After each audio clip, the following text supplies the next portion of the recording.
Chapter E. My refusal to be a scapegoat. Monday, November 4th. 11:00 a.m. Inside Heaphisoft Party Secretary of TNTL Town in Bayonne County. Jiang Wendong, an associate of Vice Range Party and Government Office, stood before Secretary Han Bin's desk, his gaze fixed vacantly on the calendar. Comrade Jiang Wendong, I am here today to speak with you on behalf of the Party Committee of Tianqiu Town, Han Bin announced said with a gruff demeanor, due to health issues. Wang Luyang, the head of the Family Planning Station, is unable to continue his work at the forefront. After careful consideration by Party Committee, we have decided that Fatia will succeed Wang Yu Yanjin thoroughly of station head. With that, I left the dispute Fatia, awaiting Jiang Wendong's reaction. Yet, Jiang Wendong's immediate thought, staring blankly at the calendar. Jiang Wendong, are you even listening to me? After a prolonged pause, Han Bin furrowed his brow and stopped down with a dude. Crack! At that sound, Jiang Wendong jolted awake, as if awakening from a dream. The undeniable truth bore down on him had an inexplicable ire turned to its pivotal moment, decades after the fact. At this juncture in his previous life, he had stood here gleefully accepting the appointment. However, just 2 days later, have its severe repercussions. What would be the outcome this time? Has suppressed his inner turmoil and remarked to Han Bin, Secretary Han, I apologize, I was distracted, reflecting on some unpleasant matters. Han Bin, still discontented, nonchalantly responded with him, on little heard Jiang Wendong inquire, Secretary Han, am I allowed to decline at a position of head of the Family Planning Station? What? Han Bin stared at Jiang Wendong in astonishment, doubting his own hearing.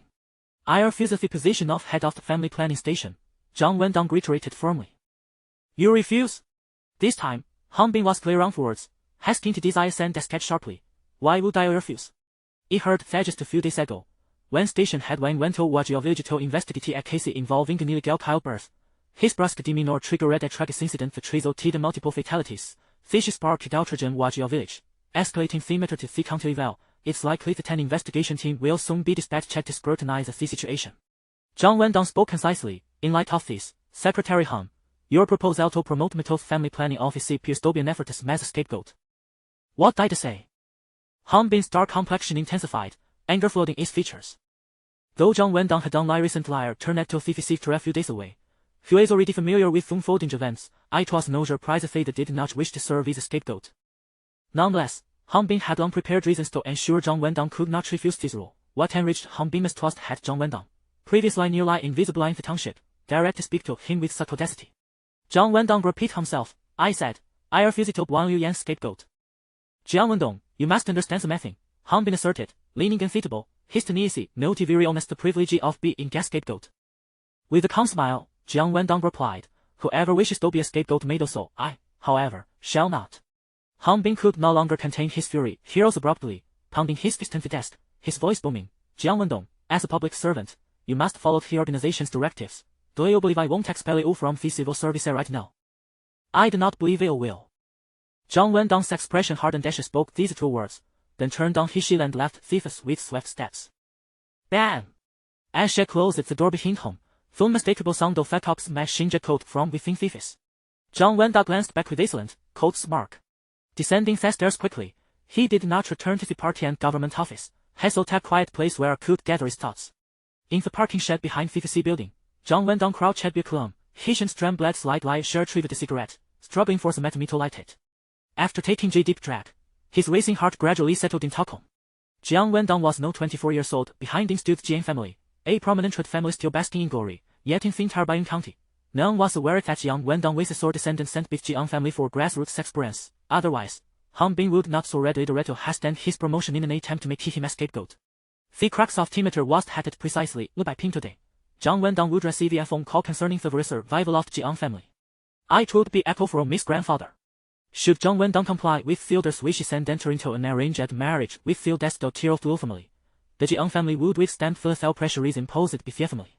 In his previous life, Jiang Wendong, abhorring political marriages, had unhesitatingly rejected this grandfather's request on this very day. A week later, the Jiang family collapsed overnight. Jiang Wendong's disappearance, and his siblings vanished, while the elder passed away full of regret. In the aftermath, Jiang Wendong was engulfed by remorse. Subsequently, he developed a penchant for alcohol, languishing in the bureaucracy for decades, remaining gloomy and stagnant at an associate officer's level. "I have returned, ye family, prepare yourselves." Jiang Wendong murmured to himself, extinguishing a cigarette and dressing to his feet. In the party and government office at noon, there was none else present. Colleague and schedule Nihomi returned to their dormitories for lunch. Jiang Wendong sit seized, bureaucratic pop strontia, and patiently await the impending finical. The process of waiting proved torturous. 10, 9, 8.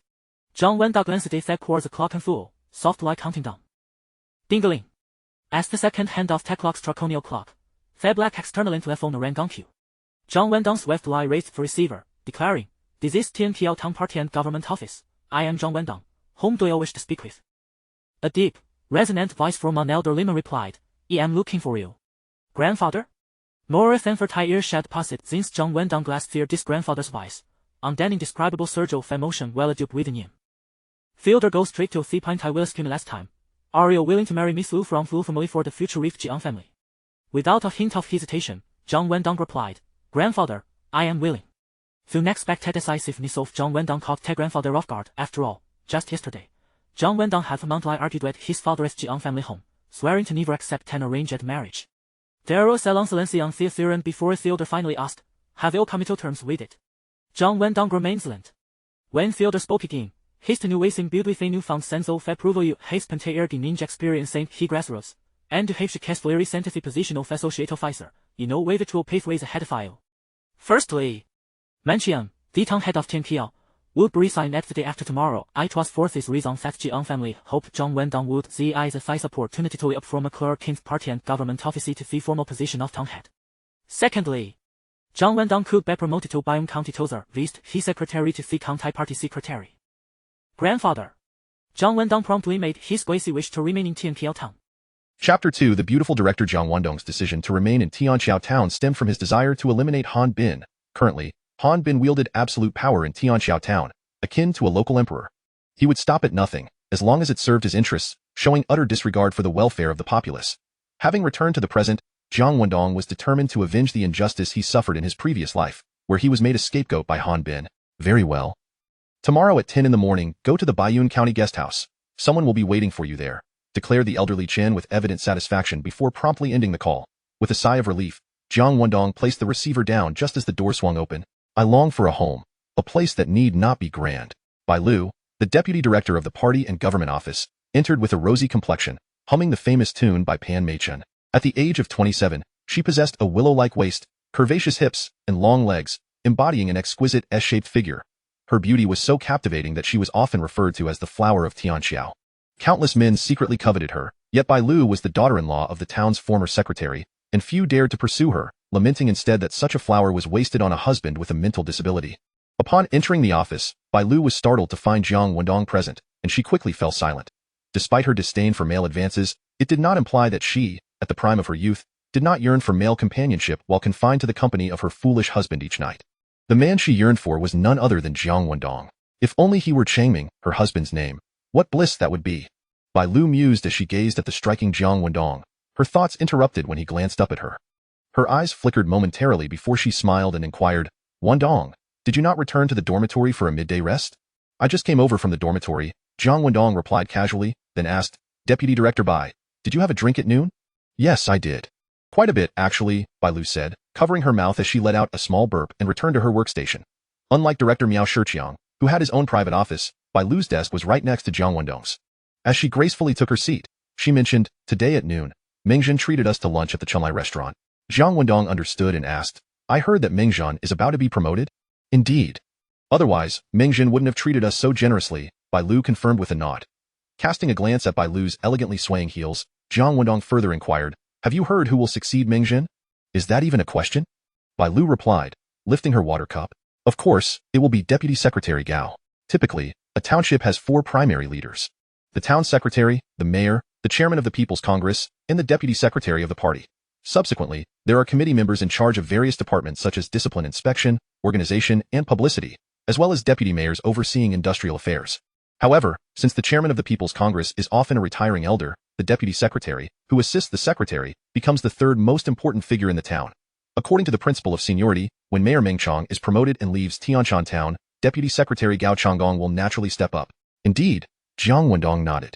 "Deputy Director Bai, with Deputy Secretary Gao's advancement, Director Miao will also ascend, and you, as the Deputy Director, may have a chance to formally take over his position."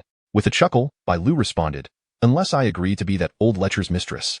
"What do you mean by mistress?" Jiang Wendong was taken aback. Bai Lu's slip of the tongue left her feeling quite embarrassed. Everyone knew that Miao Shiqiang was persistent in his pursuit of her, yet her openly acknowledging it shifted the dynamics entirely. To alleviate the awkwardness, she hastily grabbed her water cup and headed to the kettle. Having consumed a bit too much at lunch, she accidentally rushed and collided heavily with the corner of the table, her left hip taking the brunt of the impact. Ah! Bai Lu yelped in pain, her delicate figure swaying dangerously as she began to fall. Deputy Director, be careful. Jiang Wendong instinctively reacted, reaching out to grasp her arm and pulling her into his embrace. Before either could process the situation, the door swung open. Miao Shiqiang, the director of the party and government office, walked in and was met with the sight before him. Miao Shiqiang froze momentarily, his mind raging. Jiang Wendong, how dare you touch my woman? Despite Bai Lu's repeated rejections of his advances, in Miao Shiqiang's mind, she was already his. Deputy Director, please be careful. Jiang Wendong was the first to regain his composure, quickly releasing his hold. Bai Lu, like a spring, sprang back to her feet. Miao Director, she stammered, fearing Miao Shiqiang might misunderstand Jiang Wendong's intentions.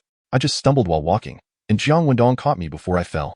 I lost my balance and landed in his arms. Miao Shiqiang's smile was one of thinly veiled malice as his gaze swept over Bai Lu's ample figure before settling on Jiang Wendong's face. Jiang Wendong returned the smile and nodded at Miao Shiqiang. Having done nothing wrong, he felt no need for an explanation. Outside, footsteps echoed as the lunch break came to an end. The staff of the party and government office began to return to their desks, greeting Miao Shiqiang as they passed. Director, good afternoon. Seizing the opportunity, Bai Lu sat down and picked up a newspaper. The colleagues were oblivious to the earlier scene where Jiang Wendong had enveloped the fragrant Bai Lu in his arms. They simply resumed their usual banter as Jiang Wendong settled back into his seat. Miao Shiqiang, still standing by the door, coldly addressed Jiang Wendong. Jiang Wendong, you are to go clean all the toilets in the courtyard immediately. You must finish before the end of the workday. Otherwise, you will face the consequences. What? Bai Lu and the others were taken aback.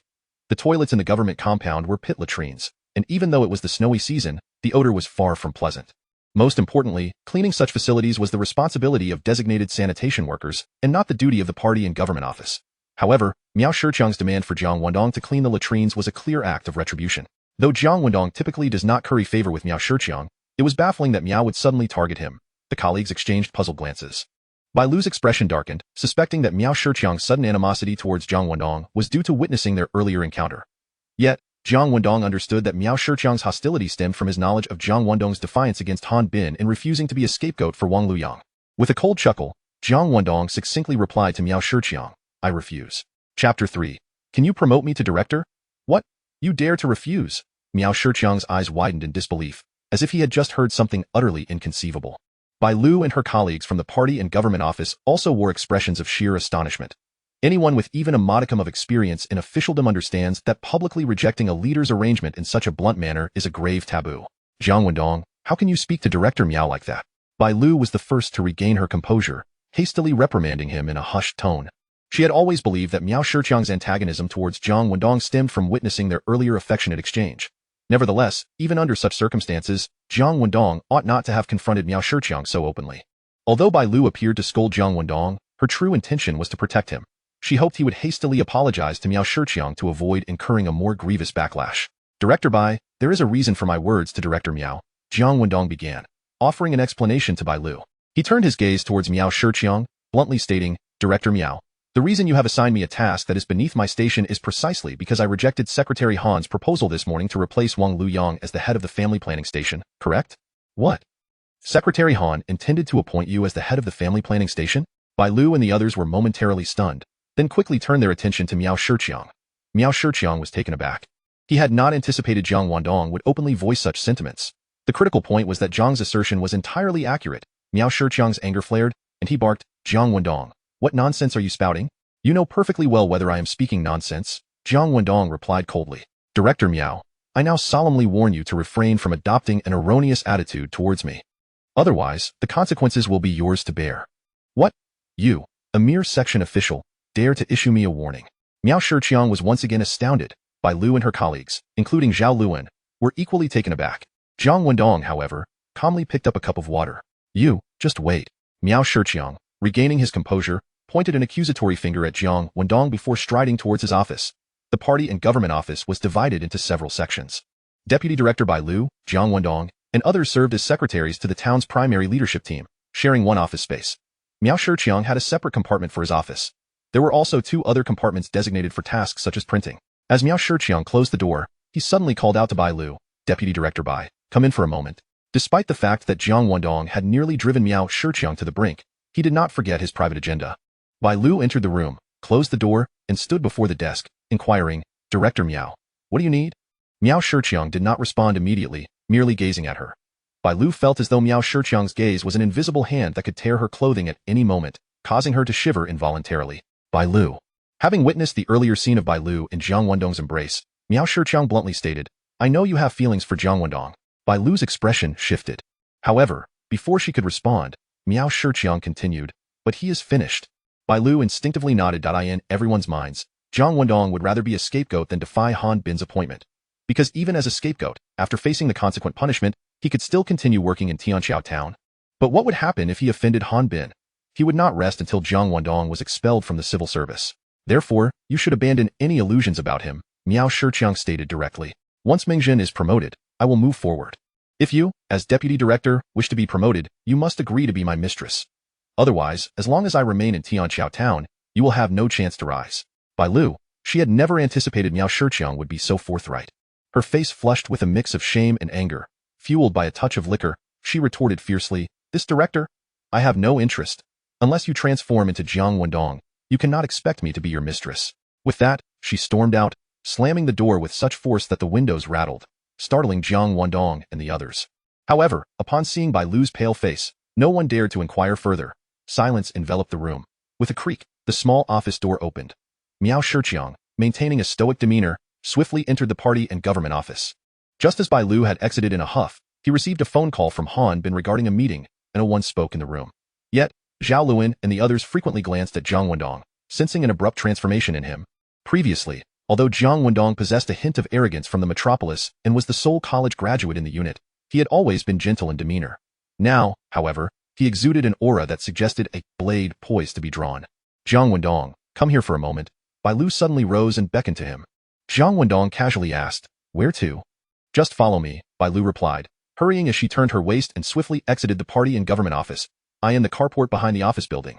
Once Bai Lu confirmed no one was paying attention, she urgently asked, "Jiang Wendong, how dare you defy Secretary Han's appointment?" Jiang Wendong countered, "He wants to make me a scapegoat, and I refuse to comply." "Is that so strange?" "You, sigh." Bai Lu found herself at a loss for words. Instinctively, she stamped her foot heavily, causing the substantial structure to tremble. Jiang Wendong quickly averted his gaze. You, Bai Lu, oblivious to the shift in atmosphere, spun in circles, organizing her thoughts before saying, "If you become a scapegoat, you can remain in the unit. But by defying Secretary Han, he has at least 18 ways to expel you from the civil service. Your hometown is not in the capital, is it?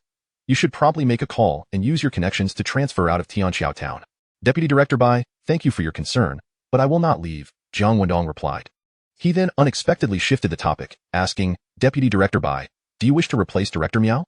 "Of course I do," Bai Lu replied without hesitation. "A soldier who does not aspire to be a general is not a good soldier." Jiang Wendong nodded. "Then, your dreams will come true." "What?" Bai Lu was momentarily taken aback, staring at Jiang Wendong in disbelief. After a while, she asked, "Wendong, your words imply that you can make me the director?" Jiang Wendong earnestly responded, "I believe, given your capabilities and qualifications, you should have long been the director of the party and government office." "Ha!"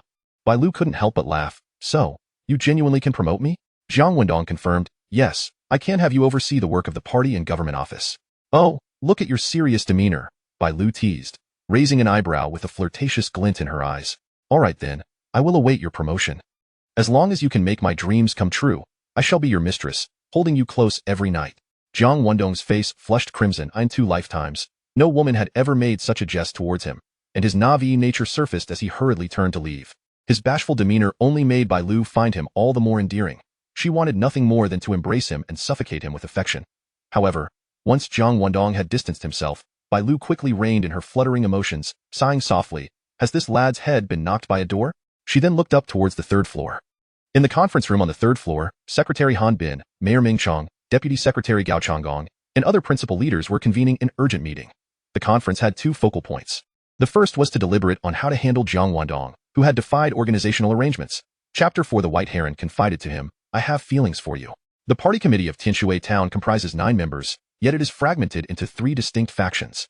The most formidable faction is led by Secretary Han Bin. In opposition stands the town mayor Meng Chong, whose influence, though significant, is secondary. After arriving in Tianshui town, the vice secretary Gao Chonggong finds himself isolated, acting as a neutral party that neither supports nor opposes either side, yet both factions vie for his allegiance. Miao Shiqiang, the director of the party and government office, akin to a secretary general, is also among the nine, and he is a staunch follower of Han Bin. As the meeting commenced, Miao Shiqiang posed the first question. The reasons for disciplining Jiang Wendong were already well understood by those present. It was simply because Jiang Wendong refused to serve as a scapegoat for Wang Luyang and had audaciously confronted Han Bin, thus incurring his wrath. However, to justify any punitive measures against Jiang Wendong, a more palatable rationale was required. Miao Shiqiang shifted the discussion to Jiang Wendong's conduct. According to credible sources, Jiang Wendong has repeatedly coerced the owner of Chunlai restaurant, Zhang Chui, into providing morally questionable services. Moreover, the evidence is irrefutable. If necessary, I can request Zhang Chui to testify. Issues of conduct are a fatal flaw for any official. Should misconduct be uncovered, the repercussions could range from a career-ending reprimand to expulsion from the civil service altogether. Upon hearing Miao Shiqiang's assertion, Meng Chong and the others were taken aback. None had anticipated that Jiang Wendong's unwillingness to be a scapegoat would lead Han Bin to seek his complete ruin. Nevertheless, both Meng Chong, who could counter Han Bin's authority, and Gao Chonggong, who could obstruct him from a positional standpoint, remained silent. Meng Chong was scheduled for transfer the day after tomorrow. It was hardly worth antagonizing Han Bin over a relatively unknown junior officer. I propose we formally initiate the accountability process for Comrade Jiang Wendong tomorrow, Miao Shiqiang stated. After persistently smoking while observing the others through the haze, Han Bin finally spoke. If there are no objections, let us proceed to a vote. Miao Shiqiang was the first to raise his hand. The Discipline Inspection Committee member Han Daogua, the Organization Committee member Wang Chuanmin, and the United Front Committee member Li Peijin followed suit. These four constituted Han Bin's supporters. Gao Chonggong, eager to smoothly assume Meng Chong's responsibilities, declared, "I abstain." His response was anticipated by all present. The chairman of the Town People's Congress, Huang Kaishan, and the Publicity Committee member Lu Jing turned their gaze towards Meng Chong. It was then that Meng Chong spoke up, "I also abstain." Among the 9 members of the Standing Committee in Tianshui Town, 5 were now in agreement to impose severe penalties on Jiang Wendong, thereby securing a majority vote for this decision. As for the specific measures to be taken against Jiang Wendong, there was no need for further discussion in the meeting. They then proceeded to deliberate on the next matter at hand. Selecting a new scapegoat to ensure that Wang Luyang would avoid punishment. Whom Han Bin would choose as a scapegoat was of no concern to Jiang Wendong. For the entire afternoon, he sat at the table, pen in hand, diligently jotting down notes. The day after tomorrow, Jiang Wendong would assume the role of town mayor. Once in office, he could not afford to devote all his energy to battling Han Bin and his cohorts. The primary responsibility of a mayor is to lead the townsfolk towards prosperity through hard work. With a population nearing 60,000, Tianshui town is predominantly agricultural. Not only does the current era witness a scarcity of industrial development, but even decades hence, Tianshui will remain limited in manufacturing due to the national policy safeguarding arable land. However, apart from the staple crops of wheat and corn, Tianshui town boasts a notable specialty that enjoys national acclaim: the Tianshui Shaojin cabbage. Jiang Wendong distinctly remembers that next year, the Tianshui Shaojin is poised to win a gold medal at the Agricultural Products Exhibition in the capital. It is at this exhibition that the Tianshui Shaojin will capture the attention of Kimchi Nation, leading to a planned bulk import after a thorough on-site inspection. Exporting agricultural products equates to generating foreign exchange for the nation. In these times, the East is in dire need of foreign currency. Any product or talent that can contribute to the nation's foreign exchange reserves is regarded as a national treasure. Yet, just as the officials of Tianshui town and even the broader Baiyun County were celebrating this prospect, an unforeseen incident occurred. Foreign merchants, intending to purchase the cabbage, clashed violently with local thugs. During this tumult, a female executive from the foreign firm sustained severe injuries. The incident sent shockwaves throughout Baiyun County, drawing the attention of municipal and provincial leaders alike. They ordered a thorough investigation into the matter. The ringleader of the local thugs, seeking to exploit the situation for extortion, was none other than Han Bin's cousin, Han Li. Although Han Li faced the harshest penalties, the foreign merchants rescinded their entire procurement plan for the Tianshui Shaojin. This incident not only thwarted Tianshui town's chances of earning foreign currency, but also directly deprived thousands of vegetable farmers of a golden opportunity to escape poverty through cabbage exports. Without Han Bin's backing, how would Han Li have dared to act so brazenly? Han Bin is the true architect behind the obstacles preventing thousands of vegetable farmers in Tianshui town from improving their lives.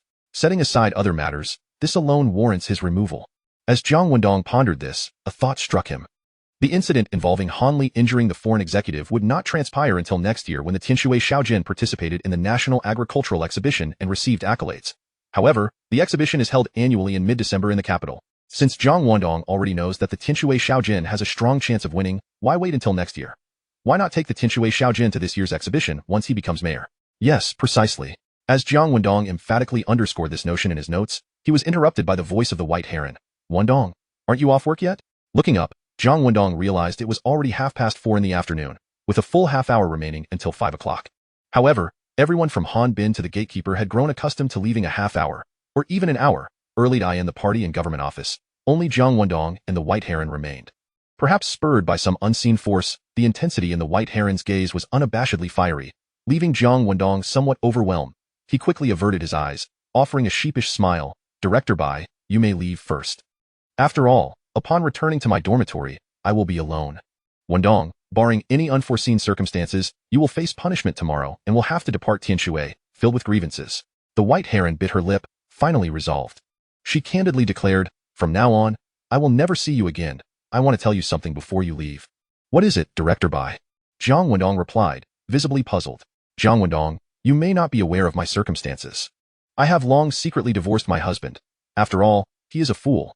Yet, I made a promise to my late father-in-law that I would care for Changming, her mentally challenged ex-husband, and could not publicly disclose my divorce before remarrying. With no more reservations, the White Heron confessed, Jiang Wendong, I, like you. Chapter 5. I will wait for you. Come marry me in a grand palanquin. Jiang Wendong was utterly bewildered. He was not blind. He could certainly see that the voluptuous Bai Lu was a quintessential beauty. If placed in a future era, with a short skirt and high heels, strutting down the street, she would undoubtedly be the epitome of a sophisticated woman. However, when Bai Lu mustered the courage to confess her feelings and approached him, Jiang Wendong raised his hand forcefully and admonished in a hushed tone, Director Bai, please maintain your dignity. With a startled expression, Bai Lu stumbled back several steps before regaining her composure. Finally gathering all her courage, she had boldly thrown herself at him, only to be met with rejection. Her face instantly drained of color as she stared blankly at him. Jiang Wendong averted his gaze, picking up his pen to scribble something in his notebook.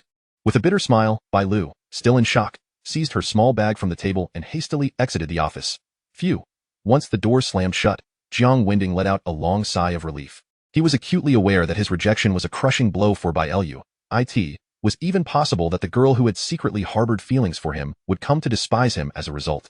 Nevertheless, Jiang Wendong had no inclination to invest his energy in romantic entanglements at the moment. How could she even bring up such a thing as borrowing sperm? He muttered to himself, his thoughts in disarray, just as his phone rang. He answered it casually. This is the party and government office of Tianshui Town. May I ask who is calling? A cold, youthful voice emanated from the receiver. Could you please help me find Jiang Wendong? Looking for me? Jiang Wendong was taken aback and replied, I am Jiang Wendong. May I ask who you are? There was a brief silence on the other end before the girl responded coolly, I am Lu Qing. Lu Qing? Jiang Wendong suddenly realized. Lu Qing was indeed the marriage partner arranged for him by the Jiang family. A vivid image of her surfaced in his mind. He had known Lu Qing since their days at Beijing University. She was a year younger, his junior, yet she was the belle of the university. Reflecting on his previous life, where he had rejected the idea of a political marriage out of disdain, Jiang Wendong couldn't help but think to himself, what a fool. He quickly shook his head to dispel that thought, understanding why Lu Qing had suddenly called him.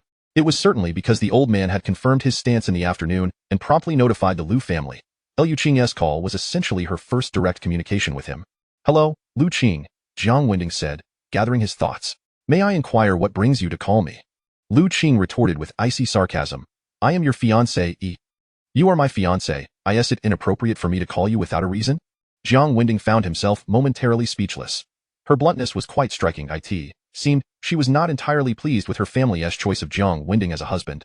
Of course you can, Jiang Wendong managed to smile. However, I still believe that your call must pertain to something of importance. Lu Qing continued with her probing, Jiang Wendong, do you believe you will be promoted to a position of real authority within 3 years? Before he could respond, she added, please note, I am referring to a position of genuine power, one that allows for independent action, rather than merely ascending through the Jiang family's connections to become a mere figurehead. Jiang Wendong pondered briefly before inquiring, and if I can, what then? If I cannot, what then? Lu Qing answered succinctly, if you achieve that promotion, we shall hold a grand wedding. If not, you will voluntarily dissolve our engagement. Her assertive demeanor. Had it been in his previous life, the equally proud Jiang Wendong would have scoffed and hung up the phone without hesitation. Yet now, he remained calm and replied, very well. Perhaps within 3 years, we will indeed celebrate our wedding. Then I shall wait for you, to be married in a grand palanquin, Lu Qing declared before abruptly ending the call. A grand palanquin? Her demands are quite lofty. I might just arrive in a donkey cart to fetch the young lady from the Lu family. Jiang Wendong smirked as he placed the receiver down. Initially, Bai Lu's bold advance had disrupted Jiang Wendong's thoughts, and now Lu Qing's call had further diverted his mind. However, that was of little concern. He had returned to the present. There was still ample time, and no need to rush into planning the future. After locking his notebook, filled with scribbles, in his drawer, he exited the party and government office. At this hour, the sky darkened unusually early. It was also the season for harvesting cabbages. Farmers had to gather their crops before the impending snowfall, covering them with straw to prevent freezing. Jiang Wendong chose not to return to his single accommodation in the backyard, but instead walked slowly out of the town government office against the biting cold wind. About 100 meters from the town hall lay a river. He stood on the bridge, gazing westward in silence for an extended period before exclaiming, "It feels wonderful to be back in the present." Footsteps approached from behind. Bathed in the dim yellow light from the street lamp at the entrance of the town government, Jiang Wendong spotted two individuals. A thin middle-aged man and a large, robust young man. He recognized both. The middle-aged man was Wang Luyang, the head of the family planning station in Tianshui town, while the hefty young man was Han Li, the cousin of Han Bin. Han Li was also known as a local troublemaker. The acrid scent of alcohol wafted through the air, indicating that both Wang Luyang and Han Li had been drinking. On this frigid night, it was evident that they would not wander aimlessly after a few drinks. Jiang Wendong sensed they had come specifically to confront him. As anticipated, they approached Jiang Wendong, eyeing him with malice. Jiang Wendong returned their gaze with equal coldness. "Jiang Wendong, I heard that Secretary Han has shown you favor, yet you seem ungrateful," Wang Luyang began. Jiang Wendong snorted derisively. "Don't even mention Secretary Han. He has no standing to extend favors to me. Even if he did, what if I choose to reject it?" Suddenly, Han Li lunged forward and seized Jiang Wendong by the collar, his breath reeking of alcohol as he spat. "You little brat, do you have any idea how much you deserve a beating?" Jiang Wendong grasped Han Li's wrist firmly and barked, "Let go of me!" "Huh? You, a pretty boy, dare to act tough with me?" Han Li raised his fist threateningly. "Do you believe I want to leave your face in shambles? Then by all means, give it a try." Jiang Wendong scoffed, "I'm not afraid of your cousin. What makes you think I would fear a piece of trash like you?" Chapter 6. He repeatedly assaulted respectable women, you son of a, Han Li, who originally lacked the courage to take action and merely intended to intimidate Jiang Wendong, suddenly found himself at a loss for words. Suddenly, a beam of flashlight swept in from the southern direction. Someone shouted from that side, "Who is over there? Are you looking for a fight?" Upon hearing this voice, Jiang Wendong immediately recognized who had arrived. It was Yi Chengxia, the deputy chief of the Tianqiao town police station, a person Jiang Wendong had considered pivotal to befriend once he became mayor later that afternoon. Yi Chengxia, a former soldier with a robust temperament and a strong sense of justice, harbored a particular disdain for the likes of Han Li and his actions. Consequently, he was not favored by Han Bin and had consistently faced suppression. Otherwise, given Yi Chengxia's professional capabilities, he would have long since become the chief. "Yi Chief," Jiang Wendong called out, "I refused Secretary Han's appointment of Wang Luyang as a scapegoat, and now Wang Luyang has colluded with Han Li, Secretary Han's cousin, to retaliate against me." Upon hearing Jiang Wendong's exclamation, Wang Luyang's expression shifted dramatically. There were many things one could do, but nothing could be spoken aloud. Especially not in such a public manner as Jiang Wendong had done. Han Li hurriedly withdrew his hand. Yi Chengxia, accompanied by several members of the joint defense team, approached briskly, shining their flashlights on their faces. Upon seeing Jiang Wendong and Wang Luyang, Yi Chengxia said nothing. However, upon spotting Han Li, he barked sharply, "Han Li, are you attempting to assault a public servant?" Before Han Li could respond, Wang Luyang quickly donned a smiling facade and interjected, "Oh no, Yi Chief, you must be mistaken. We merely chanced upon Jiang Wendong and exchanged a few idle words. There was no altercation whatsoever. It's getting late. We should be on our way." Wang Luyang was quite astute, fearing that attracting more attention might lead Jiang Wendong to reveal the scapegoat matter, thus tarnishing Han Bin's reputation. Promptly dragging Han Li away was the wisest course of action. Out of respect for Wang Luyang, Yi Chengxia refrained from detaining Han Li any longer. After watching them hastily depart, Yi Chengxia lowered his head and spat vehemently on the ground, muttering an expletive. "All right, you should head back to your dormitory as well. Rest assured, they won't dare to lay a finger on you," Yi Chengxia said, patting Jiang Wendong on the shoulder. "I truly didn't expect you to have the audacity to confront Han Bin directly. Now, the entire town is abuzz with talk of your refusal to be a scapegoat. Unfortunately, your bravery will ultimately jeopardize your future. Thank you for your concern, Yi Chief." Jiang Wendong offered little else, expressing his gratitude before promptly making his way back to the dormitory. That night, Jiang Wendong found himself unable to sleep. Yet, come the next morning, he appeared invigorated. At 7:30, he arrived at the office as usual. A few minutes later, the others from the party and government office began to trickle in. Bai Lu entered without sparing Jiang Wendong a glance, promptly taking her seat. She wore dark circles under her eyes, clearly a sign of a restless night. Normally, upon entering the office, everyone would exchange smiles and nods with Jiang Wendong. This morning, however, no one acknowledged him. They all believed his career was finished and that associating with him would yield no benefits. Such behavior was commonplace in the world of politics. Jiang Wendong paid no mind, instead taking out a notebook to jot down his thoughts. At precisely 8 o'clock, Miao Shiqiang entered the party and government office. Without waiting for greetings, he declared, "Everyone, please pause your work. I have an important announcement to make." All heads turned to him. Miao Shiqiang then fixed his gaze on Jiang Wendong and slowly stated, "This matter pertains to the conduct of certain individuals." Conduct issues? Jiang Wendong felt a jolt in his heart, instinctively glancing at Bai Lu's desk to the east. Just as he looked over, Bai Lu happened to glance back. Their eyes met briefly before Bai Lu quickly averted her gaze. They both suspected that Miao Shiqiang's reference to the conduct of certain individuals specifically concerned the incident from the previous day when Bai Lu had been in Jiang Wendong's embrace. On the surface, certain individuals may appear virtuous. Yet, their underlying moral character is profoundly corrupt, Miao Shiqiang stated sternly. Especially those who naively believe they can conceal their immoral actions of harassing respectable women for a lifetime. They are mistaken, and gravely so. Just last night, a victim approached me in tears, recounting the repeated assaults she endured at the hands of certain individuals. What? Could it be that because I rejected Bai Lu yesterday, she, in a fit of rage, hastily reported me to Miao Shiqiang, falsely accusing me of multiple assaults? Jiang Wendong furrowed his brow and glanced back at Bai Lu. She appeared utterly stunned. Zhao Luan and the others, equally incredulous, masked Bai Lu's expression. Shortly, Comrade Han Daogua from the Discipline Inspection Commission, with the cooperation of our police colleagues, will conduct a thorough investigation into this matter. Should the findings prove true, the individual in question will face appropriate consequences. Therefore, I hope that, before Comrade Han Daogua finds him, he will voluntarily come forward and seek leniency. Otherwise, he should prepare to face the harshest penalties. Miao Shiqiang concluded with a cold snort directed at Jiang Wendong before turning to leave. Everyone's gaze shifted to Jiang Wendong, their eyes filled with sympathy. Even a fool could discern that Miao Shiqiang's remarks were a ruthless retaliation for Jiang Wendong's defiance of Han Bin. Han Bin not only sought to expel him from the civil service but was also intent on seeing him imprisoned. Jiang Wendong. Bai Lu suddenly rose and briskly walked toward the door, her tone icy as she said, "Step outside. I need to speak with you privately." Zhao Luan and the others looked at Bai Lu, puzzled as to why she would want to speak with Jiang Wendong at such a critical juncture. Jiang Wendong said nothing and followed her out of the office, still in the parking area behind the office building. Bai Lu's gaze toward Jiang Wendong was incredibly complex. "Jiang Wendong, what is it you wish to discuss?" he inquired. Bai Lu got straight to the point. "I did not go to find Miao Shiqiang last night."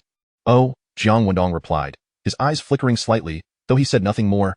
Bai Lu continued coldly, "While I may have acted shamelessly toward you yesterday, I, Bai Lu, am not the kind of petty person who would resort to false accusations out of spite after being rejected. If Miao Shiqiang drags me into this, I will inform Han Daogua and the police that I was the one who pursued you." "What?" Jiang Wendong was taken aback. "Even if it means losing my reputation and job, I will prove your innocence," Bai Lu declared firmly, not waiting for Jiang Wendong's reaction before swiftly turning and striding ahead. Watching her retreating figure, Jiang Wendong's expression softened. She possesses a certain audacity and undeniable charisma that could be cultivated into a strong foundation. Yet, why did she have to confess her feelings for me? Truly baffling. Jiang Wendong sighed, raising his gaze to the sun, feeling it was time to head to the county committee's guest house. Inside the party and government office, Bai Lu returned with a tumultuous heart. She could not ascertain whether her decision to risk her own reputation and job to prove Jiang Wendong's innocence was right. However, she was aware that she harbored a deep resentment toward Jiang Wendong's lack of understanding of subtlety. As Bai Lu mulled over her thoughts, she heard Miao Shiqiang's voice call from the entrance. "Where is Jiang Wendong?" She looked up to see Miao Shiqiang, along with Han Daogua from the Discipline Inspection Commission and Han Changhe, the chief of the police station, entering the office. Chapter 7. Jiang Wendong flees in guilt. After Miao Shiqiang led the team through the door, his gaze fell upon Jiang Wendong's workstation. Jiang Wendong was absent. He casually inquired of Bai Lu, "Where is Jiang Wendong?" Bai Lu stood up to respond, "I don't know." As Miao Shiqiang furrowed his brow, Han Changhe suddenly remarked, "Could it be that he has fled in fear of the consequences after the incident with the proprietress of Chunlai Restaurant?" "What? Jiang Wendong had assaulted the owner of Chunlai Restaurant?" Bai Lu was momentarily taken aback. Zhao Luan and the others also wore expressions of disbelief. "It is indeed possible that he fled due to the incident." Miao Shiqiang's eyes lit up as he quickly commanded, "Zhao Luan, you all hurry and check elsewhere to see if you can locate him." Initially, Miao Shiqiang had colluded with the restaurant owner to fabricate some false evidence to frame Jiang Wendong. They were concerned that Jiang Wendong might stubbornly deny the accusations, and had decided that if necessary, they could resort to some minor tactics against him. However, what if Jiang Wendong suddenly vanished from the office? Regardless of his whereabouts, Miao Shiqiang could seize this opportunity to attribute the label of guilt-ridden fugitive upon him, rendering him unable to defend himself. At 10 o'clock in the morning, news spread like wildfire throughout the courtyard of the Tianqiao town government and various subordinate units. Jiang Wendong, who had repeatedly assaulted the proprietress of Chunlai Restaurant, had fled in fear of the consequences. I never expected him to be such a person. Truly, one cannot know a person's heart by merely knowing their face.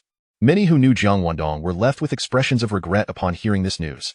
Upon hearing the news, Han Bin was also furious, sternly demanding that Han Changhe must find Jiang Wendong's whereabouts as soon as possible and bring him to justice. Han Changhe naturally responded affirmatively, immediately dispatching elite forces to the county town to see if they could uncover Jiang Wendong's trail. Just as the news of Jiang Wendong's fugitive status was at its peak, another piece of information arrived. This news was monumental. Tomorrow, a new town mayor would be parachuted into Baiyun County to come to Tianqiao Town. What? Upon receiving this news, Gao Changgong, who had long been preparing for the new mayor's position, was momentarily stunned. Not only him, even Han Bin was bewildered. Generally speaking, when a major leader of a unit is reassigned, the other leading figures within the unit would be informed in advance about who would take over their position. Moreover, just a few days prior, Han Bin had already confirmed from the county that after Meng Chang's departure, Gao Changgong would advance. Yet now, Han Bin suddenly received a personal call from Minister Zhang of the county's organization department, stating that the new town mayor would be parachuted into Tianqiao Town at 10 o'clock tomorrow morning. Han Bin hurriedly inquired of Minister Zhang as to who the new mayor was. Minister Zhang merely chuckled. What does chuckle mean?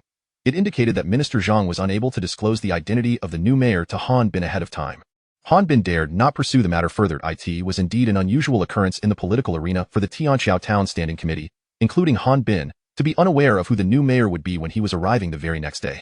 In an instant, the ministers of the people's organizations in Tianqiao Town began analyzing who this new mayor, capable of replacing Deputy Secretary Gao, might be. Some speculated it was a certain deputy minister from the county's organization department. Others suggested it might be the deputy secretary from the neighboring Kaisher town. Some even claimed it could be the secretary of a prominent leader from the city. Numerous rumors circulated, leaving people bewildered as to whom to believe, and discussions about Jiang Wendong ceased entirely.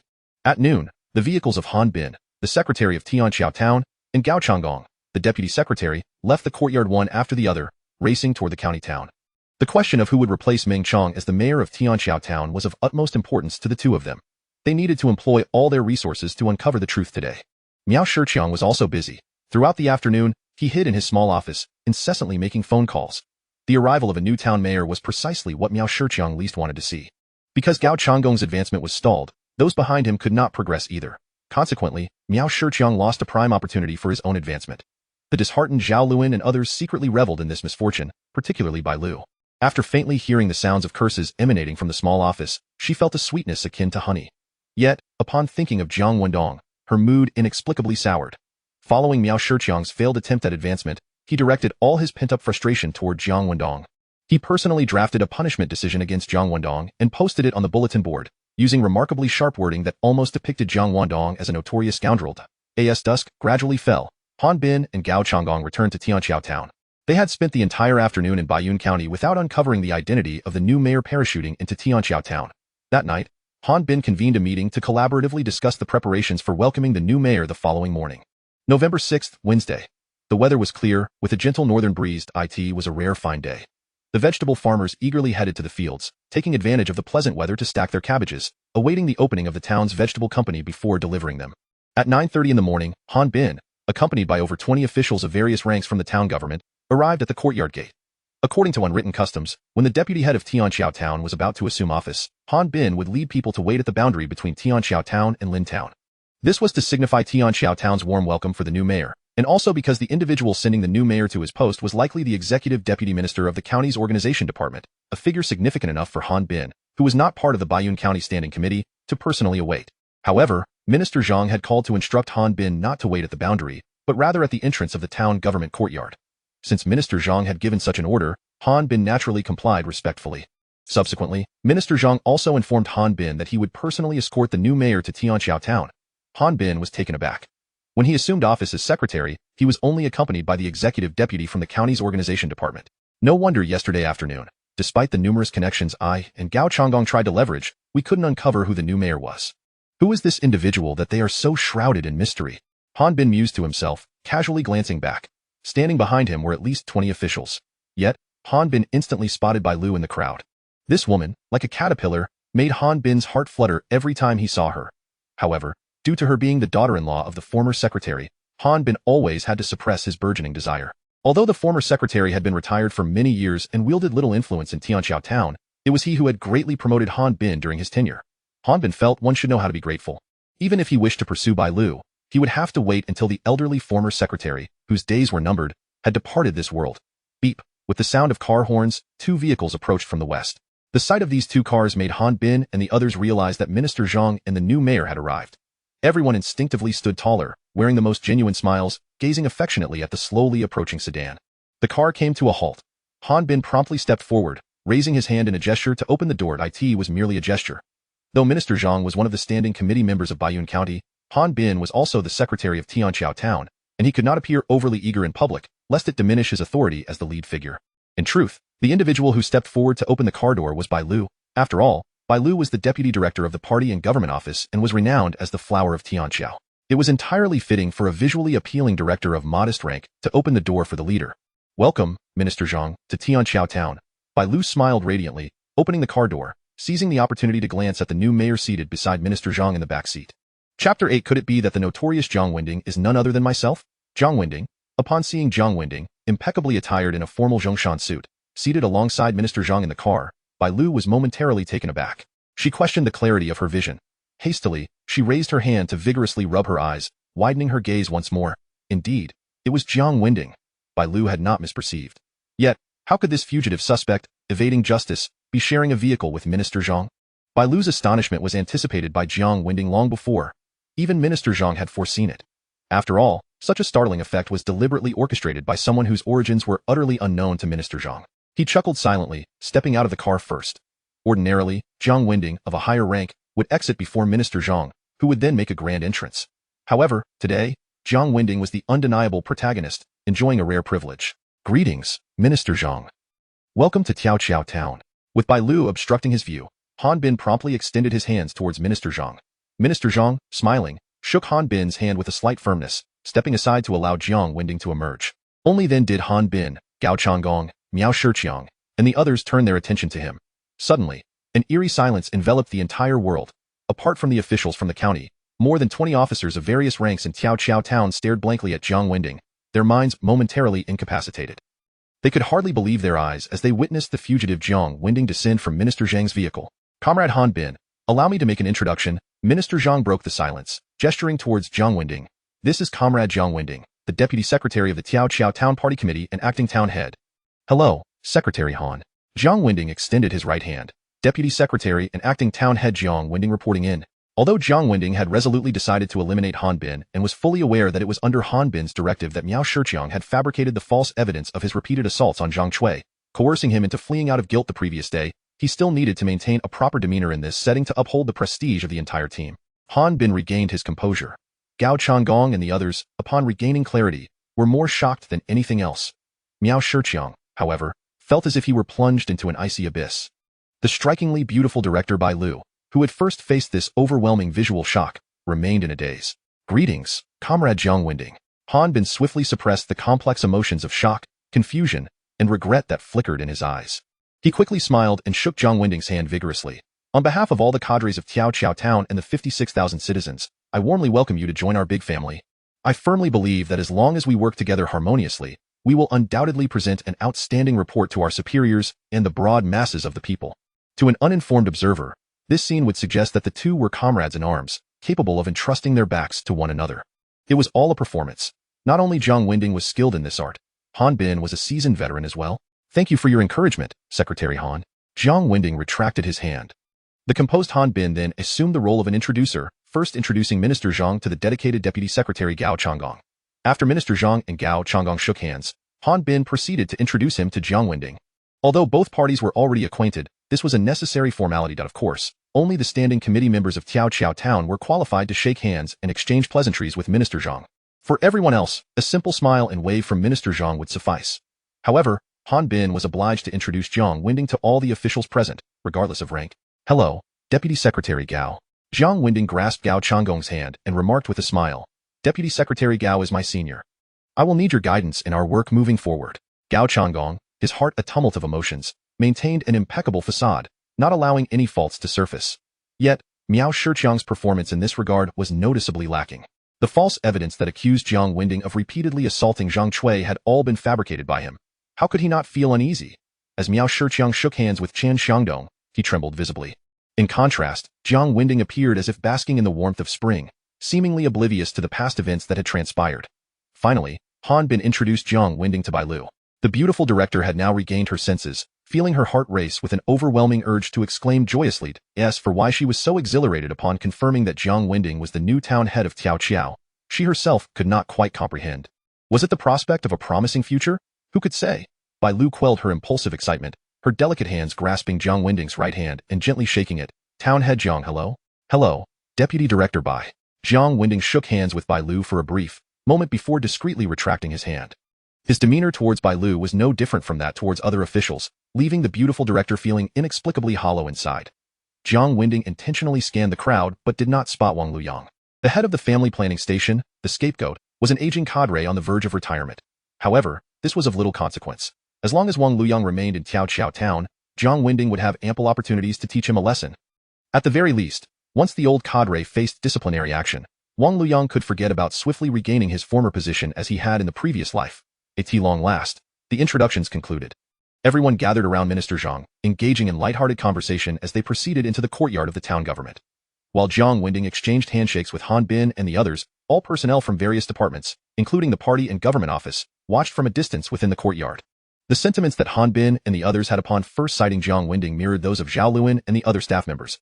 They simply could not believe that the newly appointed town head of Tiaoqiao was the very fugitive Jiang Wendong. Yet, the undeniable truth stood before them, leaving no room for disbelief. Minister Jiang personally accompanied the new town head to assume office, where a meeting would be convened in the town government auditorium. What the leaders said during the meeting was secondary.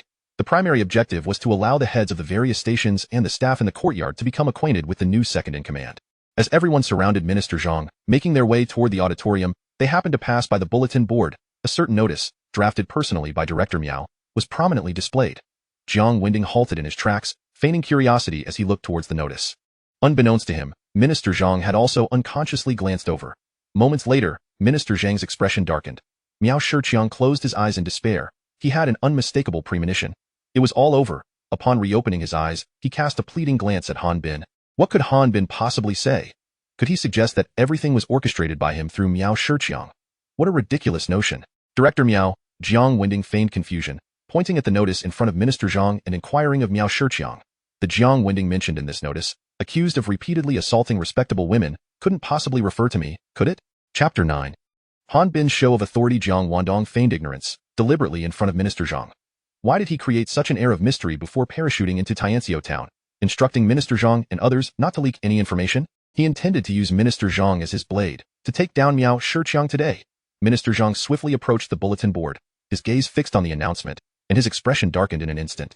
The new town chief he had personally brought was actually branded a flower thief by Tianxiao town.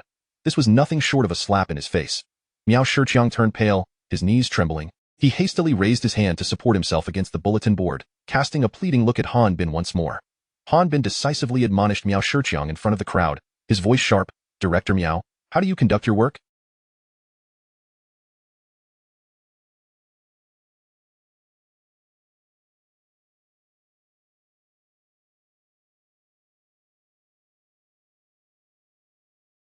Who told you that Comrade Jiang Wendong has secretly assaulted numerous respectable women?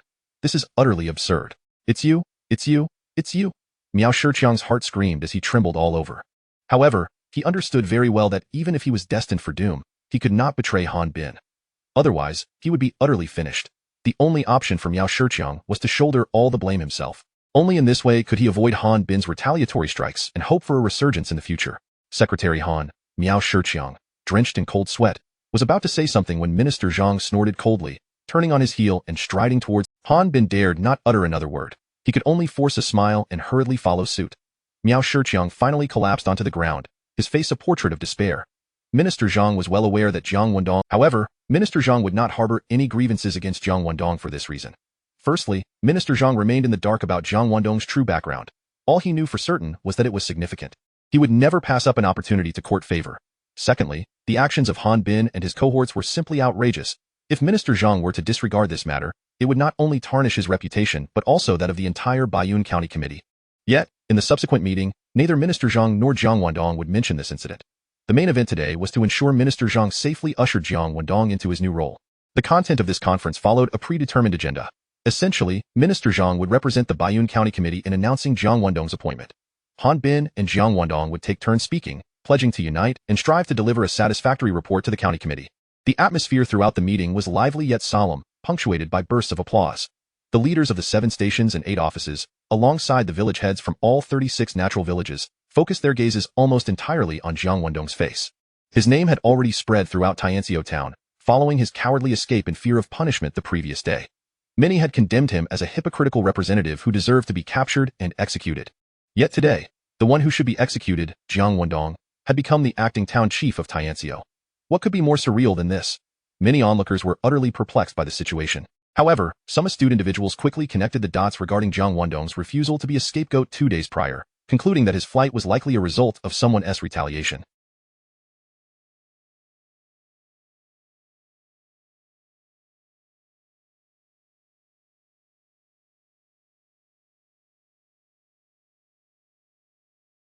Consequently, this group began to scrutinize Han Bin's expression. Yet, Han Bin's dark visage betrayed nothing. At 11:30, the meeting concluded smoothly. According to unwritten customs, Secretary Han, representing the entire Tianxiu town, warmly invited Minister Jiang to lunch at a restaurant. This was both a gesture of gratitude for sending such a promising young cadre, General Jiang, to Tianxiu town, and a welcoming feast for Jiang's arrival. The finest hotel in Tianxiu town was the Chunlai restaurant. The proprietor, Mr.Lu, had a wife named Zhang Chui, who was rumored to be the unfortunate woman Jiang Wendong had assaulted multiple times. Without a doubt, Zhang Chui, in her attire and demeanor, bore little resemblance to a rural woman of this era. In the frigid weather, she donned a short woolen skirt, black leggings, and ankle boots, her face adorned with heavy makeup as she walked. Her hips swayed not like a proprietress but rather like a seasoned courtesan. "General Jiang, please." Zhang Chui, who had been waiting eagerly, whispered a soft invitation to Jiang Wendong as she welcomed the leaders into the establishment. Jiang Wendong glanced back, and Zhang Chui quickly licked her lips with her tongue, casting him a flirtatious glance. He chuckled inwardly, striding into the restaurant. He understood full well why Zhang Chui behaved this way. She was merely attempting to curry favor with him out of fear of retribution. In truth, Jiang Wendong had no intention of retaliating against Zhang Chui. She was merely a pawn used by Han Bin, and as long as she refrained from causing further trouble, he had no desire to engage with her. In another room, the leaders of the 7 stations and 8 offices gathered, while in the best-decorated private room sat Minister Zhang and the members of the Tianxiu Town Party Committee. The director of the party and government office, Miao Shiqiang, reportedly had a bout of food poisoning the previous night and did not attend the restaurant. Deputy Director Bai Lu came in his stead to accompany the leaders. Minister Zhang sat at the center, with Han Bin to his left and Jiang Wendong to his right. The town leaders, including Gao Changgong, were seated according to their ranks along the table. The attractive female director, positioned with her back to the entrance, served tea and poured wine for the distinguished guests. The table was laden with delicacies, spirits of Wuliangye, and cigarettes of Dezhonghua.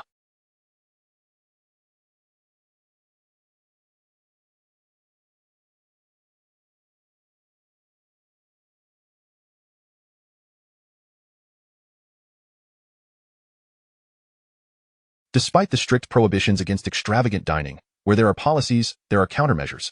Exquisite dishes were discreetly combined in stainless steel basins, cleverly disguised as a modest meal. Today, Jiang Wendong was undoubtedly under Han Bin's suggestion. Gao Changgong and others frequently raised their glasses to Jiang Wendong for toasts, each employing various reasons. Jiang Wendong was acutely aware that he needed to drink heartily with these dignitaries while maintaining his composure.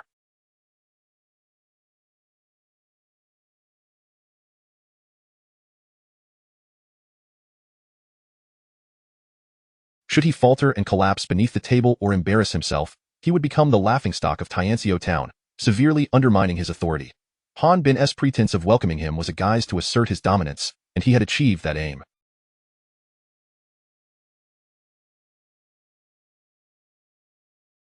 Minister Zhang, seasoned in the realm of politics, recognized this dynamic but refrained from intervening. If Jiang Wendong could not navigate this challenge, his prospects in the official realm were bleak. "It appears I must practice my drinking skills," Jiang Wendong thought. As he watched Bai Lu approach with a bottle of liquor, he couldn't help but wryly smile, knowing he was on the verge of losing control. Even if he managed to withstand the 3 glasses Bai Lu poured, Minister Zhang and Han Bin had yet to toast with him. "General Jiang, on behalf of the Tianxiu Town Party Committee office, I would like to extend another warm welcome to your arrival," Bai Lu said, her already alluring face now appearing even more tantalizing. Perhaps due to heightened blood circulation, the sweet fragrance emanating from her was more potent than ever, tantalizing Jiang Wendong's senses. At that moment, Han Bin chuckled. "Deputy Director Bai, I believe your next task should be to keep General Jiang's glass full." Indeed, many nodded in agreement. With a beautiful woman serving drinks, General Jiang is sure to achieve great success. They resumed their banter about Bai Lu, determined to ensure Jiang Wendong would not leave the table without being thoroughly intoxicated. Jiang Wendong was fully aware of their intentions yet could not voice his objections. Bai Lu, with a playful smile, responded to Han Bin, "Since Secretary Han has issued his orders, I shall not dare to disobey." She lifted her glass. Leaning with no choice, he lifted his glass and drank. "Huh? This liquor. It's not spicy at all? Water?" Jiang Wendong was taken aback, glancing at Bai Lu, Chapter 10, cultivating her as his trusted confidant. Han Bin intended to use this welcome banquet to give Jiang Wendong. However, Bai Lu was far from simple-minded, nor was she blind. She had already discerned Jiang Wendong's lack of experience with alcohol, and if he continued to drink in such a straightforward manner, he was bound to lose his composure. Despite the fact that Jiang Wendong had trampled her dignity underfoot the previous evening when she had boldly approached him, she still did not wish for him to disgrace himself at this inaugural gathering. After all, Jiang Wendong was the male protagonist in By Vice Director's dreams, having been metaphorically strangled by her long legs countless times. Thus, after pouring out its contents, she replaced it with plain water. "Mayor Jiang, you certainly possess a remarkable capacity for alcohol," Bai Lu said sweetly, her cheeks flushed. She raised her hand to dab at the corner of her mouth, then picked up the bottle, almost pressing it against Jiang Wendong's shoulder as she poured him another drink. Upon realizing the situation, Jiang Wendong felt a wave of relief. He was instantly convinced that he could indeed dominate the table, just as Gao Changgong and the others had suggested. Bai Lu raised her glass once more, exclaiming, "An excited heart and trembling hands. If I pour a drink for my leader and he refuses, it would mean he finds me unattractive." Laughter erupted from Han Daogua and the others. If Vice Director Bai is deemed unattractive, then there truly are no beauties left in this world. Minister Zhang nodded in agreement, affirming the sentiment. Han Bin smiled, satisfied with Bai Lu's understanding of his intentions. As long as she could cleverly persuade Jiang Wendong to drink, she was considered one of their own. However, it wasn't long before Han Bin and the others found themselves unable to laugh. This was due to the astounding drinking capacity of Jiang Wendong. Ever since Bai Lu had been filling his glass, he had downed an entire bottle of strong liquor without so much as swaying or losing his composure. His expression remained unchanged, his eyes still clear, and his grip on the glass steadied. In contrast, Han Bin and the others began to breathe heavily. Discipline Inspection Committee member Han Daogua could no longer contain himself and rushed out of the private room, hand over his mouth. After this encounter, it was likely that no one in Tianqiao town would dare to challenge Jiang Wendong in drinking again. "All right, let us call it a day," Minister Zhang announced, noticing the time. Han Bin and the others instantly felt a sense of relief. "Comrade Han Bin, come with me for a moment. I wish to speak with you privately," Minister Zhang said, surrounded by others as they exited the restaurant. He then addressed Jiang Wendong and the others, "Everyone else may return to work." Jiang Wendong and the others understood well that Minister Zhang intended to use the matter involving Miao Shiqiang to admonish Han Bin regarding the false accusations of misconduct against Zhang Chui. In essence, he wielded this blade to sacrifice Han Bin's most loyal confidant, Miao Shiqiang, as a symbolic offering.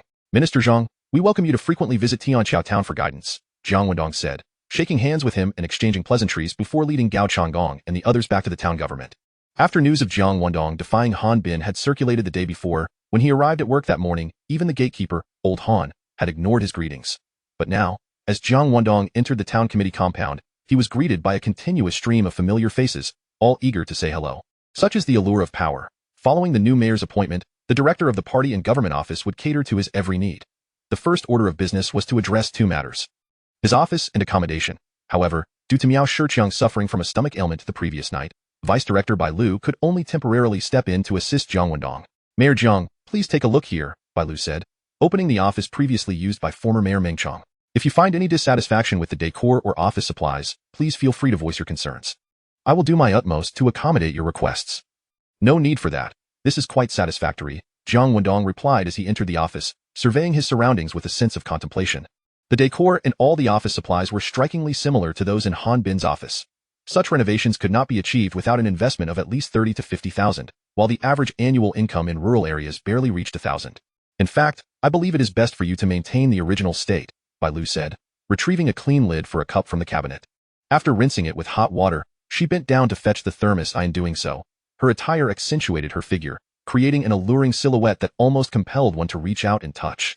Jiang Wendong quickly averted his gaze, asking, "Is there a significance to this arrangement?" Bai Lu, while preparing tea, explained, "The reasoning is quite straightforward. Mayor Meng's transfer from Tianqiao signifies a promotion. In the realm of bureaucracy and state-owned enterprises, there indeed existed superstitions regarding office locations. If a predecessor had fallen from grace or faced demotion, the office and its furnishings would bring misfortune to the successor. Even if the new occupant chose not to change offices or renovate, they would still replace the furniture or at the very least rearrange it. Conversely, if the predecessor had been promoted, it was preferable to keep everything in its original state, as it indicated favorable feng shui. Having worked in the party and government office for many years, Bai Lu was well versed in such customs. Very well, let it be as you say, Jiang Wendong replied, seemingly indifferent to these traditions. After settling heavily into the chair behind the desk, he closed his eyes. Bai Lu had hoped to engage him in conversation, but upon seeing him ignore her, her hopeful demeanor quickly dimmed. She mistakenly believed that Jiang Wendong's reluctance to converse stemmed from her perceived lack of self-respect. It was evident to anyone that Jiang Wendong, who had seemingly fled in guilt only to resurface in Tianqiao, had a significant background. At merely 24 years of age, he had attained a position of real power. How could he possibly regard a woman who did not value herself? Bai Lu felt an inexplicable urge to cry, yet she bit her lip and softly said, Mayor Jiang, please rest for now. I will take you to see your accommodations before the end of the day. Jiang Wendong responded nonchalantly, eyes still closed. Bai Lu quietly withdrew from the room. As soon as she left, Jiang Wendong opened his eyes and lit a cigarette. He intentionally ignored Bai Lu for a reason. He wished to cultivate her as a member of his inner circle. Especially during the banquet, it was Bai Lu's act of replacing the liquor with plain water that had spared him from embarrassment, transforming Han Bin's intended warning into a farce once Han Daogua and the other Han faction members had fled the private room. Jiang Wendong aspired to develop the capable Bai Lu into his absolute confidant. Yet, the memory of her bold advance the previous evening troubled him. If he were to treat her kindly now, who could say whether this alluring director would seize the opportunity to request his seed again? Heaven had granted Jiang Wendong a second chance not merely to evade the tragic fate of the Jiang family in his past life. It was not solely to crush his nemesis, the Yi family, but rather to enable him to leverage the foresight of decades past to lead as many people as possible towards a better life. This necessitated that Jiang Wendong navigate the political landscape with greater finesse. And the issue of personal conduct was a critical pitfall for every official. Therefore, before engaging with Bai Lu, he needed to extinguish any lingering thoughts she might have regarding his seed. His current indifference was intended as a subtle admonition. Jiang Wendong was confident that, given Bai Lu's intellect, she would grasp his intentions. Borrowing seed? What on earth would I borrow seed for? Does she truly believe I am a mere wooden man, devoid of emotions, incapable of distinguishing beauty? How ridiculous! Jiang Wendong muttered to himself, sipping the now lukewarm tea and shaking his head.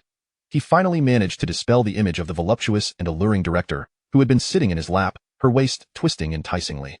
He entered the restroom, splashed cold water on his face, and then stepped out, heading towards the easternmost corner of the third floor. After resting in the office for a full hour, it was time for Jiang Wendong to pay a visit to Han Bin. Chapter 11. Jiang Wendong, you ungrateful wretch. In Han Bin's office, Miao Shiqiang, who reportedly suffered from a stomach upset the previous night, sat on the sofa with a face full of grievance, continuously wiping away his tears. How many years of relentless effort had he expended to rise from a mere clerk to his current position? Yet, merely for assisting Han Bin in retaliating against Jiang Wendong, he was to be relegated to the position of deputy director at the town's nursing home. Anyone in Miao Shiqiang's shoes would feel a deep sense of sorrow. The thought of never being able to harbor any feelings for Bai Lu again, and instead watching her languish under Jiang Wendong's torment, made Miao Shiqiang's heart ache as if it were being sliced by a knife. Why are you crying? Your time at the nursing home is only temporary. When the opportunity arises, you can always make a comeback, Han Bin admonished in a low tone, his face darkening further. Were it not for Miao Shiqiang's knowledge of many secrets and his fear of loose lips, Han Bin would never have painted such an optimistic picture. Secretary Han, I truly feel aggrieved, Miao Shiqiang replied, lifting his head. What exactly is Jiang Wendong's background? This question also troubled Han Bin. After pondering for a moment, he said, I have inquired with Minister Zhang that it is said that Jiang Wendong has familial ties to a certain leader in the city. The realization that Jiang Wendong was connected to a city leader only deepened Miao Shiqiang's despair. Had Jiang Wendong's connections merely been local to Baiyun County, Han Bin, with years of experience in the area, might have been able to assist him in making a comeback once the storm had passed. However, with ties to the city, Han Bin had few avenues to pursue. Old Miao, be patient, Han Bin's voice lowered further. Although Jiang Wendong's background is linked to a prominent leader in the city, he is ultimately still quite young and lacks substantial grassroots experience. I refuse to believe that he can effectively manage the rural economy of a large town solely based on his abilities. Miao Shiqiang's eyes began to glimmer with a newfound hope. He stood up and leaned closer to Han Bin. Secretary Han, when the People's Congress convenes, could it be that we, Miao Shiqiang silently uttered two words, default? The acting title of Jiang Wendong as the town mayor could only be removed after the People's Congress convened. Generally speaking, as long as the acting mayor did not make a grave mistake, he could smoothly shed that title. Yet, there were instances when unexpected events occurred, such as a default, which would be a serious political incident. Miao Shiqiang believed that with Han Bin's established reputation in Tianqiao town, Orchestrating a behind-the-scenes maneuver to ensure Jiang Wendong's departure due to insufficient votes was feasible. However, Han Bin's expression suddenly shifted drastically. He raised his hand, poised to slam it on the table, but restrained himself just in time. He quietly hissed, "Miao Shiqiang, if you seek death, go ahead. Don't drag me down with you." Miao Shiqiang shuddered at the rebuke. "All right, it's getting late. You should leave," Han Bin warned him sternly before softening his tone. "I suspect Jiang Wendong will soon come looking for me." No sooner had he spoken than there was a knock at the office door. Han Bin straightened up and said slowly, "Come in." The door opened to reveal Jiang Wendong, marking his second visit to the office within 3 days, evoking a sense of nostalgia. Gazing at the youthful Jiang Wendong, Han Bin felt an inexplicable sense of helplessness swell within him. Just 2 days prior, he had thumped the table, declaring his intent to expel Jiang Wendong from the civil service. He had even directed Miao Shiqiang to accuse Jiang Wendong of multiple instances of misconduct towards Zhang Cui, aiming to have him imprisoned. And yet, here was Jiang Wendong, not only parachuting into Tianqiao Town as the acting mayor, but also wielding Minister Zhang's authority to decisively eliminate Han Bin's trusted confidant, Miao Shiqiang. How could this be explained? Han Bin could only silently reflect on the currency of Morocco, the Moroccan dirham. Upon entering the office and spotting Miao Shiqiang, Jiang Wendong displayed no sign of surprise. It would have been more peculiar had Miao Shiqiang not been present. "Mayor Jiang, welcome," Miao Shiqiang managed to greet with a forced smile, suppressing any trace of resentment. "Director Miao, how is your stomach feeling?" Jiang Wendong inquired with apparent concern. Much better, Miao Shiqiang replied quickly, deftly preparing a cup of tea for Jiang Wendong before tactfully excusing himself. "Come, Mayor Jiang," Han Bin said as he settled into the seating area, offering him a cigarette. Jiang Wendong accepted it, using his lighter to ignite Han Bin's before lighting his own. For the next 3 minutes, they sat in silence, smoking, occasionally glancing at each other's expressions. At last, Han Bin spoke, "Mayor Jiang, in light of the significant errors made by Comrade Miao Shiqiang in his previous duties, I believe he is no longer suitable for the position of director of the party and government office." What were the significant errors Miao Shiqiang had committed? Han Bin did not disclose this, nor would Jiang Wendong inquire. Some matters were understood without the need for verbalization. Alas, Jiang Wendong sighed, feigning regret. In truth, Director Miao has made considerable contributions to Tianqiao Town over the years. Mistakes are but human. Who among us is without fault? Damn it. This fellow is better at putting on an act than I am. Han Bin cursed internally before continuing. I just had a heartfelt discussion with Comrade Miao Shiqiang. He expressed a desire to take up the position of deputy director at the town's nursing home. Jiang Wendong nodded. I have faith that with Comrade Miao Shiqiang's capabilities, he can assist Director Wu at the nursing home in enhancing its operations. Given the current circumstances, what substantial improvements could a rural nursing home expect? Han Bin grew weary of beating around the bush and asked directly, "Mayor Jiang, do you have a suitable candidate in mind to succeed Comrade Miao Shiqiang? After all, the position of director of the party and government office is quite significant." Jiang Wendong furrowed his brow, deep in thought for a moment before responding, "As a matter of fact, I do have a capable comrade in mind to take over Comrade Miao Shiqiang's responsibilities." Who this comrade might be, Han Bin did not press for details, merely stating, "Very well. We shall deliberate on this candidate in tomorrow's standing committee meeting." Although the director of the party and government office could enter the standing committee, they did not require the same prior approval from the county committee as other members. As long as the appointment was approved in the town's standing committee meeting, the new appointee could assume their duties immediately. In essence, the director of the party committee office served as the secretary to the town committee head, also assisting the town mayor. Not only did they manage the work of the town committee head, such as drafting speeches, but they were also responsible for personal matters like accommodations and transportation. However, due to Han Bin's misstep in the chess game of politics, he was compelled to yield this position to Jiang Wendong to quell his anger. This meant that on Jiang Wendong's very first day in Tianqiao Town, he had already secured 2 out of the 9 available seats. Han Bin could hardly contain his frustration. After exchanging a few more casual remarks, Jiang Wendong excused himself, citing that he had had a bit too much to drink today. He did not mention the matter of Wang Luyang, knowing that everything had to unfold step by step. Securing the position of director of the party and government office was merely the first step in Jiang Wendong's grand design. With a broad smile, Han Bin accompanied him to the door. Moroccan dirham, Han Bin muttered to himself as he shut the door. Ding ding ding. The black telephone rang. It was Miao Shiqiang, who was busy packing his personal belongings in the party and government office, unable to refrain from calling, "Secretary Han, who will be taking over my position?" The door to the small office was ajar, allowing Bai Lu, Zhao Luan, and others outside to overhear. Who would replace Miao Shiqiang was not only of concern to him, but also of great interest to Bai Lu and the others. Everyone perked up their ears. "You're about to leave, and you still care about this matter?" Han Bin silently scoffed in the office, fully aware of Miao Shiqiang's mindset in making the call. Han Bin had not inquired whom Jiang Wendong might promote to take over the position. After a moment of contemplation, he suddenly thought of someone and replied in a non-committal tone, "You know Lin Haishan from the Agricultural Technology Station, right?" "Lin Haishan?" Miao Shiqiang repeated the name, then nodded. Yes, he arrived in the town on the same day as I did. All right, I have other matters to attend to. That's all, Han Bin concluded before hanging up the phone. Outside, Bai Lu and others had heard Miao Shiqiang's words. Zhao Luan and the others immediately began to whisper among themselves, speculating and assessing Bai Lu's expression. Everyone assumed that after Miao Shiqiang was decisively ousted by Jiang Wendong, Bai Lu would surely be promoted. After all, over the past year, Bai Lu had provided significant assistance to Jiang Wendong in his work. Yet, to their surprise, Bai Lu bit her lip, lowered her head, and began writing a name in her notebook, stabbing the paper with her pen in frustration. In truth, long before Jiang Wendong had grown indifferent towards her, Bai Lu had already realized that her hopes of replacing Miao Shiqiang were slim. However, upon hearing Miao Shiqiang mention that Lin Haishan would take over as director of the party and government office, Bai Lu felt utterly disheartened. She even experienced a sense of despair, unable to restrain herself from cursing inwardly, Jiang Wendong, you ungrateful wretch. I curse you 1,000 times. Chapter 12. Who is cursing me? It was just past 4:30 when Zhao Luan and the others began to gather their belongings and gradually withdrew. Miao Shiqiang remained in the office, tidying up his personal effects. Rather than merely packing, it seemed he had developed a profound attachment to this place. Reluctant to part with ITI in the outer office, Bai Lu sat silently in her chair, surrounded by numerous crumpled pieces of paper. Each paper bore a name and a multitude of identical phrases. This was the only way she could find some solace in her heart. Were it not for her position as deputy director, which required her to endure until 5 o'clock to arrange accommodations for Jiang Wendong, she would have left long ago. Jiang Wendong, I curse you 180,000 times. Bai Lu, having expended 17 sheets of paper, had just finished writing this when she heard footsteps approaching from the small office behind her.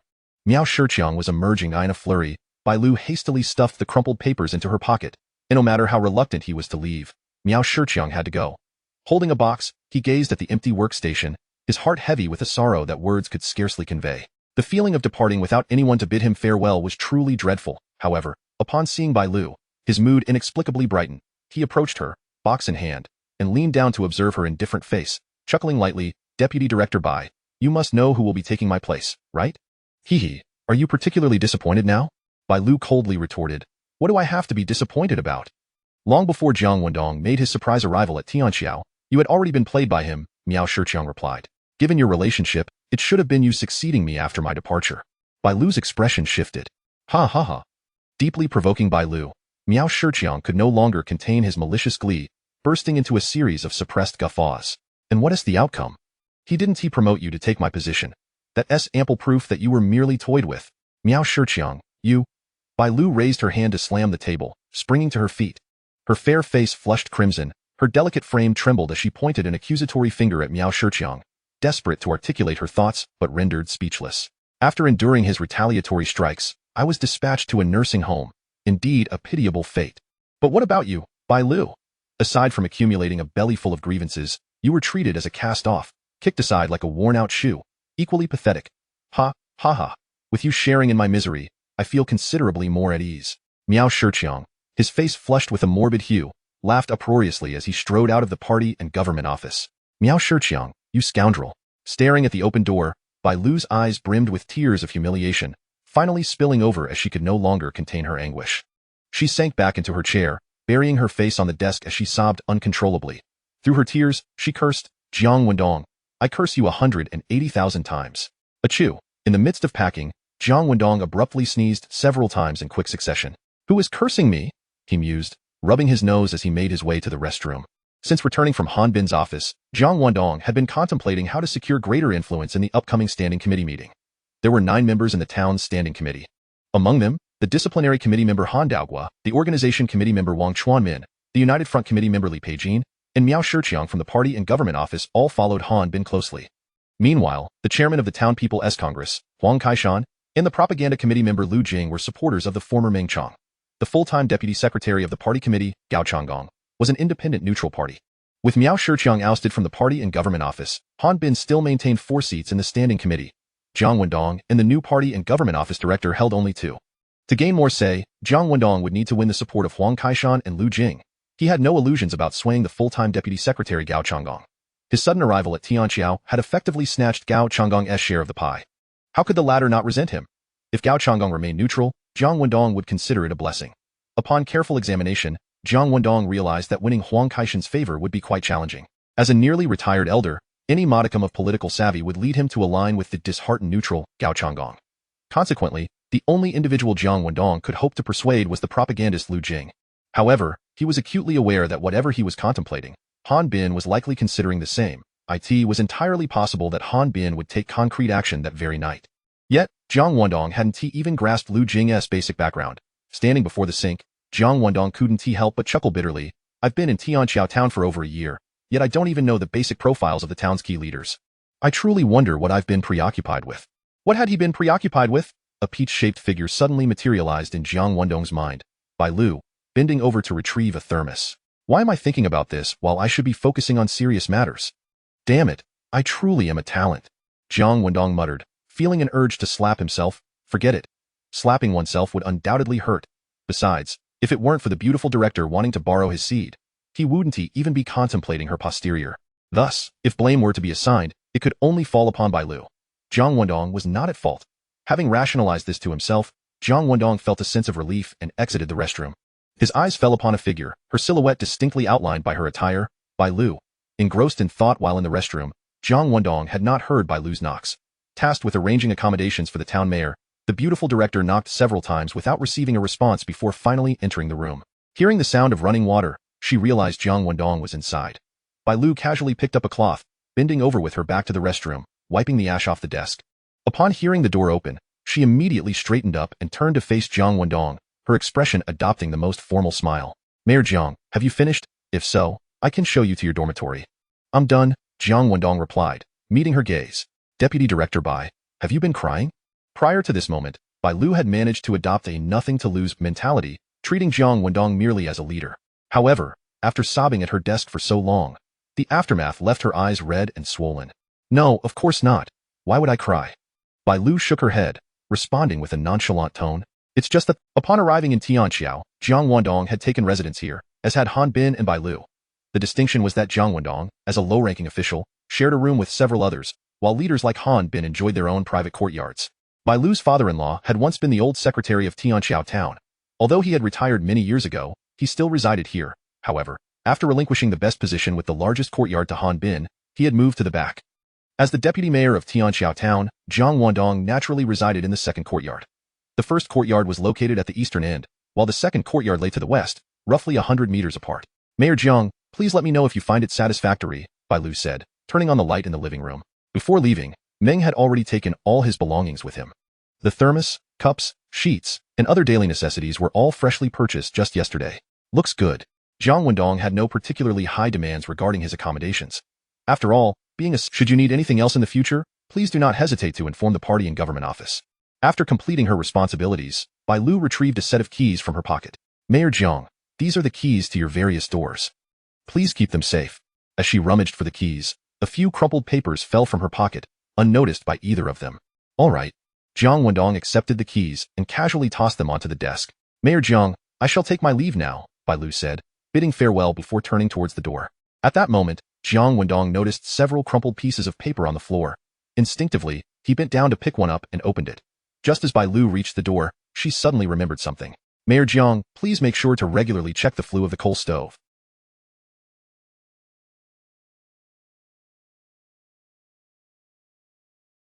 As it gets colder, sparrows may nest in the flue, obstructing the smoke and creating a risk of carbon monoxide poisoning.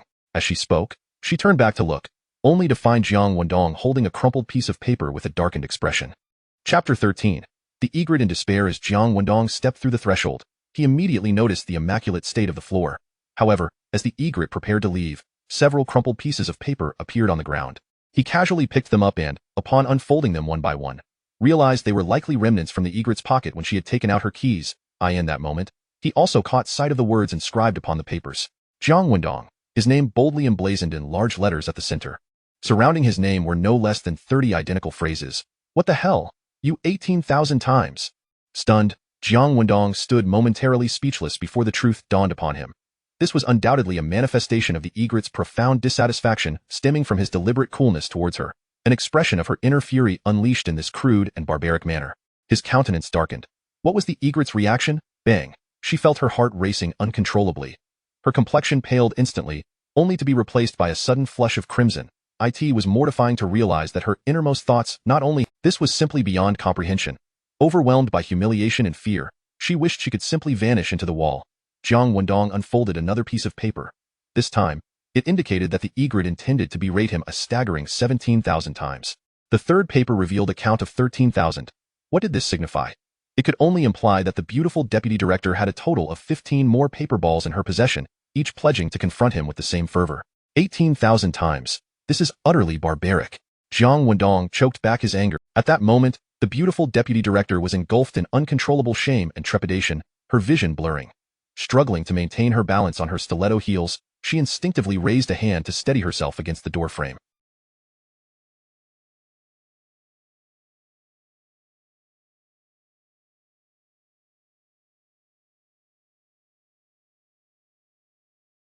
She yearned to articulate an explanation, yet her lips trembled without uttering a single word. Jiang Wendong remained silent, merely pulling her coat and plunging his right hand into the pocket. Sure enough, it was filled with a multitude of paper balls, each one containing the egret's vows to confront him, ranging from the first 1,000 up to the tens of thousands. He proceeded to the coal stove, lifted the kettle resting atop it, and tossed all the papers into the flames. Last, the egret regained her composure.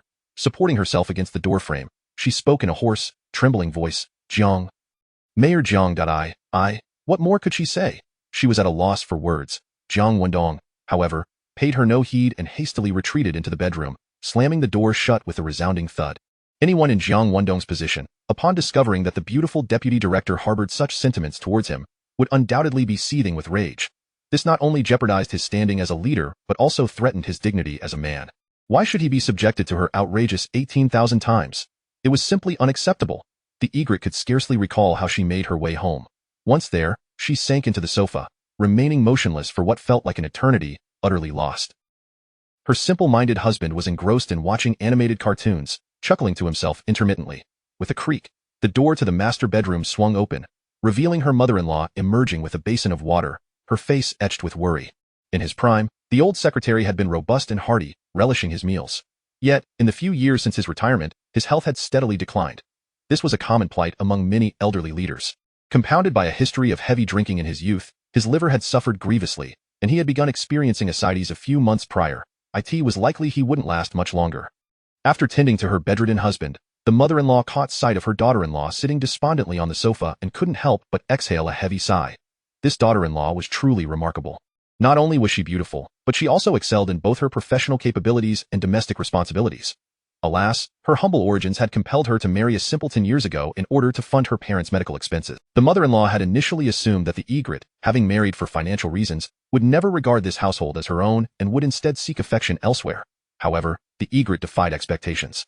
She dutifully honored her in-laws and cared for her simple-minded husband, striking a commendable balance between home and work, embodying the very essence of selflessness. The old secretary and his wife had taken notice of her virtue, secretly hoping she might find a way to conceive outside the confines of their home. Although such a notion was somewhat scandalous, it seemed the only viable option to ensure the egret would remain grounded in their household. Lulu, her mother-in-law said, setting the basin down and sitting beside her, taking hold of one of her hands. This evening, I heard that Miao Shiqiang, who had offended the new mayor, was sent off. The new mayor will promote Lin Haishan to take Miao Shiqiang's position. The egret blinked, forcing a smile and nodding. Lulu, I know you aspire to attain that position. You possess both the qualifications and the capability. Her mother-in-law continued, but your father-in-law is, alas, nearing the end of his days. His former colleagues no longer visit him, and he is unable to assist you in advancing your career. You must take it easy, not allow this matter to weigh heavily on your heart. Mother, I understand. The egret smiled faintly once more, saying, do not worry. I would never let such things trouble me, I shall go prepare dinner. Lulu. The mother-in-law seemed to recall something. Before you returned home, Lin Haishan and several of his sycophants lingered at our doorstep for quite some time, whispering about us. I vaguely overheard him say that our house would suit him quite well. What? The egret was momentarily taken aback, then comprehension dawned. Mother, are you suggesting that This was entirely reasonable. However, given that Lin Haishan was set to replace Miao Shiqiang, he ought to survey Miao Shiqiang's premises rather than attempt to displace the old secretary's family. Why did Lin Haishan not dare to request that Miao Shiqiang vacate the property for him? Because Lin Haishan was acutely aware that, even if Miao Shiqiang were relegated to a nursing home, he remained a trusted ally of Han Bin. There was always the possibility of Miao Shiqiang staging a comeback. If Lin Haishan were to covet Miao Shiqiang's residence, he would only incur Han Bin's wrath. In Tianqiao Town, offending Han Bin was akin to challenging the King of Hell himself. After all, not everyone could wield influence like the new mayor, compelling Han Bin to swallow his pride and endure. Yet, Lin Haishan was in dire need of an independent courtyard. Thus, it was entirely natural for him to set his sights on the old secretary's residence, which was on the verge of being vacated. Damn Lin Haishan, the egret seethed, biting her lip in frustration as she pieced together the situation. She felt utterly powerless. Despite her position as the director of the party and government office, the deputy title created an insurmountable chasm between her and the director. As night fell, her simple-minded husband, as per usual, was already snoring loudly in the adjacent room. Meanwhile, the egret, lying in the bed across the way, found herself tossing and turning restlessly. This is all my fault. If I hadn't made a pass at Jiang Wendong, he wouldn't harbor such a negative impression of me. After he parachuted into Tianqiao town, he might have indeed promoted me to director. But especially since he saw those things I wrote tonight, he will undoubtedly hold me in even greater contempt and use Lin Haishan to further suppress me. It's all my fault. But was I truly in the wrong? I like the young and handsome Jiang Wendong and wish to bear children for my in-laws. Is that a mistake? I did nothing wrong. The one in the wrong is Jiang Wendong. He not only rejects me but also seeks to undermine me. Jiang Wendong, I shall confront him 180,000 times. The night had grown deep, and the beautiful deputy director remained hidden beneath the covers, tears streaming down her face as she quietly raged. Chapter 14. Comrade Egret is fully capable of this role. In the bedroom, Jiang Wendong was meticulously drafting the agricultural development plan for Tianqiao town at his bedside table when he suddenly sneezed several times in quick succession. At this late hour, who could still be thinking about me, berating me? Jiang Wendong muttered to himself. When he glanced up at the quartz clock on the wall, a sudden realization struck him regarding the identity of his accuser. It was probably that peach. No, it was undoubtedly Egret. He recalled the crumpled paper balls and the words inscribed upon them, and indignation welled up within him. 18,000 times, cruel, utterly cruel. How could she treat me this way? Really? Little did Mayor Jiang know that the beautiful director's vendetta against him had escalated from a fervent desire to berate him 18,000 times to a staggering 180,000 times. If that were truly the case, even if he had 9 lives, he would still be destined to sing a lament of despair. As the night deepened, Han Bin also remained awake. He was in a private room at the Chunlai Hotel, accompanied by Han Daogua, Wang Chuanmin, Li Peijin, Wang Luoyang, and Miao Shiqiang. Their discussions revolved around Jiang Wendong. Han Bin had no intention of courting Gao Changgong and Huang Kaishan. He solely aimed to secure Lu Jing's allegiance. Oh, by the way, what's the situation over at Lin Haishan? Han Bin suddenly inquired of Wang Luoyang. The latter, seeking refuge at the agricultural technology station, promptly responded. Since the news broke this evening that he would become the director of the party and government office, he has perked up considerably. He even visited the old secretary's home this evening to inspect the small courtyard he is about to occupy. Han Bin chuckled darkly. Han Daogua raised an eyebrow and remarked, Secretary Han, could it be that Jiang Wendong's intended appointee is not Lin Haishan? Han Bin leisurely picked up a cigarette and replied, Who knows? You don't even know? Miao Shiqiang blinked, and after a moment of realization, he understood. Han Bin had used his words to disseminate the news that Lin Haishan was to be promoted by. Upon hearing this news, Lin Haishan would undoubtedly be elated. Yet, what if it were not to be his fate? With great hopes come great disappointments, and Lin Haishan would only harbor intense resentment towards Jiang Wendong. Although Lin Haishan was merely the deputy director of the agricultural technology station, given the right opportunity, he could still pose considerable trouble for Jiang Wendong.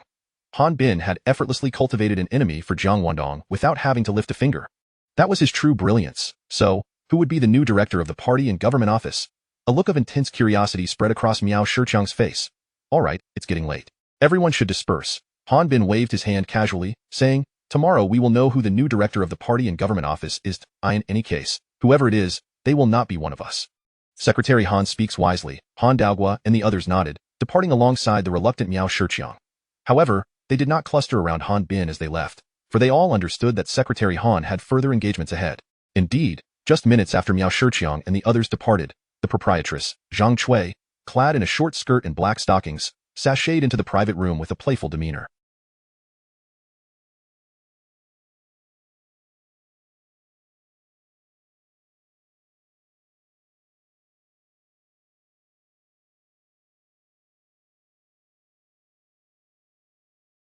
Han Bin had been waiting on the sofa for quite some time.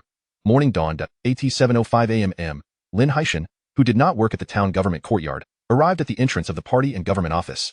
After glancing at the sign above, he nodded and then meandered away.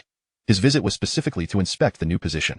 Lin Haishan felt quite satisfied with this new role, especially knowing that Egret, the town's blossoming flower, would be his assistant.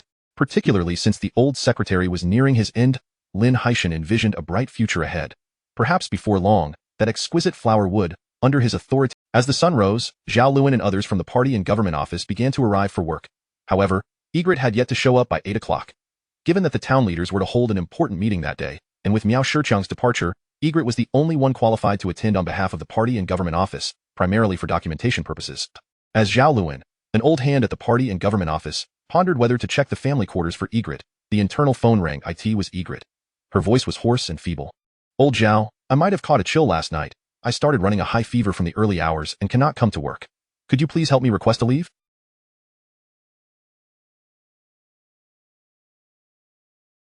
Of course, Zhao Luan nodded, sighing softly after hanging up the internal line. He suspected that Egret's sudden illness was undoubtedly linked to Lin Haishan's impending appointment as the director of the party and government office. With Miao Shiqiang gone and Egret unwell, the most senior member of the party and government office, Zhao Luan, was summoned by Han Bin to attend the meeting. At 10 a.m. Jiang Wendong's first standing committee meeting after Han Bin sat facing south, positioned centrally. Jiang Wendong occupied the eastern seat, facing west, while the full-time deputy secretary, Gao Changgong, sat to the west. The other 5 members took their seats in an orderly fashion according to their respective positions. Zhao Luan, who had never attended a standing committee meeting before, sat nervously at the corner cabinet, fearing he might miss an important statement and thus bear the responsibility for it. Once all 8 members were seated, Han Bin lit a cigarette. The curling smoke slowly rose before him, seemingly obscuring him. Gao Changgong and the others busied themselves with smoking and drinking water, their peripheral glances constantly observing Jiang Wendong. The only female member, Lu Jing, buried her head in her notebook, scribbling away, seemingly oblivious to her surroundings. In the following minutes, no one spoke. Everyone was observing Jiang Wendong, the newcomer at his first standing committee meeting. Jiang Wendong, calm and collected, also lit a cigarette, exuding an air of someone who had attended numerous such meetings before. This young man certainly possessed a degree of composure, Han Bin thought, as he cleared his throat. In the past, Miao Shiqiang would have been the first to speak, articulating Han Bin's intent to convene the meeting. Now, with the former gone, Han Bin could only clear his throat to prompt the organization committee member, Wang Chuanmin, to speak first. At the sound of his cough, the smokers, drinkers, and scribblers all raised their heads. Wang Chuanmin, catching on, immediately stated, Secretary Han, Director Jiang, in light of the significant errors made by the former director of the party and government office, Miao Shiqiang, he has been reassigned from his original position. However, the work of the party and government office is crucial and must be overseen. Han Bin nodded, looking towards Jiang Wendong. Jiang Wendong replied, Comrade Chuanmin is correct. The party and government office bears the responsibility of serving us. If there is no specific leader in the office, we may find ourselves in disarray in many tasks. At this point, he deliberately glanced at Zhao Luan, who instinctively leaned forward, a respectful smile plastered across his face. If Director Miao were present, it would not be necessary to trouble Zhao Luan, thus alleviating his work burden. Jiang Wendong took a puff of his cigarette, shaking his head with a look of regret. Alas, it is a pity that Director Miao, in the prime of his life, has chosen to voluntarily retire to a nursing home to contribute his efforts. The departure of capable Director Miao is undoubtedly a loss for the party and government office, and indeed for the town government. Damn it! Who doesn't he know that Miao Shiqiang was essentially forced into retirement? Yet here you are, feigning concern, which is utterly hypocritical. Isn't this just intentionally aggravating people? Han Bin cursed inwardly. Gao Changgong, who had been drinking water, nearly choked. Lu Jing, the publicity committee member, looked at Jiang Wendong with a glimmer of intrigue in her eyes. While it was indeed shocking that Jiang Wendong had parachuted into Tianqiao and usurped Gao Changgong's position, it was not particular. It merely indicated that he had substantial backing. However, Jiang Wendong's initial performance at the standing committee meeting led Lu Jing to harbor an exaggerated illusion. Why do I feel that the young Jiang Wendong seems like an old fox well versed in the intricacies of officialdom? Wang Chuanmin chuckled lightly and fell silent thereafter. Till this point, he remained unaware of who Jiang Wendong favored for the position of director of the party and government office, and thus could not voice it as a committee member in the meeting. It was left to Han Bin to say, Comrade Wendong, do you have any candidates in mind? Jiang Wendong, no longer beating around the bush, replied, Indeed, I do have one. Han Bin regarded him silently. Gao Changgong and the others, along with Zhao Luan, perked up their ears. I believe. Jiang Wendong said nonchalantly, Comrade Egret, the deputy director of the party and government office, is fully capable of this role. What? Egret? Wasn't he at Lin Haishan? Zhao Luan, responsible for recording, was momentarily stunned. At 10:30 a.m.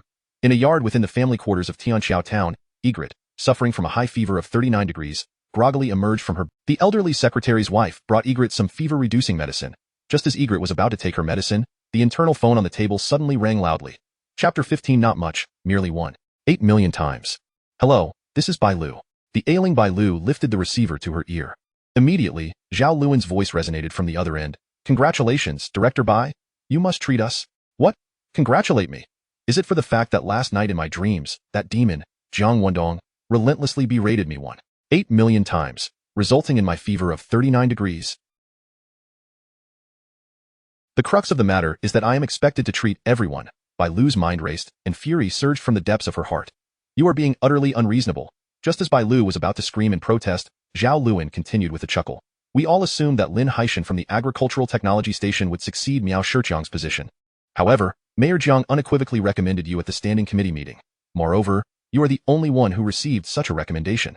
Mayor Jiang didn't even mention Lin Haishan, who reportedly came to inspect the post this morning. Wait, do not shout yet. Just as Bai Lu was about to let out a despondent cry, she froze in disbelief. She suspected her ears were failing her, or perhaps the fever had muddled her senses. How could it be that Zhao Luan just said that the very demon who assailed her 1.8 million times last night had recommended her to become the director of the party and government office? She had become one of the 9 most powerful individuals among the 58,000 residents of Tianqiao Town? Impossible. This is absolutely inconceivable.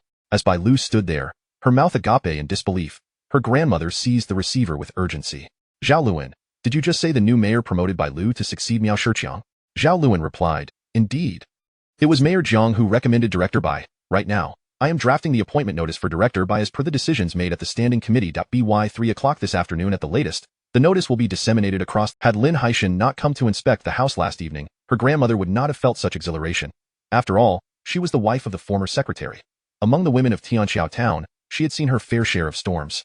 However, after Lin Haishan's visit the previous evening, her grandmother truly grasped the harsh realities of the world. The significance of power had utterly reshaped her previous understanding, and now, her daughter-in-law Bai Lu had become the director of the party and government office, one of the 9 most powerful individuals in Tianqiao Town. Who would dare to expel their family now? Who would? Overcome with emotion, her grandmother wept. Bai Lu, regaining her senses, sprang from the sofa and dashed into the bedroom. Once her grandmother's emotions settled, she saw Bai Lu emerging from the bedroom, adorned in a seldom-worn black suit, knee-high boots, and hastily carrying a small bag. Lulu, where are you off to? Her grandmother exclaimed. You're still unwell, and you're dressed so lightly. Hurry, come take your medicine. Mom, I'm better now, Bai Lu replied without looking back, opening the door and striding out.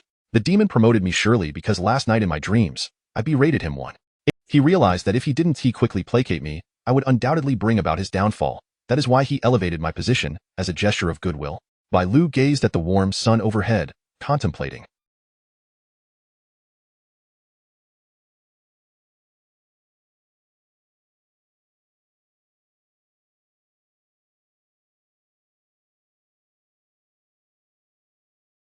Just a few moments prior, Bai Lu had appeared pale, her eyes devoid of spirit, on the verge of collapse. Yet now, moments later, Director Bai radiated vitality, her eyes sparkling, filled with an inexhaustible energy. Those long legs, measuring an impressive 1.3 meters, could certainly bring the demon's head to the ground. Her waist, swaying like a willow in the wind, had a captivating rhythm that made one worry that a stronger breeze might snap it. The frequency of her perfect curves swayed with an almost electric exaggeration. The Agricultural Technology Station in Tianqiao Town, Lin Haishan, who had inspected the town government courtyard that morning, returned with an unprecedented zeal, wandering around the premises. Wherever he went, even the station chief greeted him with a smile. This sensation was simply exquisite. Lin Haishan glanced at the sky, wishing he could ascend to the sun and reposition it to 10 o'clock. The standing committee meeting convened at 10. He pondered what gift he should present to Mayor Jiang upon assuming office. He had envisioned more than once the delightful scene of the Tianqiao flower singing sweetly beneath his feet. Finally, it struck 10. Lin Haishan stationed himself by the phone, brewing a cup of strong tea, eagerly awaiting a call from the party and government office. He waited and waited. What? When the long-anticipated news arrived, Lin Haishan was stunned to hear that Bai Lu had been appointed as the director of the party and government office. The station chief, who had been waiting with him to congratulate Lin Haishan, chuckled briefly before rising and sauntering away in the nursing home. That wretched woman has finally realized her wish. Miao Shiqiang muttered curses upon receiving the news, recalling the gloating words he had spat at Bai Lu the night before. He felt as if his face had been slapped repeatedly. Although he considered anonymously reporting Jiang Wendong, he knew all too well that in this era, such reports held little weight, unless he stood up to report in person, but Miao Shiqiang lacked the courage to do so.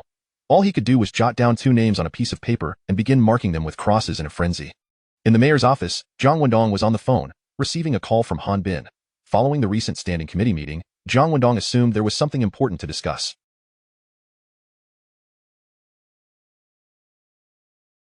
However, Han Bin informed him of his desire to transfer Lin Haishan from the Agricultural Technology Station to serve as deputy director of the party and government office. Jiang Wendong and Lin Haishan had both started working in Tianqiao Town over a year ago. It was said that Lin Haishan had some connections in the county, which allowed him to quickly ascend to the position of deputy director upon his arrival in Tianqiao. While Jiang Wendong recognized Lin Haishan, their acquaintance was superficial. He did not know him well. After hearing Han Bin's inquiry, Jiang Wendong quickly understood the reasoning behind it. From a certain perspective, the director of the party and government office served as the secretary's chief aide. However, the new director Bai Lu was Jiang Wendong's appointee, undoubtedly his ally, his chief aide. As the top leader of Tianqiao Town, Han Bin could not afford to be without a trusted confidant in the party and government office, which was entirely reasonable. Jiang Wendong did not deliberate for long before responding with a smile. I agree with Secretary Han's suggestion. Once their conversation concluded, Jiang Wendong picked up his pen once more when a knock sounded at the door. Without looking up, he said, "Come in." The door opened, and a gentle fragrance wafted in. Jiang Wendong didn't need to lift his gaze. Just by the delightful scent, he recognized who had arrived. Bai Lu entered, feigning an air of calmness, yet feeling inexplicably guilty upon seeing Jiang Wendong. Instinctively, she pressed her legs together. Jiang Wendong remained engrossed in his work, and Bai Lu, not daring to disturb him, stood awkwardly in silence. The only sound in the room was the rustling of Jiang Wendong's pen as he wrote furiously.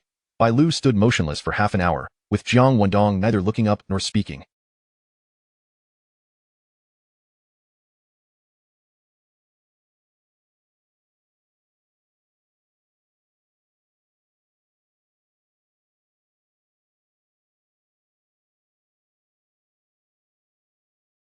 She understood that his deliberate neglect was a consequence of her written words from the previous night. Although Bai Lu was still feverish, her resolve began to wane. Unable to contain herself, she muttered under her breath, "Demon, just you wait. One day, I will berate you 8 million times." No sooner had this thought crossed her mind than Jiang Wendong broke the silence. "Last night, how many times did you berate me?" Caught completely off guard, Bai Lu replied, "Not much. Just 8 million times." Chapter 16. The demon Jiang Wendong, upon receiving the news that Bai Lu had come down with a fever and failed to report to work this morning, Jiang Wendong initially presumed her illness was merely a ruse. After all, the previous night, she had publicly humiliated Mayor Jiang on paper, and it was only natural for her to be apprehensive about potential retaliation, thus opting to remain absent from the office.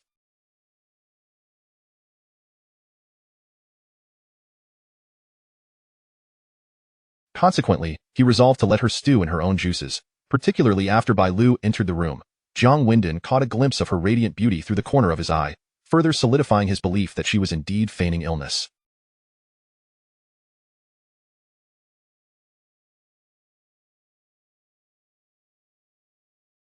He thought to himself, "Let us put her through the ringer."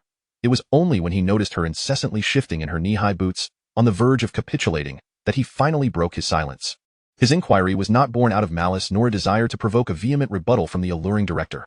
Rather, he hoped to elicit a response from Bai Lu that would affirm her newfound humility, perhaps something along the lines of, "How could I possibly show you anything but respect?" If she could utter words to that effect, it would However, caught off guard, Bai Lu inadvertently blurted out her true thoughts. "What?" Jiang Wendong's muscles tensed, his head snapping up. "How many times?" Bai Lu, startled by his abrupt movement, stammered, "Not many."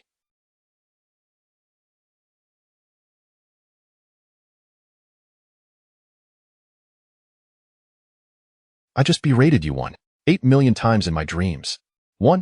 8 million times? Good heavens! Jiang Wendong felt his nostrils flare with indignation.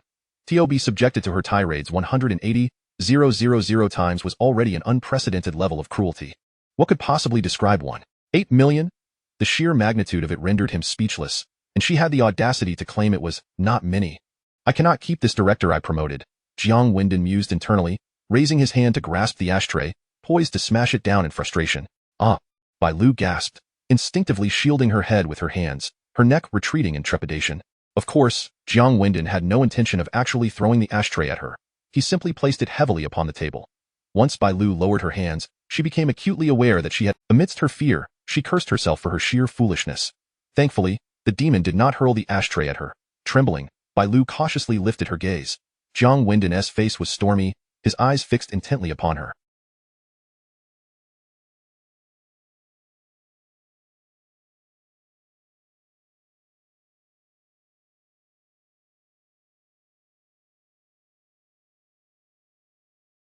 Feeling unnerved under his gaze, Bai Lu instinctively forced a smile, saying, "Demon, I was merely expressing my thoughts in a dream. In reality, I would never dare to show you any disrespect." Jiang Wendong's tone was icy. "What did you just call me?" "Demon," Bai Lu replied with unyielding conviction, only to be struck dumb by her own words.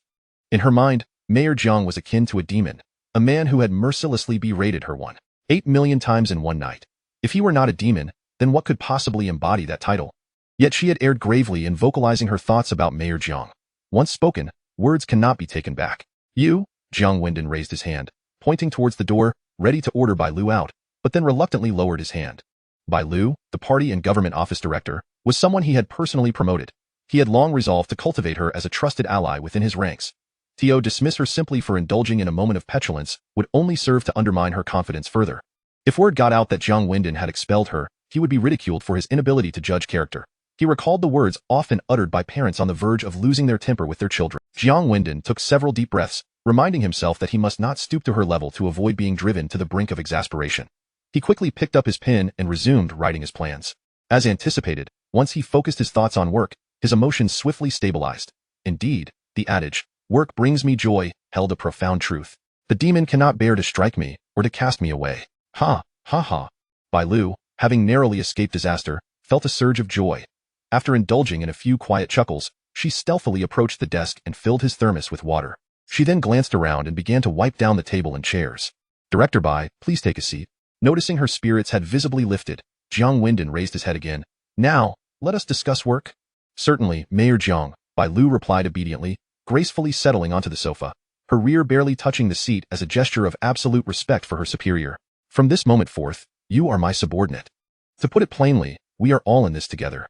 Upon witnessing her posture, Jiang Wendong felt an inexplicable discomfort, his thoughts wandering to her curves as she bent forward. He said, "As long as you can focus on your work and refrain from just be yourself, that is what matters most." When Jiang Wendong uttered the words, "You are my subordinate," he did so without much forethought. Following her promotion in the standing committee meeting, Bai Lu had essentially been branded with a large Jiang on her forehead. All the officials, great and small, in Tianqiao town were now aware that Bai Lu was indeed Jiang Wendong's person. Those who wished to align themselves with Jiang Wendong would treat Bai Lu with utmost respect, while those loyal to Han Bin would regard her as an adversary. Thus, when the two found themselves alone, there was no longer any need for Bai Lu to maintain a pretense of decorum. "Very well, Mayor Jiang." Upon hearing this, Bai Lu beamed, leaned forward, and firmly settled on. She even crossed her legs in a relaxed manner, thinking to herself, "The demon has finally cast aside his mask of hypocrisy and acknowledged me as his OW and HM. Perhaps I should seize the opportunity to further our relationship." Just as this thought crossed her mind, she noticed Jiang Wendong furrow his brow, his gaze fixated on her crossed legs. Bai Lu felt a jolt of realization. Grasping her skirt with her left hand, she slowly began to raise it, her voice softening. "Mayor Jiang, do you like looking at my legs? Wait until tonight." What was to happen tonight? Bang! Before she could finish her sentence, Jiang Wendong slammed his hand down on the table with great force. Startled, Bai Lu jumped up from the sofa, her face pale. "Yes, I meant for you to be more relaxed and natural in my presence," Jiang Wendong reprimanded in a low voice. "But that does not give you license to lounge about with your legs crossed like a lord. Nor should you prance around like a wanton woman, lifting your skirt suggestively. Bai Lu, how could I have been so blind to your utter foolishness? I truly regret promoting you to director."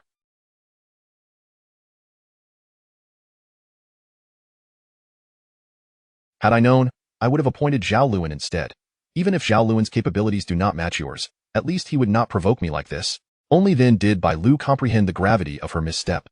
Overwhelmed by shame, she hastily bowed and apologized profusely, her voice trembling with the threat of tears as she implored Mayor Jiang for forgiveness for her folly.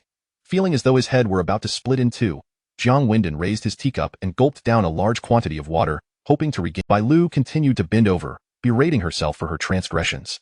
"Pour some water," Jiang Wendong said, his expression devoid of hope. Bai Lu hurried over, pouring him a glass of water, and then nervously lit a cigarette for him. "All right, go take a seat. We need to discuss work." Jiang Wendong gestured with his hand. Bai Lu initially perched herself on the edge of the seat, but then leaned in to sit properly, adopting a dignified posture. Now that is more like it." Jiang Wendong nodded in satisfaction. Bai Lu quickly offered a modest smile, expressing her gratitude for the mayor's praise. However, inside she reveled. When the demon was angry, I feared he would no longer want me. Yet, all it took was my apology to easily— TSK, I am indeed the demon's person. Jiang Wendong began to discuss work. "Before you arrived, Secretary Han called me. Lin Haishan, the deputy director of the Agricultural Technology Station, You should be aware of Secretary Han's motives behind this decision. Lin Haishan to the party and government office? Bai Lu's brows furrowed immediately as she replied, I understand now. This is Secretary Han's strategy to undermine you, initiated last night. It seems I must keep a close watch on Lin Haishan and ensure he has no opportunity to rise. Chapter 17. Otherwise, I shall wreck your mouth methods? Han Bin's promotion of the somewhat influential Lin Haishan.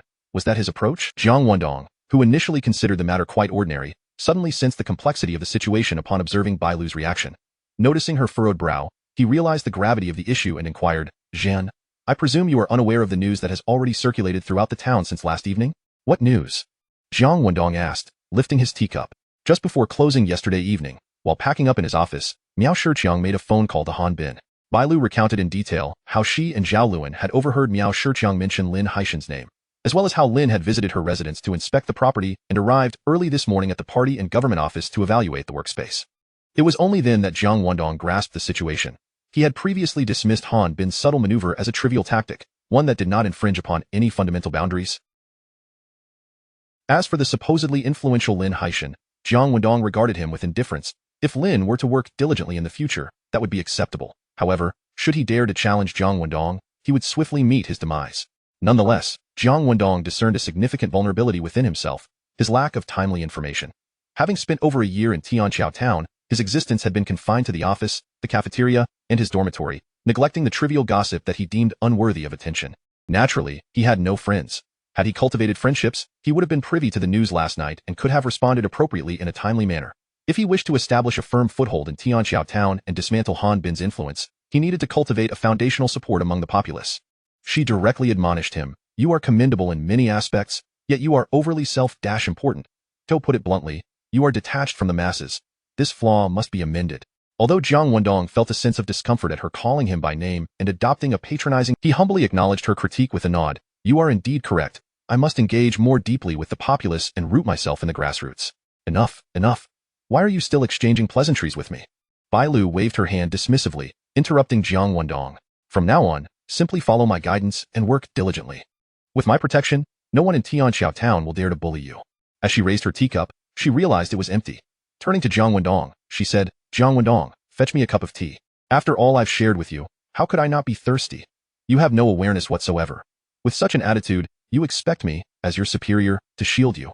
Jiang Wendong thought to himself, this little woman seemed oblivious to her own weight in this situation. What are you staring at? Bai Lu exclaimed, her eyes widening. Just as she was about to scold him further, a sudden realization struck her. Jiang Wendong was no longer merely a lowly clerk in the party and government office. He had become the second-in-command of Tianqiao town, effectively her superior. Upon this epiphany, Bai Lu's heart raced, and she hastily stood, her face adorned with a sycophantic smile, prepared to offer the most sincere self-criticism. However, with a grim expression, Jiang Wendong raised his hand and said, enough. Spare me the meaningless chatter and be on your way. All right then. Surprised by Jiang Wendong's unexpected leniency, Bai Lu felt a surge of joy and quickly acquiesced. Also, refrain from speaking nonsense to me in the future. Jiang Wendong, who remained apprehensive about her possibly revisiting the topic, yet Bai Lu swiftly turned and fled. With a resounding bang, she closed the door behind her, then triumphantly patted her chest, exclaiming, Humph, the audacious demon thinks he can escape the grasp of this lady? Not a chance. Now, I am one of the 9 most powerful individuals in Tianqiao town. After contemplating this, Bai Lu immediately reined in her flattering demeanor, adopting an expression of unbeknownst to Jiang Wendong. The little sycophant he had just reprimanded was far from abandoning her ambitions. His frustration stemmed from Bai Lu's demeanor when alone with him. How did I not recognize this side of her before? Jiang Wendong lamented, feeling deceived, and shook his head in resignation as he resumed reading his documents. What Bai Lu would do upon returning to the party and government office, how she would ruthlessly undermine Lin Haishan, was of no concern to Jiang Wendong. If she could not even maintain control over the party and government office, nor overpower a mere Lin Haishan, then she was The entire afternoon passed in silence, with no one knocking on the door of Jiang Wendong's office. Instead, muffled laughter could be heard from the eastern corridor, where individuals were congregating in Han Bin's office. Despite Jiang Wendong's impressive maneuver of airlifting to Tianqiao, which had left the town's officials in shock, and his decisive action of severing Han Bin's confidant Miao Shiqiang, thereby securing 2 seats within the team, the cadre of Tianqiao town still harbored disbelief. Many believed that Jiang Wendong was destined to be thoroughly sidelined sooner or later. Even the most formidable background could only ensure Jiang Wendong would not be scapegoated as he once was. It could not enable him to be like his predecessor, Meng Chong, who could barely contend with Han Bin. If Jiang Wendong wished to challenge Han Bin, he must first seize control of the financial department. The secretary oversees personnel, while the mayor handles the economy. The secretary possesses the official title, while the mayor holds the purse strings. Additionally, the police station, representing the enforcement arm, is also under the secretary's jurisdiction. Although the police station and similar entities are typically managed vertically, they ultimately answer to the local secretary, thus constituting a dual management structure. Such clear delineations of responsibility exist in theory. However, theoretical frameworks are not always stringently applied in reality. At least in Tianqiao Town, the official title, the financial resources, and the enforcement power are all currently under Han Bin's control. Jiang Wendong's influence is limited to the party and government office. However, this was not a significant issue. Jiang Wendong had only just assumed his position yesterday. Managing the party and government office was already a considerable achievement. What he needed to do next was to refrain from hastily vying for power against Han Bin and instead focus on solidly performing his duties. As a new day dawned, Jiang Wendong resolved to conduct village investigations. Upon arriving at the office that morning, he found Bai Lu sorting through the newspapers that had arrived. "Morning, Zhan," she greeted. Her spirits markedly improved from the previous day. Yesterday, she had appeared exuberant, though that was merely a fade. In truth, she had been battling a fever of 38 degrees while Jiang Wendong had ordered her to leave. Today, however, she was fully recovered, brimming with vitality akin to a rose that had been nourished.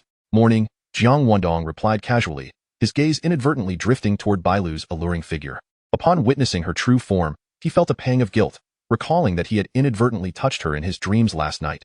Alas, the little sycophant was not only flirting with him in reality but also indulging in his dreams. Having keenly sensed Jiang Wendong's predatory gaze, Bai Lu secretly rejoiced. Yet, feigning ignorance, she intentionally dropped the newspaper, turning her back to him as she bent down to retrieve it, subtly raising her posterior and giving it a gentle shake. Chapter 18. The most outstanding woman of the Yi family. With a swift motion, as that peach-shaped object swayed before him, Jiang Wendong felt an immediate rush of blood surge to his head. Instinctively, he raised his hand, ready to grasp it, but quickly regained his composure, thinking, "That little temptress is trying to ensnare me again. Truly, I ought to have my eyes gouged out." Cursing inwardly, he hurried into the restroom. "I spent over a year as a colleague of Bai Lu, seeing her almost daily. Yet, I have never harbored any indecent thoughts towards her. So why am I feeling this way now? Could it be that my mindset has shifted upon returning to the present?" Standing before the sink, he splashed cold water on his face repeatedly, then looked up at his reflection in the mirror, furrowing his brow in confusion. This must be due to her outrageous act a few days ago when she willingly sat in my lap and suggested lending her seed. Yes, that must be it from now on. I shall be more cautious and regard beautiful women as mere skeletons. Having finally arrived at a conclusion, Jiang Wendong adjusted his mindset and exited the restroom. Bai Lu was diligently wiping the table, her demeanor utterly composed, devoid of any hint of flirtation. "She merely picked up the newspaper without any intention of seducing me.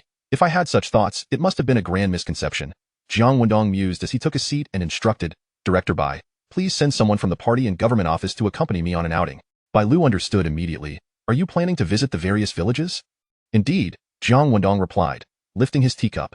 "Given the challenging rural roads, there's no need to send a vehicle. Let's ride bicycles for convenience."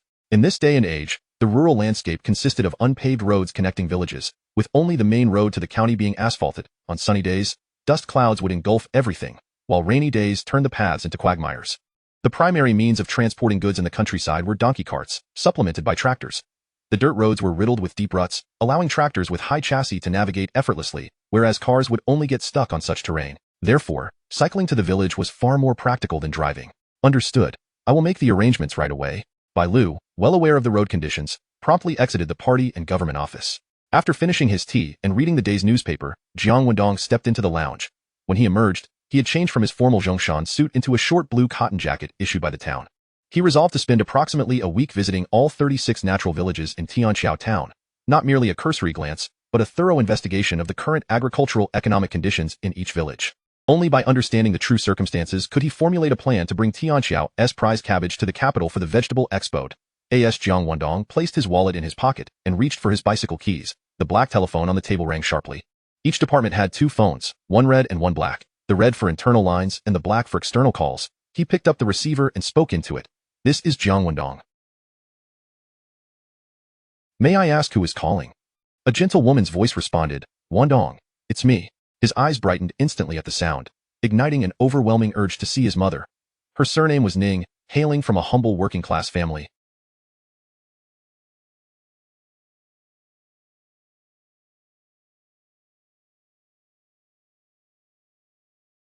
Jiang Wendong knew from a young age that had it not been for his father's insistence, she would never have married into the Jiang family. Yet, during her years with the Jiang family, she had lived with utmost caution. After the Jiang family faced calamity and his father met an accidental demise, his resilient mother followed suit without hesitation. Her tone was tender as she inquired, "Wendong, how have you been feeling these past few days?" "Very well," Jiang Wendong replied, tempering his excitement. "Mother, please take care of yourself. I will return home to visit you next month." "Haha." His mother chuckled lightly. "Wendong, the reason I am calling is primarily to convey a message from your grandfather." "Please, go ahead, mother." "You agreed to the marriage alliance with the Lu family girl, and after your arrival in Tianqiao, your grandfather has gathered information about the Yi family and has taken corresponding actions." His mother continued, "It is likely that someone from the Yi family will soon visit Baiyun County. Their target position is the county magistrate. Your grandfather also mentioned that the Yi family might seek to recruit Han Bin from Tianqiao, intending to suppress you through him." Jiang Wendong nodded in understanding.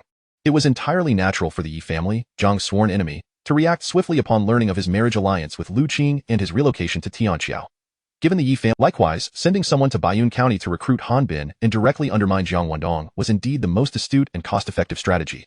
His mother added, "Your grandfather hopes you can withstand the formidable pressure from the Yi family in Tianqiao. This will be your first battle since embarking on your official career, and it is of utmost importance."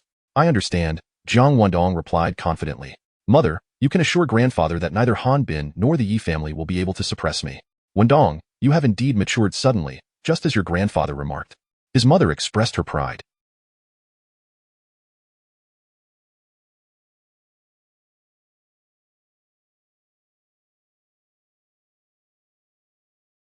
Jiang Wendong smiled. "Mother, rest assured I will ensure you no longer have to worry about me. You are the flesh of my flesh. It is only natural for me to concern myself with you." His mother continued, "Your grandfather also mentioned, thus, only you and the Yi family members will be aware of each other's identities." "Yes, I understand," Jiang Wendong replied.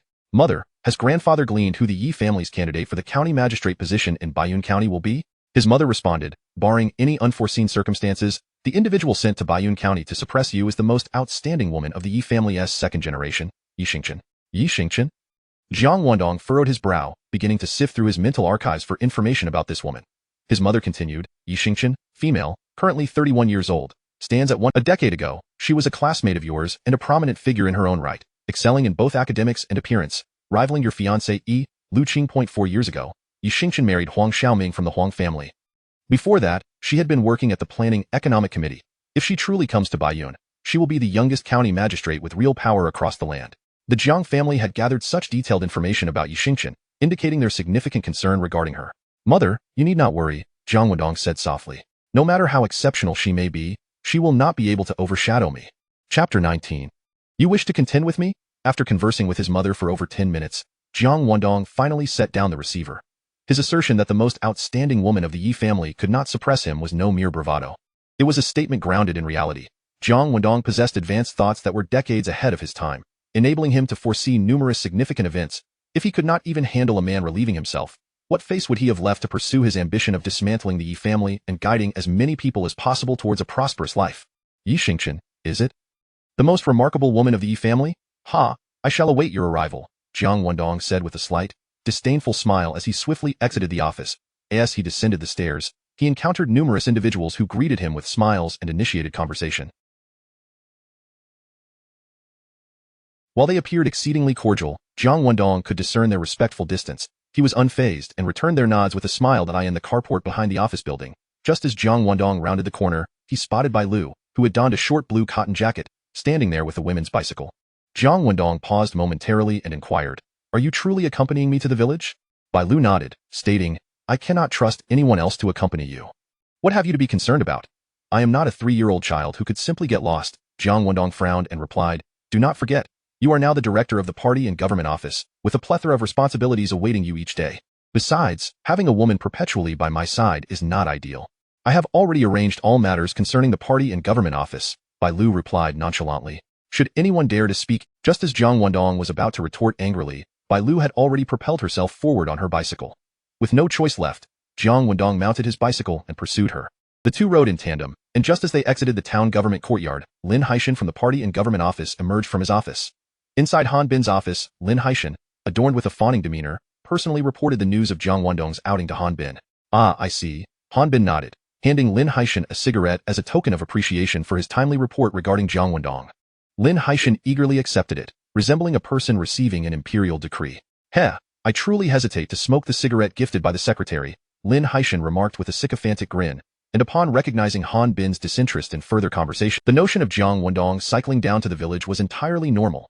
As the town mayor overseeing economic matters, if he did not occasionally present himself in the fields, how could he find the audacity to proclaim his developmental economic plans in the standing committee meetings? Moreover, Han Bin was aware that throughout the previous day, aside from Bai Lu, whom he had promoted, no one else had come to report their work to him. What did this signify? It indicated that the deputy mayors responsible for agriculture, industry, and other facets held Jiang Wendong in no regard. You wish to challenge me? Regardless of your formidable background, in Tianqiao, you must abide by my rules, whether you are a dragon or a tiger. Han Bin mused to himself with a faint smirk, rising to gaze out the window at his kingdom, a proud confidence dawning upon his darkened visage. However, upon recalling Bai Lu from the party and government office, particularly when he unconsciously compared her to Zhang Cui and others, he could not help but mutter under his breath, what good coins have all been sullied. In the ensuing days, Jiang Wendong, accompanied by Bai Lu, traversed the fields of various villages.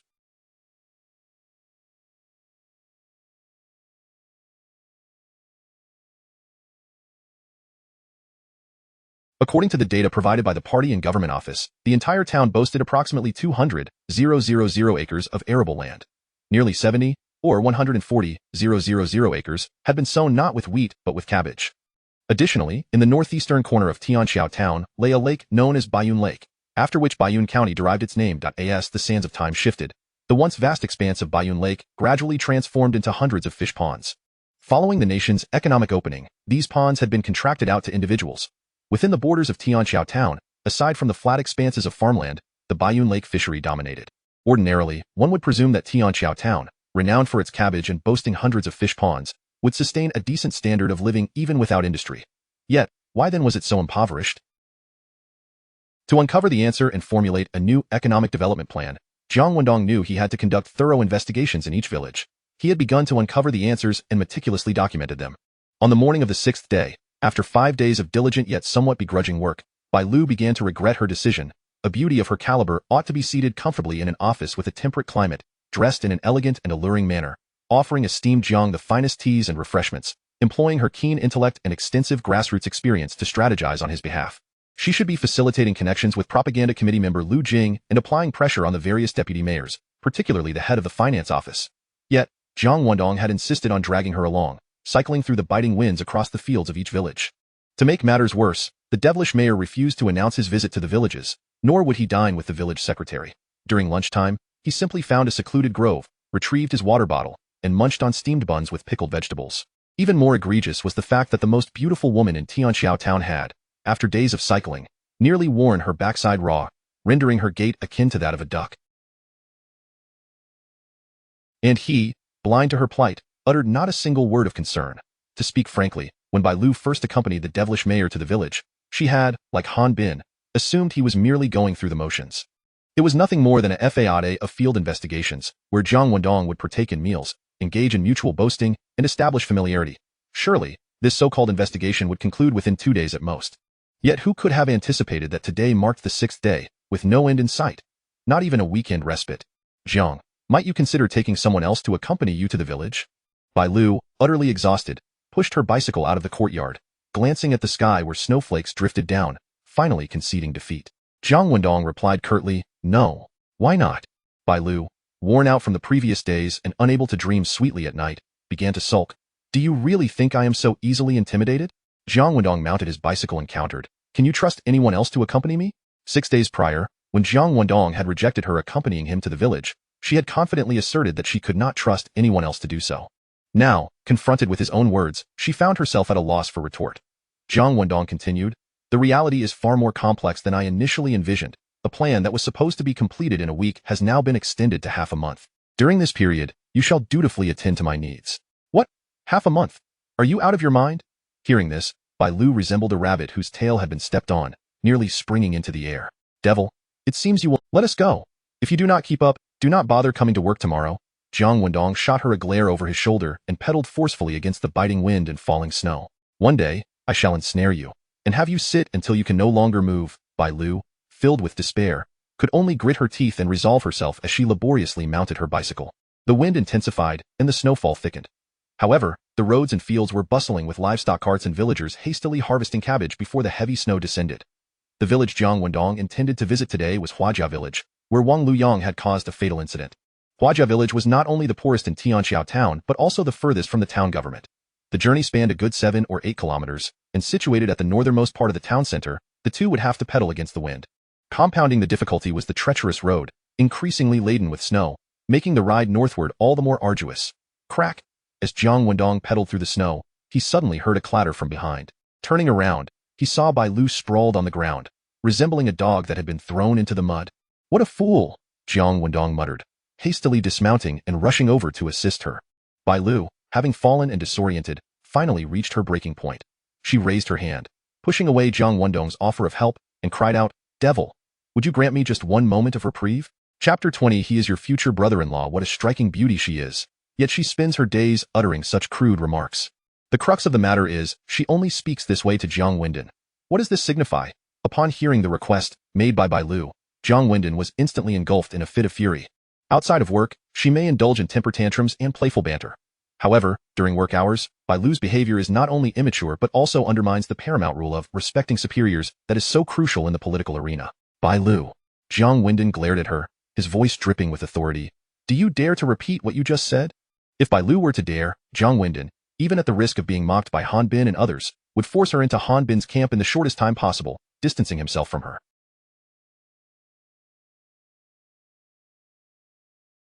For an individual who cannot control their emotions in a professional setting is utterly unworthy of trust. Even if her work abilities are exceptional and her loyalty unwavering, such traits pale in comparison to the potential catastrophic losses Jiang Wendong could suffer in the future due to her emotional volatility in more significant roles. Bai Lu felt a shiver run down her spine. The look in Jiang Wendong's eyes held not only anger but also disappointment and regret, along with a resolute determination to cast her aside. It was then that Bai Lu comprehended the gravity of her transgression. This mistake was 100-fold more severe than the trivial scribbling she had done a week prior. Back then, her error had been a mere act of childishness. But now, Bai Lu was not merely throwing a tantrum. She was genuinely revolted by the hardships Jiang Wendong had put her through during their time together. Suddenly, a voice pierced through the air from the nearby vegetable patch. In the frigid weather, this robust young man wore only a thin shirt, steam rising from his back. Bai Yongjun. Bai Lu had no older siblings or younger ones, only Bai Yongjun, her dear brother. 2 decades prior, their father had succumbed to illness, leaving the siblings to fend for themselves. Years later, their mother, who had tirelessly raised them alone, fell ill due to exhaustion. Bai Lu, renowned for her striking beauty since childhood, had reluctantly accepted the meager betrothal gift of 3,800 yuan from the old secretary to marry a husband with the intellect of a mere child, solely to afford her mother's medical care. Each time she reflected on this, Bai Yongjun cursed his own inadequacy, vowing to protect his sister at all costs against anyone who dared to bully her. Now, with his head bowed and teeth clenched, Bai Yongjun had just arrived at the roadside when he heard a familiar cry. That voice. It sounds just like my sister. Bai Yongjun's heart raced, and he hastily looked up, only to witness a young man pushing a girl on a bicycle to the ground. The snow fell heavily, obscuring his vision. He attempted to call out to his sister. As Jiang Wendong turned to look, Bai Lu instinctively cried, "Junzi?" Confirming her identity, Bai Yongjun's eyes blazed with rage, and he cast aside his cart, charging at Jiang Wendong with a roar. "How dare you bully my sister? I'll kill you." Bullying her? When did I ever bully him? Before Jiang Wendong could process the situation, he was struck hard in the abdomen by the charging Bai Yongjun, sent sprawling and what on earth is happening? As he lay amidst the uprooted cabbages, bewildered, Jiang Wendong noticed Bai Lu, who had been on the ground, suddenly springing to her feet like a small leopard, seizing Bai Yongjun by the hair and delivering a flurry of slaps to his face, roaring, "Who told you to hit him? Who told you to hit him?" Bai Yongjun, initially intent on aiding Bai Lu by confronting her assailant, was utterly taken aback by his sister's fierce reaction. Though confused, he dared not retaliate, instinctively shielding his head with his hands, squatting on the ground to withstand her blows. After delivering a barrage of slaps, 17 or 18 in total, Bai Lu hurriedly rushed into the vegetable patch to assist the still-dazed Jiang Wendong. In a hoarse voice, she implored, "Jiang Zhen, please give me another chance. This will be my last opportunity. If I err again, I will resign without you needing to say a word." Recognizing her genuine remorse and the fact that she had defended him, Jiang Wendong decided to show leniency and grant her another chance. Rubbing his sore backside, he looked at Bai Yongjun and inquired, "Is that your brother?" Yes, he is my brother. My real brother." Bai Lu quickly replied, "Jiang Zhen, Please forgive Junzi's rashness. He mistakenly thought you were. If you wish to assign blame, direct it toward me. Blame you? Do you think I can just kick you over too? Humph. With a huff, Jiang Wendong turned away, bending down to retrieve the wallet that had fallen from his pocket. Upon hearing Jiang Wendong's words, Bai Lu realized she had narrowly escaped a perilous situation. The tension that had tightened in her chest finally eased. She dashed back to the road, grasping Bai Yongjun and quietly admonishing, "Do you have any idea who he is to dare lay a hand on him?" Bai Yongjun, with his chubby cheeks, asked innocently, "Who is he?" "Whoever he is, he cannot bully my sister." Sighing, Bai Lu explained, "He didn't bully me. I fell, and he helped me up. I lost my senses and scolded him for it. He is our town mayor from Tianqiao." Ever since his sister had married a fool to care for their mother, he had expected Bai Lu to eventually find a man outside. He wholeheartedly supported her in this, for a stunning beauty like her could never remain a widow forever due to circumstances. Yet, he never imagined that she had secured the mayor of Tianqiao as her suitor. "Shu, keep it low-key. You mustn't speak of this to anyone. After all, I cannot divorce Changming, her foolish husband, and can only serve as Jiang Zhen's mistress. But I am content with this. In the future, when you encounter him, show him the utmost respect, understood?" Bai Lu instructed her brother. Bai Yongjun nodded, still somewhat dazed. "Then hurry along." Bai Lu playfully kicked Bai Yongjun and, with a beaming, sycophantic smile, approached Jiang Wendong. Chapter 21. They are true outlaws. Bai Lu approached Jiang Wendong with a sycophantic smile, hastily extending her hand to assist him. "I am not yet in my twilight years. Do I truly need your— In the future, as long as you apply a modicum of thought to your work, I shall be thoroughly satisfied." Jiang Wendong evaded Bai Lu's hand, wishing to avoid further entanglement in the matter, and deftly shifted the conversation, inquiring, "Is your family's?" Each household possessed approximately 1.5 acres of staple cropland, which was exempt from agricultural taxes, supplemented by their contracted plots, amounting to roughly 10 acres per family. Some land was cultivated with wheat, while others grew cabbage. The wheat served to fulfill public grain quotas and sustain their own subsistence, while the cabbage was sold to cover annual expenses, including the costs of marriage and housing. As Bai Lu spoke, she busied herself with the bicycle. The chain had come off, becoming lodged in the bearings, causing her to fall and twist it, rendering the bicycle unrideable. "Junzi, come here. Take my bicycle home, and after it's repaired, bring it to town." The manner in which Bai Lu commanded her younger brother was more adept than that of directing livestock. The crucial factor was that Bai Yongjun was even more obedient than any beast.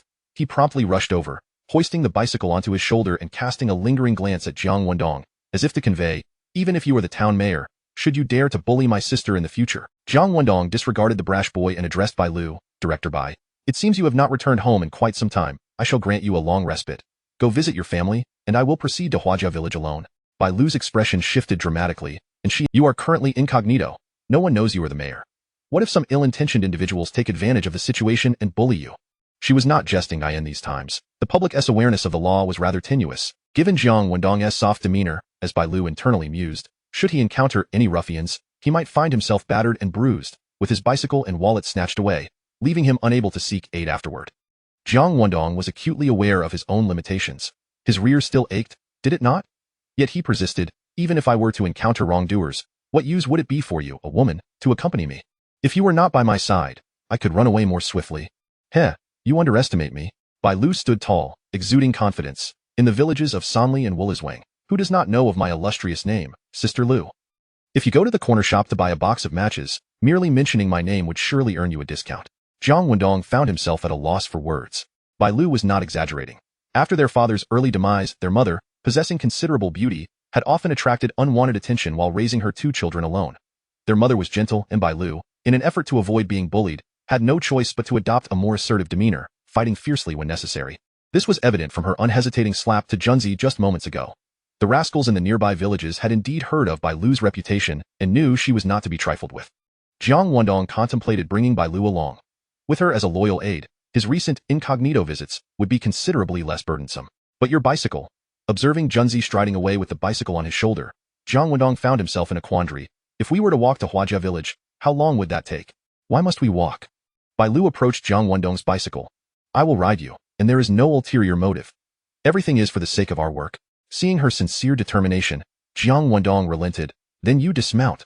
I shall carry you. The rural roads are difficult to navigate. You, coming from the city, would struggle to ride with someone on board. Moreover, I not only possess long legs and strength, but I am also well acquainted with the terrain.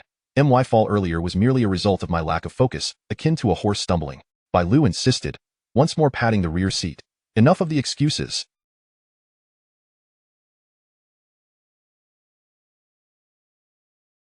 Honestly, no one knows you are the mayor. Why do you care? After some contemplation, Jiang Wendong mounted the bicycle. Very well, let us take turns pedaling. Agreed. It is complimentary, no charge. Strangely enough, as Bai Lu rode, the snow ceased. The two conversed about this year's cabbage harvest as they traveled. Bai Lu spoke eloquently, while Jiang Wendong listened intently.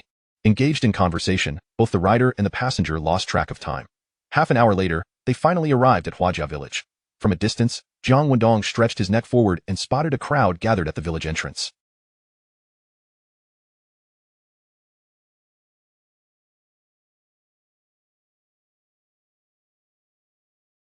The north wind howled, and the heart-wrenching cries of a little girl echoed, "Sister, sister, let go of my sister. Something has happened over there." Bai Lu's face paled, and she pedaled with renewed vigor. At the entrance of Huajia village, a 9-year-old girl, Hua Mei, wailed inconsolably. Several thugs were dragging away a goat, while 18-year-old Hua Rou clung desperately to the animal, her frail form being pulled across the ground.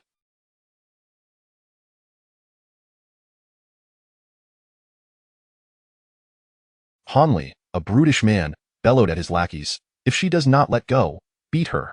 Dozens of villagers stood by, seething with rage but too frightened to act. This was because Hanli and his gang were genuine. Their survival hinges on this animal. "Spare you? Huh? Who the hell do you think you are?" Hanli sneered, addressing the village head.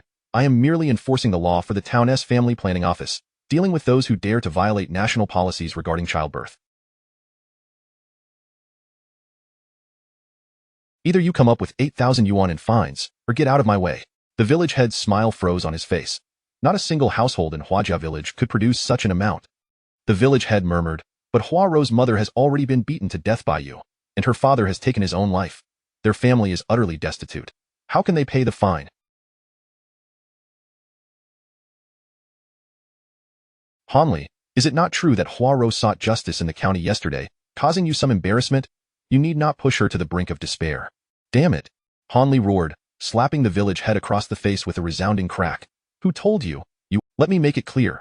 Even if she is dead, it is a sin she brought upon herself, and even if her family is wiped out, they must pay the fine." The village head staggered from the blow. A few young men could no longer restrain themselves and instinctively moved to intervene, only to be held back by their families. Hanli and his crew were indeed dangerous criminals. To cross them would invite dire consequences. "Sister, sister."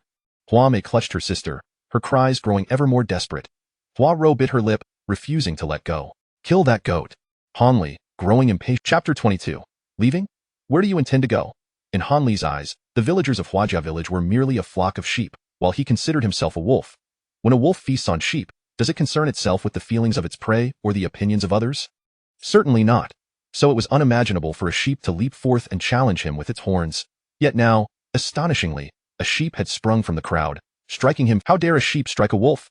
This was outrageous. After receiving a heavy blow from the branch, Hanli was momentarily stunned. It was not just him. Even his. In contrast, Hua Rou, who was desperately clinging to a goat and being dragged towards a farm tricycle, managed to lift her head with great difficulty to gaze at the person wielding the branch against Hanli. He was a young man in his 20s, tall and slender, with a handsome face that clearly marked him as someone not of rural origin. Hua Rou only needed a fleeting glance to etch his visage into her memory forever. With a surge of rage, Jiang Wendong raised the branch once more and brought it down with force upon Hanli's flabby face. He had never considered violence the best solution to problems. However, at that moment, he would not hesitate to fight anyone who dared to stop him from delivering punishment to Hanli. After being struck hard again, Hanli finally came to his senses, letting out a wretched scream.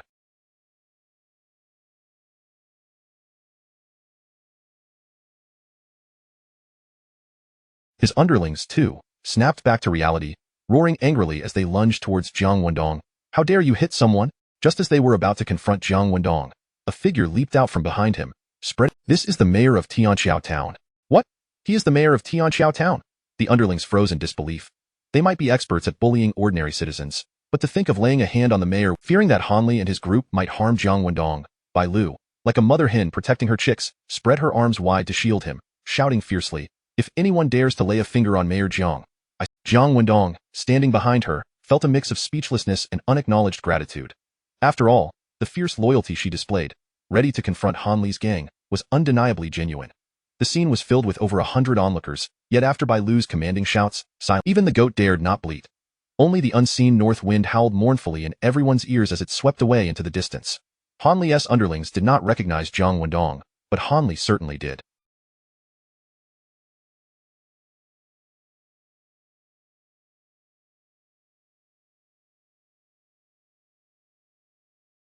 Just 10 days prior, he had threatened Jiang Wendong by seizing his collar on the stone bridge south of the town hall.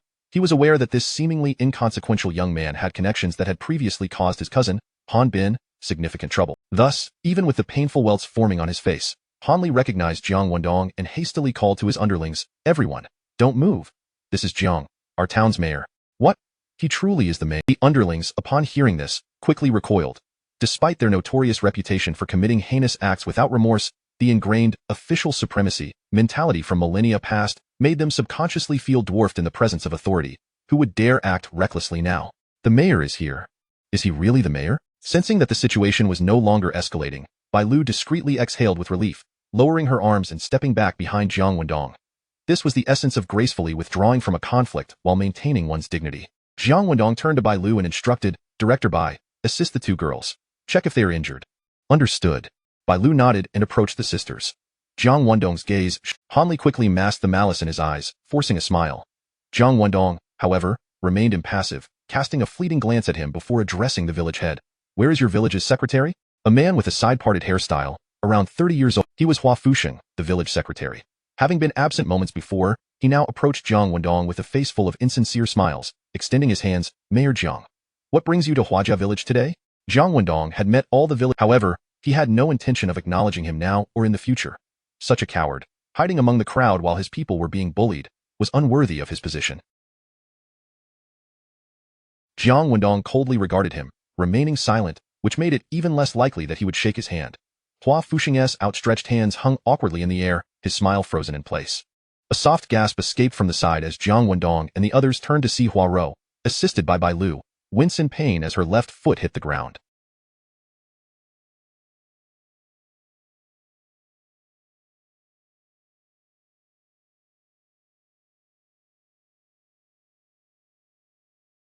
She could not suppress a quiet cry. Her struggle against Han Li's men had likely dislocated her ankle. Bai Lu glanced down and called into the crowd, "Is there a doctor from the village clinic present?" "This girl's ankle may be dislocated." The village doctor was not on site. Hua Fugua, the village head who had just been slapped by Han Li, quickly signaled several women to help take Hua Rou to the clinic.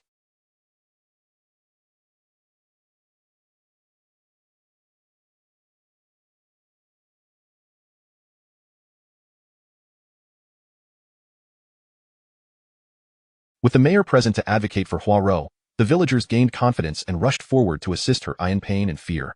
Hua Rou clung tightly to her goat, while her sister, Hua Mei, silently wept, holding onto her arm. "The mayor is here and will surely help you," an older woman comforted her. As Hua Rou was escorted away from the scene, she turned back to cast one last glance at Jiang Wendong. Her face was pale and haggard, yet it could not conceal her innate beauty. Jiang Wendong nodded slightly at her, signaling her to proceed to the clinic before shifting his gaze back to Han Li. Despite being Han Bin's cousin and the most formidable man in Tianqiao town, he still lacked the courage to confront Jiang Wendong directly. With a forced smile, Han Li reluctantly acknowledged, "Mayor Jiang, you carry on." "I shan't disturb you." He then gestured to his underlings, "Today, let us give Mayor Jiang some face and suspend our actions. We'll take our leave." As the underlings moved towards the farm tricycle, Jiang Wendong's chilling voice echoed, "Leaving? Where do you think you are going?" Chapter 23. Finding a new mayor for you, it was futile, as Han Li and his companions appeared like marauders invading a village, injuring Hua Rou. Their attempt at theft faltered due to Jiang Wendong's sudden arrival, yet they brazenly shouted for him to show them some respect before attempting to leave. "What a ridiculous joke," Jiang Wendong, observing, "How dare you ask for my respect? Who gave you the audacity to think you could inflict harm upon innocent villagers and simply walk away?" Jiangtown, Han Li, who prided himself as the mightiest in Tianqiao, was losing his patience. The bruises on his face rendered him even more menacing. "Even if you were the mayor, you lack the authority to interfere with my work at the town's family planning office and to lawfully punish those unruly villagers, do you not? You assert that you are assisting the family planning office in punishing lawbreaking villagers?" Jiang Wendong nodded. "Very well, Then enlighten me. Who authorized you to act on behalf of the family planning office in Huajia village, to harm and steal? It's, Han Li began but abruptly fell silent. All 5 of you, stand right there. Without my permission, who dares to leave Huajia village even? The implication was clear. If you dare, try to leave. Han Li's expression shifted. Jiang Wendong ignored him, turning to Hua Fuxing. Take me to the village committee office. In those days, there were no cell phones, only hefty mobile phones costing around 25,000 yuan. If Jiang Wendong wished to contact the town, he could only do so from the village committee office. Secretary Hua Fuxing promptly nodded in agreement. Jiang Wendong then addressed the village chief, Hua Fugui, and others. I invite all the esteemed elders and young ones of Huajia village to the village committee office to witness how I handle this situation. May I ask, will you all come? Of course. The response was unanimous. In times when the economy was underdeveloped, the surplus labor force in the countryside was abundant, and there was scarce entertainment. Such a rare and momentous occasion, who would forsake the opportunity to witness the spectacle? Thus, amidst the throng of over 100 villagers, Jiang Wendong, guided by Hua Fuxing, swiftly made his way to the nearby village committee office.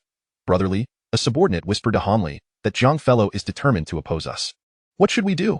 Should we leave or stay here? Staying here, what difference does it make? I want to see what that Jiang can do to me, Han Li replied through clenched teeth, retrieving a hefty mobile phone from the pocket of his long coat and stepping aside to make a call. At the village committee office, Jiang Wendong perused the telephone numbers of various town units affixed to the wall, picking up the receiver. Is this the Tianqiao Town Police Station? This is Jiang Wendong. Immediately send Vice Director Yi Chengxia to Huajia village with a team. He must arrive within 20 minutes. If he is even a minute late, I shall strip him of his uniform. Is this the family planning office of Tianqiao Town? This is Jiang Wendong. Immediately dispatch Deputy Director Zhang Maoding to Huajia village at the fastest speed possible. If he cannot arrive within half an hour, he may as well resign. Secretary Han, this is Jiang Wendong. I am currently in Huajia village. There is a matter I need to report to you. Regardless of how Jiang Wendong would resolve the situation, he had to inform Han Bin. When speaking to Han Bin on the phone, his tone was calm and respectful. However, when he called the family planning office, he wielded his official authority to pressure them. When contacting the police station, he specifically named Vice Director Yi Chengxia, disregarding the station chief Han Changhe entirely. Upon arriving at the village committee office, he took charge, and Bai Lu, who was fetching him water, glanced at him, thinking, my man looks truly formidable in this moment. After making several calls, Jiang Wendong pulled out a cigarette, lit it, and looked at Hua Fuxing. Now, please explain what exactly transpired. Jiangtown, Hua Fuxing replied with a forced smile and a flicker of his eyes. To be honest, I am not entirely sure. At the time of the incident, I was in the vegetable field harvesting cabbages. Jiang Wendong saw through his lie but chose not to confront him. Instead, he turned to Hua Fugui. You were not also in the vegetable? Hua Fugui touched his face, where a handprint remained.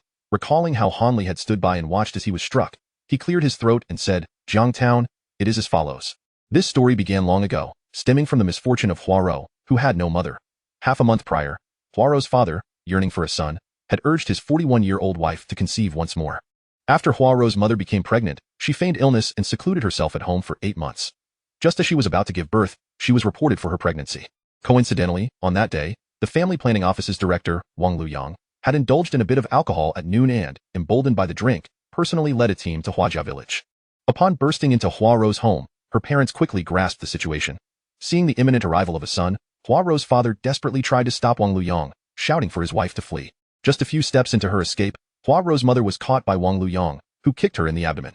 Thus, a tragic incident resulting in 2 deaths occurred. In the aftermath, Huaro's father, overwhelmed with grief at losing both his son and wife, that very evening, he hanged himself with a rope, leaving Huaro and her sister, Hua Mei, suddenly orphaned. Huaro, a diligent student attending high school in the county, returned to weep over her parents' bodies and then sought justice from the town. The town officials claimed that Huaro's mother had broken the law, and her death was deserved. As Hua Fugui recounted this, he bitterly smiled once more. Upon hearing such remarks, Huaro went to the county to continue seeking justice. As for the outcome, we are unaware. In any case, today Han Li arrived with his men, claiming to act on behalf of the family planning office, intending to seize all of Huaro's family's possessions. Alas! He sighed and continued. After the incident with Huaro's mother, the family's meager savings and borrowed funds were all spent in the hospital, failing to save her. All that remains at home are a few hundred pounds of wheat and a nanny goat. The wheat has already been loaded onto a tricycle, and Han Li intends to take the goat as well. To this point, Jiang Wendong had witnessed enough. There was no need for Hua Fugui to elaborate further. With lives lost and no accountability, they sought to confiscate Huaro's entire estate. Could such actions be considered humane? Jiang Wendong struggled to restrain his fury, asking Bai Lu, when Huaro sought justice from the town, had I already assumed the role of— How is it that I was unaware of this matter? Bai Lu replied, in recent days, we have been tirelessly traveling between villages from dawn till dusk. However, Hua Fugui hesitated. wanting to speak but holding back. Jiang Wendong tossed him a cigarette, saying, "Old Hua, feel free to speak your mind." Hua Fuguwei quickly caught the cigarette, sniffed it, but hesitated to smoke it. He tucked the cigarette behind his ear and, mustering his courage, said, "When Hua Ro went to the town, I accompanied her. At that time, I suggested she seek you out for resolution. But Hua Ro, having heard something from someone, insisted that finding a new mayor would be futile. It is still Secretary Han who calls the shots in Tianqiao Town." Chapter 24. "Provide me with an explanation, and I shall repay you with my life." Jiang Wendong was met with disdain by Hua Ro. However, he could only manage a bitter smile and shake his head. Just as he was about to say something further, a cacophony of sounds echoed from outside. Deputy Chief of the Tianqiao Town Police Station, Yi Chengxia, rode into Huajia Village on a cross-country motorcycle, accompanied by 2 members of the neighborhood watch. 19 minutes after receiving Jiang Wendong's urgent summons, he arrived in haste. Upon hearing the news that Jiang Wendong wanted him here immediately, Yi Chengxia was momentarily stunned. Regardless of the events occurring in Huajia Village, it was Chief Han Changhe whom Jiang Wendong should have contacted.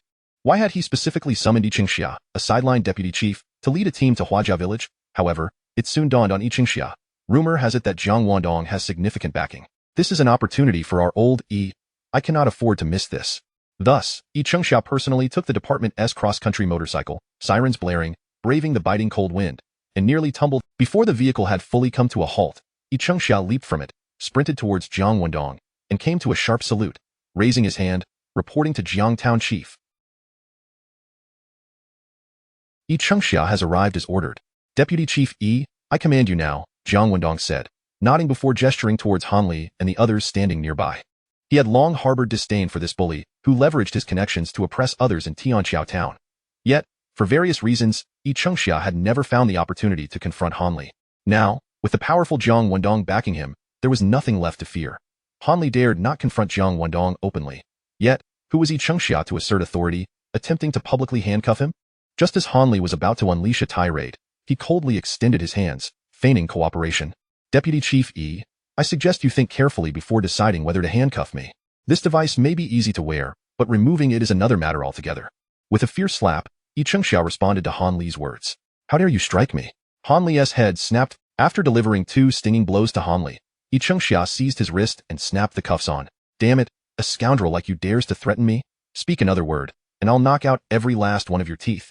It was evident that Yi Chengxia was resorting to violent law enforcement. Yet, in these times, such actions were not uncommon. The key was that Jiang Wendong found it particularly gratifying. The onlookers, villagers, watched with rapt attention, eyes gleaming. Under Yi Chengxia's command, Han Li and his 4 accomplices were swiftly cuffed. Yi Chengxia then followed Jiang Wendong's orders, gripping Han Li by the neck and shoving him into a nearby conference room. Jiang Wendong did not instruct Yi Chengxia on what to inquire of Han Li, as he trusted Yi Chengxia to know precisely what to do. This scene was witnessed by Hua Ro, who was being assisted by several village matrons. After being taken to the village clinic, her ankle had been set, though she still walked with a slight limp. Grasping her sister's hand, Hua Ro hurried over to Jiang Wendong. Are you the new town chief? She rasped, her gaze fixed on him. Jiang Wendong nodded. Yes, I am Jiang Wendong. Can you provide me with an explanation? She pressed. What explanation do you seek? He countered. Hua Ro locked her eyes onto Jiang Wendong's, speaking deliberately. My mother cannot have died in vain. Jiang Wendong inquired. Are you aware that your parents became victims of unforeseen circumstances due to their violation of family planning policies? Or, to be blunt, they knowingly breached the rules. I know, Hua Ro replied, nodding emphatically. But my mother's offense does not warrant her death. Indeed, Hua Ro's mother had violated family planning. Now she lay dead. Hua Ro's demand for accountability was not only a natural reaction but also one supported by the law. Doesn't warrant death? You make a valid point, Jiang Wendong acknowledged. Hua Ro, I can assure you that I will provide you with a clear explanation regarding your mother's death. The frail Hua Ro, however, it was Jiang Wendong's timely arrival that had publicly struck Han Li, protecting Hua Ro's meager possessions, and he had promised to provide her with an explanation. Compared to those whom Hua Ro had approached before, Jiang Wendong was a vast improvement. Yet, Hua Ro was now pressing him for answers. Even the sympathetic bystanders, including Hua Fuguwei, felt that her actions were somewhat excessive. Jiang Wendong, however, did not perceive her insistence as misplaced. He was the town chief of Tianqiao. From the moment he was appointed, he bore the heavy responsibility of safeguarding the safety and property of every law-abiding citizen under his jurisdiction. Looking into Hua Ro's eyes, he stated calmly, if I fail, I shall resign from Tianqiao. Bai Lu gasped. This was before hundreds of witnesses. Jiang Wendong, as the second in command of Tianqiao, had made a public commitment that he could not retract. Should he fail to provide Hua Ro with an explanation, he would have no choice but to resign. Otherwise, he would become a laughingstock in the political arena, losing all credibility. Jiang Town Chief. Bai Lu began to interject anxiously, but just then, Hua Rou abruptly knelt before him, her sister Hua Mei hastily following suit. Jiang Wendong was taken aback and quickly bent down to assist her. Yet, Hua Rou's voice rang out, Jiang Town Chief, please provide me with an explanation. I shall repay you with my life. What use do I have for your life? Get up! Jiang Wendong reached out to pull Hua Rou up, yet he was overwhelmed by a wave of bitterness. This is our populace, the most hardworking, kind-hearted, and genuine people in the world. His promise to provide Hua Rou with an explanation was merely his duty, yet she was willing to offer her life in return. This illustrates the despair that Hua Rou, and many other common citizens facing injustice, feels towards this country. However, Jiang Wendong firmly believed and understood that as our nation grows stronger, the darkness will inevitably recede. Alas, my husband is still too young, lacking experience in governance, relying solely on youthful idealism. It appears that in the future, Sister Lu must frequently counsel him and provide proper guidance. Otherwise, no matter how formidable his background, he will not go far along this path.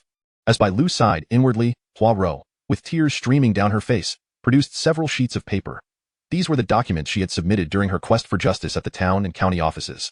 Jiang Wendong, his expression grave, accepted the materials with both hands and began to examine them closely. Squealing to a halt, a blue and white police car arrived at the entrance of the village committee office. The doors swung open and Publicity Committee member Lu Jing, Station Chief Han Changhe, Deputy Town Chief Lu Shanbin in charge of civil affairs, and Deputy Head of the Family Planning Station Zhang Maoding disembarked in quick succession. Jiang Wendong temporarily set aside the documents. Looking up at the approaching figures, he nodded at Lu Jing, then turned his gaze to Zhang Maoding, stating, I warned you that should you fail to arrive at Huajia village within half an hour, you would be dismissed from your position. However, Jiang Wendong did not anticipate that one of the committee members, the publicity officer Lu Jing, would also arrive in Huajia village. Bai Lu was equally astonished by Lu Jing's presence. Nevertheless, Jiang Wendong had no time to ponder the reasons behind Lu Jing's arrival. His immediate concern was to hold Zhang Maoding accountable. Despite Zhang Maoding being merely a deputy station master, Jiang Wendong was resolute in seizing any opportunity to take decisive action against him. Jiang Wendong was indifferent to Zhang Maoding's affiliations. The fact that he had authorized Han Li to come to Huajia village to punish the Hua Rou family during his tenure at the family planning station was more than enough for Jiang Wendong to pursue him relentlessly. Mayor Jiang, Zhang Maoding was caught off guard when he hastily defended himself. The road here is exceedingly difficult. You are aware that it had just snowed? You need not elaborate further. Jiang Wendong raised his hand to interrupt him, his tone icy as he stated, while the comrades from the police station arrived in 19 minutes, you took a full 40 minutes. This clearly demonstrates that you do not regard me, your mayor, at all, nor do you take the directives of your superiors seriously.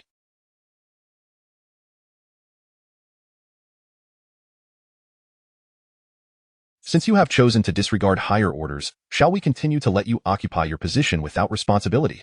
Before Zhang Maoding could respond, Jiang Wendong's voice turned sharp as he questioned, Zhang Maoding, tell me, who granted Han Li, this social miscreant, the authority to invade private homes under the guise of enforcing family planning regulations and forcibly seize women? The accusations of invading private residences and forcibly seizing women were indeed grave. Not only Zhang Maoding, but even Han Bin would struggle to withstand such allegations. When Zhang Maoding received Jiang Wendong's call, he quickly sought out Han Bin to report, already prepared with an excuse regarding Han Li's actions in Huajia village. He promptly replied, Mayor Jiang, the family planning station has not entrusted anyone to act on its behalf in Huajia village. His response was anticipated by Jiang Wendong. Bai Lu had observed Han Li making a call with a mobile phone and quickly reported to Jiang Wendong, predicting that Han Bin would insist that Han Li shoulder all the responsibility himself. And indeed, that was the case.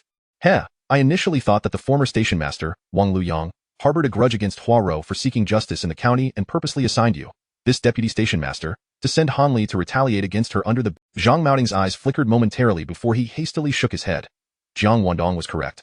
Although Wang Luyang had left the family planning station, he still had the capacity to... However, Zhang Maoding could not afford to acknowledge this. Zhang Maoding, we shall settle the account of your insubordination later, Jiang Wendong declared, dismissing him. He turned to Han Changhe. Han, as the person responsible for maintaining safety in Tianqiao Town, is it not imperative that we apprehend individuals who invade private homes and forcibly seize women and property?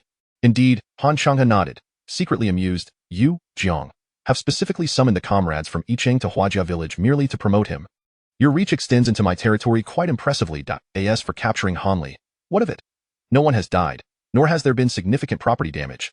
It would merely result in him being detained for a few days. Thus, I propose we hand him over to the county bureau for strict handling. What? Han Changhe paused, exclaiming, Mayor Jiang, you claim Han Li is extremely dangerous based solely on analysis. Now, what do you propose we do? Han Changhe's cheeks puffed out as he replied, we could detain him for half a month. Jiang Wendong pressed further. And what of the property loss suffered by Hua Rou and the mental distress she endured? That is easily resolved, Han Changhe answered. We can require Hanli to compensate Hua Rou for all her losses. Well, it seems that is the only course of action.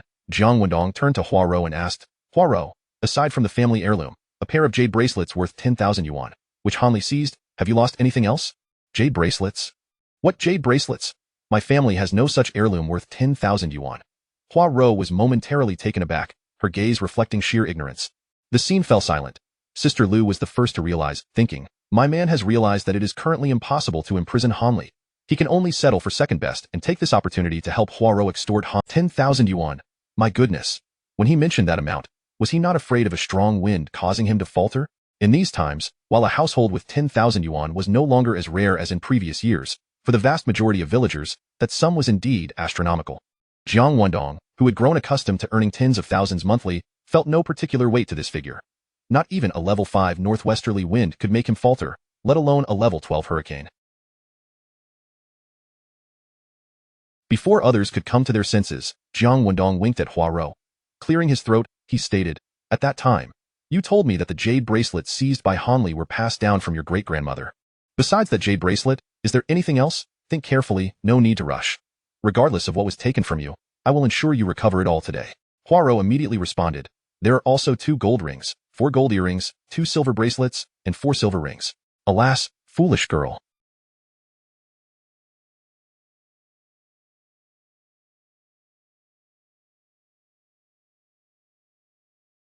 Do gold and silver compare in value to antiques and paintings?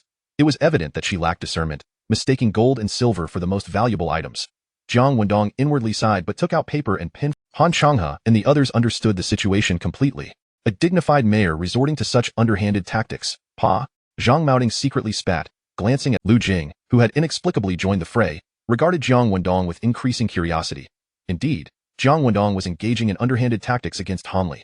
Oftentimes, the most effective means of dealing with a rogue is to outrogue him.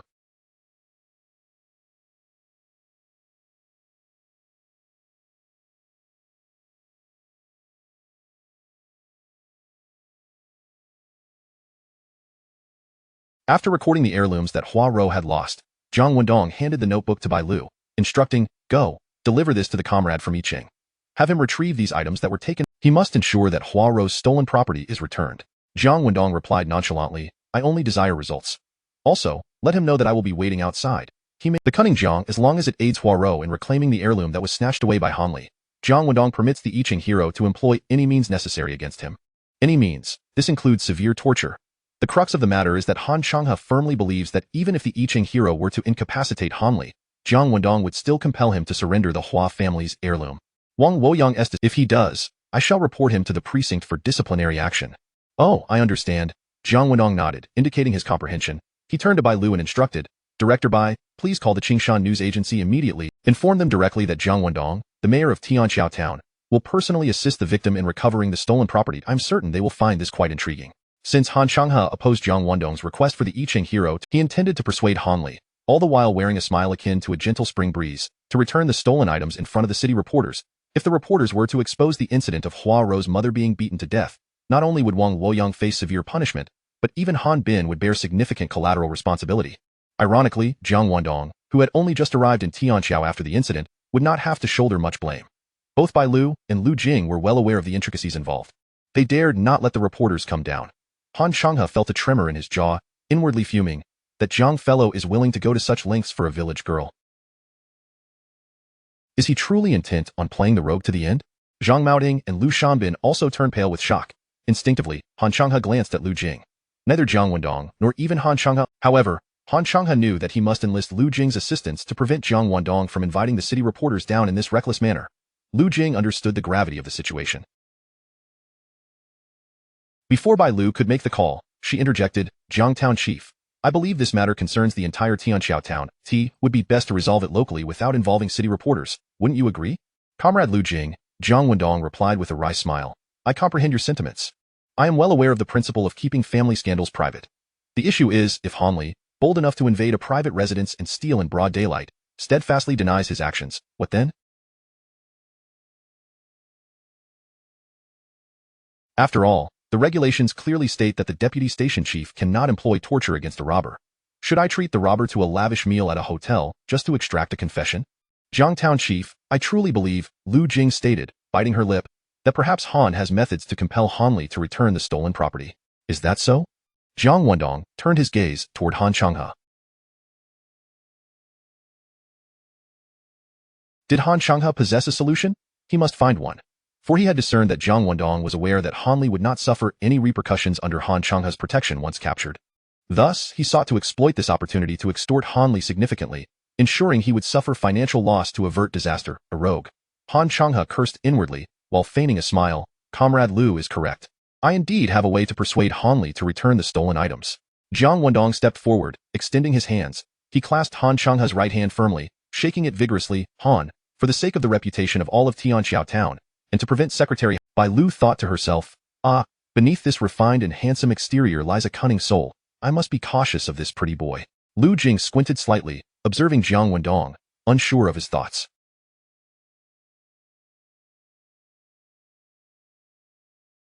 As for the others, each wore a look of confusion. Jiangtown chief, I shall not disappoint your expectations. Burdened with responsibility, Han Changhe forced himself to say, however, even if I were to personally incapacitate him, he would be unable to produce the items. Jiang Wendong was well aware that even if Hanli were to be beaten to death, he would not produce items that did not exist. He also believed that Han Changhe and Lu Jing understood his position.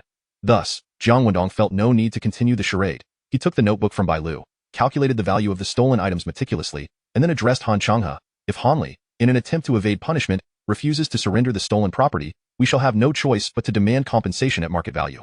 How much compensation? 60,000 yuan. Upon hearing Jiang Wendong casually state this figure, Han Changhe felt his legs weaken. Bai Lu's face turned pale. Lu Jing trembled in shock. As for Zhang Maoting and the onlookers, they felt a buzzing in their heads. Looking at the owner, Huaro, she was already gaping, lost in a daze. Han Changhe's monthly salary was merely 200 yuan. The average annual income of the villagers in Huajia village was still significantly below 1,000 yuan. In essence, the vast majority present could hardly fathom the possibility of ever possessing 60,000 yuan. Han, we have a problem. Jiang Wendong slammed the notebook into Han Changhe's hand. Han Changhe stammered, Jiang, is 60,000 not excessive? How much do gold and silver cost per gram these days? Gold is merely a few dozen yuan per gram now. Gold and silver have their prices, but antiques are priceless.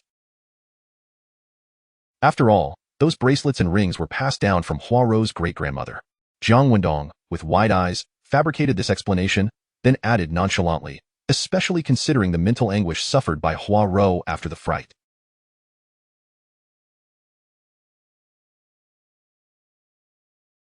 Were it not for my regard for you, Han, without at least 100,000 yuan, Hanli wouldn't dream of leaving today. Mental anguish. Just as Han Changhe was about to respond, Jiang Wendong interjected. If you cannot persuade Hanli to, I refuse to believe that there is no justice to be found in this world. Very well, I shall compel Hanli to return the items, Han Changhe conceded after being threatened once more. As he watched Han Changhe hurriedly enter the room, Jiang Wendong turned to Lu Shanbin, who was responsible for civil affairs. Deputy Town Chief Lu, your presence here is quite timely. We must conduct a regarding how Huarou's mother met her untimely demise that day. Pausing momentarily, Jiang Wendong continued, I will present the true findings of the investigation at the next standing committee meeting. At that time, I shall inform Secretary Han and the other leaders that Deputy Town Chief Lu assisted me in the inquiry. Ah? Wang Woyang's blunder isn't just a scapegoat to be swept under the rug, is it? Why are you insisting on an investigation today, and dragging me into it? I see. Jiang is seizing this opportunity to take revenge for my failure to report to him after he officially assumed office. That cunning Jiang, Lu Shanbin's eyelids twitched anxiously, suddenly regretting not finding an excuse to refuse when Han Bin dispatched him here. Chapter 27. Who did not come to pay respects. I will certainly remember Lu Shanbin is a member of the town government, directly under the leadership of Jiang Wendong. However, despite Jiang Wendong having been stationed in Tianxiao town for quite some time, Lu Shanbin has yet to seek him out to report on his work. This is rather excessive. A man who roams the world knows to pay respects when a new leader takes over his territory. Today, since Han Bin has brought Lu Shanbin before Jiang Wendong, he naturally will not let this opportunity slip away. What is the matter? Are you merely here to observe? Having stated it so plainly, what could Lu Shanbin possibly say? He could only force a smile and reply, I am following Town Chief Jiang's arrangements. Jiang Wendong nodded, casting a meaningful glance at Zhang Maoting.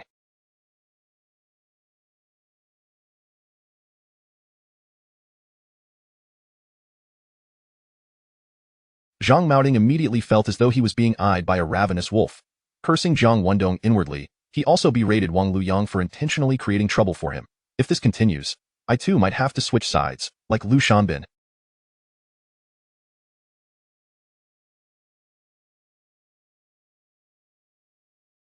After all, Jiang Wendong has a significant background. Who knows when he might soar to great heights? At that point, I would also be considered a minister of a dragon. However, Jiang Wendong paid him no mind. Such a person as Zhang Maoting was utterly unworthy of joining his ranks. After merely nodding at Lu Jing, he took Bai Lu and Lu Shanbin to question the villagers who had gathered about the brutal death of Hua Rou's mother.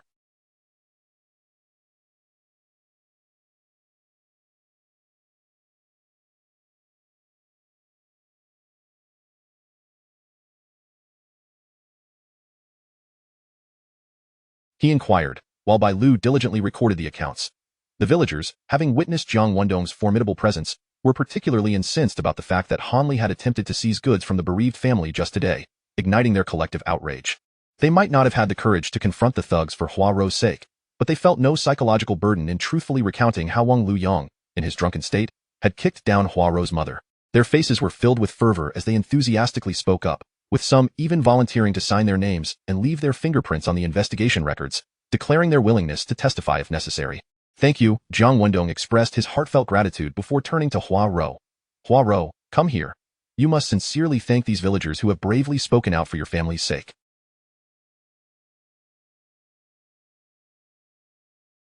As he spoke, he discreetly gestured to Hua Rou. She understood immediately, kneeling down with her sister Hua Mei, offering deep bows of gratitude to the villagers. Jiang Wendong could not bear to accept Hua Rou's kneeling, but these villagers, who willingly testified on her behalf, were entirely deserving of her. The reason Jiang Wendong suggested Hua Rou kneel in gratitude was to evoke the villagers' inherent sense of justice, to help those in need when witnessing injustice. The more individuals who signed to attest that Wang Luyang had kicked Hua Rou's mother to death, the easier it would be for Jiang Wendong to deal with Wang Luyang. Indeed, as Hua Rou knelt, the sight of her sister Hua Mei, recalling their parents, unable to hold back her cries, made nearly all the villagers' eyes well up with tears. They rushed to sign and leave their fingerprints on the records.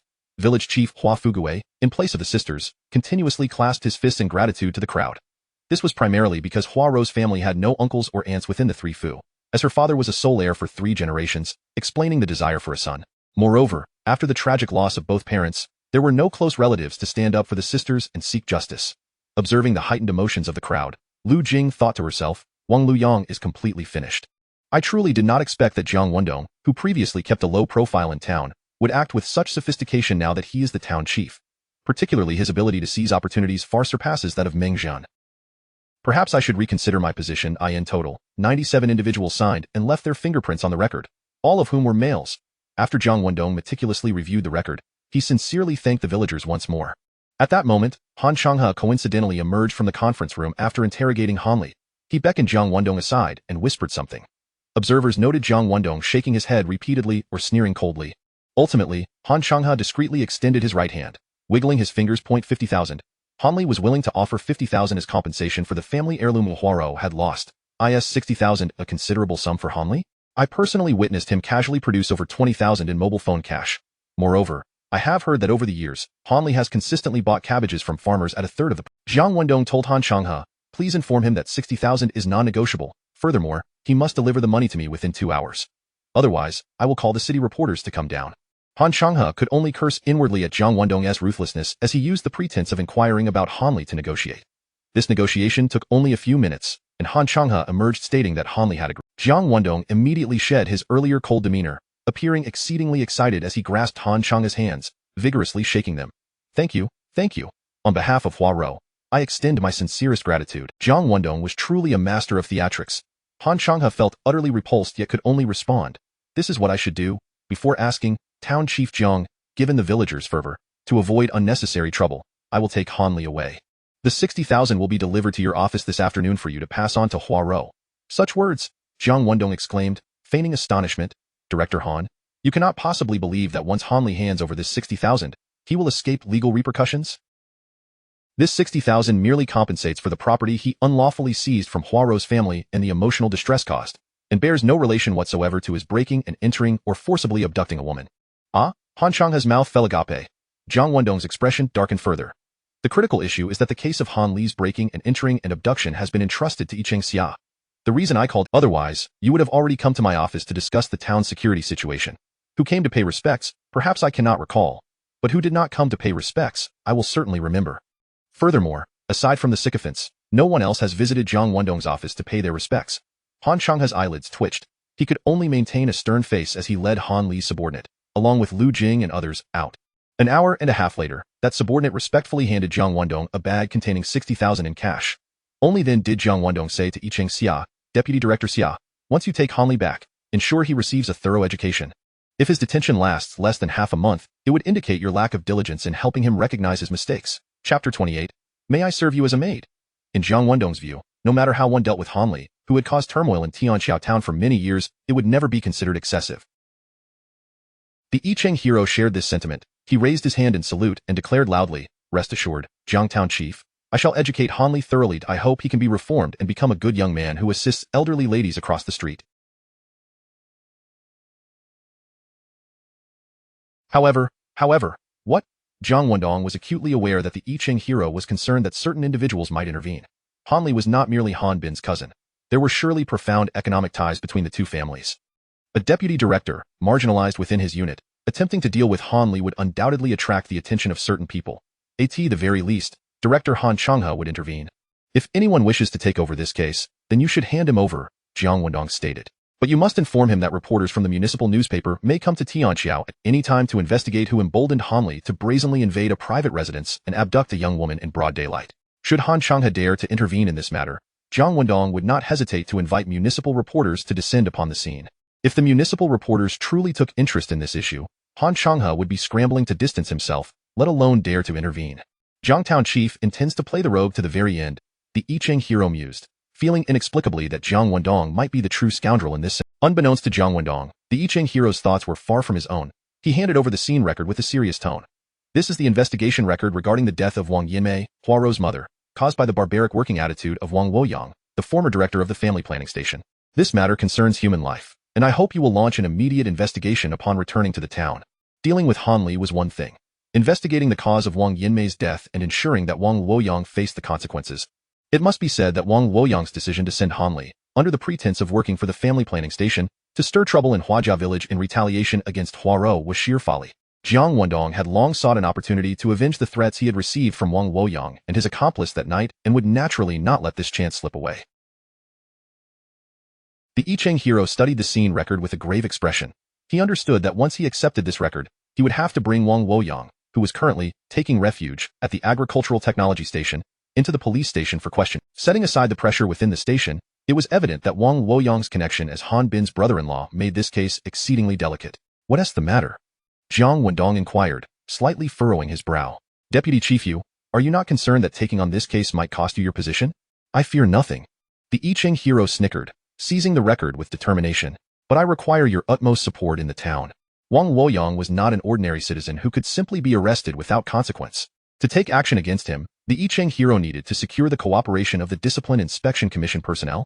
Rest assured, I shall provide you with the greatest support, Jiang Wendong said, gently patting the Yicheng hero on the shoulder. I will await your news. Once you resolve matters on your end, I can take Wang Luoyang away at any time. The Yicheng hero saluted Jiang Wendong once more before swiftly entering the conference room. He emerged with Han Li in tow. Han Li, with a grip around his neck, was pushed onto the motorcycle, casting a fierce, venomous glare at Jiang Wendong, a look more terrifying than that of a venomous snake.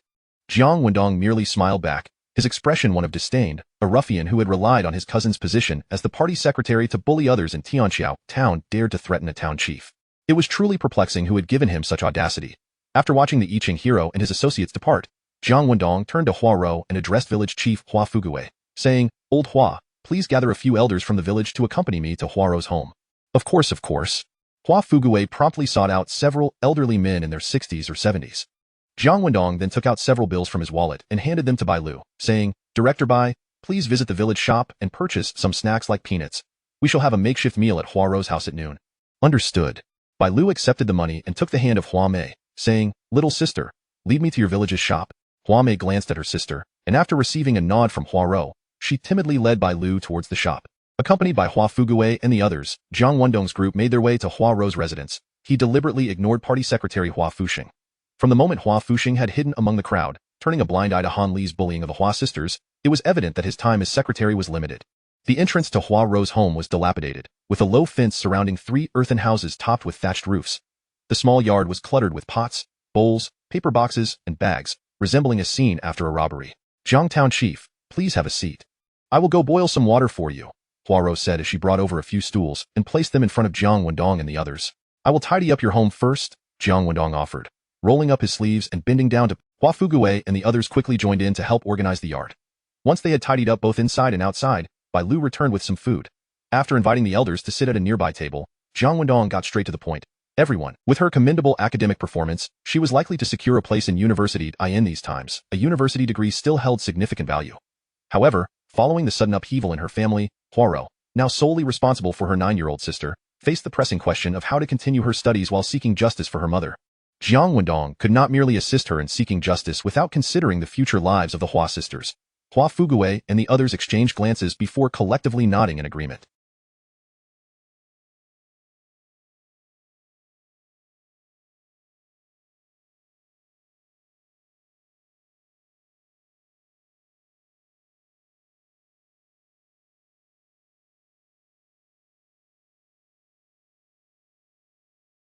However, before they could voice their thoughts, Hua Rou spoke up. "Jiang Town Chief, Uncle San, Hua Fuguwei, 7th uncle, I no longer wish to return to school." "What?" Hua Fuguwei exclaimed in alarm. "How can that be? You are the brightest student in our village. We are counting on you to be the first to attend university. Despite being a girl, if you can get into university, it would be a source of pride for our family." Hua Rou looked at Hua Fuguwei and softly asked, "Uncle San, if I go back to school, who will take care of Mei Mei?" Hua Fuguwei's mouth opened, but he found himself at a loss for words. He would have liked to say that he could help look after Hua Mei. However, in rural areas, few lived comfortably. Simply being able to feed their own family was already a considerable achievement. Who had the energy to help raise another child? More importantly, Hua Mei had an inherently timid disposition. With both parents deceased, Hua Rou had become her sole protector. It was evident that Hua Mei needed Hua Rou's care. Glancing at Hua Mei, who was half kneeling on the ground, curled up in Hua Rou's embrace like a little kitten, Hua Fuguwei and the others exchanged glances once more, only to let out heavy sighs. In this matter, Jiang Wendong and Bai Lu could not interject and could only sip their water in silence. Yet, Hua Rou turned her gaze toward him and asked, "Jiang Town Chief, do you remember when I said that if you helped me seek justice, I would dedicate my life to you?" Jiang Wendong certainly remembered. However, he had no intention of claiming Hua Rou's life. Before he could respond, Hua Rou asked, "Jiang Town Chief, may I serve you as a maid?" Chapter 29, Yi Xingqian, finally arrived. "What? You want me to be your maid?" "Ah poof," Jiang Wendong, who had just taken a sip of water, spat it out with a loud noise, splatter. He then erupted into a fit of violent coughing. Bai Lu, equally taken aback by Hua Rou's words, hurriedly waved her small fists in a desperate attempt to pat Jiang Wendong on the back. Yet, from the corner of her eye, she glared at Hua Rou, simmering with indignation. This Hua Rou, appearing so pitiful, turns out to be utterly shameless. Not only does she fail to appreciate my man as help, but she also seeks to cling to him for her own advantage. It's simply outrageous. Hua Fuguwei and the others wore expressions of sheer bewilderment. None had anticipated that Hua Rou would utter such a statement to Jiang Wendong. What era is this, still talking about maids? Cough, cough, cough. Finally, Jiang Wendong managed to stifle his cough, lifting his gaze to regard Hua Rou with an icy glare. Hua Rou, drenched in water, did not bother to wipe her face, instead maintaining a silent stare in return. Meanwhile, the little girl in her arms, Hua Mei, sensed the tension and instinctively burrowed deeper into her sister's embrace. "Hua Rou." Jiang Wendong wiped the corner of his mouth and spoke slowly. "I will say this one last time. My duty is to provide you sisters with an explanation regarding Wang Yinmei's death, which includes the compensation from Hanli, and that is the extent of my obligations. Beyond that, I have no other intentions, no matter how fanciful. Yes, if you truly wish to serve Jiang Zhan as a maid, it would not be a form of gratitude, but rather a means of harming him. You may give your life for him, but you cannot." Jiang Wendong interrupted Hua Fuguwei. "Old Hua." Hua Fuguwei immediately fell silent. Jiang Wendong raised his cup again, his tone unperturbed. "To speak arrogantly, there are many who wish to dedicate their lives to me. Hua Rou, given your current state, even if you wish to do so, you would not possess the qualification." Hua Rou's seemingly placid expression finally shifted. Bai Lu, filled with joy, nodded vigorously. Crack. Jiang Wendong set down his cup and stood up. "Director Bai, hand over the 60,000 to Hua Rou. We are leaving." "Jiang Zhan, please don't go just yet." Hua Fuguwei exclaimed in shock. He realized Jiang Wendong was genuinely angered by Hua Rou's remark. Otherwise, Jiang Wendong would not have left without negotiating the future of the Hua sisters, merely tossing the money aside. Hua Rou, now aware that she had committed a grave error, turned pale. "Jiang Zhan, please temper your anger. Hua Fuguwei stood to pursue Jiang Wendong, but Bai Lu raised her hand to stop him.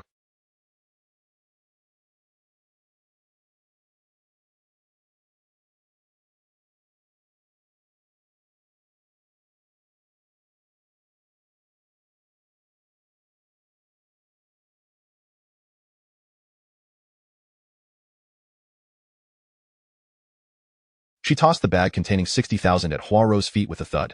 Take the money. It would be best to keep some for living expenses and save the rest. I believe that with this sum, even if you do not attend school or work, you can still lead a decent life. The elders who had also risen instinctively nodded in agreement. 60,000. How long would it take to accumulate that amount? Moreover, rest assured, since Jiang Zhan has promised you a resolution regarding your mother's death, he will not go back on his word.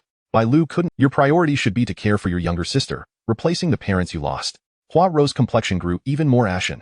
Her frail body began to tremble. Humph. Bai Lu. Once outside, Jiang Wendong's anger dissipated like smoke. He certainly would not take to heart the foolish words of a girl who had suffered a traumatic loss. He merely needed to focus on his responsibilities. For instance, as he departed Hua family village, he found himself riding his bicycle with Director Bai. However, not long into their journey, Jiang Wendong wished for Bai Lu to take the lead. The road was challenging, and then, when the bicycle jolted violently, Bai Lu gasped and instinctively wrapped her arms around Jiang Wendong's waist. Let go. Jiang Wendong glanced down at Bai Lu's small hand, his expression darkening.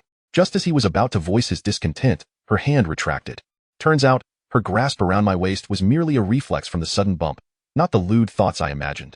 Having convinced himself of this, Jiang Wendong felt a wave of embarrassment wash over him. He remained oblivious to the satisfied smirk playing at the corners of Bai Lu's mouth behind him. Many things, once they happen for the first time, tend to repeat. After the second occurrence, the two would gradually grow accustomed to it. Especially as Bai Lu began discussing serious matters, Jiang Wendong's focus shifted away from the hand that occasionally embraced him. Bai Lu inquired why the publicity committee member had come to Hua family village. Jiang Wendong replied, "She is here to assess me." Assess you? Bai Lu raised an eyebrow, understanding. You mean Lu Jing wants to observe whether you have the ability to garner her support through this incident? As they walked, they analyzed the situation, heading toward the neighboring village of Hua family village.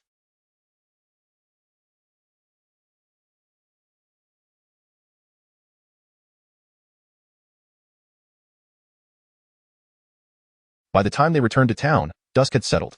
Upon entering his office, the internal phone rang. It was Han Bin calling.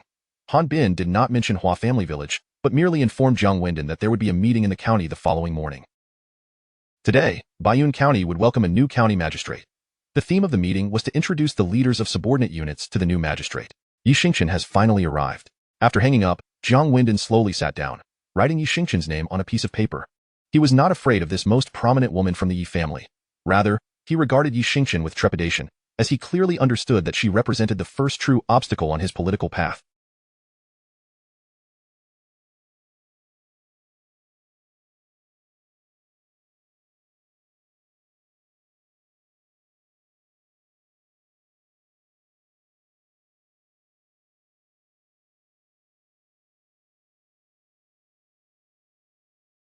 Her arrival would also disrupt Jiang Wendong's plans for a continuous field study over the past half-month. It would finally allow the thoroughly exhausted Director Bai to have a proper rest. In truth, after 6 days of field research, Jiang Wendong had essentially acquired what he sought. His next course of action would be to initiate the export plan for Tianqiao Shaojian. Naturally, he also needed to hold Wang Luyang accountable, inevitably leading to another clash with Han Bin. The following day, 18:30 in the morning, in the auditorium of Baiyun County's party, along with the personnel from the county committee, government, and heads of the financial bureau and other departments, over 200 people assembled. Members of the county committee sat on the podium, while the first row below was occupied by the vice county magistrate of Baiyun County and heads of the secretaries and mayors from the 8 towns of Baiyun County, albeit somewhat like regional warlords, occupied the second row. However, due to Tianqiao Town's undeniable status as the economic underdog among the 8 towns, Jiang Wendong and Han Bin could only sit at the side, facing the auditorium's main entrance. This positioning allowed them to be among the first to see the new county magistrate make her grand entrance. Many were intrigued by Jiang Wendong, who appeared to be an unknown figure. Yet, in Han Bin's presence, no one dared to approach him for a conversation. At precisely 10 o'clock, as the sound of hurried footsteps echoed from outside, the murmurs within the auditorium ceased abruptly. The doors swung open. The first to enter was Lu Jianfei, the top leader of Baiyun County, wearing a broad smile as he gestured toward a middle-aged man beside him. This man was Zhang Ming, the executive deputy. With the arrival of the leaders, a spontaneous applause erupted from the assembled officials in the auditorium. Amidst the applause, Jiang Wendong's gaze fell upon the woman who entered just behind Zhang Ming. Yi Xingchen, dressed in a black trench coat. Yi Xingchen wore a smile at the corner of her lips, casually scanning the room. Her eyes locked onto Jiang Wendong's eye in that fleeting moment of eye contact. An invisible wave of energy seemed to collide in the air, creating a crackling sound. Chapter 30. The star-like female county chief. Until today, Jiang Wendong had neither known Yi Xingchen, nor had she known him. The moment she entered the venue, Jiang Wendong immediately recognized her as Yi Xingchen. It was quite simple. The individual who could trail behind County Party Secretary Lu Jianfei, closely following Zhang Ming, could only be the newly appointed county chief of Baiyun County. Conversely, for Yi Xingchen to spot Jiang Wendong amidst a gathering of 200 people and instantly deduce his identity was nearly inconceivable. Yet, upon stepping into the hall, she did indeed lock eyes with Jiang Wendong, confirming his identity, and in that fleeting moment of mutual gaze, she conveyed an animosity that only they could comprehend. I have come to Baiyun County specifically for you. I have long awaited your arrival. Jiang Wendong, I will firmly keep you beneath my heel. As long as I am in Baiyun, you shall never rise again. Yi Xingchen, do you truly believe you can suppress me? Ha, what a dream. Then let us wait and see. Let us wait and see. The aforementioned exchanges occurred within a mere second of their eye contact, communicated through their glances. Amidst the fervent applause that lacked sound yet brimmed with enthusiasm, Yi Xingchen withdrew her gaze from Jiang Wendong and followed Lu Jianfei to the podium. Zhang Ming, representing the Qingshan Municipal Committee, took his place at the center without hesitation. To his left, the county party secretary Lu Jianfei sat, while to his right was the newly appointed county chief Yi Xingchen. The other members of the Baiyun County leadership took their seats in an orderly fashion according to their ranks. As the leaders settled, the applause from the audience gradually subsided. Everyone, including Jiang Wendong, turned their attention toward the new county chief, Yi Xingchen. Many whispered among themselves, what is the background of this new county chief? She is extraordinarily young and strikingly beautiful, isn't she? It is commonly understood that when visiting a hospital, the presence of an elderly doctor brings a sense of reassurance, while a young, inexperienced one raises doubts about their competence.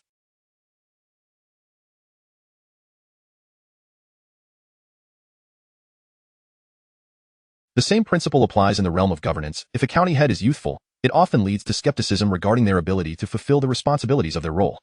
Consequently, many young leaders intentionally dress in a manner that conveys maturity. Particularly, when the new county chief is a woman, possessing both beauty and an impressive figure, Yi Xingchen defied this unwritten rule. Instead of deliberately presenting herself as more mature, she unabashedly showcased her unique charm through her attire. Draped in a black trench coat over a snow-purple professional skirt suit, her flesh-toned, thickened thermal stockings accentuated her long, shapely legs. On her feet were delicate, modestly heeled leather shoes. In summary, Yi Xingchen bore little resemblance to the conventional image of an official. Rather, she epitomized a glamorous female celebrity adored by countless fans in the Hong Kong and Taiwan regions. In the political arena, a beautiful female official bold enough to dress in such a manner must either possess considerable capability and confidence, have significant connections, or be backed by an extraordinary man. Only by satisfying at least one of these three conditions could she disregard the judgmental gazes of others. Present, many in the audience speculated, her ascent to the position of county chief must be attributed to her looks. He understood well that Yi Xingchen's audacity to don such elegant and alluring attire on this momentous occasion stemmed from her fulfillment of all three conditions. This was the foundation of her confidence. After taking the stage, Yi Xingchen maintained a subtle smile, intentionally avoiding any attention toward Jiang Wendong. In her view, with her talents, subduing Jiang Wendong would be simpler than deciding whether to take a moment in the restroom after a midnight dream. Were it not for her ambition to climb higher, she would not have consented to come to Baiyun when the Yi family sought her opinion. Engaging in local training while simultaneously trampling Jiang's family scion was a task she relished. As the meeting commenced, Lu Jianfei delivered the opening remarks, inviting Minister Jiang to speak. Following Minister Jiang's address, it was the new county chief's turn to present her work report. Lu Jianfei concluded the meeting by expressing gratitude to Minister Jiang for sending such a capable leader to Qingshan and promising to collaborate with Yi Xingchen to deliver a satisfactory report to the leadership. An hour and a half later, the meeting adjourned. Lu Jianfei invited the team members to join Minister Jiang for lunch, effectively welcoming Yi Xingchen. As for the others, they were free to attend to their own affairs. After exiting the county committee compound, Jiang Wendong did not immediately return to Tianqiao. Instead, he accompanied the ever-waiting Bai Lu to the county's ceramic factory. Whether Yi Xingchen attended or not would not deter Jiang Wendong from his plan to lead the Tianqiao community in making the most of their unique resources for a better life. Observing Bai Lu behind the wheel, Jiang Wendong realized that this little aide was becoming increasingly vital to him. She resembled more of a secretary than the director of the party and government office. Bai Lu not only had long, powerful legs that enabled her to ride a bicycle but also possessed a driving license and seemed quite skilled behind the wheel, in the rural areas these days. Aside from units in town, it was rare to. Yet Bai Lu had a license, largely thanks to her father-in-law, the old secretary of Tianqiao Town. Jiang, what are we going to the ceramic factory for? Bai Lu asked, gripping the steering wheel with a puzzled expression. You wouldn't be thinking of starting a ceramic factory in Tianqiao, would you? If that's the case, you might want to temper your ambitions, as the soil here is only suitable for crops like cabbage, not for producing ceramics. Jiang Wendong replied, do you think that as the town chief, I would be less aware that Tianqiao's soil isn't suitable for me? Her husband often wielded the title of town chief to overshadow her, leaving her feeling quite helpless. Jiang Wendong continued, I plan to commission a batch of white ceramic jars for pickling vegetables. Bai Lu regarded him with understanding. Oh, I see. You want to revitalize the pickling factory in town. Well, you might want to reconsider. The common folk will pickle their own vegetables. Who has the spare change to buy pickled goods? What do you mean by reconsidering? Is this little aide watching too many episodes of Journey to the West? Jiang Wendong frowned. You know nothing. If you don't understand, just keep quiet and observe how I operate. Having grown up in the countryside, how could she possibly not understand?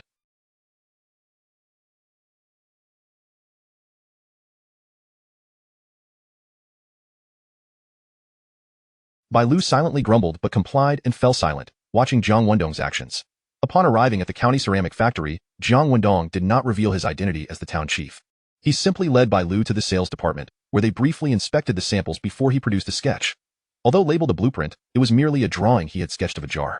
This jar's shape deviated entirely from the contemporary round design. Rather, it was a rounded, square, flat shape, compact and exquisite, possessing an artistic flair.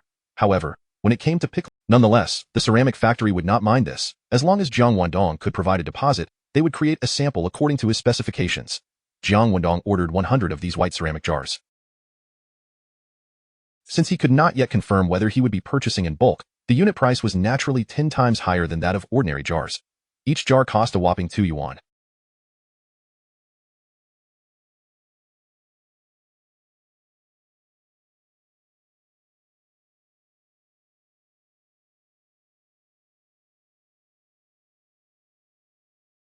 If Jiang Wendong were to place a bulk order in the future, the price for these new-style white ceramic jars would be 3 jiao each.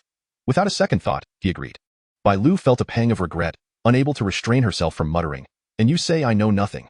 You just admitted that these jars are meant for pickling vegetables. Is it really necessary to use such exquisite, particularly My husband can't possibly be a spendthrift, can he?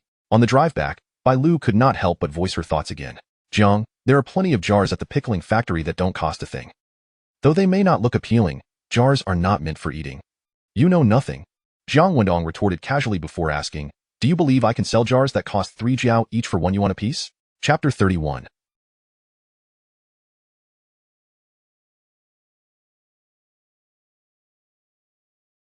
The demon considers the future of her brother-in-law. Is it truly remarkable to sell a porcelain jar that costs merely 30 cents for a whole dollar? Sister Lu, with such jars in hand, could easily fetch 7 to 8 dimes at any rural market. Yet, you seem to take pride in this accomplishment. Humph, Bai Lu secretly scoffed, though she feigned surprise, exclaiming, no way! Jiang Zhen, do you possess the ability to turn stone into gold? Selling something for 30 cents at a dollar, that's more than triple the profit. Jiang Wendong glanced at her, understanding her thoughts, and replied nonchalantly, when I mentioned a dollar, I meant American dollars. What? American dollars? Bai Lu was momentarily stunned, and the vehicle jolted sharply. Thankfully, the roads of this era were not as congested as in later years. Otherwise, she surely would have collided with another vehicle. Pay attention to your driving. Your astonishment reveals your lack of experience. Jiang Wendong was startled and quickly grasped the steering wheel. He regretted his earlier bravado, realizing he should have simply told her that he could. Bai Lu chuckled awkwardly, refraining from further comment. Yet, Jiang Wendong could discern that she was inwardly berating him for boasting. According to the current official exchange rate, 1 American dollar could be exchanged for about 5 of the local currency.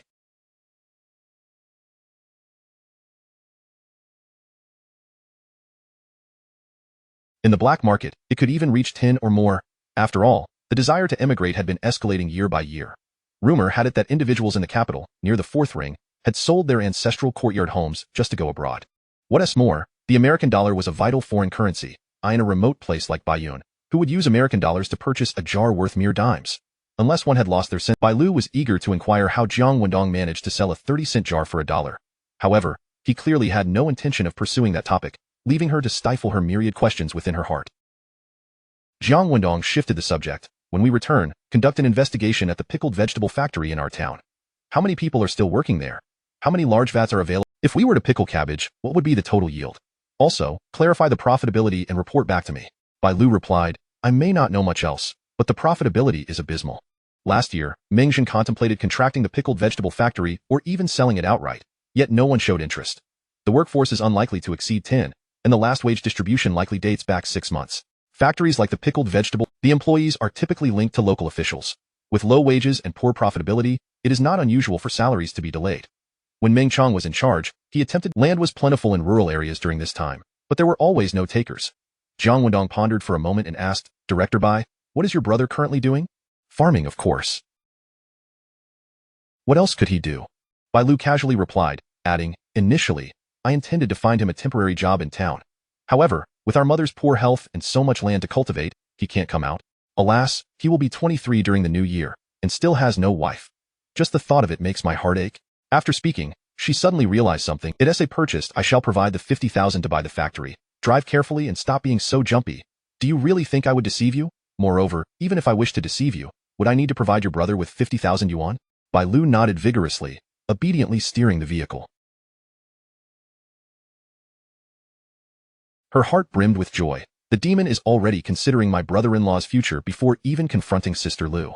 If Jiang Wendong were aware of her thoughts, he would surely deliver a swift slap to the back of her head. Out of absolute trust in the demon, Bai Lu did not inquire about how her brother would sell the pickled vegetables produced in those exquisite porcelain jars after acquiring the factory. After all, they were family. Whether they incurred losses or made profits was of little consequence. This is what they meant by meat cooking in the pot. Bai Lu resolved to call her village upon returning, urging her she needed to inform him of this matter in advance, preparing him mentally. Moreover, she would sternly warn him to heed her husband's advice and perform well. Should her brother dare to defy her husband's wishes, Sister Lu would ensure he received it. By the time they returned from the county to the town, night had already fallen. However, Jiang Wendong noticed that the light in the easternmost window of the third floor was still aglow. After careful consideration, he briskly entered the office building. Approaching Han Bin's office, he gently knocked on the door. Han Bin's authoritative voice immediately called out, Come in. Jiang Wendong. Upon seeing Jiang Wendong, there was not a hint of surprise on his dark face. Secretary Han, it appears you were waiting for me. Jiang Wendong smiled as he approached the sofa in the reception area and sat down leisurely. Indeed, I was. Han Bin nodded. This could provide a much-needed infusion of funds for the town's strained finances. Han Bin's gaze flickered, and he nodded. If Jiang Zhan can resolve the issues surrounding the pickled vegetable factory, it would indeed be a significant boon for all of Tianqiao. The farmers from 36 natural villages must no longer pass their produce through a certain individual's hands. Instead, they should sell directly to the vegetable company at the price it sets. Who is this certain individual? Of course, it is Han Bin's cousin, Han Li. Through his recent investigations in the villages, Jiang Wendong had ascertained that the total area of cabbage cultivation in the town was around 120,000. The yield per acre of cabbage after removing the old leaves is approximately 7,000 kilograms, or 7 tons. The vegetable company purchases cabbage at 8 cents per kilogram. 1 ton. For instance, Bai Lu's brother, Bai Yongjun, who cultivates 3 acres of cabbage, could earn around 1,500 yuan by selling directly to the vegetable company. The costs for seeds and pesticides are minimal.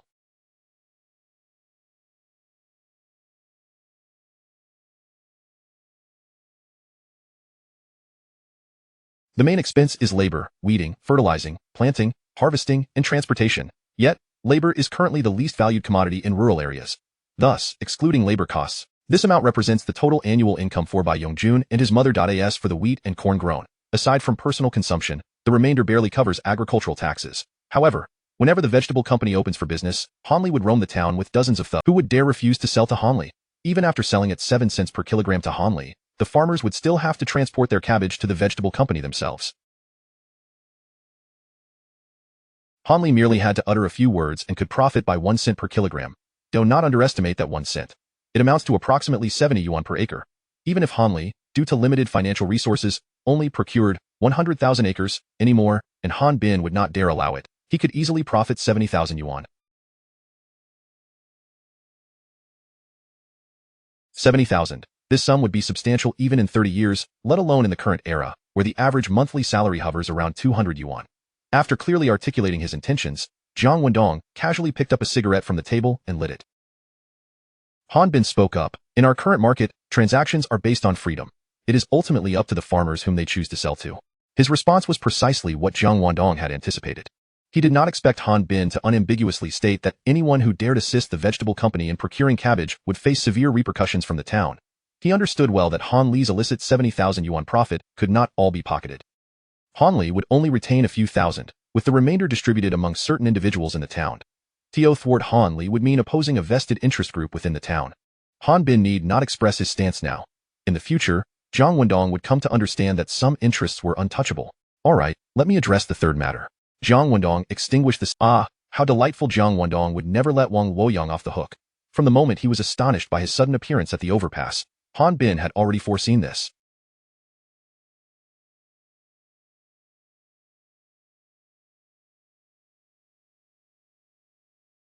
Han Bin was filled with immense regret. In his eagerness to aid his brother-in-law, he had foolishly made the influential Jiang Wendong a scapegoat. However, what had transpired could not be all. All he could do was find the best way to respond before Jiang Wendong retaliated against his brother-in-law. Yet, before Han Bin could devise a plan, Wang Luoyang once again made a blunder. He remotely instructed Zhang Maoding, the deputy director of the family planning station, to authorize Han Li to go to Huajia village and take revenge against Hua Rou, who had gone to the county to seek justice. Ironically, this brought Jiang Wendong, who was inspecting the lower village, right into the fray. Seizing the opportunity, Jiang Wendong immediately struck Han Li hard, extorting a staggering 60,000. He publicly allied himself with the deputy chief of the police station, Yi Chengxia, to pressure the station chief, Han Changhe, and he even dragged deputy town mayor Lu Shanbin into the investigation of Wang Luoyang's previous brutal enforcement actions, documenting everything meticulously. Now, having reaped significant rewards from his visit to Huajia village the day before, Jiang Wendong finally confronted Han Bin in person that evening, demanding severe punishment for Wang Luoyang. Faced with Jiang Wendong's fierce attack, Han Bin found himself unable to resist, retreating step by step. Yet, he certainly would not raise the white flag and surrender. After taking another drag from his cigarette, Han Bin calmly stated, "How about this? We will thoroughly discuss this matter in tomorrow's standing committee meeting before making a decision." His proposal to deliberate the issue in the standing committee was perfectly reasonable. After all, Wang Luoyang had held the position of director of the family planning station for many years, making him a significant figure in Overpass Town. "Very well," Jiang Wendong replied, standing up. "Secretary Han, it is getting late. I shall take my leave." Han Bin inhaled deeply once more. Jiang Wendong swiftly exited the office and closed the door behind him. "Damn it," Han Bin muttered under his breath as he gazed at the closed door, then picked up the phone to dial. Soon, a somewhat anxious voice from Wang Luoyang came through. "Brother-in-law, did Jiang come looking for you?" Han Bin's tone was grim as he responded evasively, "Inform Han Daogua and the others to meet at Chenlai restaurant." Without waiting for Wang Luoyang to reply, Han Bin hung up the phone.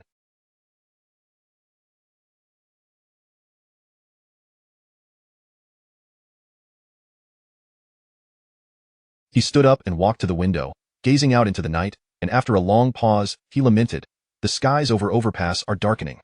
Yet, I must ensure that darkness does not permanently." Day broke. Jiang Wendong was in his office, organizing the materials he had gathered from his field inspections in the lower village. He patiently awaited the notification from Han Bin regarding the convening of the standing committee. However, as noon approached, there was still no word from Han Bin. The timing and frequency of the standing committee meetings were entirely at the discretion of the secretary. Jiang Wendong was not anxious. He continued with his tasks as usual.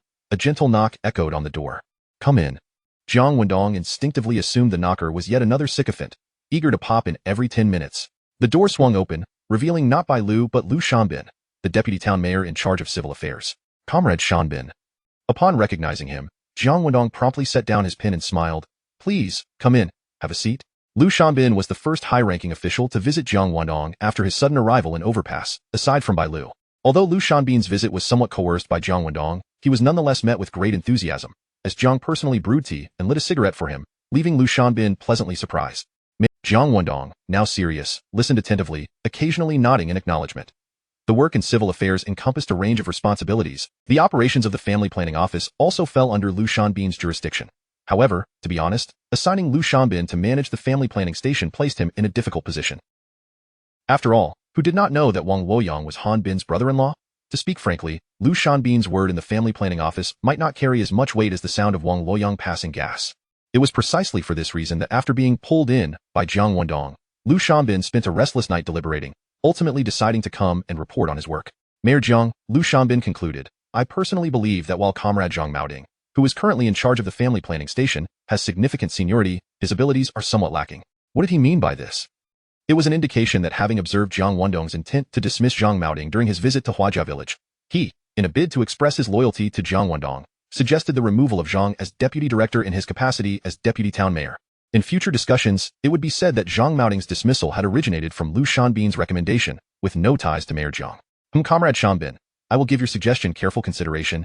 Jiang Wendong nodded and inquired, oh, by the way, do you have a suitable candidate in mind to take on the responsibilities of the family planning station? He had merely acted as Jiang Wendong's executioner for Jiang Wendong, yet unexpectedly, Jiang Wendong had immediately offered him a substantial reward, subtly indicating that the new director of the family planning station could be one of Liu Shanbin's candidates. Did Liu Shanbin have suitable talent for the position of director of the family planning station? Most certainly. In fact, he had a plethora of candidates to choose from. However, could Jiang Wendong wrest control of the family planning station from Han Bin? Let us not forget that the one who held the power over appointments was Han Bin.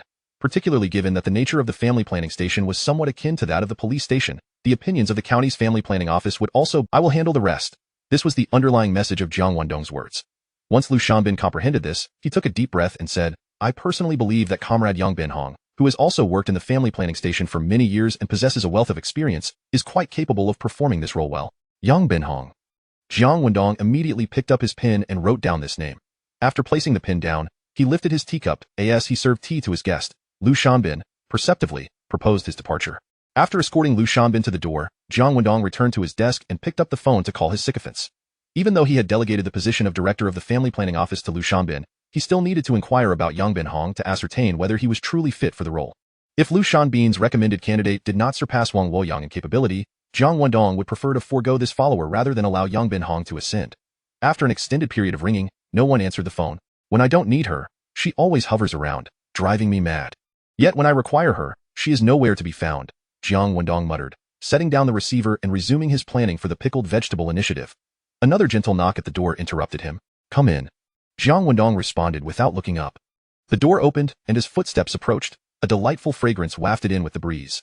Jiang Wendong looked up to find it was none other than his sycophant. Seeing her charming face, which always bore a flattering smile upon entering his office, Jiang Wendong could not help but inquire, just a few minutes ago, I called you. Why didn't you answer? Why are you running around when you should be at your post during work hours? Bai Lu seemed taken aback, asking, a few minutes ago? Yes, it was at most 5 minutes ago that I called you, Jiang Wendong replied. Mayor Jiang, 5 minutes ago was precisely... Is that also a mistake? Ah? Jiang Wendong instinctively glanced at the quartz clock on the wall. Indeed, it was now 12:05. Moreover, I returned home during my break to prepare a meal for you, the hardworking Mayor Jiang, Bai Lu added. Her expression a mix of indignation as she placed a large lunchbox gently on the desk and opened it. Inside were steaming white rice accompanied by spicy stir-fried chicken pieces and braised pork ribs. Jiang Wendong, suddenly aware of his hunger, instinctively swallowed and rolled up his sleeves to pick up chopsticks, immediately snatching a piece of rib. The flavor was exquisite. After savoring a piece, Jiang Wendong remarked, Who authorized you to bring me lunch? If someone sees this, it could reflect poorly. Oh dear. What kind of person was he? Bai Lu reached for the lunchbox. Worried about it looking bad. Fine then, I'll just take it back to feed the pigs. Smack! Jiang Wendong's chopstick struck her hand sharply. Startled, Bai Lu quickly withdrew her hand, and as she winced, Jiang Wendong mumbled, Just this once. Let it not happen again. It's truly delicious. TCH. How hypocritical. He did not directly answer her question but reiterated, Do you know him? Among the staff of Overpass Town, there is no one I do not know. Height, weight, build. However, upon seeing Jiang Wendong's stern gaze, she quickly corrected herself and adopted a serious demeanor. She poured water into Jiang Wendong's cup and began to relay detailed information about Yang Binhong. In summary, Yang Binhong was an upright individual, quite capable, and well suited to serve as the director of the family planning station. At 2 in the afternoon, Bai Lu was in her small office, gathering materials for the pickled vegetable factory when the phone rang. It was Han Bin. Director Bai, please inform all standing committee members that a meeting will be held in half an hour. Chapter 33. The articulate director Bai Lu is a staunch ally of Jiang Wendong. Even the pigs that have escaped from the slaughterhouse are aware of this fact. However, prior to convening the standing committee meeting, Han Bin found himself compelled to contact her, the director of the party and government office, instructing her to notify the other members of the standing committee. The mere thought of this situation left Han Bin feeling quite vexed. Certainly, Secretary Han, I will issue the notice immediately, Bai Lu replied respectfully. Yet, as soon as her words faded, the line was met with a busy signal. Ordinarily, Han Bin would have been expected to inform Bai Lu of the meeting's agenda, thereby equipping her with the necessary context to relay to the other members. Yet, he chose to remain silent, leaving Bai Lu at a loss when the members inquired about the purpose of the meeting, which could ultimately... Bai Lu was acutely aware of Han Bin's intentions. Ha! Han Bin's limitations are rather apparent. Unlike my husband, who possesses great breadth of mind and excels at playing the fool to achieve his ends. With a faint smirk, Bai Lu suppressed her disdain for Han Bin while praising her husband in her mind. Before proceeding, the notifications were dispatched in accordance with their ranks, followed by Huang Kaishan from the People's Congress, and then the disciplinary committee member, Han Daogua. Director Bai, do you know why Secretary Han has called this meeting? Han Daogua inquired. Bai Lu replied, Secretary Han did not disclose that information. Humph, Han Daogua scoffed lightly. Director Bai, not even knowing why Secretary Han convened this meeting is quite unbecoming for a director of the party and government office. You are absolutely right. We are both members of the committee of equal rank. It seems you lack the authority to question my competence. After being soundly rebuffed by Bai Lu, Han Daogua ended the call. Does he really think he can play these games with me? Who am I afraid of? Bai Lu chuckled coldly, dialing organizational committee member Wang Chuanmin. AT230. In the conference room on the third floor of Tianqiao Town, Han Bin sat in the center, flanked by Bai Lu, one of the 9 most powerful individuals in Tianqiao, occupied the last seat, tasked with recording the proceedings. This meeting is convened to discuss several matters proposed by Comrade Wendong, Han Bin announced, surveying the committee members before fixing. Among the 9 present, only Han Bin had the authority to receive Jiang Wendong's report. The other 7 could merely listen to Jiang Wendong's account of the matters. Han Bin's choice of words was a subtle tactic to undermine Jiang Wendong's authority.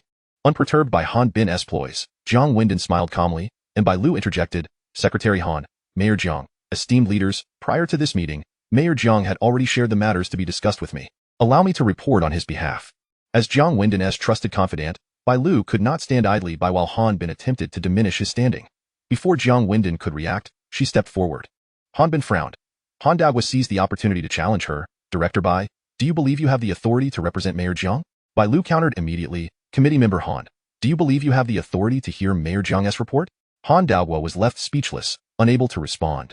Wang Chuanmin and Li Peijin, loyal supporters of Han, lowered their heads to sip from their cups, wishing to avoid a verbal spar with the sharp-tongued Bai Lu. Even Han Bin, who was inwardly seething, could only pretend to light a cigarette, feigning ignorance of the exchange. Secretary Han, esteemed leaders, Bai Lu continued. Once she confirmed no one would challenge her, Mayor Jiang intends to sell the pickling factory for 50,000 yuan as a package deal. The land use right for the factory spans 20 years. The town's pickling factory, once thriving, now barely limped along. Of the 10 or so employees, aside from the factory manager, all were temporary workers connected to various town leaders.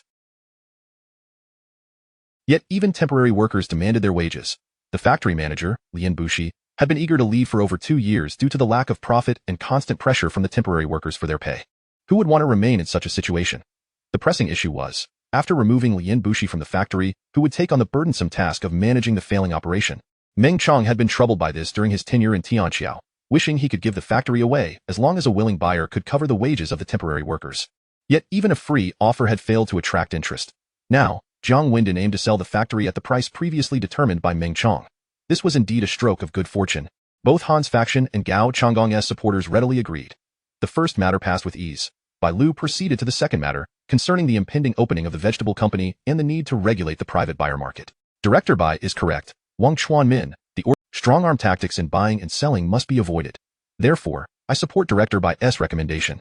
Han Bin's agreement to regulate the market economy did not support. However, the issue lay in whether certain individuals, like Han Li, would continue their strong-arm tactics. Regardless of Jiang Wendong's capabilities, could he truly control certain vegetable farmers from selling their produce to Han Li, the vegetable dealer, at a price of 7 yuan per kilogram? That would indeed require a fool's mindset. The proposal was unanimously passed. Yet Bai Lu spoke again. To genuinely regulate the market, I suggest that the police station establish a dedicated task force to supervise. Just as Han Bin was about to lift his cup for a drink, Bai Lu's statement prompted him to look up at her, his gaze icy. Bai Lu, undeterred, bit her lip and began jotting down notes with her pen. The key figures of Han's faction turned their attention to Bai Lu, their expressions grim. If the police were to form such a task force, how could Han Li continue to convince farmers to sell their cabbages at prices lower than those offered by the vegetable? Unless, of course, those farmers had completely lost their senses. Onlookers such as Gao Changgong became intrigued. We absolutely cannot allow Jiang Wendong to establish a supervisory task force. Otherwise, we stand to lose thousands each year. Han Bin and Han Daogua exchanged glances, silently agreeing on their course of action. Chapter 34. The blade is about to draw blood. To deprive a person of their wealth is akin to slaying their parents. This age-old adage is a universally acknowledged truth among humanity. Now, naturally, Han Bin and the others are not inclined to let this matter rest. The animosity in their gazes towards Jiang Wendong is unmistakable. Meanwhile, Gao Changgong and others, who have remained mere spectators, exhibit an air of detached anticipation, as if they are eager to witness the unfolding drama. No one anticipated that Jiang Wendong would dare to confront Han Bin head-on during the second standing committee meeting after his sudden arrival at the bridge.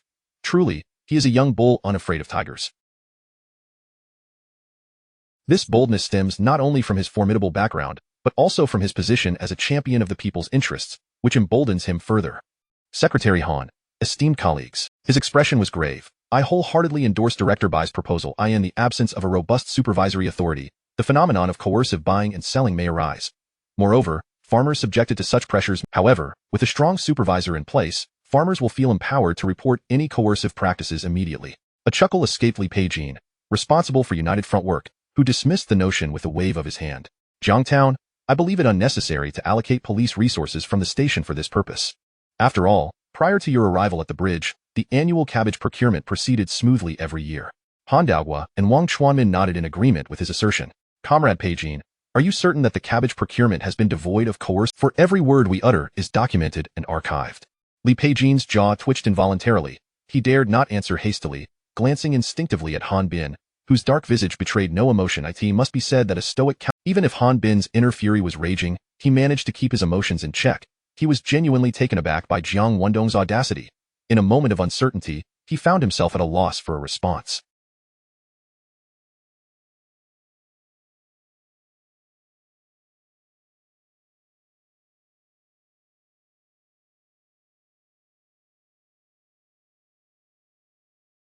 After a lengthy pause, Jiang Wendong continued, Secretary Han, esteemed colleagues, over the past week, I have visited numerous farmers in the village. This time each year. A group of local should you require witnesses, I can summon at least 100 farmers to testify. Han Bin nodded, still remaining silent, and no one dared to confront Jiang Wendong on this matter. Anyone who did would find Jiang Wendong capable of assembling 100 farmers in a heartbeat to corroborate their experiences of coercive buying and selling at Han Li's hands over the years. The atmosphere in the conference room became palpably tense due to the silence. Jiang Wendong, unperturbed, leisurely lit a cigarette.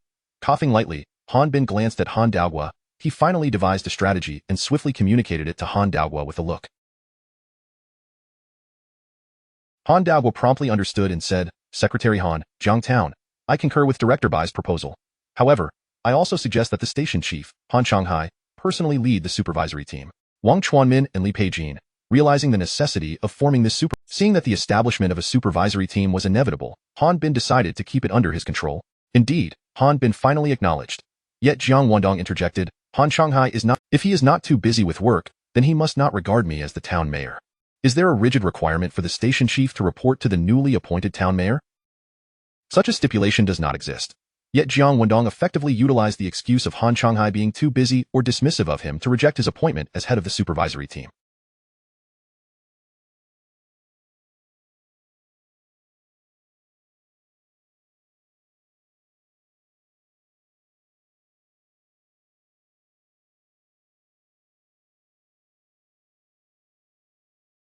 This excuse had already been invoked when Han Shanghai was set to take over the case from Han Li. Now, both Han Shanghai and Han Bin found themselves unable to refute Jiang Wendong's rationale. Even Lu Jing and others, who ought to have reported to Jiang Wendong but did not, felt a peculiar discomfort, fully aware that he was merely fabricating excuses to sideline Han Shanghai.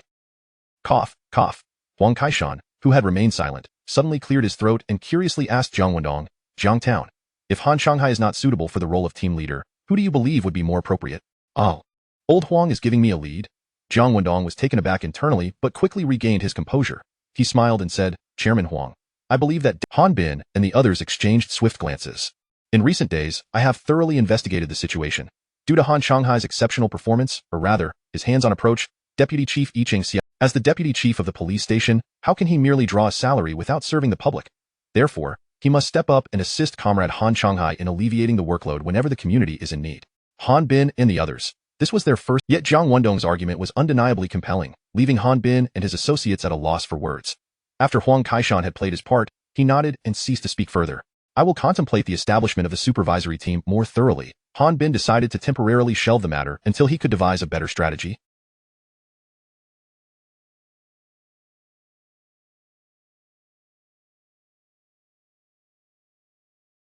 Jiang Wendong, however, was not pressing Han Bin to finalize this issue during the standing committee meeting. After all, even if the team were not formed, Jiang Wendong would ensure that Yicheng Xia, the moment he uncovered any wrongdoing, Jiang Wendong would seize the opportunity to deal ruthlessly with those ruffians. Very well. Now, allow me to address the third matter. Jiang Wendong cradled his teacup, surveying those present, and stated with an icy demeanor, I solemnly declare that we must impose severe penalties on Wang Luyang, the head of the family planning station, for his barbaric enforcement actions in Huajia village that led to a double fatality. The blade is finally poised to draw blood. Gao Changgong, Huang Kaishan, and Lu Jing, the neutral parties, exchanged swift glances.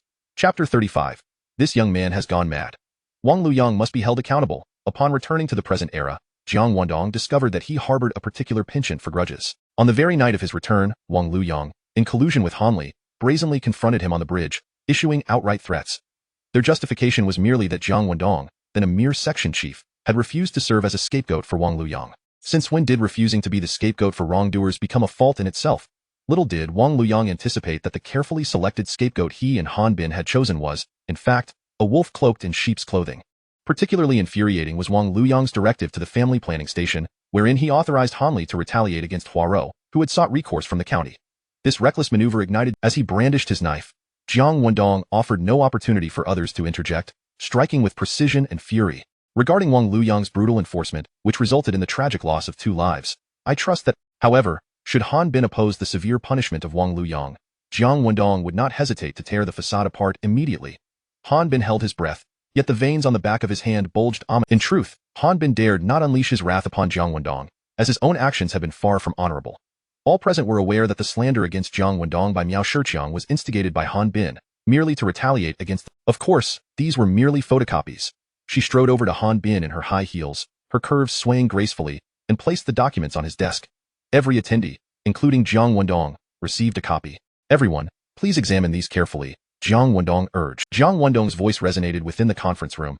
From an objective standpoint, while the deceased Wang Yinmei was indeed aware of her transgressions against policy and chose to flout the law, she certainly did not deserve the death penalty. With a forceful tap of his finger against the table, Jiang Wendong emphasized, Wang Yinmei's crime did not warrant her death. The collective hearts of Han Bin and the others leapt at the sound of his striking the table. But Wang Yinmei is dead. Jiang Wendong's tone turned sharp. Thus, the one responsible for her demise, Wang Luyang, must face commensurate consequences, rather than being merely reassigned while remaining unpunished. Still, no one dared to speak. Let no one harbor any illusions about protecting Wang Luyang. Jiang Wendong's voice, imbued with lethal intent, sent shivers down by Lu's spine, raising goosebumps on her arms. If anyone opposes the legal accountability of Wang Luyang for his brutal enforcement, I shall summon reporters from the city and even the province to Huajia village to personally interview those witnesses. I refuse to believe that under the clear skies, Wang Luyang can evade the law's retribution. Comrade Jiang Wendong. Han Bin finally lost his composure, abruptly raising his head to glare at Jiang Wendong and demand, Are you aware that inviting reporters from the city or province, once exposed, will tarnish the reputation of the entire Tianqiao town? Is Tianqiao town truly pristine? He realized that the meeting must be adjourned, as Jiang Wendong's assault was too formidable. Despite his prior preparations, he found himself overwhelmed. However, before Han Bin could announce the adjournment, Jiang Wendong interjected once more. If this meeting fails to yield a decision, Jiang Wendong lowered his gaze and softly declared, I, Jiang Wendong, am willing to shoulder all responsibilities for the fallout of this exposure that may tarnish Tianqiao town, at worst. I can take my leave for another position, but some must pay dearly for shielding Wang Luyang. Madness. This young man has truly lost his mind. Is he attempting to drag us all into the inferno for the brutal enforcement by Wang Luyang that led to Wang Yinmei's tragic demise? Now, even the onlookers, including Gao Changgong, could no longer contain their agitation. Gao Changgong slammed his hand on the table, furiously declaring, having reviewed the records, I now understand the severity of the errors committed by Wang Luyang. Huang Kaishan followed suit. Such a harmful element must face the appropriate punishment. Crucially, Han Daogua, Wang Chuanmin, and Li Peijin, recognizing that Jiang Wendong was indeed prepared to go to great lengths, dared not defend Wang Luyang any longer. Wang Luyang was Han Bin's brother-in-law, yet when crisis looms, the adage, if the friend dies, the path must not be forsaken, rings true. Han Daogua and the others gazed expectantly at Han Bin, whose anger left him momentarily blinded. Yet he made a swift decision, slowly nodding and uttering through clenched teeth. Let us initiate the accountability procedures for Wang Luyang immediately. No matter how close a brother-in-law may be, he pales in comparison to the chair beneath one's own seat. As Han Bin prepared to announce the adjournment, Jiang Wendong preemptively interjected, Secretary Han, esteemed colleagues, I have 3 additional matters to discuss. You have more, and 3 more matters at that. Are you not finished? Han Bin glared at Jiang Wendong in exasperation. Yet Jiang Wendong merely lowered his gaze, lifting his cup of water. The first matter concerns the accountability of Wang Luyang. Surely, the victim's family deserves some form of compensation?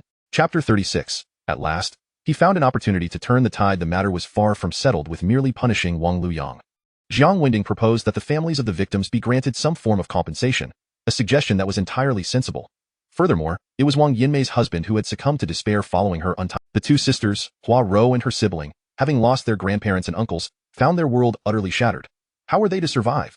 The town had to intervene. Lu Jing, typically more sentimental, immediately nodded in agreement. Even Han Bin, who was consumed by a desire for vengeance at that moment, exhaled deeply before slowly inquiring, "Comrade Wendong, do you have a viable solution?" There are fundamentally two approaches to compensation. Jiang Wendong's tone softened. As long as Han Bin adhered to the rules, everything could be discussed in a calm and collected manner. First, provide a monetary compensation to the families of the victims. Second, arrange for the families of the victims to secure positions within certain local organizations. Agreed. Eager to conclude the meeting, Han Bin waved his hand. "I entrust this matter to Comrade Wendong. I shall not betray Secretary Han's trust. I will certainly exert my utmost to ensure the families of the victims are satisfied."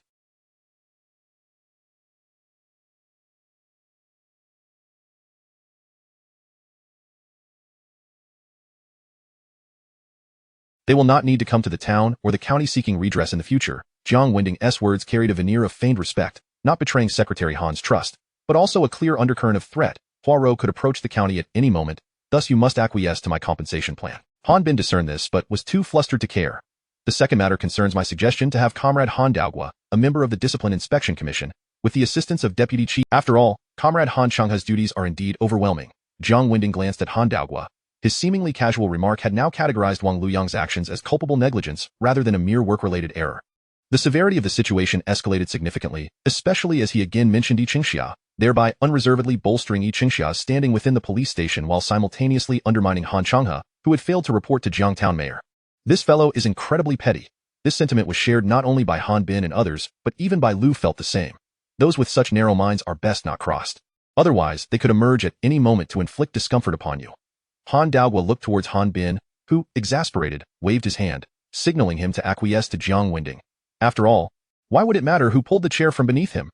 Receiving Han Bin's tacit approval, Han Daogua promptly nodded. "Understood, I will collaborate with Yi Qingxia to hold Wang Luyang accountable." The third matter pertains to the selection of the head of the town's family planning station. Jiang Wendong announced the third issue. The previously chaotic mind of Han Bin suddenly became alert.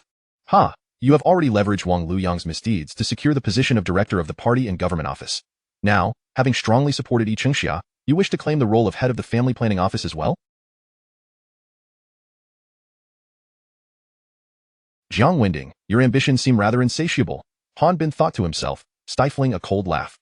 Organization committee member Wang Chuanmin felt that Jiang Wendong's reach was far too extensive.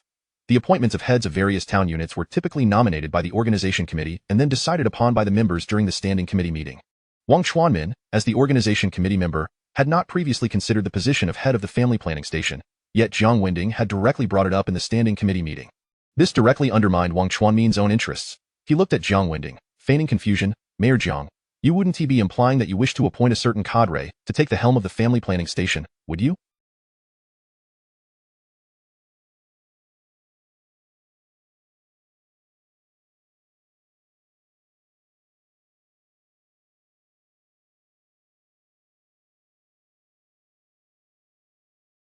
"Indeed," Jiang Wendong replied, his expression utterly composed. Even Sister Lu privately found his demeanor amusing. Wang Chuanmin chuckled, but Jiang Wendong frowned. "What is it? Does Comrade Chuanmin find my intention to appoint a certain cadre to the position of head of the family planning station to be humorous?" "Indeed," Wang Chuanmin internally screamed, while outwardly shaking his head. "Mayor Jiang, I do not imply what you suggest.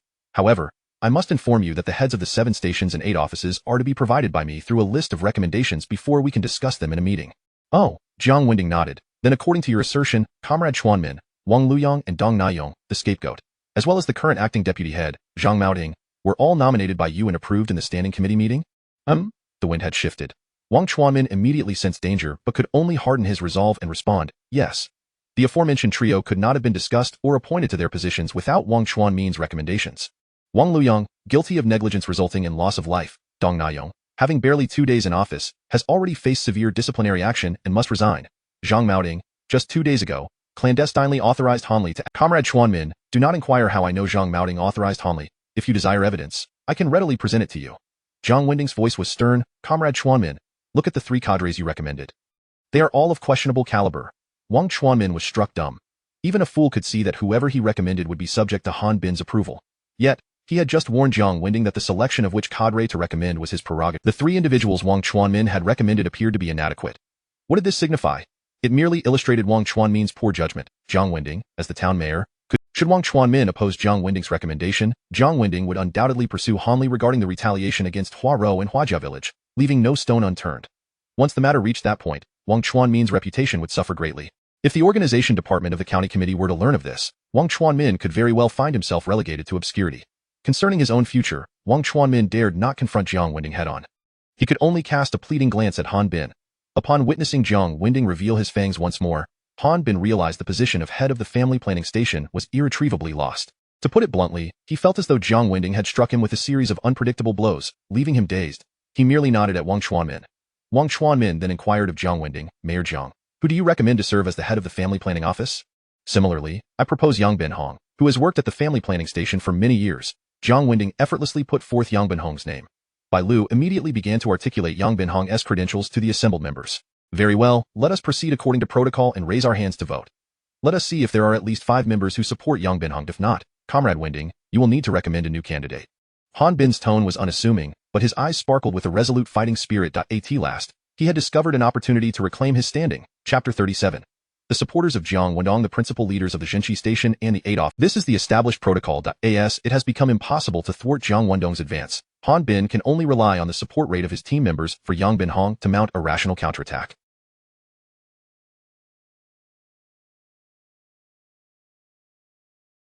Han Bin is utterly confident that Jiang Wendong's recommended candidate will surely fail to pass. After all, among 9 individuals, Jiang Wendong has but one supporter, Bai Lu. Long before he parachuted into the Tianqiao, Gao Changgong's dreams were shattered, and he would undoubtedly harbor a grudge against him, refusing to support him when given a reasonable opportunity to abstain. Following Meng Chang's departure, Huang Kaishan has also tempered all ambitions, resolutely deciding to offend no one. As for Lu Jing, she is merely a pawn waiting for the right price.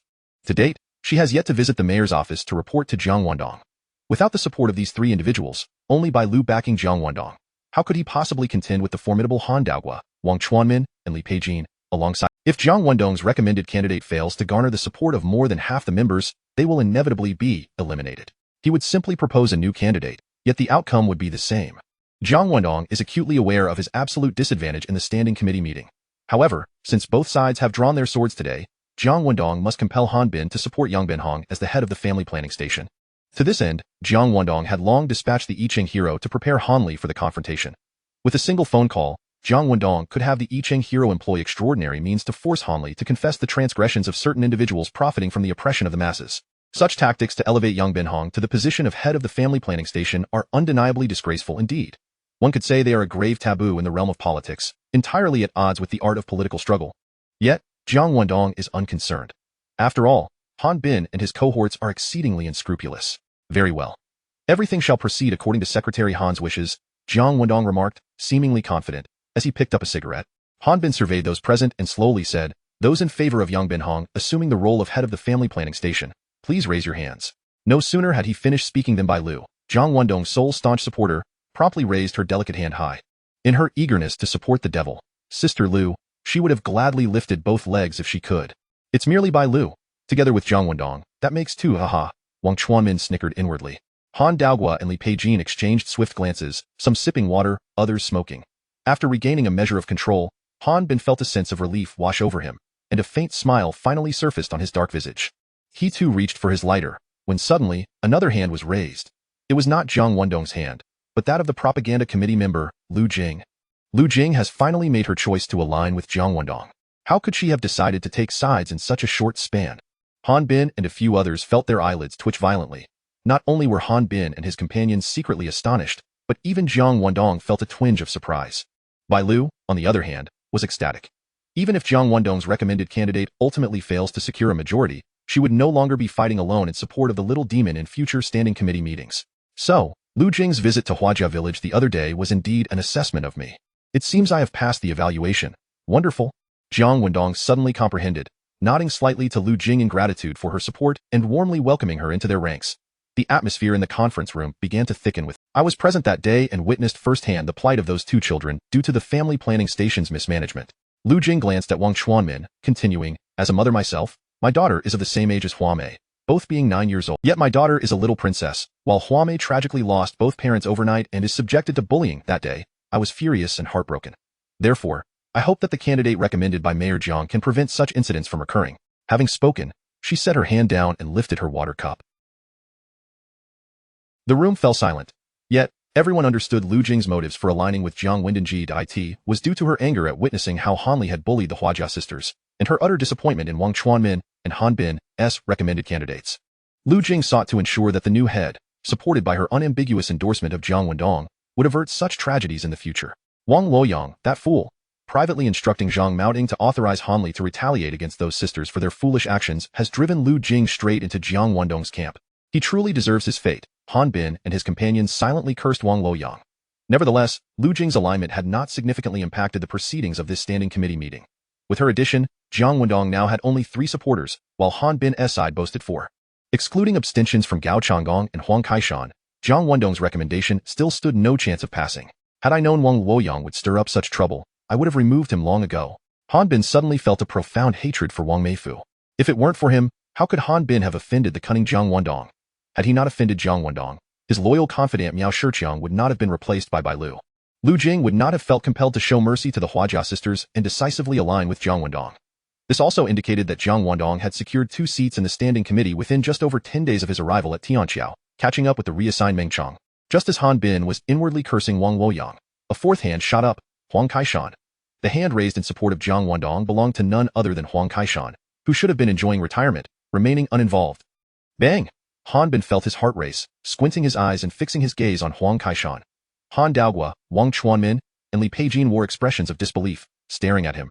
Bai Lu was once again overjoyed. Lu Jing raised an eyebrow in surprise. After a moment of astonishment, Gao Changgong's eyes shimmered with contemplation. Jiang Wendong understood now. Huang Kaishan's earlier support was not without reason. With his hand raised, Huang Kaishan met Han Bin's gaze, speaking calmly. My granddaughter is also 9 years old this year. His support for Jiang Wendong stemmed from having reviewed the incident record and deemed Wang Luoyang's actions excessive. Like Lu Jing, he felt compassion for the 9-year-old Huamei.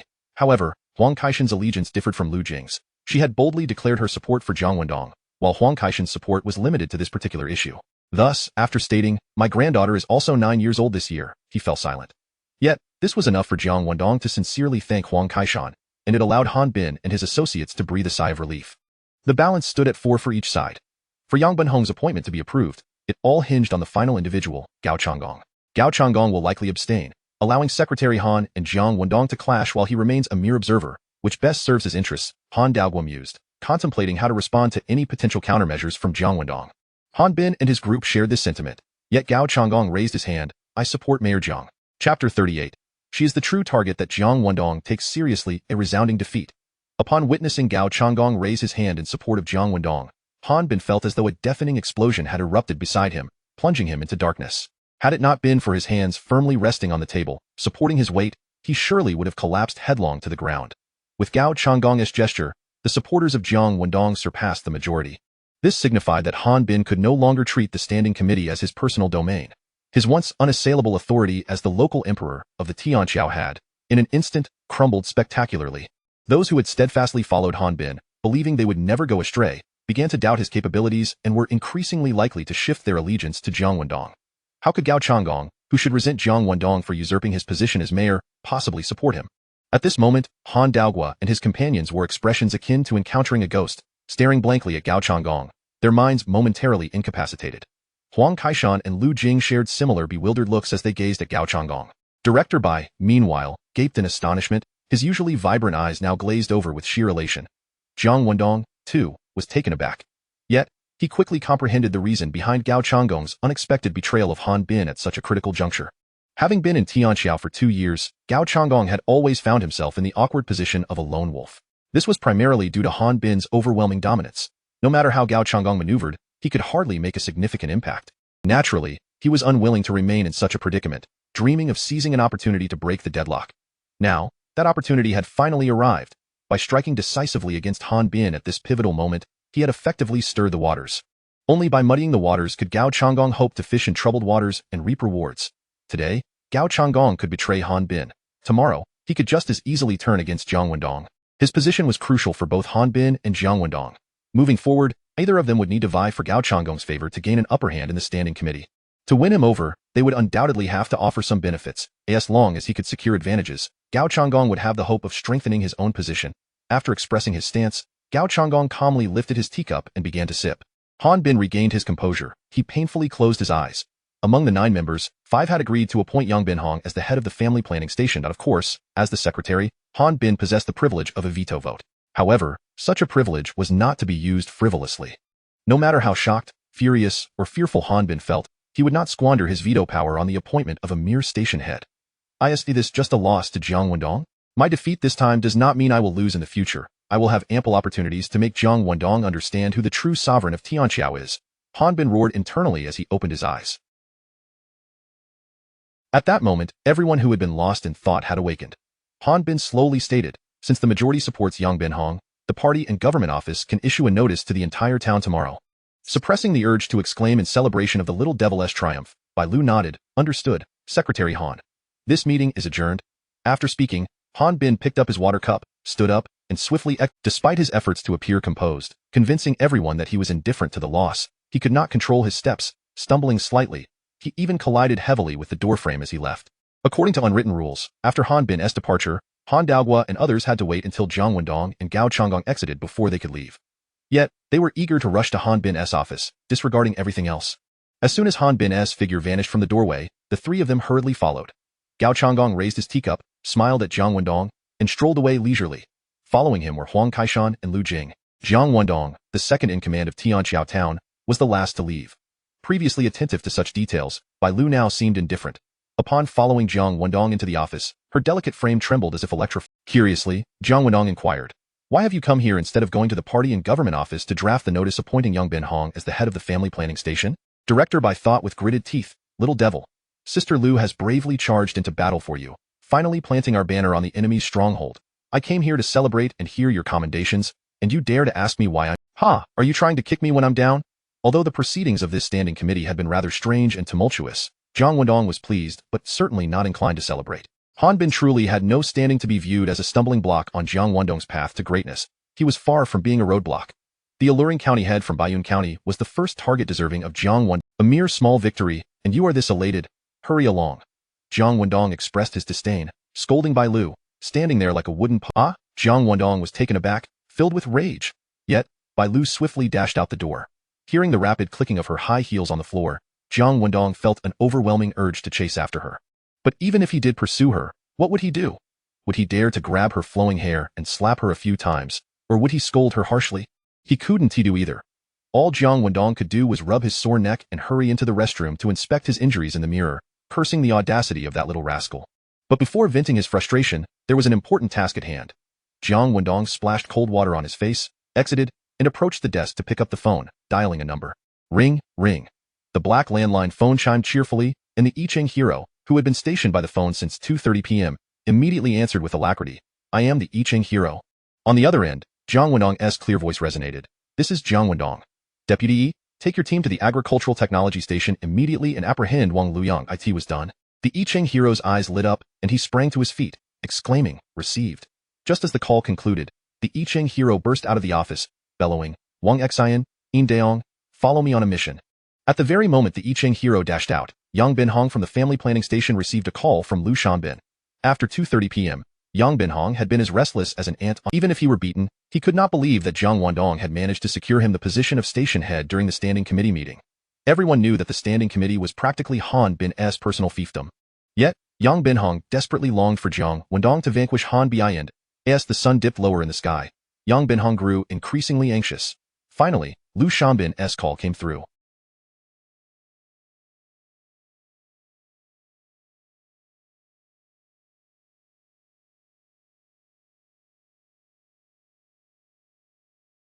Director Lu.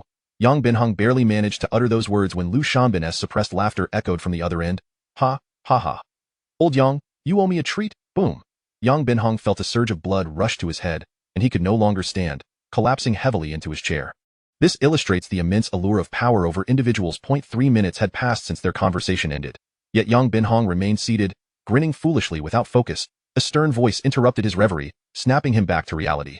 "Yang Binhong, have you completed the report I asked you to finish?" Yang Binhong regained his composure and turned to see Zhang Maoding, the deputy head of the family planning station, standing there, arms crossed, with an authoritative demeanor. Chapter 39. The skies over Tianxiao Town are about to change at noon. Deputy Town Head Liu Xiaobin had visited the family planning station to meet with Yang Binhong. Liu and Yang engaged in conversation for a full half-hour. What transpired during their discussion remained unknown to Zhang Maoting, however. From the unmistakable excitement that radiated from Yang Binhong as he bid Liu Xiaobin farewell, Zhang could surmise a hint of what was afoot. Coupled with Yang's subsequent behavior of lingering by the telephone, poised as if awaiting an important revelation, Zhang Maoting became increasingly convinced of his suspicion that Yang Binhong aimed to leverage Liu Xiaobin to secure the position of station head. A wave of astonishment and fury surged through Zhang Maoting. Due to Han Li's recent mischief in Huajia village, it was clear that Wang Luyang would not be returning to the family planning office anytime soon. As Confucius once stated, a nation cannot be without a ruler for even a day. Thus, the position of station head could only rightfully belong to Zhang Maoting. This was a promise Wang Luyang had made, assuring him that now, the once subservient Yang Binhong, who had always trailed behind Zhang Maoting, was daring to vie for the coveted chair of authority. Anyone in Zhang Maoting's position would be equally astonished and incensed. Especially upon learning that the standing committee meeting had convened, Zhang realized that the station head's position must be settled that very day. He hurried to the agricultural technology station to consult Wang Luyang. After hearing Zhang's analysis, Wang Luyang scoffed, "Zhang Maoting, do you really believe that someone named Jiang could sway the standing committee to wrest control from my brother-in-law? Even if Jiang has the support of Bailu and manages to persuade Lu Jing, their combined efforts would yield at most 3 votes. How could they possibly elevate Yang Binhong? How could I have forgotten that the standing committee is essentially Secretary Han's domain?" Enlightened by Wang Luyang, Zhang Maoting felt as if he had been struck by a sudden revelation, dispelling the gloom that had clouded his mind. Thus, the two of them settled in the deputy head's office at the agricultural technology station, casually snacking on peanuts and sipping on spirits, eagerly awaiting good news. Passing by Yang Binhong's office, he observed him sitting vacantly in his chair, his gaze distant. Could it be that the standing committee has concluded, and I have been promoted to station head?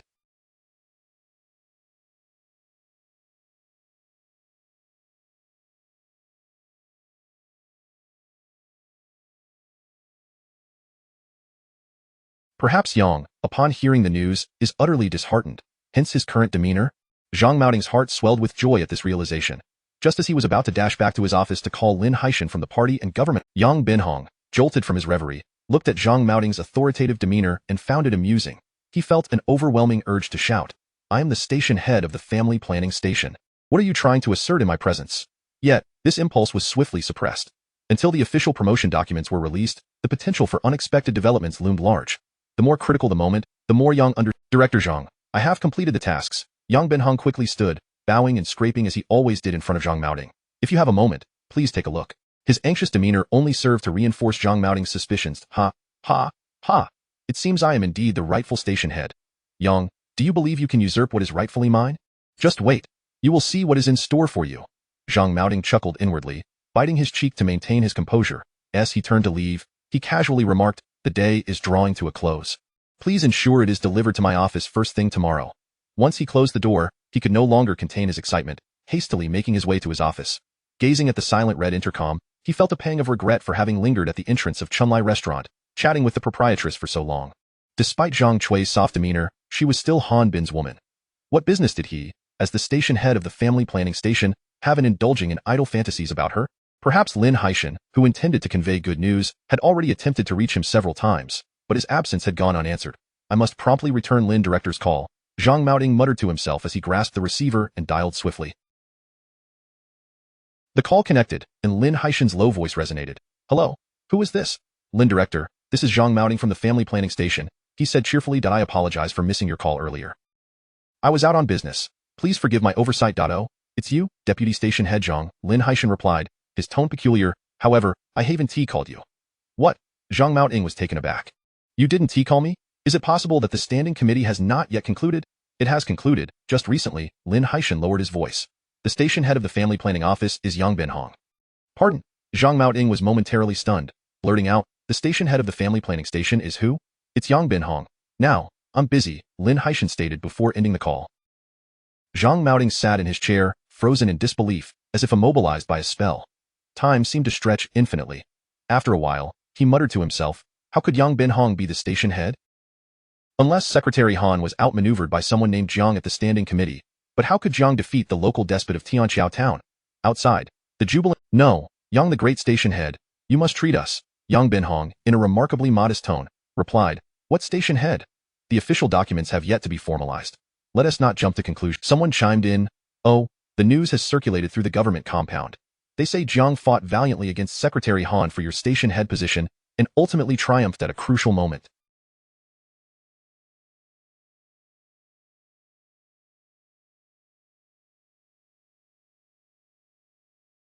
What miraculous feat! This was surely a tale for Bailu to recount. The ecstatic Bailu, having bitten the devil in a fit of passion, returned to the party and government office to She was determined to ensure everyone knew how the local tyrant Han Bin had been vanquished by her man. From this moment onward, the skies over Tianqiao town were destined to change. This would significantly enhance Jiang Wendong's prestige, compelling those in the government compound and various departments to reflect deeply on the implications. It must be said that Bailu was indeed adept in this regard. There was no need for Jiang Wendong to fret. She would maximize the impact of their victory through her actions. The women of the family planning station, being particularly inquisitive and astute in gauging others' reactions, immediately flocked to Yang Benhong's office to extend their congratulations upon confirming the news. Listening to the sounds of celebration outside, Zhang Maoting closed his eyes in anguish, realizing he had no choice but to accept this harsh reality. He understood all too well that the women of the family planning office, despite their penchant, if they claimed Jiang Wendong had battled fiercely against Han Bin for Yang Benhong's station head position and emerged victorious, it was likely true. I never imagined Jiang Wendong would truly defeat Secretary Han. Had I known this would happen, why did I heed Wang Luyang's directives to send Han Li to Huajia village? If I hadn't made that decision, the position of station head would have been mine. It's all Wang Luyang's fault for robbing me of this opportunity. In an instant, Zhang Maoting's resentment towards Wang Luyang intensified. He picked up the receiver and dialed rapidly. As the intercom, and Wang's face was a mask of terror, his eyes bloodshot as he screamed at Yichenxia. "You, sitting on the sidelines, dare to cuff me? Release me at once, or I swear I will end you." With a swift motion, Yichenxia delivered a sharp slap to Wang Luyang. Chapter 40. You are nothing but a fool. With a resounding slap, Yichenxia sent Wang Luyang reeling, his eyes rolling back in shock. Damn it! Even on the brink of death, you dare to curse. Keep it up, and I'll knock every last one of your teeth out. Take him away. Make sure to stroll back and forth 3 times in front of the agricultural technology station, so everyone off work can witness our esteemed station chief Wang's current foolish state. Yichenxia's face was a mask of disdain as he gestured dismissively to his 2 subordinates. In these times, notions of human rights were virtually non-existent. During market days in town, the police would parade criminals through the streets, a far more effective deterrent than the decades-later lectures from well-meaning officers on legal awareness. Without hesitation, the 2 subordinates shoved Wang Luyang out the door. Just as Yichenxia was about to follow, he impulsively picked up the still-ringing telephone. "Who is it?" "This is Zhang Maoting from the family planning station. Secretary Han lost to that Jiang fellow at the meeting." "How could this happen? Didn't you say Secretary Han could show Jiang what?" "Indeed. How could this be?" Yichenxia chuckled. "Oh, by the way, I'm Yichenxia. Wang Luyang is currently under my custody for suspected crimes against humanity." "Zhang Maoting, how dare you refer to Jiang Town as that Jiang fellow?" Well. There was silence on the other end of the line. With a click, Yichenxia hung up and strode out. Night had fallen as he stepped from the interrogation room into the office. He had just lifted his cup when the phone rang again. He casually answered, "This is Yichenxia. Whom am I speaking with?" His wife, Ma Wenjing, affected a playful tone. "Xiago, make sure to come home early tonight. Haven't you heard that Jiang Town sent me to capture Wang Luyang?" "What?" Ma Wenjing was taken aback on the other end. A few minutes later, she said, "Old E, you need to visit Jiang Town's home tonight." Yichenxia was puzzled. "I told you I'm working overtime. You know full well that Jiang Town intends to support you. Yet after he defeated Han Bin at the meeting, you don't rush to show your face and express your gratitude." "Has a donkey kicked your head?" Yichenxia, Ma Wenjing continued, "Just wait at the station. I'll prepare some impressive gifts to accompany you to visit Jiang Town." At 7:30 in the evening, the north wind howled silently. The sky darkened as if stained with ink.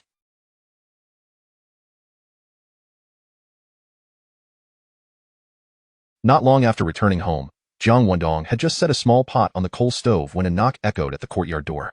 "Who is it?" Jiang Wendong wiped his hands and hurried out of the living room.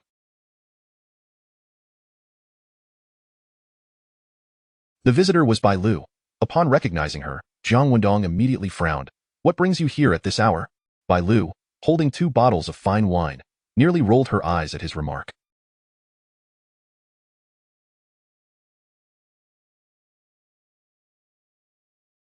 Jiang Wendong assessed her from head to toe and remarked, "In this frigid weather, you choose to dress so indecently." Bai Lu, she was tempted to swing a wine bottle and smash it over his head. What did he mean by indecent? Did this devil not know that sexy was a compliment used to describe women? What irked her further was that Jiang Wendong stood at the door, showing no intention of letting her in. Who gave this little dog the audacity to confront Jiang Town in such a manner? Jiang Wendong, staggered by her push, erupted in anger. You dare to show me a sour face, and I'll shout that you are harassing me? Don't believe me? Go ahead and try. As Bai Lu spoke, she stomped toward the door, her little boots clicking on the floor. Jiang Wendong. Bai Lu swung the door open, immediately covering her nose with her hand. The room was filled with the acrid smell of coal smoke, the stench of cigarette butts soaking in the ashtray, and the unmistakable odor of dirty socks.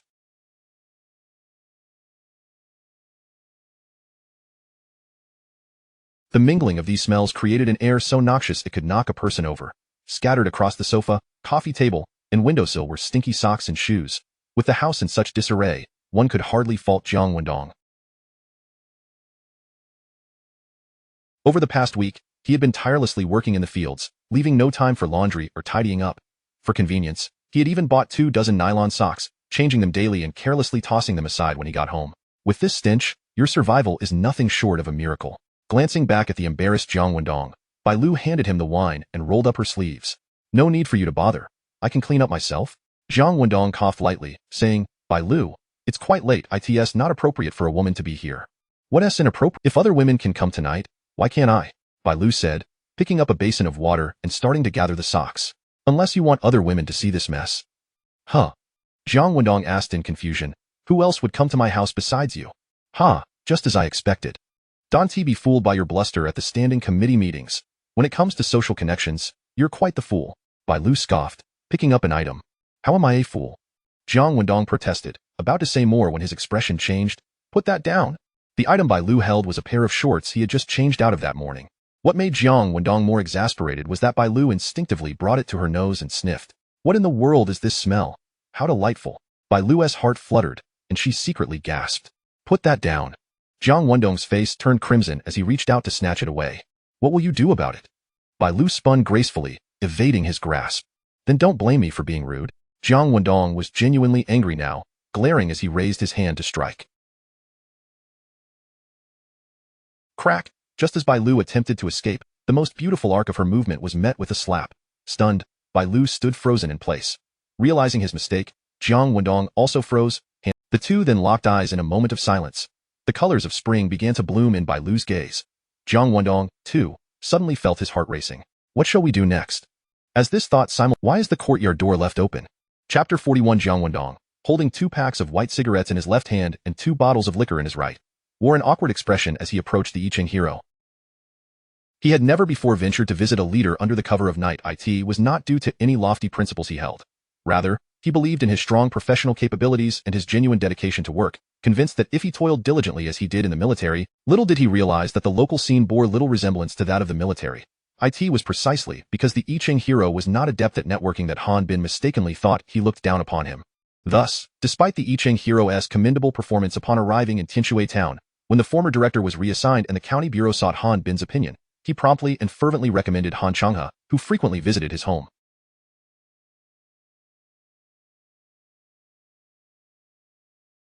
The I Ching hero then realized that his diligent work could not compete with those who were skilled in flattery, and he could no longer suppress his discontent. This resulted in a forceful suppression from Han Bin. Over the past 2 years, the I Ching hero had never suffered such humiliation.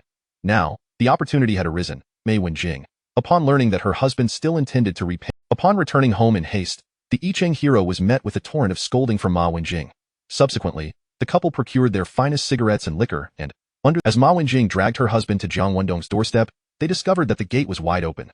Not only was the gate ajar, but the living room door was also unlatched. From their vantage point outside, they could easily spot Jiang Wendong standing within the living room, his back to the entrance, scratching his head. A slender figure was bent over the sofa, tidying up some items. Upon witnessing this, Ma Wenjing paused and asked the I Ching hero, Old E, didn't you say Jiangtown hadn't married yet? Indeed, the I Ching hero replied, squinting as he peered into the room. Oh, isn't that Director Bai from the party and government office? Recognizing Bai Lu, the I Ching hero was taken aback and quickly whispered to Ma Wenjing, Wife, perhaps we should not. This is intentionally done by Jiangtown to avoid suspicion. Learn from this in the future. Oh. The I Ching hero rubbed his backside and nodded. resolving to unleash a torrent of complaint. Once Jiang Wendong left, Bai Lu, her cheeks flushed, secretly sighed in relief, thinking, with him holding it, I feel so secure, if only he could hold it all night long. As Jiang Wendong stepped outside, he warmly greeted the I Ching hero, Old E, just come in. There's no need to bring anything. I really didn't want to bring anything, but my wife insisted. The I Ching hero replied candidly, no matter how I tell her that Jiangtown is not like some people, she just won't listen. You scoundrel, I am Ma Wenjing, the humble wife of Old E. Old E's wife was rather amusing, Jiang Wendong thought, as he extended his right hand. Hello, sister-in-law. They exchanged a brief handshake before Jiang Wendong produced a cigarette, offering it to the I Ching hero. Here, have a smoke. Ahem, well, director Bai just arrived. Seeing my room in a bit of disarray, she graciously volunteered to assist with the tidying. Though he offered the cigarette to the I Ching hero understood immediately. However, Ma Wenjing burst out laughing, rolling up her sleeves as she headed toward the living room. Tidying up the house is our forte as women, no doubt about it. Tonight, I'll also play the role of homemaker and join forces with director Bai to restore Jiangtown's home to a warm and tidy state. Jiang Wendong was taken aback. While he was not overly embarrassed by Bai Lu discovering his dirty socks, he wondered why the I Ching hero's wife felt the need to join in. He quickly intervened, sister-in-law, there's no need for you to trouble yourself. Let Bai Lu handle it. But the I Ching hero blocked him, insisting, Jiangtown, my wife doesn't smoke. If she dares to learn, I'll be the one to suffer. Smoking is our privilege as men. Tidying up is a woman's strength. Just let her perform well for you tonight. What do you mean by letting your wife perform well for me tonight? Jiang Wendong glared at the I Ching hero, who remained oblivious to the awkwardness of. In the living room, Bai Lu, familiar with Ma Wenjing, greeted her with a smile, sister-in-law. Oh dear, what is that smell in here? Ma Wenjing laughed, covering her mouth. Director Bai, please rest. I'll take care of the cleaning. Oh, it's just tidying up a room. It's not too tiring. Sister-in-law, you handle the items on the table. I'll take care of the sofa, Bai Lu replied. She had no intention of placing such things in her own pocket, but with Ma Wenjing present, she could not allow her to see the little devil's belongings. Does the little devil have to run every night? Bai Lu thought, quickly concealing another pair of shorts that had been tucked away in the corner of the sofa. Amused yet regretful, she mused, what a waste to leave such fine items to a pair of shorts. As Ma Wenjing squatted before the table, she caught a glimpse of Bai Lu swiftly putting another item in. How bold of her! Finally managing to gather all the shorts, Bai Lu carried a basin full of smelly socks and hurried to the restroom. It was then that Ma Wenjing noticed how alluring Bai Lu looked tonight. As a woman of experience, Ma Wenjing quickly realized something and felt regretful. Tonight, I really shouldn't have urged Old E to come. Damn, I was too hasty. However, she soon dismissed her regrets. Just as Bai Lu entered the restroom, the town's publicity committee member Lu Jing, accompanied by her husband, deputy town head Lu Shanbin, with his wife, and family planning stations Yang Benhong, along with his wife, all arrived one after another to visit Jiang Wendong. Seeing Bai Lu and the I Ching hero together, Lu Jing and the others felt no surprise. After Jiang Wendong's impressive display of strength during the afternoon's standing committee meeting, decisively defeating Han Bin, Lu Shanbin and Yang Benhong's wives, seizing the opportunity for small talk, also rolled up their sleeves to join the cleaning efforts. Heh, Jiangtown, it's not that I'm shirking from helping. It's just that there are enough people here already, Lu Jing remarked with a smile. Jiangtown, I suggest the town assign someone to help you tidy up your home morning and evening. That way, you can ensure a good rest and have ample energy to dedicate to work, leading everyone and providing the best service to the 58,000 people of Tianshui. Moreover, when we come over for dinner in the future, we want to have to pitch in with manual labor first. True to her role as a publicity committee member, her words were not only pleasant but helpful. Whether in Baiyun County or Tianshui Town, there were indeed staff members assigned to help single leaders with their housekeeping. With Jiang Wendong's rising prominence, it was certain that more people would visit him in the evenings. The disorder within the house was truly unacceptable. Lu Shanbin and the others chuckled, nodding in agreement. All right. Jiang Wendong, not want to be pretentious, agreed. I accept Lu's suggestion. After all, I do feel guilty constantly troubling everyone. Besides, as a man, I'm really not adept at this sort of thing. They chatted casually for over 10 minutes and soon, the room was tidy. Upon re-entering, Jiang Wendong could not help but feel his face flush. Now, this looked like a home. Reflecting on how it appeared before Bai Lu and the others tidied it up, it had resembled a doghouse. The flickering flame of the beehive coal stove danced cheerfully. Yang Benhong's wife had already tied on an apron, preparing to showcase her culinary skills.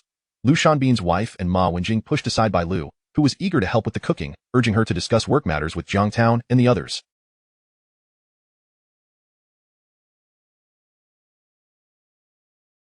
The task of cooking and serving drinks was left to the humble wives. Lu Jing and Bai Lu were both members of the standing committee, and in that regard, they were certainly not on the same level as Ma Wenjing and the others.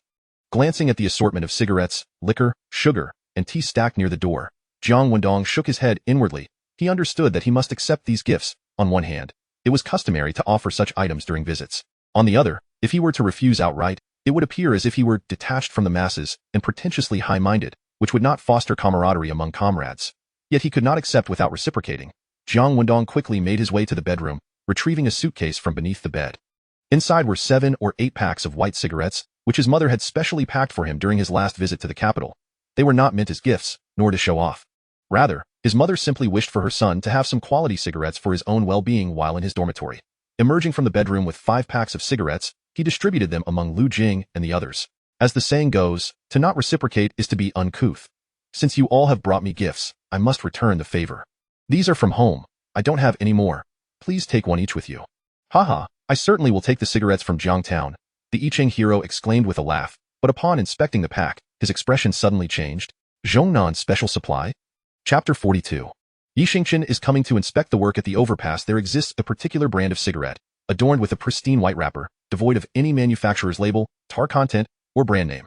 In the lower left corner of the pack, however, there are 2 inconspicuous red characters, Special Supply. This type of white-wrapped cigarette is not the kind often exaggerated by certain tourist destinations to deceive unwitting visitors. The cigarettes Jiang Wending produced are unattainable irrespective of one's wealth or connections. Among those present, aside from Jiang Wending, none had ever laid eyes on such a cigarette. Yet, this did not imply that they were unaware of the legendary. Lu Jing and the others, after a moment of stunned silence, widened their eyes in unison. What are you staring at? Jiang Wending reached for the cigarette in Yi Chengxia's hand, smiling as he said, if you don't want it, then put it down. Put it down? How could that be possible? Yi Chengxia hurriedly clutched the pack tightly to his chest, as if it represented the glorious future that awaited him.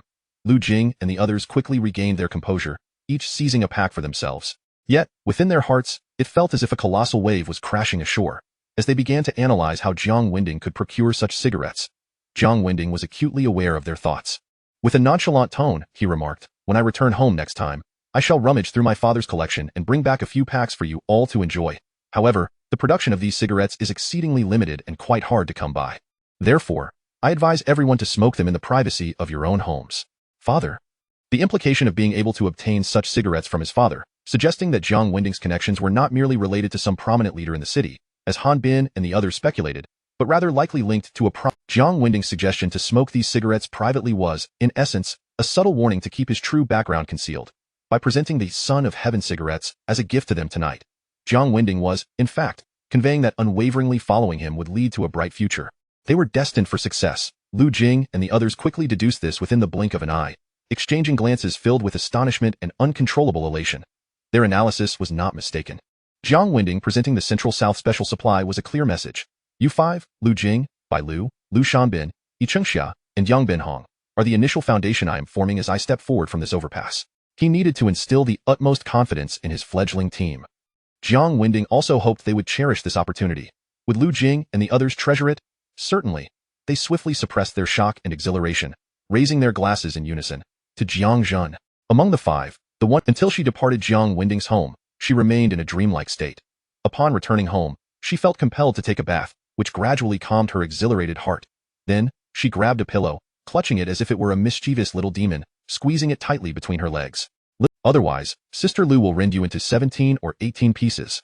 After silently swearing this vow, under the influence of a gentle intoxication, she sweetly drifted into slumber. Alongside his documents were the appointment papers for Zhang Maoding. In light of Zhang Maoding's exceptional work capabilities, the organization decided to transfer him to the town's nursing home as the head of security, to prevent any neighborhood dogs from startling the elderly or to assist in searching for any disoriented residents who might wander off.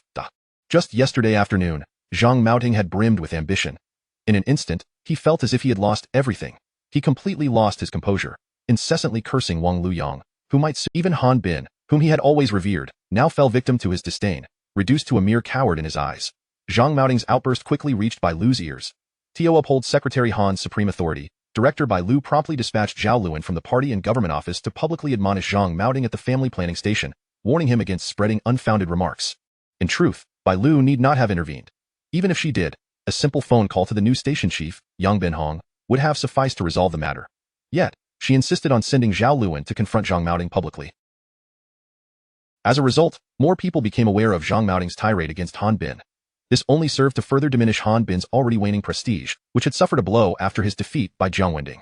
Upon arriving at the office that morning, Han Bin received several station heads, and upon hearing the news, he merely shook his head with a smile.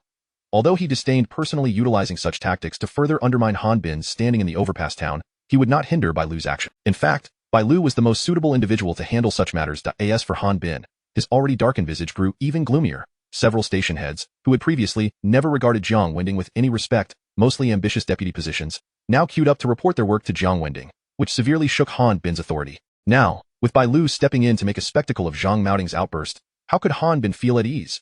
He deeply regretted listening to Wang Luyang's advice, which had led him to scapegoat the most innocuous Jiang Wendong. This woman is truly overstepping her bounds. The more Han Bin pondered, the more furious he became. Han Bin's feelings at this moment were of no concern to Jiang Wendong. By the time he finally finished listening to the reports from the visiting officials, it was already noon. He felt drained. After all, those who came to report had merely recognized Jiang Wendong's unique capabilities, which had significantly undermined Han Bin's prestige, prompting them to express their support. Their reports were not particularly significant. Nevertheless, Jiang Wendong understood that even if they were merely talking nonsense, he had to feign seriousness while listening to their presentations. If someone were to propose a truly enlightening suggestion, Jiang Wendong would promptly jot down their name in his notebook. As for those who only knew how to prattle on, Jiang Wendong felt they were best left languishing on the sidelines. At 2 in the afternoon, accompanied by Bai Lu, Jiang Wendong headed to the pickled vegetable factory. He needed to conduct an on-site inspection before discussing matters in detail with Bai Yongjun, who was arriving in town that evening. Secretary Han, Director Bai has accompanied Jiang Zhun to the pickled vegetable factory. Just as Jiang Wendong departed, Morocco currency. Why are you bothering me with such trivial matters? Jiang Wendong's intention to sell the pickled vegetable factory and conduct an inspection there was quite normal, was it not? Han Bin's face displayed impatience as he prepared to wave Lin Haishan away when the latter lowered his voice. Han Bin paused slightly, intrigued by Lin Haishan's suggestion. After successfully piquing Han Bin's interest, Lin Haishan began to elaborate. A few minutes later, Han Bin tossed a cigarette to Lin Haishan without uttering a word. This gesture tacitly approved Lin Haishan's clever stratagem and instructed him to proceed. Lin Haishan understood and nodded deferentially as he exited. I didn't expect Lin Haishan to possess a modicum of wisdom. He picked up. This is Han Bin. Hello, Comrade Han Bin. I am Wei Wan, the Secretary of Yi County and Baiyun County. According to regulations, ordinary county heads do not have secretaries, but they do have communication staff, who are commonly referred to as secretaries. A girl's voice came through. Yi County has instructed me to inform you that she will be coming to Overpass Town for an inspection tomorrow. Chapter 43. The just magistrate who seeks justice for the people. The newly appointed county head, Yi Xingchen, is set to visit Tianqiao Town tomorrow, which is quite a commonplace occurrence. Her inspection of Tianqiao Town is akin to Jiang Wendong conducting on-site research after assuming the role of town head. Han Bin has long been prepared to welcome Yi Xingchen's arrival in Tianqiao. Upon receiving a call from Wei Wan, he promptly responded with politeness, all right. After the call concluded, Han Bin pondered for a moment before dialing another number. Secretary Yu, this is Xiao Han. I must admit, I feel rather uncertain. Hee. Secretary Yu chuckled lightly. If I were to frequent Tianqiao, I suspect you would lose sleep over it. This was indeed the case in ancient times. The Discipline Inspection Commission was akin to the Ministry of Justice. When the Ministry of Justice arrived, it was rarely for good news. Perhaps for this reason, the ranking of the Discipline Inspection Secretary in the county leadership hierarchy is typically only surpassed by the county party secretary, county head, and deputy secretary. Secretary Yu, I have some work to report. Was it truly necessary for Han Bin to report this to Secretary Yu? Yet, Secretary Yu understood Han Bin's underlying intentions. After a moment of contemplation, he spoke softly, Comrade Han Bin, I have heard that County Head Yi's background is quite extraordinary. Before Han Bin could, with the new county head's arrival in Baiyun, not only will the county officials be affected, but the leaders of the various towns may also face new choices. Although Lu Jianfei, the county party secretary, possesses commendable abilities and has managed Baiyun for many years, his advancement is hindered by his age. In stark contrast, the new county head Yi Xingchen, at a mere 31 years old, is said to be not only the youngest county head in Tiandong province, but also the youngest north of the Yangtze River. Provided she possesses genuine capability, her future is undoubtedly promising. However, the question arises, whom will the county officials and the heads of the 8 towns under Baiyu County choose to follow? Should they choose to follow Lu Jianfei, he has already reached his pinnacle. If they opt to follow the promising Yi Xingchen, they risk being recorded unfavorably by the highly capable Lu Jianfei. The crucial point is that no one can guarantee that Yi Xingchen can match Lu Jianfei's prowess. Her youth and formidable background may serve as advantages, but they do not inherently signify her competence. Should she falter under Lu Jianfei's pressures, those who follow her may find themselves in a subordinate position. If Yi Xingchen is unable to navigate the situation successfully, she could easily depart and seek more accommodating circumstances elsewhere. But what about those who chose to follow her? Hence, Han Bin and others are cautiously observing, unwilling to hastily shift their allegiances. With Yi Xingqian's impending visit to Tianxiao Town tomorrow, Han Bin's attitude towards her will be of significant importance.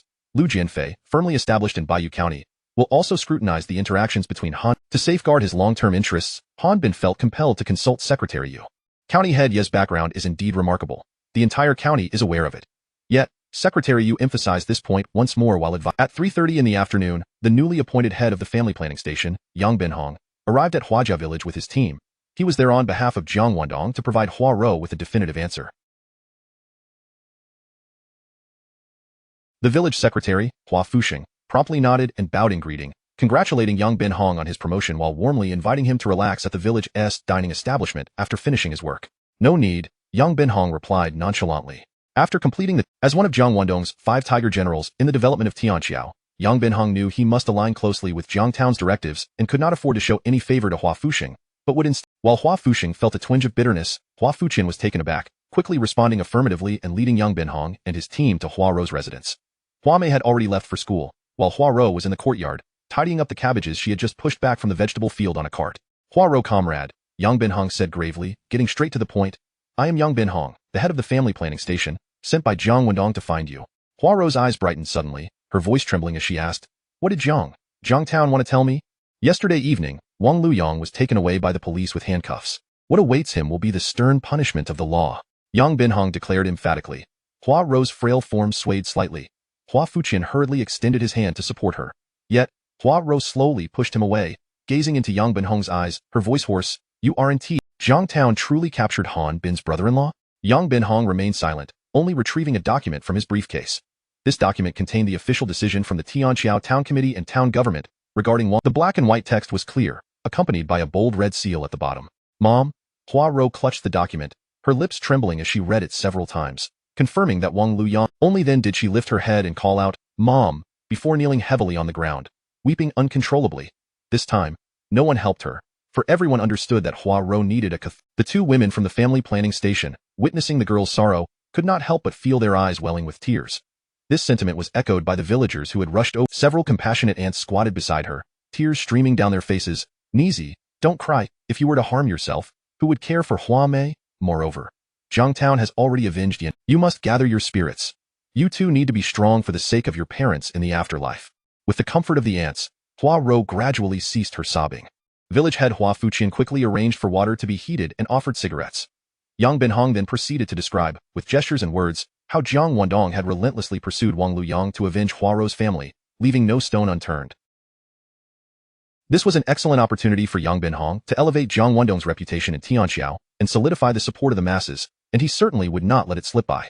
Hua Fuqian and the others listened with rapt attention, captivated by the tale, reminiscent of the storytelling of Yang family generals. This is what it means to be a good official who serves the people. To say that Jiang Town is a just magistrate seeking justice for the people would not be an exaggeration. Hua Fuqian, who delighted in tales, immediately provided enthusiastic support. Outside the courtyard, dozens of elderly men and women, along with Yang Binhong, was confident that, before long, the name of Jiang Wendong as a champion of the people would spread throughout the entirety of Tianxiao Town. As the time approached, Yang Binhong, who had remained standing in the courtyard, reiterated, Hua Rou comrade, after Jiang. However, following the untimely death of Wang Yinmei, the town naturally had to provide appropriate compensation. This was something even a child would understand. Yet, Yang Binhong conveyed to everyone that the exact amount will be discussed in detail. After the murmurs regarding the just magistrate subsided, Yang Binhong addressed Hua Rou. Secondly, we will provide you with a position in the town. Ah? Little Rou can now work in the town? The villagers, particularly the elderly men and women, were far more interested in Hua Rou. Chapter 44. The conspiracy of Lin Haifeng. Decades later, the civil service examination had become extraordinarily popular. It goes without saying that in the current era, the officialdom-centric mentality is at its most severe. Therefore, when Yang Binhong publicly announced that Hua Rou could choose to work in the town, many who sympathized with her began to envy her on the spot. Even Hua Fugui's breath visibly quickened, as he longed to replace Hua Rou and take that position in the town immediately. After all, even if Hua Rou were to gain admission to university, would she not ultimately still pursue a career in government? Many common folk held this misconception, believing that merely passing the university entrance exam would guarantee a government position. I would prefer to receive a portion of the compensation to enable Hua Mei to attend the central primary school in the town. Would that be acceptable? What are you saying, child? Hua Fugui exclaimed. Here was an opportunity to enter the ranks of officials, and she was not seizing it. It was simply outrageous. Not only did the villagers, including Hua Fugui, fail to understand Hua Rou's choice, But, however, what difference does it make if I work or go to school? If I truly take up a position, who will look after Mayor? Hua Fugui and the others fell into silence, momentarily stunned. Hua Rou spoke the truth. After Jiang Wendong aided Hua Rou in seeking justice, the next challenge she faced was how to step in for her parents and raise her younger sister to adulthood. If Hua Rou were to work, even if the hours were more flexible than those of school, she certainly would not be able to care for Hua Mei adequately. Hua Rou hoped to receive a portion of the compensation to transfer Hua. Meanwhile, she would rent a place in the town, accompanying her sister while also engaging in small business endeavors to support the family. It must be said that Hua Rou's arrangement, after all, she had become a woman of means. Her parents, now in another world, could rest easy knowing that their youngest daughter would be cared for. Yet, this necessitated Hua Rou sacrificing her education. Hua Rou added, Uncle Gue, as long as Mayor can grow up safely, I am willing to do anything. Alas, Hua Fugui sighed heavily. Yang Binhong, too, was filled with emotion but respected Hua Rou. That evening, Jiang Wendong, accompanied by Bai Lu, spent the entire afternoon familiarizing himself with the basic conditions of the pickled vegetable factory. To be frank, if one excluded the cost of the land, the so-called workshop was merely an open-roof structure that leaked whenever it rained. 2. The so-called production line consisted solely of the knives held by the workers. 3. The so-called assets included a dilapidated tractor and some ancient jars of Most troubling was the fact that among the 16 workers, including the factory manager Lien Bushi, none had received their wages for over 6 months, and all were relatives of local officials. Very few of them worked diligently, yet they were all experts at slacking off. Sigh, with my brother's temperament, if he were to lead such a group, I guarantee they would quit within 3 days, Bai Lu remarked, riding alongside Jiang Wendong on her bicycle, looking more captivating than ever. The golden sunset cast a charming glow upon her, accentuating her long legs, curvaceous form, and slim waist. Particularly, the faint trace of downy hair above her lip exuded an irresistible allure. Jiang Wendong stole a glance at her, quickly averting his gaze. That day, Bai Lu had bitten his neck. The previous night, she had left with 4 pairs of his underwear. Jiang Wendong felt that he had virtually no privacy in front of Sister Lu, let alone the authority he ought to wield. If this continued, he would inevitably make a fundamental error. Once your brother takes over the pickled vegetable factory, he certainly cannot manage it like Lien Bushi does, Jiang Wendong asserted. Tonight, I will instruct those who are lazy and unproductive will be promptly dismissed. Once the pickled vegetable factory becomes a private enterprise, we will not be supporting such idlers. Bai Lu nodded in agreement. True, you speak rightly. However, if we proceed in that manner, it will surely offend many.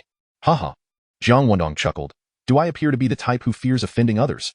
Besides, what does it matter if we offend those who only seek to take advantage? Bai Lu vigorously nodded, expressing her sentiments. Jiang Zhen, with you backing me, I feel an inexhaustible surge of energy and courage, as if I could even leap into a pit of fire. While discussing work, what relevance did her being behind him have? Jiang Wendong frowned, instinctively glancing at Bai Lu's posterior. This habit needed to change. Bai Lu immediately caught his gaze. Jiang Wendong hurriedly redirected his attention, asking, what time will your brother arrive? That little devil, always stealing glances at me. If you have the ability, pull me into the wheat field straw stack right now and I assure you, I will only raise my backside, grit my teeth, and endure the pain in silence. Sister Lu secretly pouted, saying, he is probably on his way here now. Oh, will we be going to a restaurant to eat and chat? What restaurant? Jiang Wendong casually replied, just come to my house.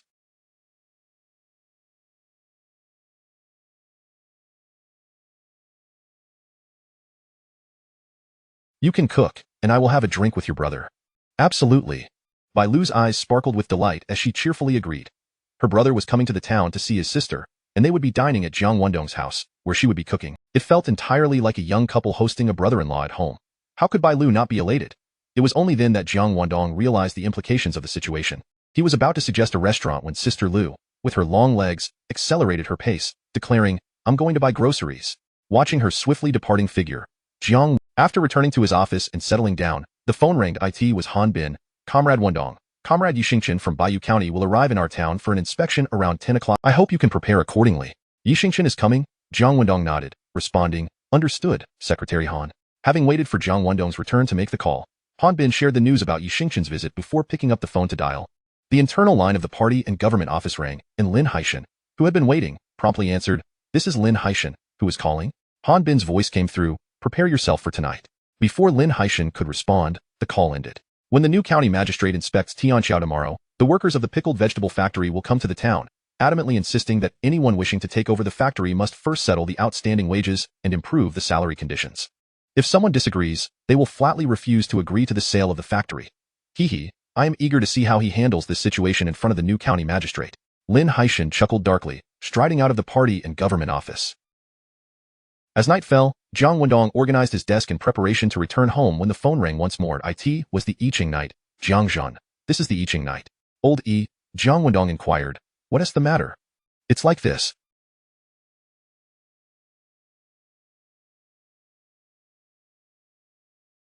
I happened to see Lin Haishan from the party and government office and Lian Bushi, the factory manager, behaving suspiciously as they headed to Fat Sister's noodle shop while I was out buying cigarettes. The vigilant I Ching Knight reported.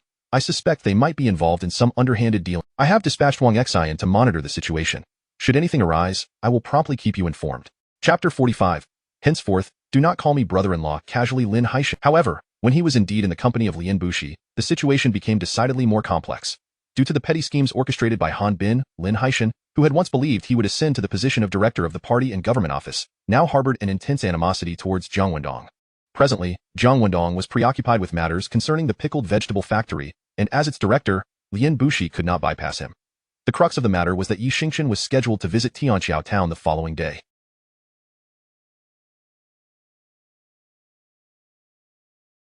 If, under Lin Haishan's incitement, Lian Bushi, accompanied by over a dozen individuals from the factory, were to present a plethora of unreasonable demands upon Yi Xingchen's arrival, it would effectively undermine Jiang Wendong's plans to divest the pickled vegetable plant. This would hand Yi Xingchen a golden opportunity to publicly chastise Jiang Wendong for his alleged incompetence. Upon contemplating this, Jiang Wendong furrowed his brow slightly and remarked, Old E, I understand. You handle it as you see fit. After hanging up the phone, he lit a cigarette. Amidst the curling smoke, a saying crossed his mind. A small temple attracts great demons, shallow waters harbor many turtles. Around 7 o'clock, Jiang Wendong returned to the entrance of the number 2. The gate stood wide open, the living room was illuminated, and the sizzle of stir-frying could be heard. A young man was pacing back and forth, a cigarette dangling. Bai Yongjun, who was craning his neck to gaze at the stars, quickly lowered his head upon hearing footsteps. Upon realizing it was Jiang Wendong, he managed a forced smile but remained silent. Despite having been informed by Bai Lu that Jiang Wendong was her brother-in-law, and having witnessed Bai Lu deftly retrieve the keys from above the doorframe and enter the house, where she proceeded to hang several pairs of shorts on the drying rack, then don slippers and an apron to prepare a meal, he still felt a twinge of embarrassment at the memory of having kicked. Come inside and talk, Jiang Wendong casually remarked, continuing his stride into the living room. Back already? Hurry up and change your shoes and wash your hands. Dinner will be ready shortly, Bai Lu announced. Noticing the small cotton slippers she was wearing, Jiang Wendong frowned slightly and opened a partially ajar door before stepping into the bedroom. With Bai Yongjun present, Jiang Wendong had no need to avoid suspicion by closing the door. But who could blame him for being cautious when Bai Lu was wearing those slippers? If someone were to see them, it would not take long for them to conclude that their relationship was far more than merely superior and subordinate.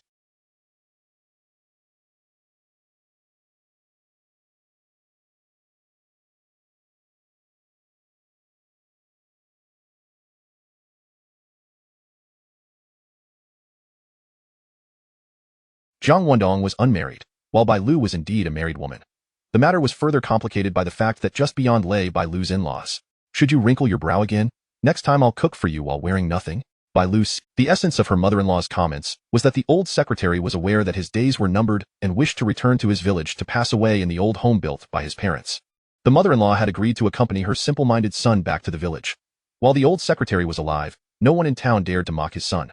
However, with his passing, the mother-in-law no longer wished to endure the scornful gazes and believed returning to the village would be preferable.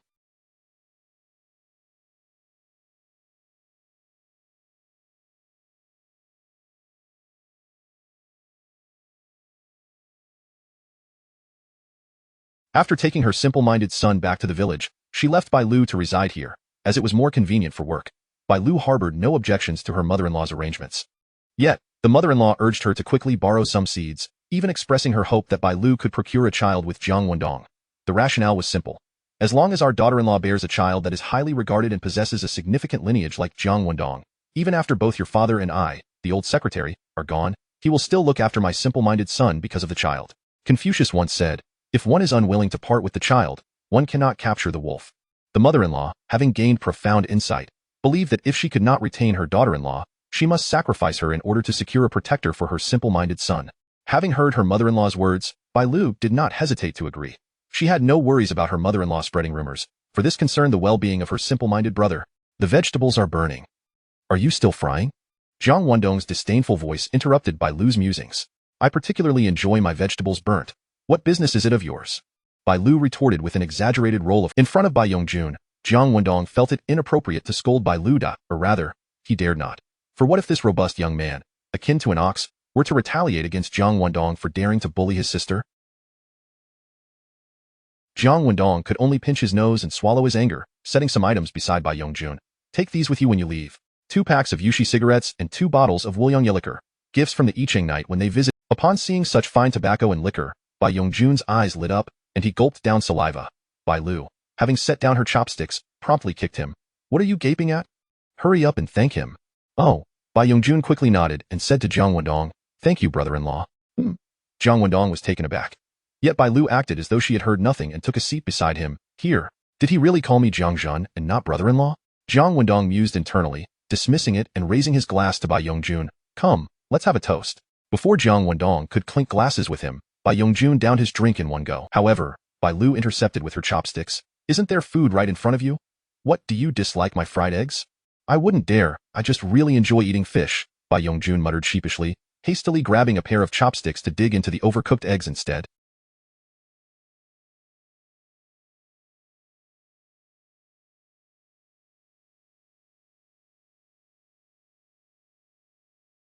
In truth, in this day and age, rural folk being able to consume overcooked eggs was already quite fortunate. Jiang Wendong had no intention of interfering with Bai Lu's teasing of her brother. After sharing a few drinks with Bai Yongjun, he shifted the conversation to more pressing matters. The pickled vegetable plant required funds for renovations and acquisitions. Management strategies needed to be devised, including how many, and the secret recipe for pickling vegetables must never be disclosed carelessly.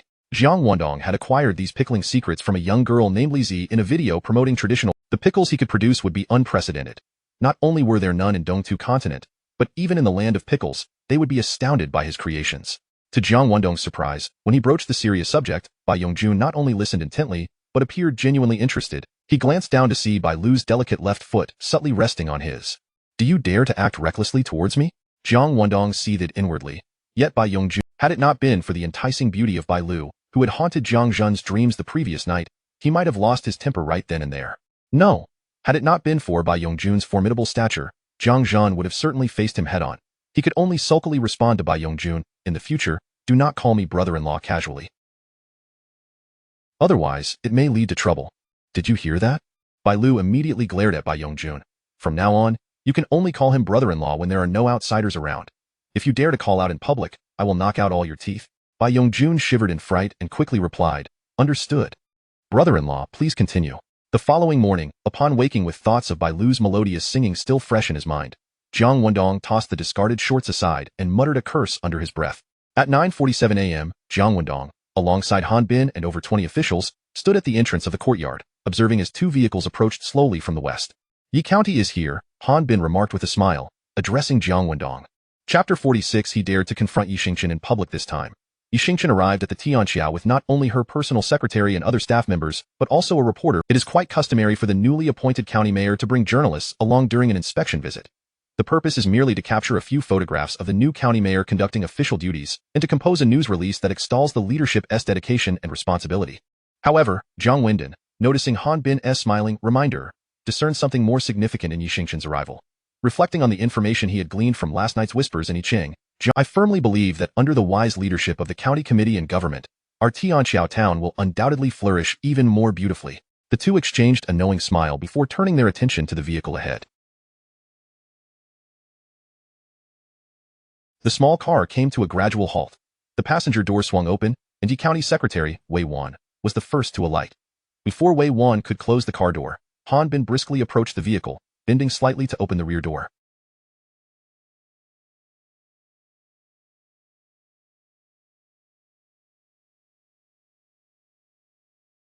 This task, traditionally assigned to the charming director of the party and government office, was seized by Han Bin. One should not underestimate the significance of such a gesture.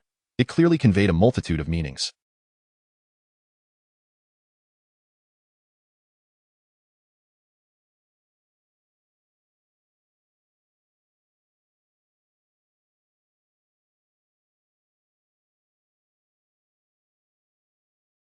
It could even be said, without any reservations, that Han Bin was seizing this opportunity to unequivocally signal to Yi Xingchen, "Boss, I am with you from now on." Both Yi Xingchen inside the car and Jiang Wendong, who stood behind Han Bin, were acutely aware of this. Bai Lu, who initially intended to open the car door, frowned slightly upon witnessing the scene. The discord between Han Bin and Jiang Wendong was no secret. If Han Bin were to align himself with Yi Xingchen, it would be rather awkward for Jiang Wendong to ingratiate himself further. It was uncertain whether Yi Xiangdong would accept Jiang Wendong after already taking Han Bin under his wing. Even if he did, Jiang Wendong would be at a disadvantage, as his thus, Jiang Wendong would certainly refrain from aligning with Yi Xingchen. Han Bin's maneuver effectively forced Jiang Wendong into opposition against Yi Xingchen. Han Bin's subtle maneuvering is executed with remarkable finesse. Humph! Yet he remains oblivious to the fact that my man hails from a distinguished red lineage. As Bai Lu silently scoffed, her peripheral vision caught sight of Han Daogua and other members of the Han faction.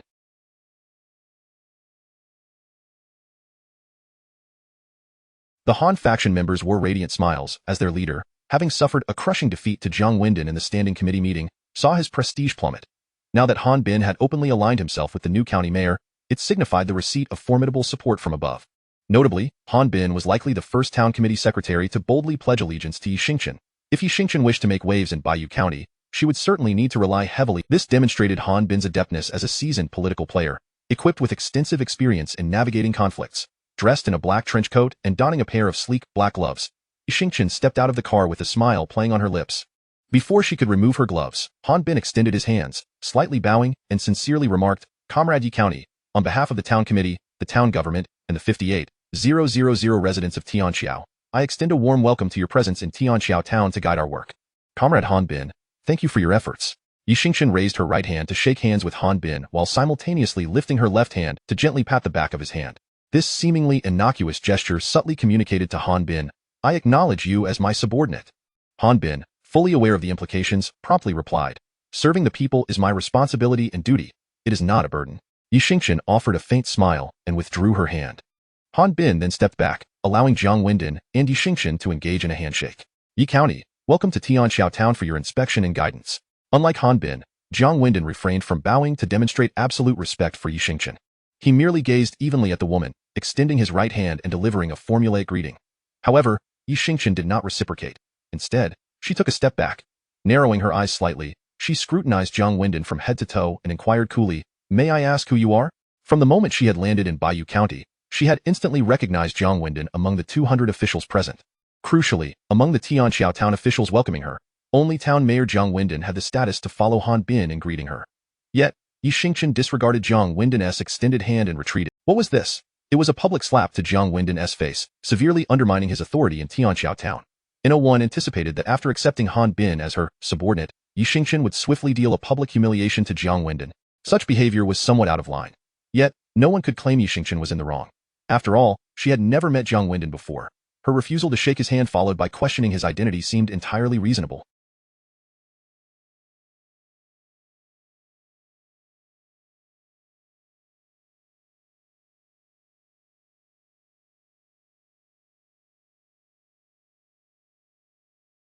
The atmosphere in the vicinity abruptly solidified, with all eyes fixated on Jiang Wendong, awaiting his response to this profoundly embarrassing predicament. Jiang Wendong had not anticipated that this stunningly beautiful woman could be so brazen as to trample on decorum without remorse. Ha, ha, ha! Standing beside him, Han Bin and his entourage, after a moment of stunned silence, erupted in silent laughter, akin to the refreshing delight of sipping iced pear juice on a sweltering summer day. In contrast, Bai Lu and her companions felt the sting of humiliation. However, everyone understood that even if Jiang Wendong was subjected to such public disgrace, his only recourse would be to swallow his pride and introduce himself to Yi Xingchen. After all, in terms of official hierarchy, Yi Xingchen was Jiang Wendong's direct superior. Why Yi Xingchen could disregard certain protocols, but Jiang Wendong could not. It was precisely this understanding that emboldened Yi Xingchen to publicly humiliate Jiang Wendong. Comrade Han Bin. Under the scrutinizing gaze of the crowd, Han Bin's eyes widened in disbelief. Why Yi Xingchen's expression shifted dramatically. Bai Lu, Han Daogua, and others stood frozen, unable to comprehend the audacity Jiang Wendong displayed. While Yi Xingchen feigned ignorance of his identity. As for Jiang Wendong's earlier words of welcome to Yi Xingchen, he seemed to disregard them entirely. He actually dared to confront Yi Xingchen publicly. Han Bin, astonished, swiftly regained his composure. Yet, before he could react, Jiang Wendong turned on his heel and departed. Secretary Han, I suddenly recalled that there is an urgent matter I must attend to. Please extend my warmest welcome to Acting County Mayor Yi Xingchen on behalf of the 58,000 residents of Dehao Town. With that, he strode away under the watchful gaze of dozens of onlookers. My man is truly remarkable, Bai Lu inwardly exclaimed, hastening to follow him. Town Mayor Jiang, I have work to report to you. Lu Jing, the publicity committee member of Tianqiao Town, called out as she hurried after him. Following closely were Deputy Town Mayor Lu Shanbin and Yang Binhong from the family planning station, both of whom ignored the crowd and pursued Jiang Wendong as well. Chapter 47. Who among us does not come from a formidable background? The realm of politics is undoubtedly a place where decorum reigns supreme. Take Jiang Wendong and Han Bin, for instance. Han Bin harbored a genuine desire. Such is the nature of protocol, and what of Yi Xingchen? She, emboldened by her substantial connections, trampled upon the established norms with impunity. Thus, Jiang Wendong saw no need to extend her the courtesy.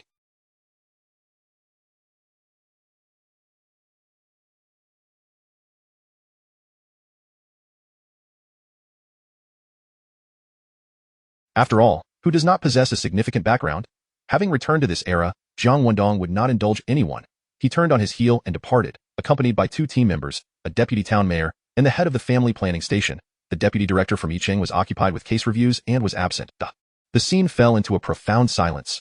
Only the north wind under the warm sun howled softly, lifting the wisps of Yi Xingchen's hair, brushing gently against her face. All eyes were fixed on the receding figures of Jiang Wendong and his entourage, motionless in their astonishment.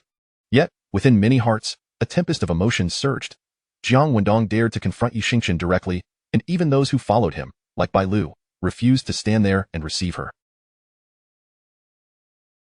This alone sufficed to demonstrate that Bai Lu and the others were indeed Jiang Wendong's staunch supporters. Han Bin pondered, if he were in Jiang Wendong's position, would Han Daogua and others have the audacity to pursue him after he— Very well. Yi Xingchen muttered darkly, her gloved hands gradually tightening into fists. She struggled to contain her fury at Jiang Wendong's defiance before the public. Bearing the heavy burden of crushing Jiang Wendong underfoot, Yi Xingchen had gained no advantage in their initial— It could even be said she inflicted 1,000 losses upon herself while attempting to vanquish him. This was largely due to her brazen violation of the unwritten rules observed by all officials.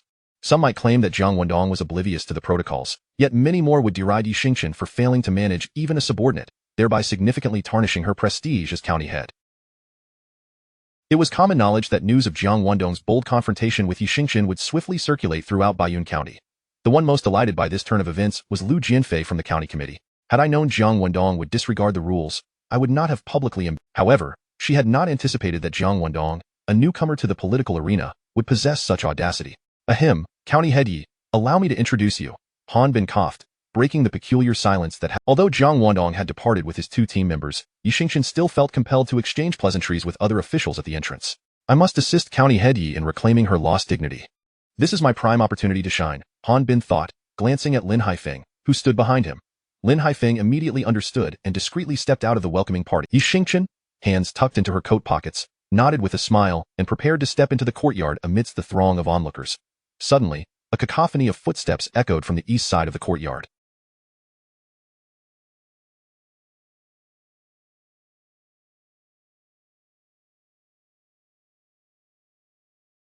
Instinctively, Yi Xingchen and her entourage halted and turned to look. They beheld 15 or 16 individuals jogging towards them, shouting, County Head Yi, we reject the proposal to sell the pickled vegetable factory. County Head Yi, you must stand up for us. Before Yi Xingchen could respond, Han Bin's expression shifted dramatically. He swiftly turned to the police chief, Han Changhe, and whispered urgently, Chief Han, Cheng Xingong, gather your team and block those individuals. Do not let them approach County Head Yi. The Tianqiao Town Police Station comprised 1 chief, 1 instructor, and 2 deputy chiefs, with Cheng Xingong being one of the latter. Understood. Cheng Xingong acknowledged, raising his hand to lead 2 officers forward. Wait, Yi Xingchen interjected. Let them come over. Han Bin, somewhat anxious, urged, County Head, your safety. Yi Xingchen interrupted him. I trust that our citizens would never threaten anyone's safety without cause. What a splendid remark. Han Bin promptly complied. Han Changhe, bring those individuals over. Han Changhe nodded and quickly moved his somewhat portly frame towards the approaching group. Isn't that Lian Bushi from the pickled vegetable factory? Why is he here to cry injustice while County Head Yi is inspecting work in Tianqiao? Many were puzzled upon seeing Lian Bushi. Han Bin, equally bemused, stepped in front of Yi Xingchen when Lian Bushi and his group arrived, sternly addressing him, Lian Bushi, what do you intend to do? Secretary Han, Lian Bushi replied resolutely, we refuse to accept Town Mayor Jiang Wendong's proposal to sell the pickled vegetable factory. What? Han Bin furrowed his brow and reprimanded again, even if you are dissatisfied with Town Mayor Jiang's proposal, It is inappropriate to disrupt County Head Ye's inspection of Lien Bushi. I command you, in my capacity as Tianqiao Town Secretary, to return to the pickled vegetable factory immediately. If there are issues, we can discuss them. Why delay until later? We are public servants dedicated to serving the people. When the populace has issues, it is our duty and responsibility to address them promptly. This statement was even more eloquent. Even Han Bin, who had been reprimanding Lien Bushi, felt a pang of shame wash over his darkened face. Unable to restrain himself from applauding, a wave of applause erupted. Lien Bushi and the other 16 employees from the pickled vegetable factory. He seeks to use me to deliver a blow to Jiang Wendong, Yi Xingchen mused, casting a sidelong glance at Han Bin. This woman was indeed astute, discerning Han Bin's intentions in record time. Nonetheless, she bore no resentment. She would seize every opportunity to rationally suppress Jiang Wendong. Comrades, do not be anxious. Speak your minds here. Yi Xingchen surveyed the workers from the pickled vegetable factory, her gaze finally resting on Lien Bushi as she spoke in a Your presence as the county head in Baiyun County is undoubtedly a blessing for the 600,000 citizens here. Lien Bushi wiped his eyes, clearly moved, and began to recount the situation. Essentially, he conveyed that the entire workforce at the pickled vegetable factory had devoted their finest years to the pickling process over the past 20 years. Yet, due to insurmountable market pressures, the factory's profitability had dwindled. When Jiang Wendong, who had recently taken charge of Tianqiao, proposed selling the factory to private operators, the employees, though reluctant, understood the gravity of the situation and fully supported his decision.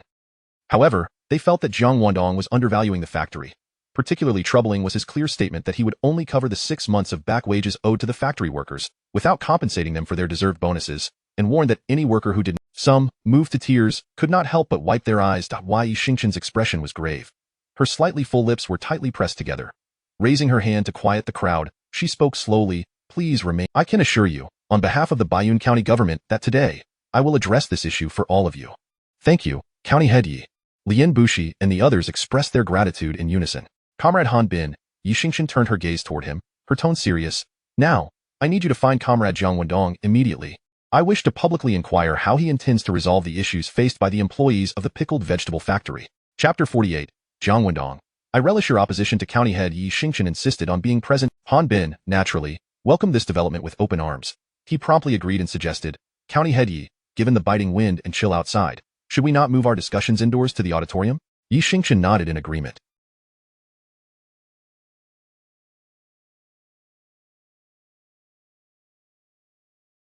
Han Bin then instructed Lin Haishan to invite Jiang Wendong to the auditorium for a meeting. Lin Haishan turned on his heel and dashed into the courtyard.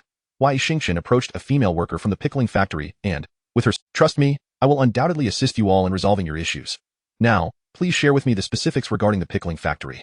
The female worker, upon having her arm linked, felt an overwhelming wave of happiness that moment. Witnessing this interaction, everyone present marveled at how approachable County Head Yi was. Inside the auditorium, after Yi Xingchen had personally arranged for Lien Bushi and 15 others to be seated on the benches, she ascended the podium accompanied by Han Bin. Just as she settled into her seat, Jiang Wendong entered the auditorium with Bai Lu and others in tow. He paused briefly at the entrance, casting a glance towards Lien Bushi and the others, whose eyes. Jiang Wendong smiled, raising his gaze to the podium where Yi Xingchen sat centrally. Han Bin occupied the seat to her left, while Gao Changgong took the second seat on her right. The chair between Yi Xingchen and Gao Changgong remained vacant, designated for Jiang Wendong. Upon Jiang Wendong's arrival, the warmth on Yi Xingchen's face was swiftly replaced by an air of indifference. Even Wei Wan, the petite secretary sitting in the audience, glared at Jiang Wendong with a fierce expression, as if ready to pounce on him at the slightest provocation. Her demeanor. Jiang Wendong glanced at Yi Xingchen and inquired of Han Bin, Comrade Han Bin, has County Head Yi arrived? At that moment, Han Bin's cheeks swelled with suppressed laughter, delighting in the unfolding drama. Excellent, excellent.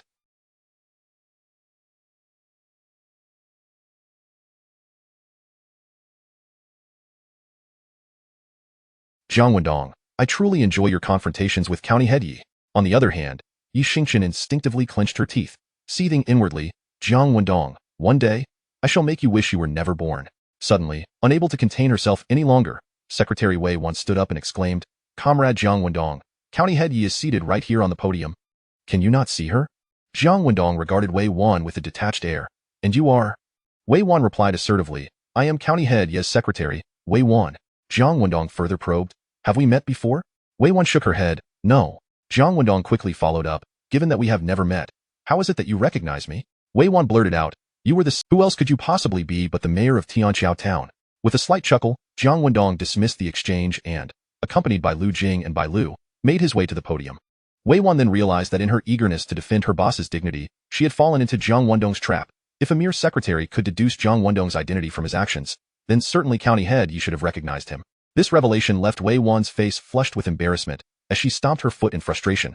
Uncertain of what to say next, Yi Xingchen, maintaining her composure, fixed her gaze ahead, seemingly unaffected by the dialogue between Jiang Wendong and Wei Wan. However, her right hand, casually resting on her thigh, betrayed her inner turmoil, as the veins on her hand tensed, indicating her struggle to manage her emotions.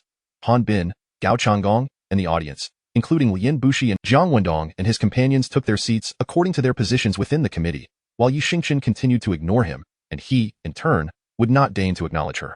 Ahem, Comrade Jiang, this is County Head Yi from Baiyun County. Yi Xingchen remained unresponsive to Jiang Wendong. Jiang Wendong, too, disregarded Han Bin's introduction, lighting a cigarette for himself. Han Bin felt as though he had struck a discordant note.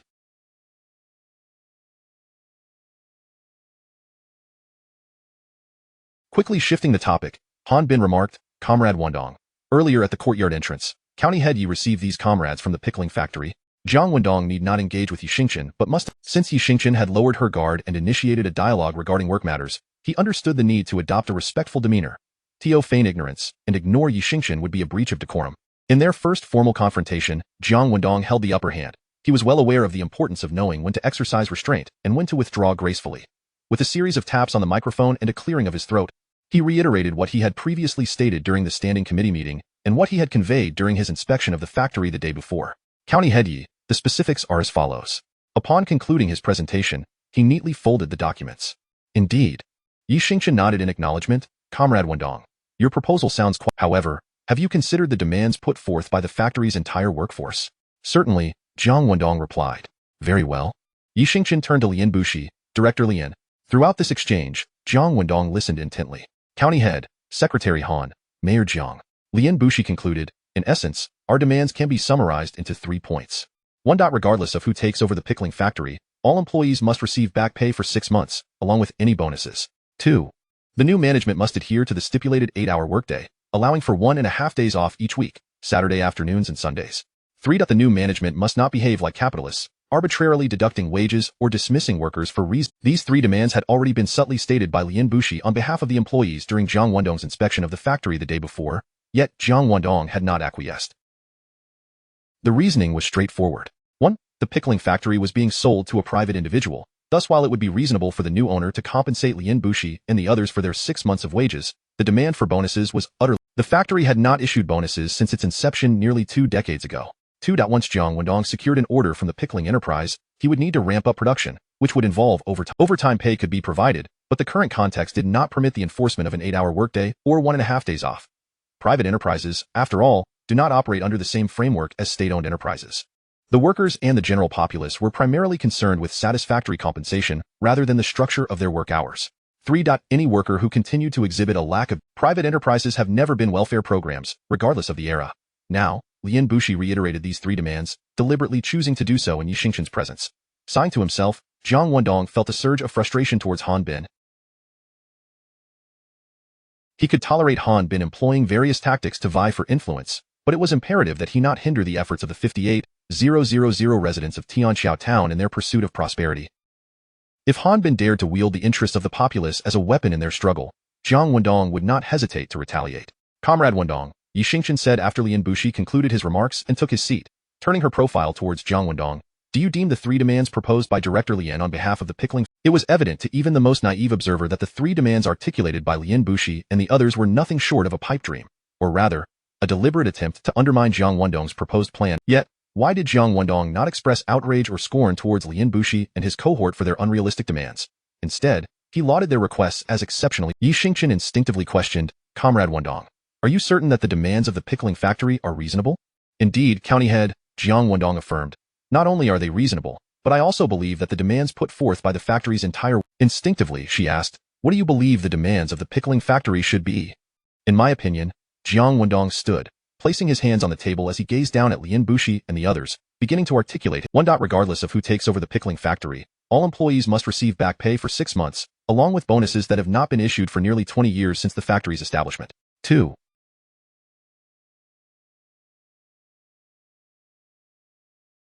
Workers at the pickling factory should enjoy 2 rest days each week. Their work hours should be from 10 a.m. to 2 p.m., with a 2-hour break for lunch. Moreover, during working hours, female employees should be allowed to knit while male employees can engage in leisurely activities such as playing cards or drinking. 3. The new management must not only refrain from behaving like capitalists, arbitrarily deducting wages or dismissing workers for alleged inadequacies, but also treat the workers as though they were their own family, covering all expenses related to home repairs, weddings, and childbirth. Chapter 49. In this manner, Jiang Wendong barely qualifies as a worthy opponent for Yi Xingchen. Jiang Wendong recounted the 3 most reasonable demands he believed were pertinent. The atmosphere was thick with therefore, even Lian Bushi, after a brief blink, hesitantly inquired, Jiangtown Mayor, are you joking? I am not jesting, Jiang Wendong replied earnestly. In my view, the total of 16 individuals at the pickle, unless they were a fool.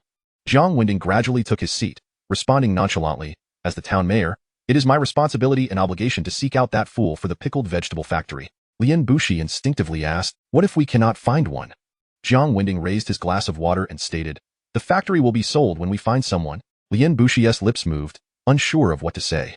Observing the other 15 workers, they too wore expressions of utter disbelief. It was evident to any observer that Jiang Wendong sincerely wished to sell the pickled vegetable factory to enhance tax revenues for the town and address the employment issues of these individuals. Yet, after the workers presented excessively unreasonable demands, he promptly chose to abandon the factory. Moreover, no one present could find fault with Jiang Wendong, nor did anyone possess the authority to compel him to find a candidate who could meet those 3 demands to take over the factory. The group from the pickled vegetable factory was daydreaming, and Jiang Wendong would not indulge them. Lian Bushi felt a wave of panic. When Jiang Wendong inspected the factory yesterday, he had mentioned that once it was sold, Lian Bushi could serve as the deputy director.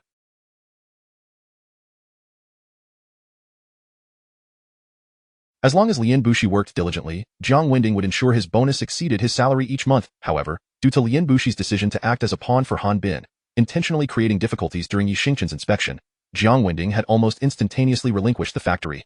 Consequently, Lian Bushi's prospect of being the deputy director with a bonus higher than the salary was dashed. Regret. Lian Bushi suddenly felt an overwhelming sense of regret for allowing himself to be swayed by Lin Haifeng and act against Jiang Wendong. The key point was that his actions had not hurt Jiang Wendong in the slightest. Lian Bushi instinctively glanced at Han Bin, his eyes pleading for guidance. What should we do now, Secretary Han? How the hell should I know what to do?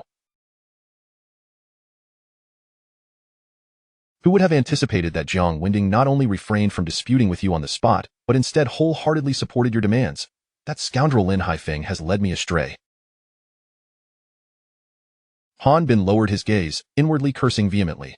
The silence persisted, and the once arrogant Yi Xingchen, who had earlier positioned herself as the champion for all workers at the pickled vegetable factory, was now at a loss for words.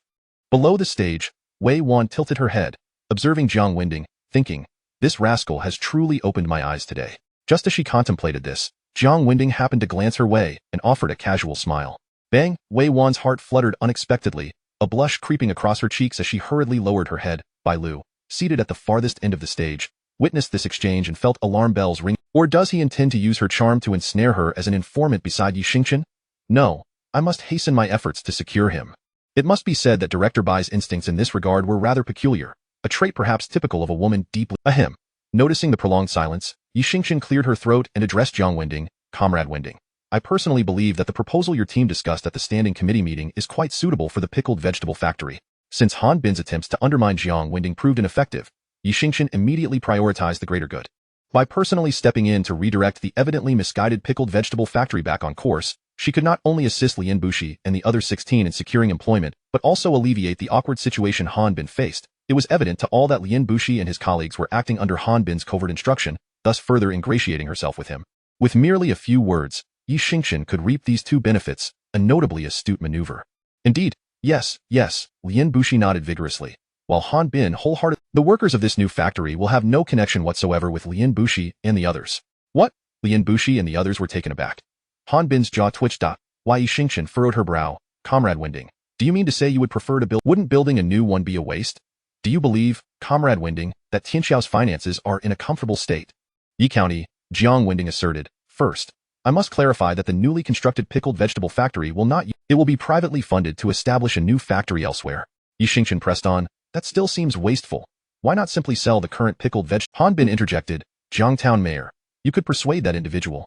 Jiang Wendong chuckled lightly before responding. Secretary Han, you may have heard the saying, once bitten by a snake. He also raised his hand, slamming it on the table with a resounding bang.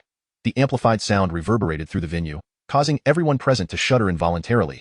Before anyone could react, or that I do not know that during work hours, the women knit and chat while the men drink, play cards, and boast. You spend your days at work without so much as cleaning the workshop. The dust in the vat is 3 feet thick. Lien Bushi and the others turned pale. Before they could retort, Jiang Wendong continued. I had finally managed to convince someone to take over the pickled vegetable factory and provide you with an opportunity to make a living. Yet here you are, constantly presenting grievances. You even demand bonuses? Ask yourselves, do you deserve the salaries you've received from the town over the past few years? And seizing the occasion of Yi County's inspection to collectively air your grievances, do you really think I, Jiang Wendong, cannot see through your attempts to create a negative impression using Yi County's presence? Some truths were evident to all, yet unspoken. Jiang Wendong, however, was undeterred. He dared to confront the esteemed Yi Xingchen publicly, let alone Lien Bushi and his associates, Han Bin. Whenever Jiang Wendong seized an opportunity, he unleashed his full force. Under Jiang Wendong's fierce interrogation, sweat beaded on Lien Bushi and the others' foreheads. Han Bin's expression darkened. While Yi Xingchen gazed at Jiang Wendong, her initial disdain diminishing, he ignites within me the ambition to decisively overpower him. I offered you opportunities, yet you chose not to cherish them. Thus, no one can be blamed. Jiang Wendong softened his tone slightly. Of course, you may think, it's just a job at the pickled vegetable factory. It's impressive enough to still earn that 120 yuan salary each month. But I tell you, under the stewardship of Bai Yongjun, every worker at the pickled vegetable factory will earn a minimum of 300 yuan. If the monthly bonus falls below 200 yuan, he won't dare to face me. What? Lien Bushi and the others gaped in unison. Han Bin, Gao Changgong, and others' faces shifted dramatically. Even Yi Xingchen, who had long amassed a private fortune, appeared incredulous upon hearing this. What era are we in? The assembled people only earned around 200 yuan per month, yet Jiang Wendong claimed that under Bai's management, workers could earn approximately 500 yuan. How could that be possible? It was no wonder a certain secretary below the stage blinked, then discreetly scoffed, Humph, the scoundrel is starting to boast. Jiang Wendong did not afford them a moment to react. He turned to Yi Xingchen and asked, Yi County, may I invite Bai Yongjun to the stage to provide a briefing for everyone? Chapter 50. The brother-in-law truly lives up to his title. Even his bluster is believed who is boss Bai Yongjun. This question holds little significance. What truly matters is that Jiang Wendong was able to have Bai Yongjun waiting outside the hall on the very day Yi Xingchen graced Tianqiao town with her presence, which itself is sufficient evidence that he was already aware that Lien Bushi would be in the entirety of Tianqiao town, who granted Lien Bushi and his companions the audacity to come forward. It is obvious even to a fool. Those who quickly grasped the situation instinctively turned their gazes towards Han Bin. Han Bin's complexion darkened. So the villain has long been privy to the little tricks I've been playing in secret. Yet he chose not to expose them, waiting instead for Yi Xian to arrive, and for Lien Bushi and his cohorts to make their appearance, only to publicly humiliate me in front of all the important officials of the town. Furthermore, this serves to diminish my prestige, while inadvertently placing Yi Xian in an awkward position. The astute secretary, Wei Wan, was quick-witted enough to realize this. If she could comprehend such nuances, however, she was currently preoccupied with a singular desire to meet the audacious boss Bai, who could guarantee a monthly salary of 500 for the workers at the pickled vegetable factory. Yi Xingchen nodded and inquired of Jiang Wendong, when will that boss Bai arrive at the hall? He is just outside the hall, Jiang Wendong replied, gesturing towards the door below. Seated by the entrance, Yang Binhong immediately stood and hurried out. Before long, Yang Binhong returned, accompanied by a young man. Boss Bai Yongjun, dressed in Jiang Wendong's tailored suit, sporting a tie, and polished black shoes, yet he felt utterly uncomfortable in every inch of his attire. Bai Yongjun was accustomed to wearing thick cotton garments and had never donned such formal attire. Coupled with the imperative to uphold Jiang Wendong's instructions and present himself as a commanding boss, he felt not only physically out of sorts. His sister, Bai Lu, was already one of the most beautiful women in Tianqiao, and Bai Yongjun's resistance to beauty was evidently lower than that of an ordinary man.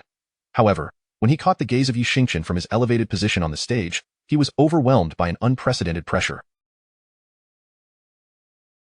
This was primarily due to Yi Xingchen's striking figure and appearance, which rivaled Bai Lu's, coupled with an innate commanding aura. In that fleeting moment of eye contact, Bai Yongjun's heart quivered, stirring an impulse to turn and flee. Ahem! Just then, Bai Lu, seated nearest the entrance, lightly cleared her throat. Bai Yongjun instinctively looked up. Bai Lu conveyed a clear message through her gaze. If you dare to disregard your brother-in-law's instructions and bring him shame, I will break your legs. Instantly, Bai Yongjun squared his shoulders. He may find it challenging to withstand the formidable presence of Yi Xingchen, but he feared his sister even more. In truth, Bai Yongjun's greatest fear was none other than Bai Lu. Boss Bai, please, Yang Binhong gestured for Bai Yongjun to ascend the stage and having spent his entire life in the fields, Bai Yongjun had never before stood before such a large audience to deliver a report. His heart raced uncontrollably. Bai Lu maintained an indifferent expression, her right foot tapping lightly on the ground in her high heels. This seemingly casual gesture served as a warning to Bai Yongjun. If he dared to bring shame upon her brother-in-law, he could forget about keeping his legs intact. Faced with the choice between feigning confidence as a boss or risking a broken leg, which would Bai Yongjun choose? Naturally the former, especially with Yang Binhong whispering encouragement. Don't be nervous. Jiangtown is present. Indeed, both my sister and brother-in-law are here. Why should I feel nervous? The real concern is that my anxiety might actually lead to a broken leg. This scene had been rehearsed multiple times earlier that morning in Jiang Wendong's living room. Last night, Bai Yongjun had stayed at Jiang Wendong's house, naturally opting for the sofa. After Jiang Wendong grasped his hand and applied a slight pressure, as a form of encouragement, with his intellect and acting skills fully engaged, he stood before Jiang Wendong's chair and produced 2 sheets of paper from his pocket. Noticing Jiang Wendong standing, Bai Lu quickly moved her chair closer to him. Jiang Wendong nodded at her but did not take a seat. Yi Xingchen and the others paid little mind to Bai Lu's actions. Their attention remained fixed on Bai Yongjun. Upon seeing that he had prepared a speech, Yi Xingchen became increasingly convinced that Han Bin's attempt to use her to undermine Jiang Wendong would only result in a failure that would embarrass him. Fool! Everything you do is within their expectations. How can you compete with them? Even if you embarrass yourself, you will only drag me down with you. Yi Xingchen silently scolded Han Bin, pondering, strange. According to the information we possess, the Jiang family is known for despising political marriages and stubbornly resisting them. Yet how could such a bookworm possess such cunning and adept strategies? Nevertheless, this Jiang Wendong is worthy of being my opponent. To subdue him thoroughly would yield the greatest sense of accomplishment. These thoughts were unbeknownst to others, including Bai Yongjun. Ahem. Bai Yongjun lightly cleared his throat and began to read. Some characters had even been annotated with pinyin, fearing that Bai Yongjun, with his elementary education, might forget how to pronounce certain words under pressure. My first proposal is to acquire the pickled vegetable factory for... Wow! Jiang Wendong had previously mentioned that Boss Bai would offer a monthly salary of 300 yuan to the workers upon taking over the factory. People were incredulous, unwaveringly disbelieving, yet now, with Bai Yongjun asserting that he would include the 300 yuan monthly salary in the labor contract, the credibility of his claim soared. How could they not be astonished? As the murmurs of surprise reached Bai Yongjun's ears, he felt an uncontainable pride swell within him, silently praising Jiang Wendong. My brother-in-law truly lives up to his title. Even his bluster is believed. While others may have begun to accept that Bai Yongjun would indeed offer a high salary of 300 yuan, the big boss himself remained unconvinced. He thought Jiang Wendong's actions were aimed at making Lin Bushi and others regret missing out on high-paying jobs. To mock Han Bin for causing the pickled vegetable factory's 16 employees to lose such opportunities, thereby further diminishing his prestige. Yet, even while aware that his brother-in-law was exaggerating and had entered a bluster state, Bai Yongjun continued to speak. Thus, when the workers retire, they too will receive a pension every month, just like formal employees of state-owned enterprises. What? Not only would you offer the temporary workers at the pickled vegetable factory such a high monthly salary and bonuses, but you would also cover their social insurance. The crowd, particularly the workers from the factory, could no longer remain composed in the subconscious of the common folk. The prospect of receiving a pension after retirement was even more alluring than a monthly salary of 300 yuan. Those who toiled in the fields could hardly dare to dream of receiving a pension upon reaching retirement age, akin to formal employees of state-owned enterprises. In these times, a family with an elder receiving a pension would be considered a cut above the rest. When a son sought a partner, he could choose from the entire village with his eyes closed. Boss Bai, the woman, Han Jinlian, who had been affectionately linked with Yi Xingchen at the courtyard entrance, suddenly stood up, exclaiming, You can't be joking. When the contract is signed in black and white, it will have legal effect. Bai Yongjun raised his hand, waving his speech, and declared, I wouldn't dare joke about such matters. Well then. They were practically eager to sign the contract today and start work tomorrow, with the following day being the 15th, payday. Observing the excitement of the crowd below, Bai Lu, standing on stage alongside Jiang Wendong, let out a faint sneer, inwardly cursing, a bunch of fools. What delusions are you harboring in broad daylight? Have you forgotten why you are here today? However, Bai Yongjun grasped the microphone and slowly stated, I will not be acquiring the town's pickled vegetable factory. Chapter 51. With whom are you slamming the table and smashing the benches? The thought that not only could they earn a substantial monthly salary of 300, but also contribute to social security and receive a pension upon retirement, left Han Jinlian and the other employees of the pickled vegetable factory in a state of overwhelming excitement. They yearned to rush onto the stage and embrace Boss Bai with fervent gratitude, even wishing to plant a passionate kiss on him. Their heartfelt thanks were particularly directed towards Jiang Wendong, who had brought Boss Bai to the factory.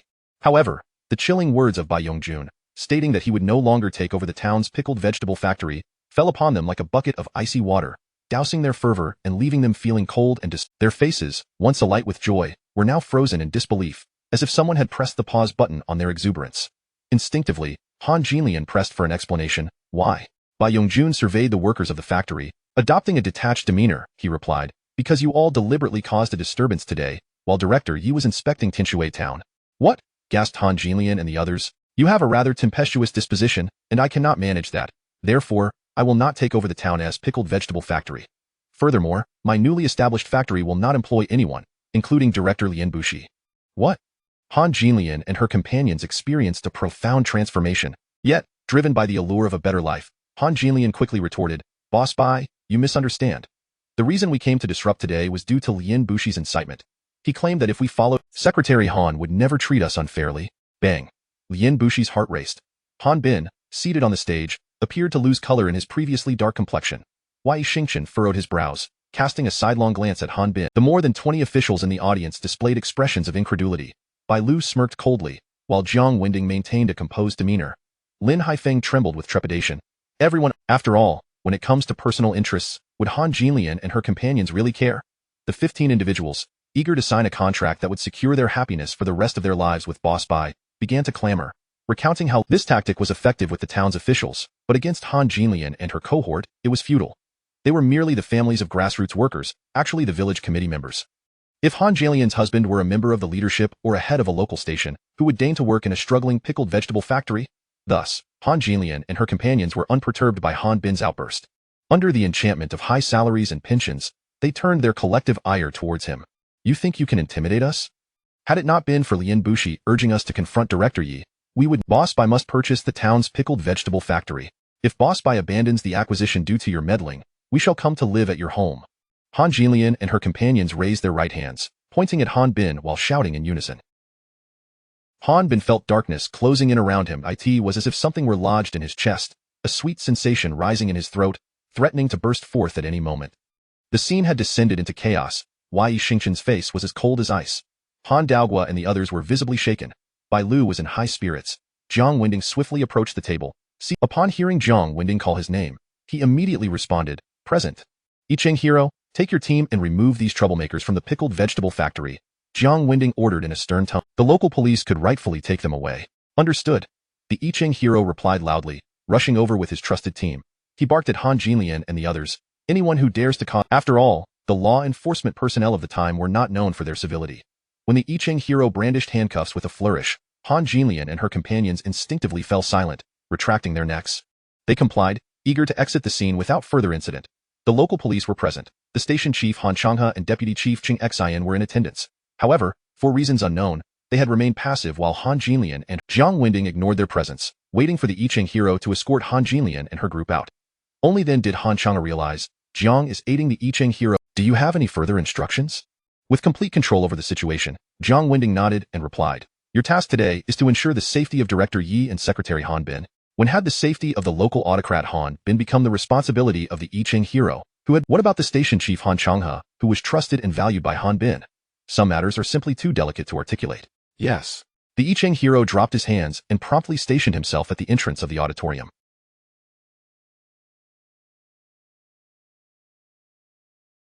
The scene fell into an eerie silence. The sound of Han Bin struggling to light a cigarette echoed through the room. As the atmosphere threatened to erupt into chaos, Jiang Wendong stepped forward decisively, swiftly restoring order before retreating discreetly behind Boss Bai. How the others perceived Han Bin, or the stance taken by Yi Xingchen to complicate matters for Jiang Wendong, was of no concern to him. His sole responsibility was to ensure that someone capable stepped forward to manage the situation.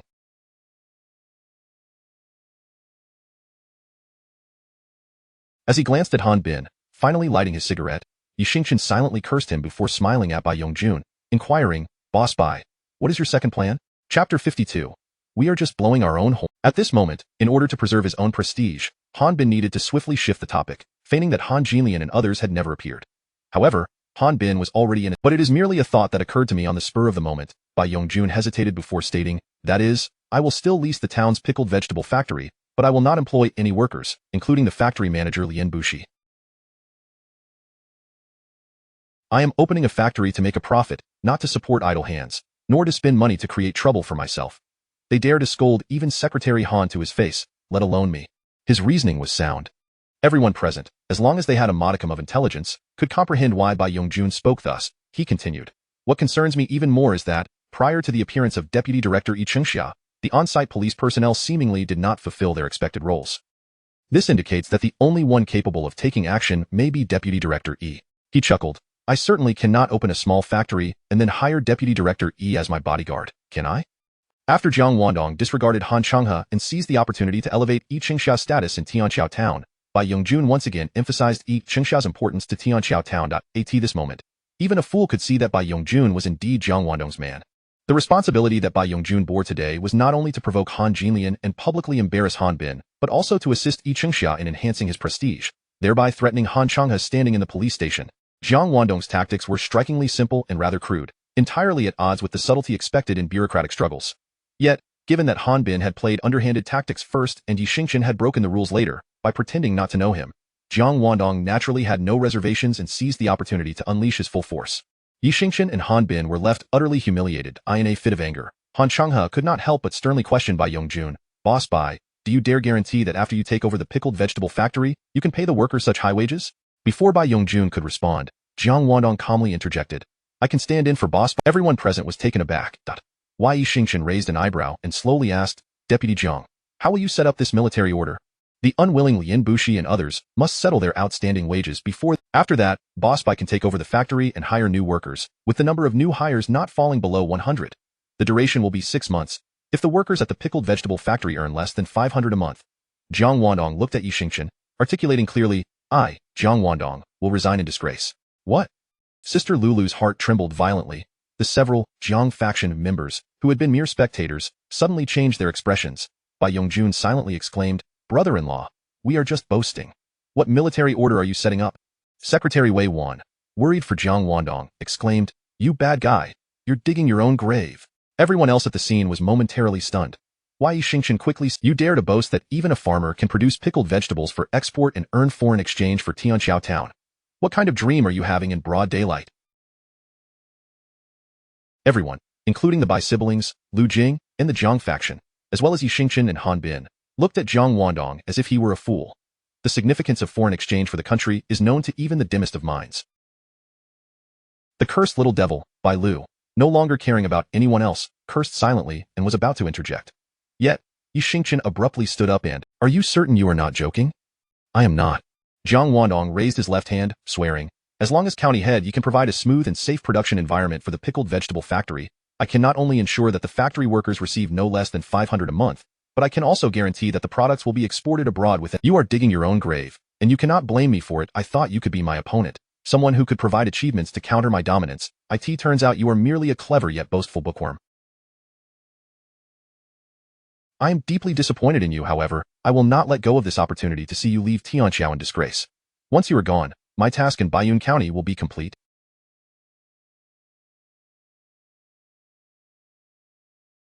Heh! Yi Xingchen inwardly scoffed repeatedly. Even if Jiang Wendong climbed 18 times, she would never believe that he could sell pickled vegetables, which the impoverished would consume. Bai Yongjun's pickled vegetable factory. If anyone dares to obstruct this. At this point, she deliberately turned around, a chilling gaze sweeping over Han Bin's face before shifting to Han Changhe and others below. Then do not blame me, Yi Xingchen, for removing his hat and sending him to prison. In that moment, Yi Xingchen radiated an aura of formidable power. No one dared to meet her icy gaze. Even her newly acquired little brother, Han Bin, felt intimidated. No one doubted that Yi Xingchen was not merely boasting. She was a woman of her word, capable of delivering on her promises. Jiang Wendong, however, maintained a calm demeanor as he met her gaze. Why Yi Xingchen lowered her left hand and inquired, Comrade Wendong, what specific requirements do you have for the smooth and safe production environment you mentioned? Jiang Wendong, revealing his I firmly believe that the comrades of Yi Chengxia at the police station can accomplish this task. Chapter 53I, alongside Comrade Jiang Wendong, indulged in consuming liquor directly from teacups.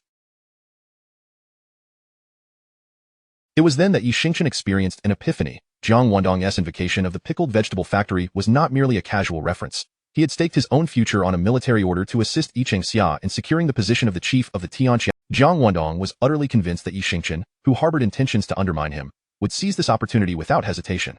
Was it not merely a matter of finding an excuse to reassign the current chief, Han Changhe, to another post? thereby elevating Yi Xia to the role of chief of the Tian. Given Yi Xingchen's capabilities, particularly as the county magistrate of Baiyun County, orchestrating the removal of a chief and promoting a deputy to that position would be a trivial endeavor.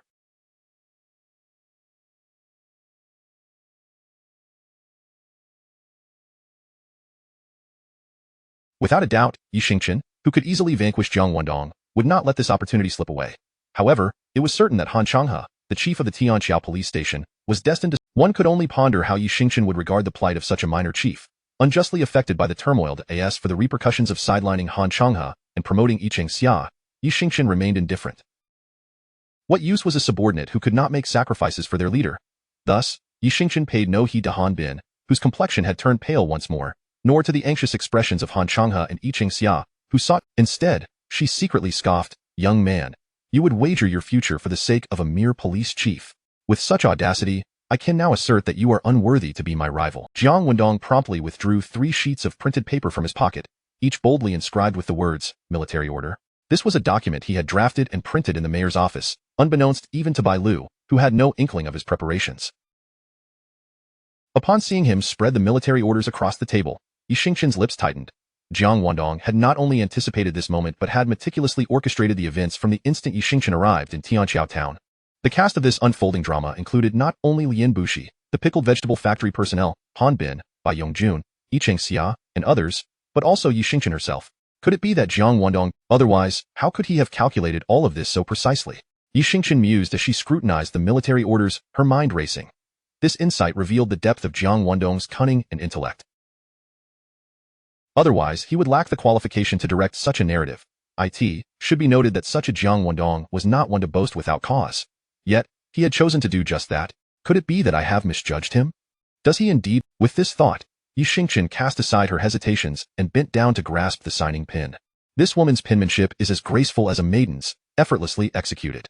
Jiang Wendong, witnessing Yi Xingchen's signature, internally acknowledged her skill. After she inscribed her name on 3 copies of the military order, Jiang Wendong took up the pen, signing and affixing his seal. The 3 military orders, one for Yi Xingchen, one for Jiang Wendong. Jiang Wendong grasped her fragile hand gently, shaking it with a smile. "Rest assured, County Magistrate Yi, I shall never let anyone down." He vowed, and certainly, he would not let the Yi family from the capital down. The 2 journalists accompanying Yi Xingchen to Tianqiao town finally seized the perfect opportunity for a candid shot. The flashbulbs erupted in a flurry of light. They had even conceived a title for their news article, "County Magistrate Yi establishes military order for the people of Jiang Town." I also hope, Comrade Wendong, that you will always remember your words in the days to come. Yi Xingchen smiled serenely, casting a glance at the photographers before retracting her hand and turning to Han Bin. "Comrade Han Bin, please announce the conclusion of this meeting." Comrade Han Bin had been rendered a mere invisible presence. Ever since Yi Xingchen's arrival in Tianqiao town, his prominence had been overshadowed entirely by Jiang Wendong, and of course, Han Bin had once enjoyed moments of public attention, notably when he was publicly berated by Han Jinlian and several other women from the pickled vegetable factory. However, it was best left unmentioned. Let us adjourn and proceed to dine. Regardless of the urgent matters necessitating collaboration between the Han and Jiang factions, the foremost task was to accompany County Magistrate Yi for a meal.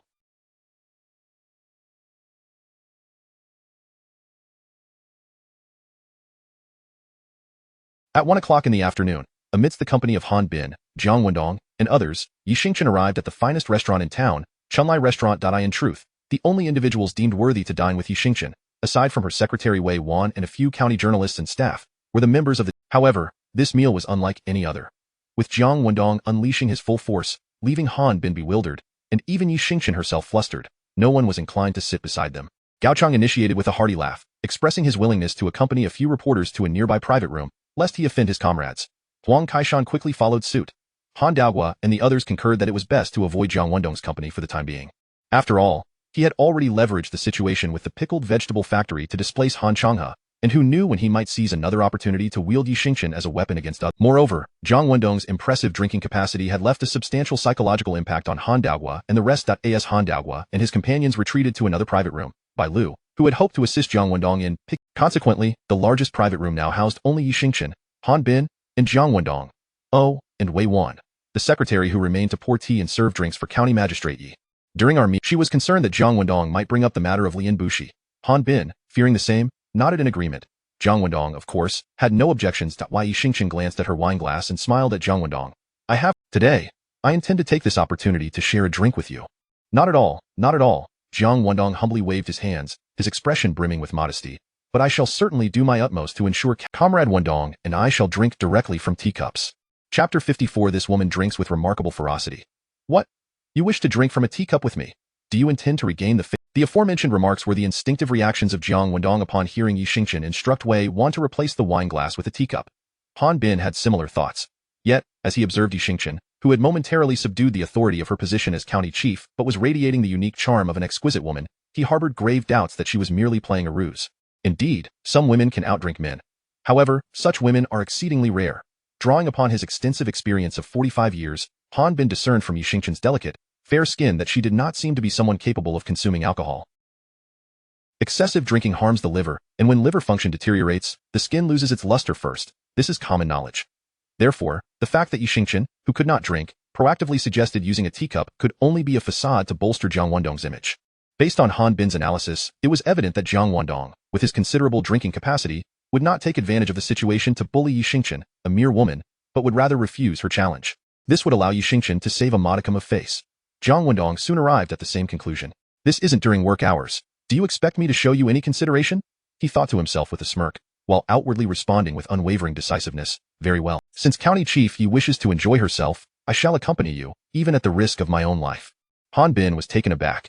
He had not anticipated that Jiang Wendong would refuse to yield even at the drinking table. However, this was preferable. The more Jiang Wendong offended Yi Xingchen, the greater Han Bin's gain would be. He assumed that with Jiang Wendong offering no concessions, Yi Xingchen would surely abandon her facade.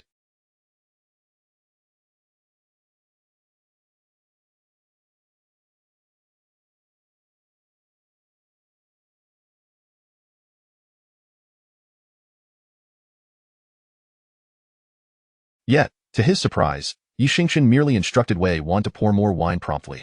Could it be that County Chief Yi has a substantial drinking capacity? Han Bin pondered. Should the need arise, I shall step in to end their drinking contest and win Yi Xingchen's favor. Resolute in his decision, Han Bin smiled and nodded, saying, I must confess, my tolerance for alcohol. I shall refrain from embarrassing myself and stick to the wine glass. Meanwhile, Jiang Wendong was inwardly musing. Is this woman truly a female prodigy in drinking? If so, I ought to show her some respect. However, I refuse to believe that my genuine capacity for 8 taels of liquor could be outdone by her. At the very least, I can match her drink for drink. No sooner had he finished this thought than he caught a glimpse of Wei Wan pouring wine into the teacup, seemingly casting a pitying glance in his direction. Pity? Perhaps that was a mere illusion. Certainly, it must be an illusion. Jiang Wendong's face was alight with a smile as he observed Wei Wan fill the teacup. Come, Comrade Han Bin, Comrade Wendong, surely, you can't mean to down an entire cup of potent liquor in one go. Both Jiang Wendong and Han Bin were momentarily stunned. Before they could react, Yi Xingchen elegantly extended her neck. She drained the teacup full of liquor in one breath. A captivating flush immediately spread across her originally rosy cheeks. This woman drinks with fierce determination. Yet, judging by the change in her complexion, one can ascertain that her limit. After this cup, she could manage perhaps 2 more. After a moment of astonishment, Jiang Wendong quickly recognized that Yi Xingchen was putting on a brave front. He, too, would not be outdone and downed his full cup of liquor in one go. It was his first time consuming 2.5 taels of liquor in one breath, and he instantly felt as if a fire had ignited within him, roaring to life.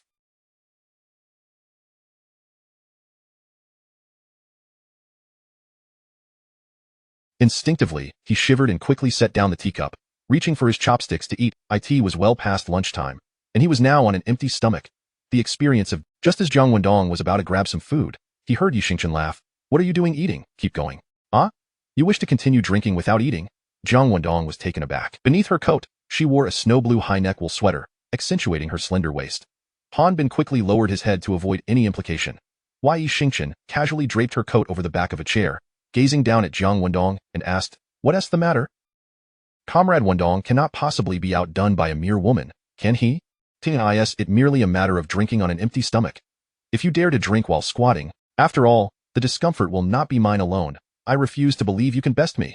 Jiang Wendong smirked inwardly, looking up at her with a smile.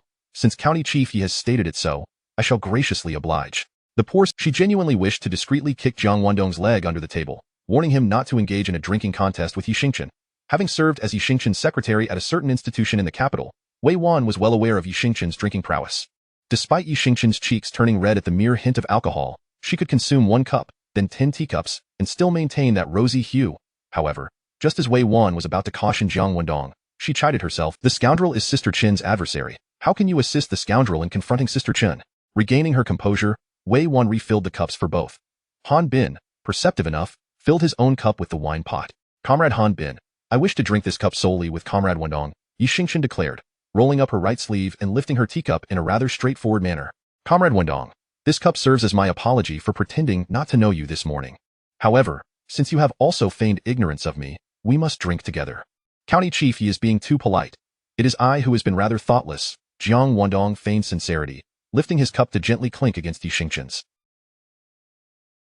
Yi Xingchen drank heartily. Jiang Wendong did not back down either. By heavens! The sensation of half a gene of liquor coursing through his empty stomach could only be described. It is only fitting that we are kindred spirits. Cheers. Cheers it is. Who fears whom? Observing Yi Xingchen's flushed cheeks, almost bleeding red, Jiang Wendong gritted his teeth and drank heavily. After setting down her cup, Yi Xingchen's body visibly swayed slightly. Han Bin, feeling a twinge of concern, was about to speak when she gestured for silence. Jiang Wendong was not faring any better. 3 teacups of liquor added up to 7.5 taels, and combined with the empty stomach, he was nearing his limit. Yet, seeing Yi Xingchen stubbornly raise her teacup once more, he could only prepare to accompany her through this ordeal. For their 4th cup, Yi Xingchen did not offer any reason. Once again, she drank deeply and then flashed the bottom of her cup at Jiang Wendong. With his eyes closed, as if consuming poison, he reluctantly downed the 4th cup of liquor.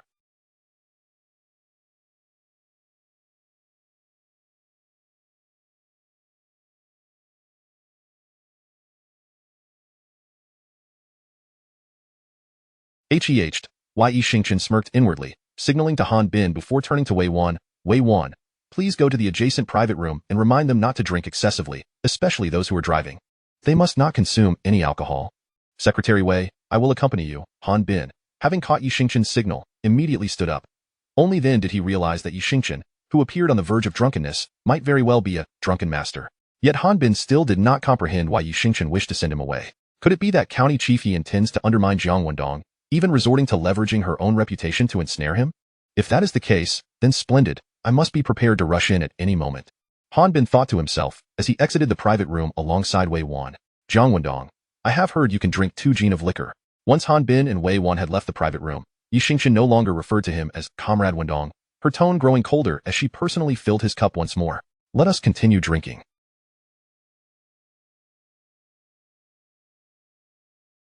Whoever falters first must answer 3 questions truthfully. Before her words had fully settled, Jiang Wendong, capable of downing 2 gin of liquor, suddenly opened his mouth and sprayed a jet of liquor towards Yi Xingchen. Chapter 55. His gaze upon me was utterly terrifying. Oh no, I have fallen for this woman's trickery. Her tolerance for alcohol is formidable. Her earlier unsteady demeanor was merely an act, designed to persuade me into believing that she too was struggling, thereby daring me to engage in a drinking contest with her. She intends to intoxicate me, to extract information from me while I am inebriated. It is entirely plausible that she would sacrifice her own virtue. Despicable woman. Within a mere 3 minutes, I, Jiang Wendong, had consumed an entire bottle of strong liquor on an empty stomach, my insides churning violently, my head spinning in disarray. Yet, even as the alcohol began to cloud my reasoning, I quickly deduced her intentions when Yi Xingchen instructed Han Bin and Wei Wan to leave. As I had anticipated. Once Han Bin and Wei Wan exited, Yi Xingchen immediately called me by name, her demeanor turning icy. I cannot allow her nefarious scheme to succeed. At that moment, as Yi Xingchen spoke, I, Jiang Wendong, lowered my head and discreetly poked my throat with my finger. Instantly, feigning an inability to endure, I stood up to head for the restroom, only to unleash a torrent of liquor towards Yi Xingchen. I was standing, while she remained seated. The speed of the liquid's ejection was so rapid that Yi Xingchen could hardly react in time. At best, she could only instinctively turn her head away to evade the onslaught. Although her face escaped unscathed, her body was not so fortunate. The alcohol struck her chest, leaving little wasted.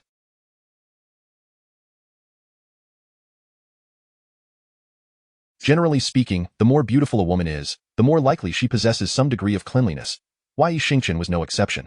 Thus, when the liquor splashed onto her, she felt an immediate surge of nausea.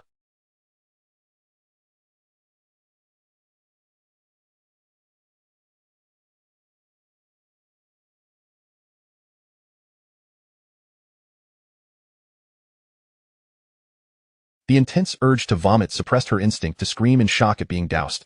She quickly inhaled deeply, gritting her teeth to hold back her retching. Simultaneously, a profound rage towards me surged from the depths of her being. Jiang Wendong, she could not allow Han Bin, who had just exited, to return at this moment. After all, it was entirely normal for someone who had consumed too much alcohol on an empty stomach to vomit.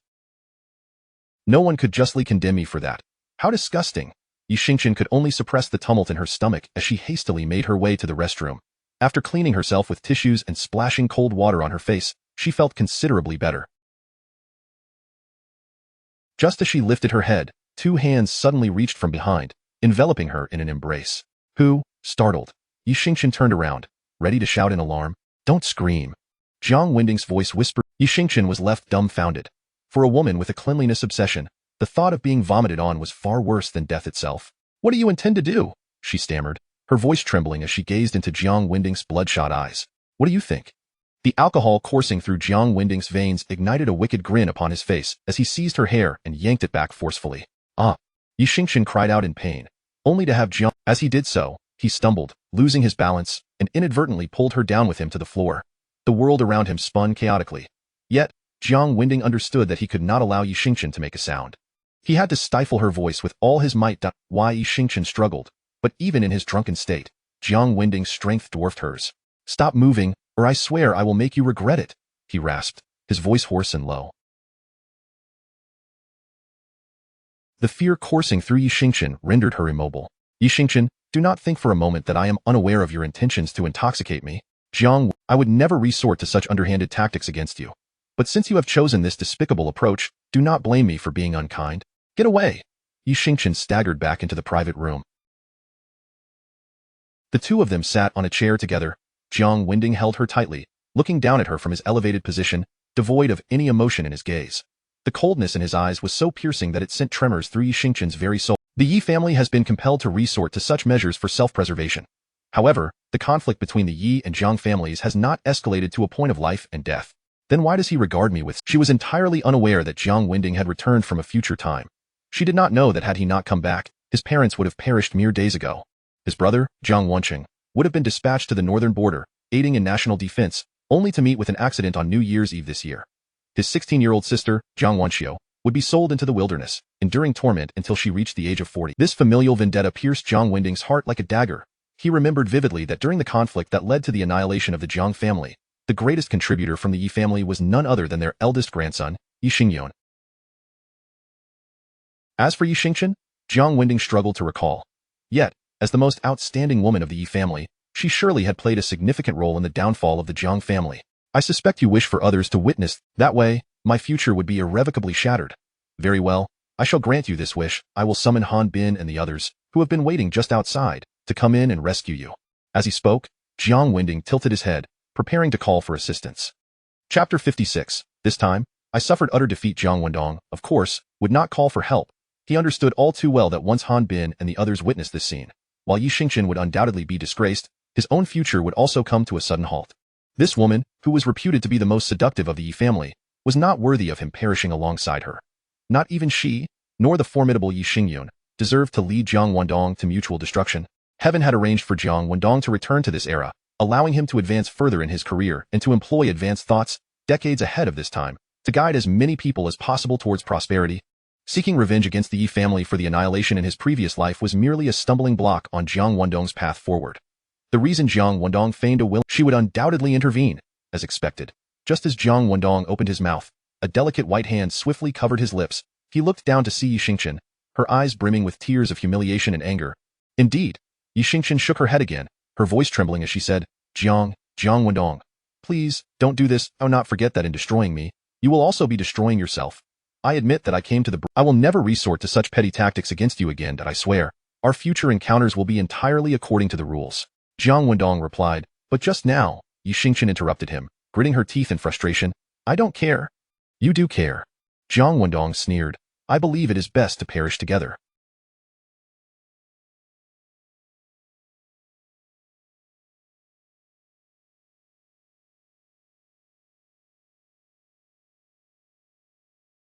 First, I am merely a bookworm, while you are the most exceptional woman of the Yi family. To die together with you is worth it. Second, if I let you off easily today, given your myriad of cunning tactics, You will surely seize the opportunity to put me in a fatal position to avenge today's humiliation. I will treat today's events as though they never happened. Jiang Wendong hesitated and asked, really? Yi Xingchen nodded vigorously. Very well. As soon as I still cannot relent, I have finally found an opportunity to perish with you. How could I easily abandon it? Yi Xingchen's expression changed. What do you want me to do for you to let me go? Jiang Wendong smiled. Yi Xingchen was about to scream in pain, but her mouth was quickly covered. Instantly, she felt beads of cold sweat forming on her forehead. After a full 10 seconds, he looked at the pallid Yi Xingchen and said, consider this a mark left upon you. In the future, if you ever contemplate using unconventional means against me again, remember the pain here. Yi Xingchen trembled all over. She suddenly realized that the man she deemed a mere bookworm, who had previously refused to yield to a marriage alliance, was, in fact, a cunning and scheming individual. Not far from the door of the private room, Han Bin stood conversing with the owner of Chunlai. He had been straining to catch any sounds that might signal a cry for help or the shattering of glass from within the room. The moment he heard either of those sounds, he would charge in like a tiger descending the mountain. However, as he waited, Han Bin felt as though the flowers had wilted. Finally, he heard the sound of a bottle shattering. Bang. Yi County has finally taken action. Han Bin's heart surged with joy. The owner, Lu Mao, who was about to hand him a cigarette, paused for a moment, then instinctively followed, Secretary Han, what's the matter? Bang. Han Bin disregarded Lu Mao's inquiry and kicked open the door to the private room. Jiang Wendong, how dare you harm Yi County? Upon entering, Han Bin's eyes widened in surprise. Yi Xingchen and Jiang Wendong sat across from each other, both impeccably dressed, without any physical contact. Yi Xingchen was sipping water, while Jiang Wendong bore an expression of deep apology, gazing down at the wine bottle that had fallen to the ground due to his elbow. Startled by the forceful entrance, Jiang Wendong quickly asked Han Bin, Han, Secretary Han, what's wrong? What's wrong? How should I know what's wrong? Han Bin, who was ready to play the hero and safeguard his benefactor, found himself at a loss for words, instinctively glancing at Yi Xingchen. Yi Xingchen's delicate brows furrowed as she cast a cool glance at Han Bin but said nothing, continuing to drink her water. Ha! Jiang Wendong suddenly However, Han Bin could only offer an awkward smile and stammered, No, I indeed rushed in here after hearing the sound of the bottle breaking. I was merely concerned that Yi County might have been harmed.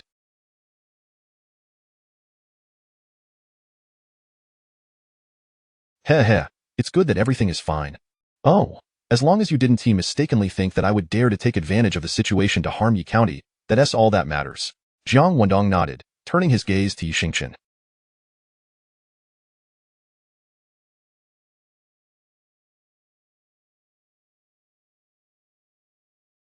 You've bitten my shoulder, you scoundrel! Yi Xingchen silently raged in her heart when Wei Wan appeared at the doorway, holding a large mobile phone. Yi County, Secretary Lu's secretary just called, inquiring when you will return. Secretary Lu Jianfei has urgently convened a standing committee meeting due to an important matter. Oh? Yi Xingchen responded and promptly stood to retrieve her coat from the back of her chair. Wei Wan, please inform Secretary Lu that I will be returning to the county in approximately 40 minutes. Understood. Wei Wan agreed and, as she turned to make the call, her gaze swept over Yi County's lap. Jiang Wendong had spat out a mouthful of liquid, which, although wiped away, left damp traces on her snow blue wool sweater. Perhaps this was merely a mishap where Yi County spilled some wine or tea. I never expected such a notorious drinker would hold their liquor so well, managing to sit steadily in their chair after such a long battle against Yi County. Wei Wan mused to herself as she quickly exited the restaurant. You needn't see me off, Yi Xingchen said indifferently as she donned her coat. Yi County. Jiang Wendong stood, hands braced on the table and said, I hope that by the day after tomorrow at the latest, Yi Chengxia can assume full responsibility for the safety operations in Tianqiao town. Otherwise what? His gaze swept over Yi Xingchen's arm, unabashedly. Chapter 57. How could I possibly shake hands with you again? Jiang Wendong had the audacity to threaten Yi Xian. Han Bin, standing at the... He only heard the words that had been uttered. The wave of shock washed over Han Bin. Yet as he recalled the moment when Jiang Wendong brazenly claimed not to know Yi Xingchen, a sense of relief swiftly followed. After being threatened in front of Han Bin, Yi Xingchen must have felt an unbearable pain in her shoulders. She could only silently curse the despicable scoundrel while maintaining a facade of indifference, saying coldly, Rest assured. Not only have we signed a military order, but as the mayor of Baiyun County, I sincerely hope that Tianqiao town can generate precious foreign exchange for Baiyun within a month.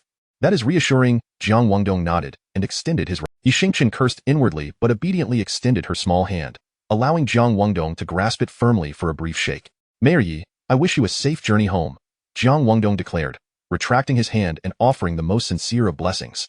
Yi Xingchen nodded, habitually placing her hands in the pockets of her trench coat, and briskly exited the private room. Upon stepping out, Yi Xingqian felt an inexplicable sense of relief wash over her. That despicable scoundrel, I will make sure to tear you to shreds. She had insisted that Han Bin and Jiang Wendong not see her off, yet Jiang Wendong remained seated in his chair. Han Bin, not daring to linger, hurriedly followed suit. Yi Xingqian's visit to Tianqiao had been marked by surely, she would be plagued by nightmares that night. With a series of dull thuds, the doors of 2 cars closed in succession, and they set off, quickly vanishing from Han Bin and the other. Jiang Wendong, unperturbed, remained comfortably seated in the private room. His followers, Bai Lu and Lu Jing, dared not overstep basic etiquette and joined Han Daogua and others in escorting Mayor Yi on her departure. Han Bin glanced back at the restaurant's lobby but said nothing as he hastened towards the town government. Han Daogua and the others followed closely behind. Yi Xingqian had departed, but whether from the Han faction, the Jiang faction, I need to settle the bill. Once I have consulted Jiang Town, I will inform you of today's events, Bai Lu, the director of the party and government office, stated, remaining behind to settle the expenses after Yi Xingqian, Han Bin, and others had left. Lu Jing nodded in agreement. Bai Lu quickly signed off on the bill and re-entered the private room. Jiang Wendong was still seated, his head bowed and eyes closed as if deep in thought. Bai Lu gently closed the door and approached him. Jiang Town, she called softly. Suddenly, Jiang Wendong opened his mouth and began to pour wine for the beautiful director. Bai Lu, donned in a striking white suit that enhanced her allure, was momentarily. He soon heard Bai Lu exclaim in concern, Jiang Town, are you all right? Then, he slipped into unconsciousness. Indeed, Jiang Wendong had struggled immensely. Although he typically could handle 8 taels of alcohol, he had been forced to consume a full gin on an empty. Few could withstand such a drinking style aside from someone like Yi Xingqian, a natural drinker. Had it not been for Jiang Wendong's timely retching, he would have been utterly incapacitated, resorting to base tactics against Yi Xingqian. In truth, Jiang Wendong's treatment of Yi Xingqian was a form of retribution against her family from a past life. Finally, Jiang Wendong had completed what he set out to do, and Yi Xingqian had left in disgrace.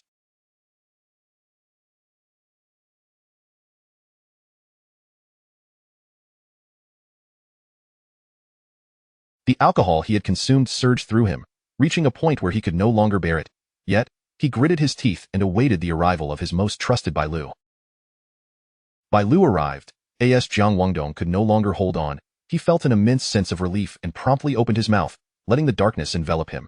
How long had it been?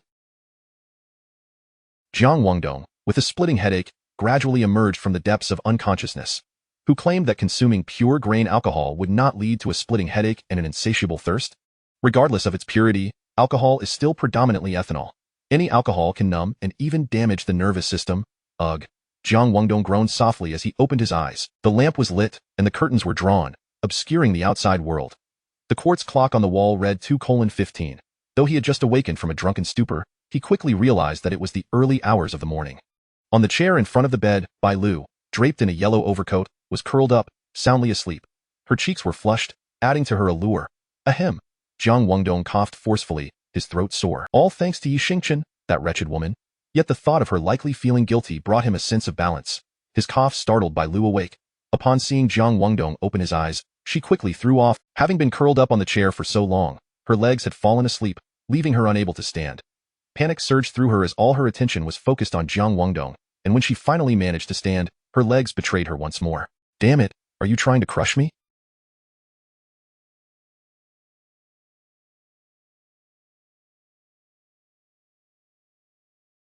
Get away. Jiang Wendong silently cursed, pushing her away. Bai Lu was taken aback. Why couldn't she stand? Grabbing onto Jiang Wendong for support, she managed to rise. Finally able to breathe freely, Jiang Wendong was. He decided to wait for her circulation to return to normal rather than push her again. Seconds turned into minutes. Bai Lu's legs eventually recovered, yet she remained sprawled across Jiang Wendong like a small, lazy dog. Jiang Wendong had no choice but to remind her, that's enough, if you don't get up soon, I'll lose my temper. Little devil, Bai Lu whispered, her lips close to his ear, her voice ethereal and dreamy. When I pose a threat to you, I shall promptly vanish from your presence. What is the meaning of this? You are in direct violation of my principles. Right now, I command you to leave, at once.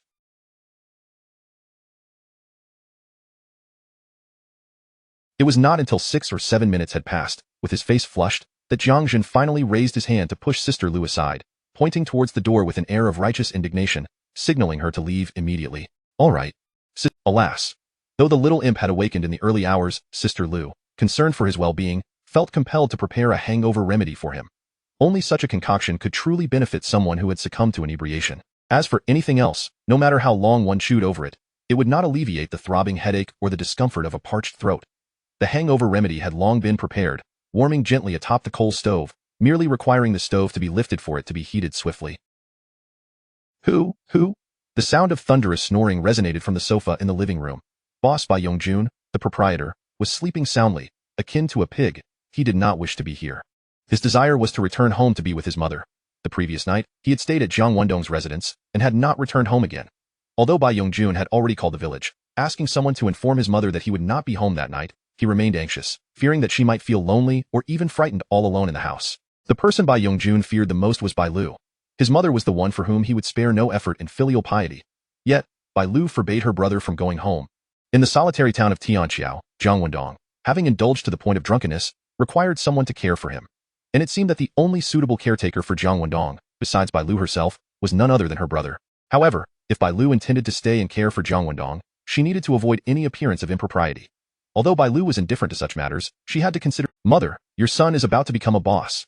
Even though my brother-in-law is undoubtedly boasting, it is worth noting that I have stood before the county magistrate and the key officials of Tianqiao town, reading a Boss Bai found himself reporting to his mother in his dreams, when suddenly, he was met with a series of vigorous kicks. Who was kicking me?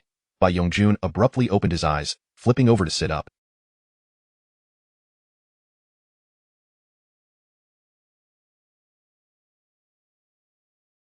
He then saw Jiang Wendong emerging from the bedroom, while Bai Lu, with eyes that were neither here nor there, glared at him. Get up, accompany your brother-in-law to drink some hangover remedy. Huh. Drinking a hangover remedy is not akin to consuming alcohol. Why would I need to accompany him? Bai Yongjun felt somewhat bewildered, and just as he was about to retort, Bai Lu's foot landed another swift kick. All his objections dissipated into thin air, and he quickly stood up with a sheepish smile, hastily making his way into the bathroom. Seeing Bai Yongjun follow, Jiang Wendong felt a wave of relief wash over him. He genuinely feared being left alone with Bai Lu, a solitary man and woman, before dawn. After all, having already indulged in intimate moments, whatever transpired next would seem all too natural. Nevertheless, Jiang Wendong did not feel conflicted about his relationship with Bai Lu or feel guilty towards anyone. Firstly, after living two lives, he had gained clarity on many matters. Thirdly, his prior solitary existence and his current engagement to Lu Qing was merely a union of interests, devoid of any true affection in both lives. They had never formally sat down to converse, thus Jiang Wendong saw no reason to remain chaste for anyone. Fourthly, upon returning to the present, Jiang Wendong increasingly realized that his mind and body were entirely different from his past self. The former Jiang Wendong had been an intellectual, brainwashed by Western culture, who could disregard the law. He epitomized the sentiment expressed by some famous individual. I care only for the dignity of the common people, not for the rise of great nations. In his past, he was not only dull-witted but also physically frail. Now, however, after being immersed in a wealth of information and having endured the painful collapse of his family, he had come to understand the principle that if great nations do not rise, the common people will not only lose their dignity but will also become mere. As long as a great nation can rise, which essentially means becoming strong, any means can be employed to achieve any end. His once frail physique had undergone noticeable transformation, now brimming with seemingly inexhaustible vigor. In truth, the robustness of a man's constitution correlates directly with his desire for beauty. Regardless, Bai Lu, with her bold and outspoken nature, who had harbored feelings for Jiang Wendong for over a year, and who remained, if only this little pup could think of terms like restraint and self-respect before her brother, then she would surely refrain from brazenly sitting on his lap, holding a bowl in one hand and a spoon in the other, ready to feed Jiang Wendong. Alas, can we not have some dignity? Jiang Wendong sighed heavily, observing the radiant expression on Bai Yongjun's face, and remarked, Bai, your brother is watching. Bai Lu immediately interjected, Junzi, close your eyes. Bai Yongjun obediently shut his eyes. After all, with his eyes closed, he need not worry about accidentally inhaling the hangover remedy through his nose. Now, no one can see me feeding you. Open wide, be good. Bai Lu brought the spoon to Jiang Wendong's lips. Is this not akin to covering one's ears while stealing a bell? Jiang Wendong thought to himself, feeling quite speechless. Bai Lu leaned closer, whispering in his ear, Little imp, rest assured. Should I ever become a threat to you, I will voluntarily disappear from your side, never hindering your path.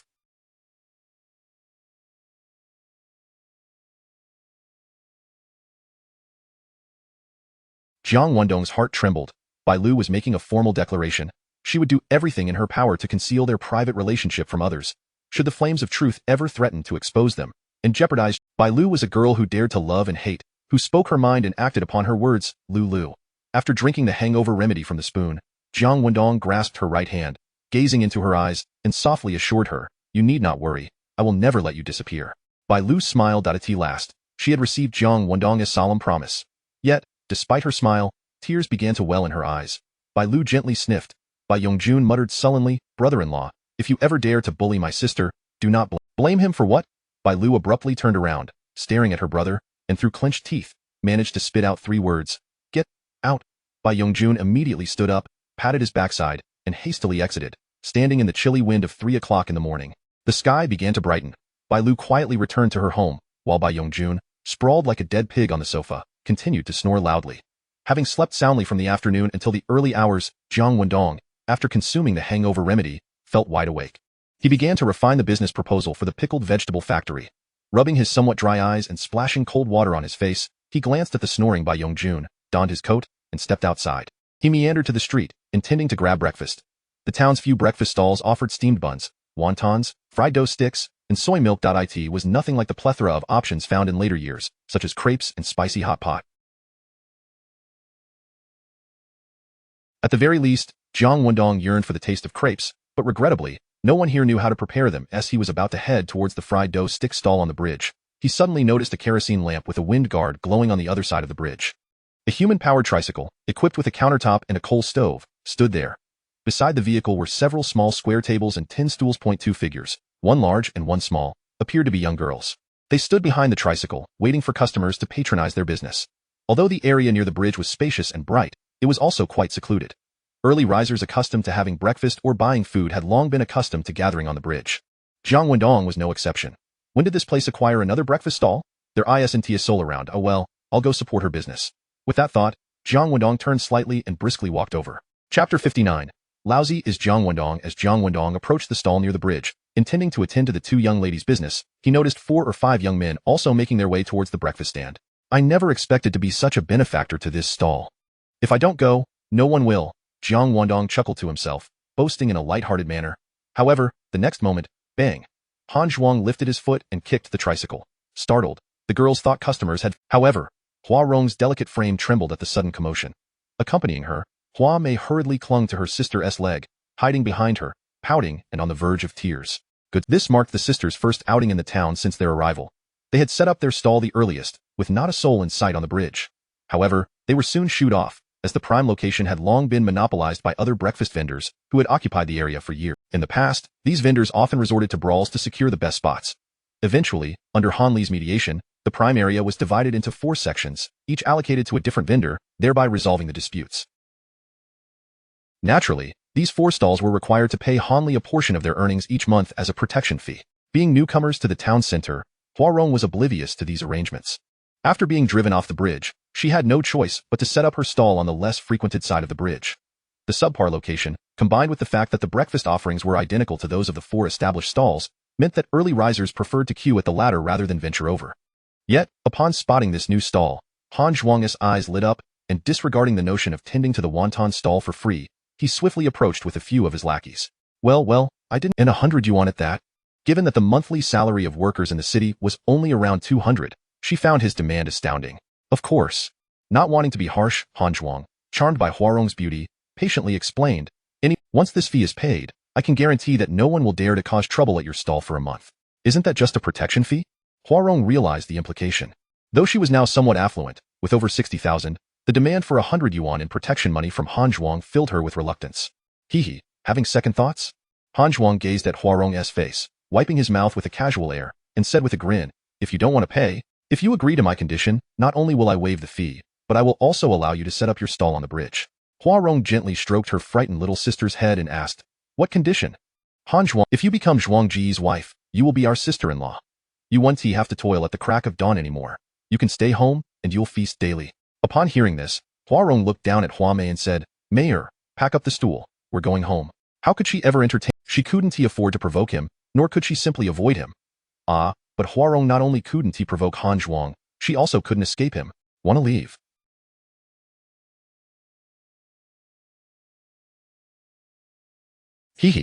Han Zhuang, feeling humiliated after his failed advances before his lackeys, stomped his foot onto the tricycle and sneered, you can leave, but you must leave the money behind. No money, and I'll kick over your stall right now.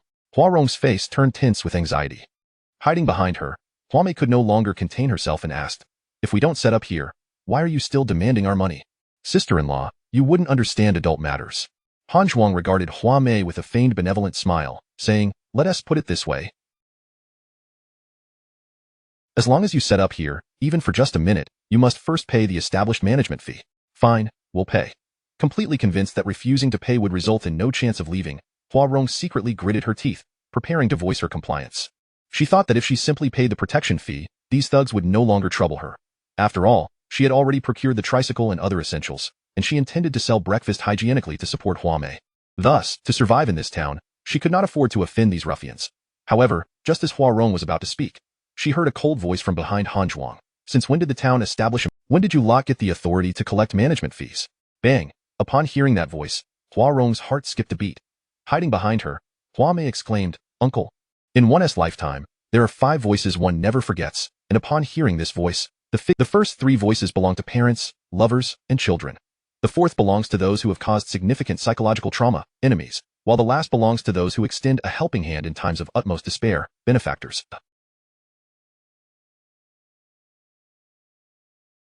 Without a doubt, Jiang Wendong was the benefactor of the Hua sisters. Thus, when his voice suddenly resonated, both Hua Rong and Huamei knew instantly that he had arrived. "I finally see you again," Hua Rong whispered, her heart trembling as she spoke. At that moment, Han Zhuang turned abruptly. "Who the hell is this, daring to meddle in our affairs?" Before Han Zhuang could finish his tirade, he suddenly felt a thunderous clap near his ear. Smack! Jiang Wendong raised his hand and delivered a resounding slap across Han Zhuang's face, solely for the latter's audacity in cursing at him. "This brat dared to strike Zhuangge. What the hell? Is there no law?"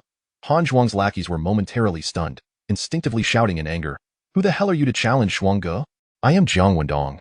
Jiang Wendong barked, "You lot better clean up your mouths, or I'll slap you too." Jiang Wendong. Who is Jiang Wendong? The name sounded vaguely familiar. The lackeys exchanged glances, instinctively bewildered. Chapter 60. The King of Hell Jiang sets up a breakfast stall. Who is Jiang Wendong? Under the dim light, upon clearly seeing Jiang Wendong's face, he inwardly lamented. If even Brother Han had been taken by him and extorted for 60,000 yuan, what hope did he have? Ignoring the pain in his jaw, he hurriedly pushed his subordinates aside and, with a face full of sycophantic smiles, bowed to Jiang Wendong, saying, "Jiang Town, it's a goodness, could he be facing the King of Hell?" It remains a mystery who gave Jiang Wendong the moniker King of Hell, which swiftly gained traction among the populace. In that moment, the underlings finally grasped. "I heard every word you said, crystal clear. How dare you now claim it's a misunderstanding? How does one emphasize when speaking to a villain?" Upon seeing Jiang Wendong, Huamei's eyes sparkled with realization. She had not anticipated that the seemingly refined man possessed a rogue side. Hua Rou, too, was taken aback. What was Han Zhuang's reaction upon hearing Jiang Wendong's use of "I" so brazenly? After all, it is the officials who can set fire while the common folk must not light a lamp. Han Zhuang merely bent his back further, his smile growing even more obsequious. "Jiang Town, please do not be angry, I was wrong. I assure you, I will never bother her again. Please, forgive me this once. I will leave now, I will leave." As he spoke, he prepared to leave with his tail between his legs. However, Jiang Wendong commanded, "Stop. Goodness, the King of Hell wouldn't drag me in over such a trivial matter, would he? I've heard that Brother Li has suffered quite a bit in his custody. The key point is that the rumored soon-to-be director of the Yicheng station is an associate of Jiang Wendong." Han Zhuang silently lamented, growing ever more fearful, yet he could only obediently halt. "Jiang Town, may I inquire, why is the King of Hell suddenly concerned about us?" Han Zhuang and the others exchanged bewildered glances, realizing they had not yet eaten. Jiang Wendong, visibly, "What? The King of Hell is inviting us to sit down for a meal." Han Zhuang and the others were once again taken aback. Jiang Wendong frowned. "What, can't you understand human speech?" We understand, we understand." Bewildered, Han Zhuang and the others hurriedly took their seats at the small square table. On the other side of the bridge, some passers-by noticed a commotion. Several customers waiting in line for breakfast approached out of curiosity.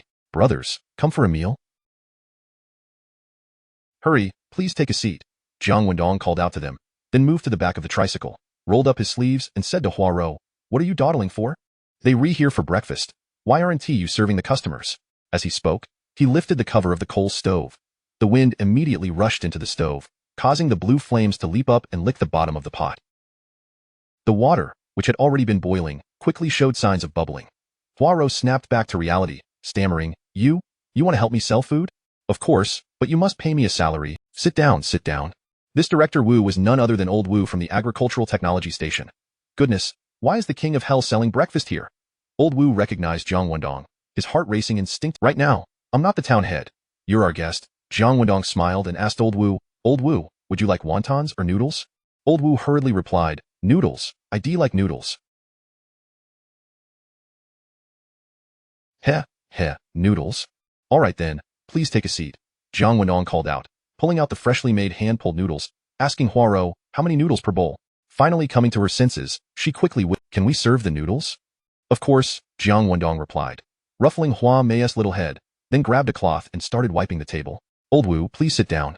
After inviting Old Wu and the others to take a seat, Jiang Wendong turned to the now upright Han Zhuang and his companions. Han Zhuang suddenly felt a surge of happiness, even on the verge of tears. Happiness and excitement, to be called brothers by the King of Hell. Han Zhuang quickly declared, I'll have wontons. However, Jiang Wendong replied, you should have noodles like old, at least they can be cooked in one pot. Which breakfast vendor would allow customers to switch their orders from wontons to noodles? This was the only stall in the entire Tianqiao town. All right, we'll have noodles. Han Zhuang nodded vigorously. Jiang Wendong then extended his right hand towards him. Han Zhuang was puzzled. Jiang Town, what is this? Suddenly, Jiang Wendong slapped the back of Han Zhuang's head, questioning, are you going to eat without paying? It is only natural to pay for what one eats. The issue is, isn't it customary to eat first and pay later? That's the rule at other breakfast stalls. At Huaro's stall, it's pay first, then eat. Of course, this rule only applied to Han Zhuang and his companions. But Old Wu and the others hurriedly took out cash. I'll point one can only say that the hearts of the people in Tianqiao. A bowl of plain noodles costs 30 cents. A bowl with oil residue costs 40 cents. A bowl with a few slices of meat costs 50 cents. Huaro was in charge of making the noodles. Jiang Wendong took care of serving them. And the three worked in perfect harmony, and the breakfast stall soon began to operate smoothly. Be careful, the bowl is hot. Huaro whispered as she placed a freshly cooked bowl of noodles into Jiang Wendong's hands. Got it, boss lady. Jiang Wendong replied casually. The daylight grew brighter. The number of pedestrians and those heading out for breakfast increased. Many were talking, did you see the breakfast stall over by the bridge? I saw it, why? Did you see which King of Hell? The one who arrested Han Li. Goodness, the King of Hell is selling breakfast? Before long, news of the King of Hell Jiang setting up a breakfast stall spread like wildfire across both banks of the bridge. Chapter 61. Jiang Wendong, why don't you just die? At 7:30 in the morning, Han Bin, as was his custom, strolled onto the street with his hands clasped behind his back, taking measured steps. Before starting work at 8, he would meander around the town, akin to ancient monarchs surveying their realm. In truth, he reveled in this routine, relishing the respectful nods and greetings from everyone he encountered. For many years, Han Bin had savored this sensation, never tiring of it. This morning, the first familiar face he encountered was that of the police station chief, Han Changhe. Although they shared the same surname, Han Changhe had no familial ties to the Han clan. He had merely been transferred from the county bureau. Yet, he was adept at ingratiating himself that a few years prior, upon arriving in Tianqiao town, Han Changhe had upon seeing him, Han Bin instinctively prepared to greet him respectfully. However, Han Changhe seemed entirely oblivious, striding past him without the slightest pause, almost brushing shoulders as he headed south. What? Han Bin was momentarily taken aback and slowly turned to regard Han Changhe, his gaze, imbued with authority, piercing Han Changhe's back like a blade. Yet, Han Changhe, he merely quickened his pace towards the bridge. How dare he disregard me? After confirming he was not imagining things, Han Bin's fury ignited. Now, in the blink of an eye, however, he conceived at least 18 different ways to make Han Changhe regret his insolence. Another acquaintance approached, Oldly from the animal husbandry office. Although the office was a rather unremarkable establishment with little to offer, and Oldly was not one of Han Bin's confidants, his previous deference towards Han Bin had always surpassed Han Changhe's. Han Bin's subconscious quickly readied itself for Oldly's customary greeting, anticipating a nonchalant in response. Yet, an unexpected occurrence transpired. While Oldly did not outright ignore Han Bin as Han Changhe had, Han Bin was once again taken aback, an inexplicable sense of disappointment swelling within him. Before he could utter a word, Oldly, with an air of unassuming confidence, smiled and remarked, Secretary Han, I'm off to grab some breakfast. The third familiar figure appeared, Old Lu, the hospital director.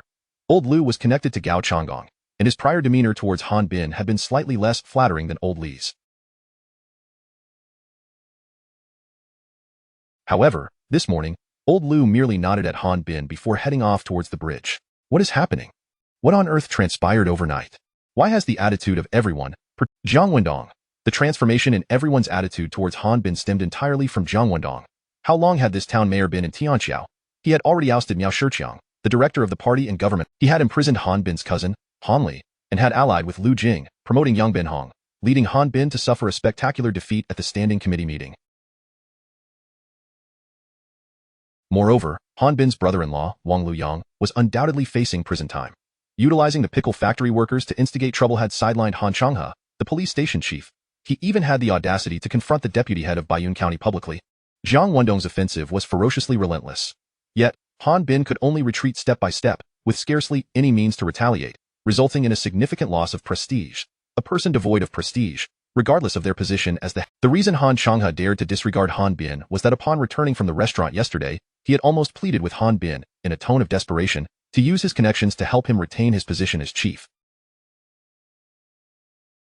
Han Bin, however, found himself in a particularly difficult position. He was a subordinate of Yi Xingchen, who was exceedingly formidable. Given that Yi Xingchen had deemed Han Changhe a sacrificial pawn, she would undoubtedly not all. Should Han Bin attempt to safeguard Han Changhe, he would only tarnish his standing in her eyes. Such an act was utterly out of the question for him. Since Han Bin could not protect Han Changhe, why should Han Changhe continue to flatter him? Jiang Wendong. In this vast world, yet, his feet instinctively carried him towards the bridge. There, a multitude of people had gathered. Everyone was crowding around a tricycle selling breakfast, waving cash and exclaiming, what sort of breakfast could entice such a throng? Han Changhe, Old Lu, and Old Li were all present, and most of those in line were town officials. What was going on?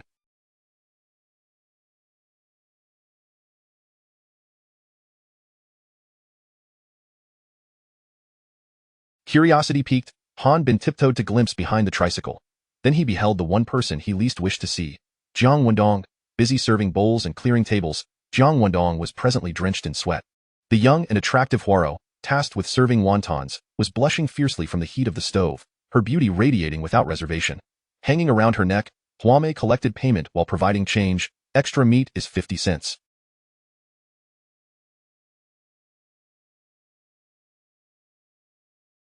You gave me $1, so here is your 50 cents back. Finally reaching Han Changhe, he handed over a 5 yuan note, stating, Mayor Jiang, I'd like 10 bowls of meat noodles to go. Sure thing.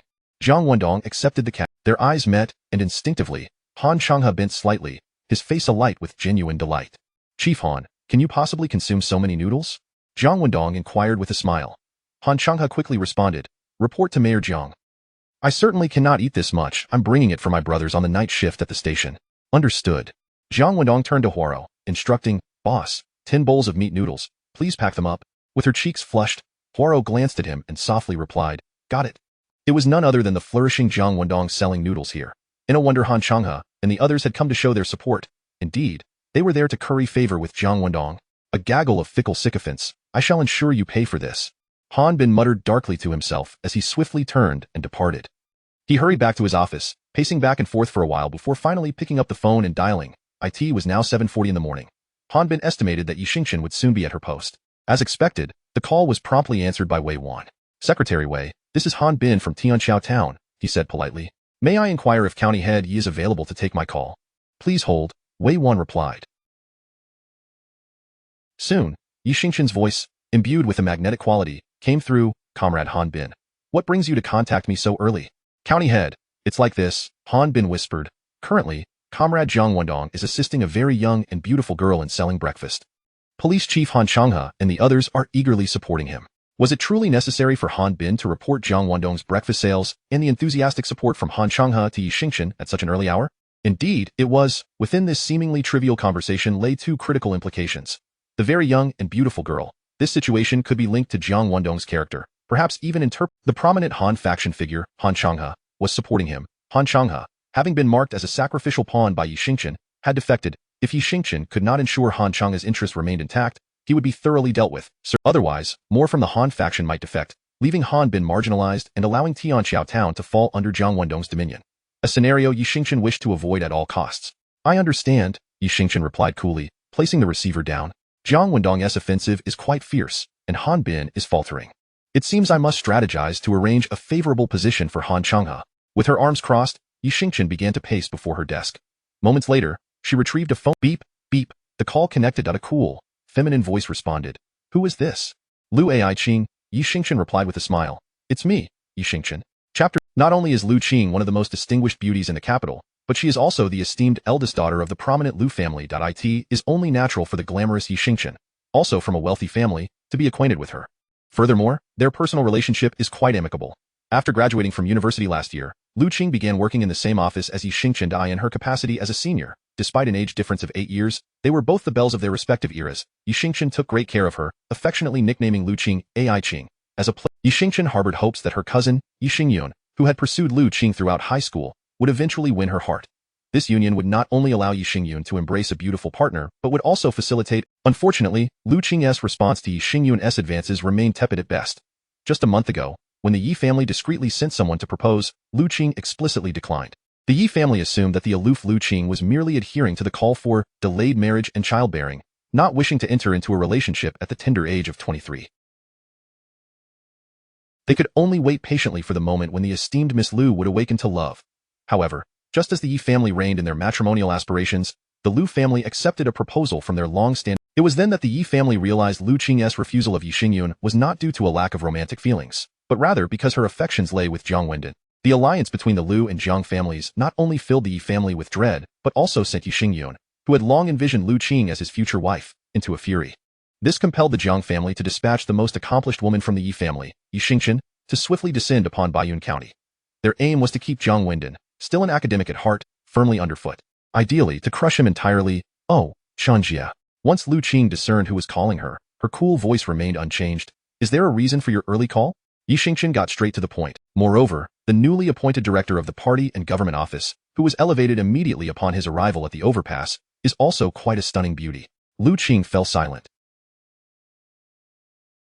Yi Xingchen patiently awaited her response. Lu Qing finally spoke. Firstly, I am merely his fiancée at present. Secondly, that is the nature of men. Thirdly, I care only that he is sincere when we are together. Fourthly, the Jiang-Lu alliance is motivated by interest rather than love. Fifthly, Yi Xingyun and Huang Xiaoming, Yi Xingchen's husband, are black card members of the Qixing Club in the capital, whereas Jiang Wendong is not. Lastly, both Jiang Wendong and I have our own spaces and careers. Yi Xingchen raised her eyebrows in surprise. Beep beep. The call ended. What on earth did that little rogue say to Lu Qing to make her overlook his character flaws? Yi Xingchen muttered as she set down the receiver. That direction led to the overpass town. At that moment, as Yi Xingchen was on the phone with Lu Qing, Jiang Wendong suddenly had a thought. He asked Huaro, boss, isn't it almost time for Mayor to go to school? Ah, you can make it on your own, right? The town's central primary school is approximately 800 meters away, requiring a walk northward. The 9-year-old Hua Mei was certainly capable. Noticing Hua Mei's hesitation, Jiang Wendong removed his apron. You keep busy. I'll take Mayor to school. I've almost finished selling here and need to head to work as well. Before Huaro could respond, Han Changhe seized the opportunity. Jiangtown Mayor, I'll take this young. By the time I return with her, the 10 bowls of noodles I ordered should be ready. Just as Jiang Wendong was about to nod in agreement, Hua Mei tugged at his clothing, timidly asking, Uncle, can you take me there? I want you to escort me. Even at her tender age, Hua Mei possessed a keen sense of right and wrong and a remarkable memory. She would likely never forget how Han Changhe had treated her family when Hua Mei was afraid of Han Changhe and would not suddenly alter her impression of him simply because he purchased 10 bowls of noodles from her family. Jiang Wendong understood the look in Hua Mei's eyes and said to Han Changhe, Thank you, but I'll take her. Han Changhe quickly replied, All right, you take the little one to school. I'll help the boss clear the table. Without allowing Jiang Wendong to say anything further, Han Changhe rolled up his sleeves and moved to a small square table to start clearing the empty bowls. Jiang Wendong smiled, said nothing more, picked up Hua Mei's small backpack from the tricycle, took her little hand, and after wishing Huaro to close up early in return, he greeted familiar faces with a smile as they exited the crowd. Jiang Wendong was well aware of why so many came to support Huaro's breakfast stall, and why Han Changhe was playing the role of a waiter, among other things. However, he refrained from voicing it. After all, the noodles were only a few cents per bowl, and he wouldn't be coming back to help sell breakfast the following day. Nevertheless, it must be said that Jiang Wendong genuinely felt his standing in Overpass Town was significantly bolstered by the influx of customers, paving the way for his future endeavors. Han Changhe is well aware that buying Huaro thousands of bowls of noodles his behavior stems from a desire to cultivate a favorable relationship with me before his transfer, hoping that he isn't too significant within Han Bin's dark interest group. Jiang Wendong pondered as he held Hua Mei's hand, making his way to the town's primary school. Uncle, you're a good person. As Hua Mei took her backpack, she earnestly declared to Jiang Wendong, You're a great person. Oh. Did that little girl just award me a good person card? Jiang Wendong chuckled, playfully pinching Hua Mei's little nose. All right, go on in and start your classes. Hua Mei took a couple of steps away, but then turned back to look at Jiang. The little girl likely doesn't yet understand the brand effect of my position as town mayor, but she seems to want to employ me as a free laborer. I can help sell breakfast, but the issue is that I haven't had my own meal yet.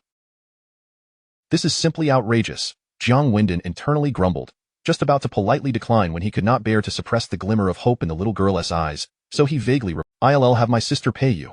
Just 1 yuan for the whole morning." 1 yuan in Hua Mei's eyes, that was no small fortune.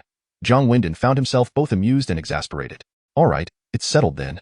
Jiang Wendong waved his hand, signaling Hua Mei to hurry along to school. After watching Hua Mei bounce into the school, Jiang Wendong turned and quickly returned to the office, gurgle. As soon as Jiang Wendong sat down at his desk, a rumbling sound emanated from his stomach. No, I need to grab something to eat. We still have a meeting later to discuss the pickled vegetable factory. Jiang Wendong rubbed his belly and was just about to stand up to grab some noodles when the black external phone rang, jangling loudly. He picked it up and placed it to his ear. This is Jiang Wendong. May I ask who is calling? Lu Qing. The crisp voice of a woman came through the receiver, remarkably straightforward. Chapter 63. The childhood name of my fiancé is Ruru Lu Qing. Oh, it suddenly dawned on me. Lu Qing is my fiancé who insisted that I become a competent department-level official within. Jiang Wendong was momentarily taken aback, only to realize the truth. He chuckled. Comrade Lu Qing, greetings. Lu Qing replied with indifference. Jiang Wendong, you've only been mayor for a few days, and already you're full of it. Lu Qing, please don't take offense. Lu Qing responded. I do take offense. Jiang Wendong was at a loss for words, yet felt compelled to say, then I shall never call you comrade again. By the way, why did you call me so early? Is there something on your mind? He genuinely feared that Lu Qing would cling to his form of address, so he hastily changed the subject. Just a little while ago, Yi Xingchen called me. Lu Qing, clearly a favorite of Chen Jia, wasted no time in revealing everything Yi Xingchen had said to Jiang Wendong.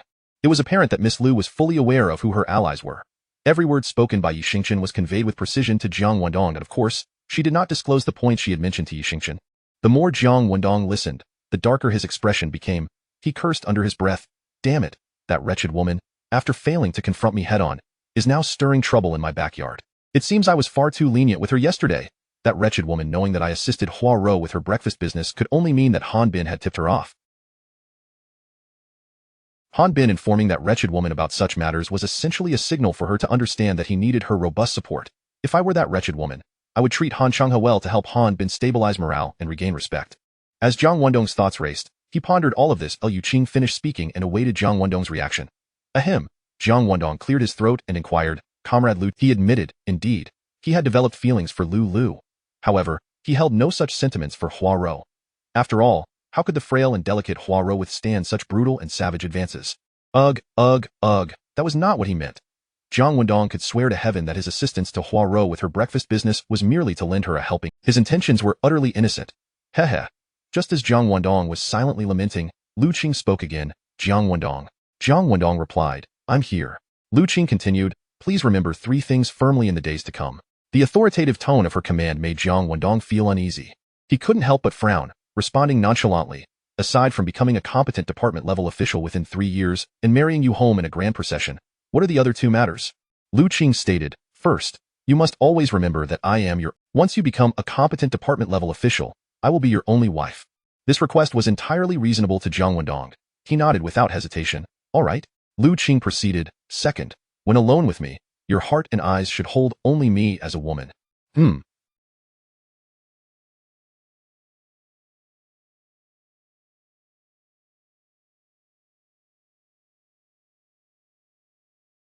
Jiang Wendong was taken aback. The implications of this statement were immense. Could it be interpreted that Lu Qing, having seen through the traditional culture of their circle, was indifferent to Jiang Wendong's flirtations with others? Yet, he answered slowly, I will keep this in mind.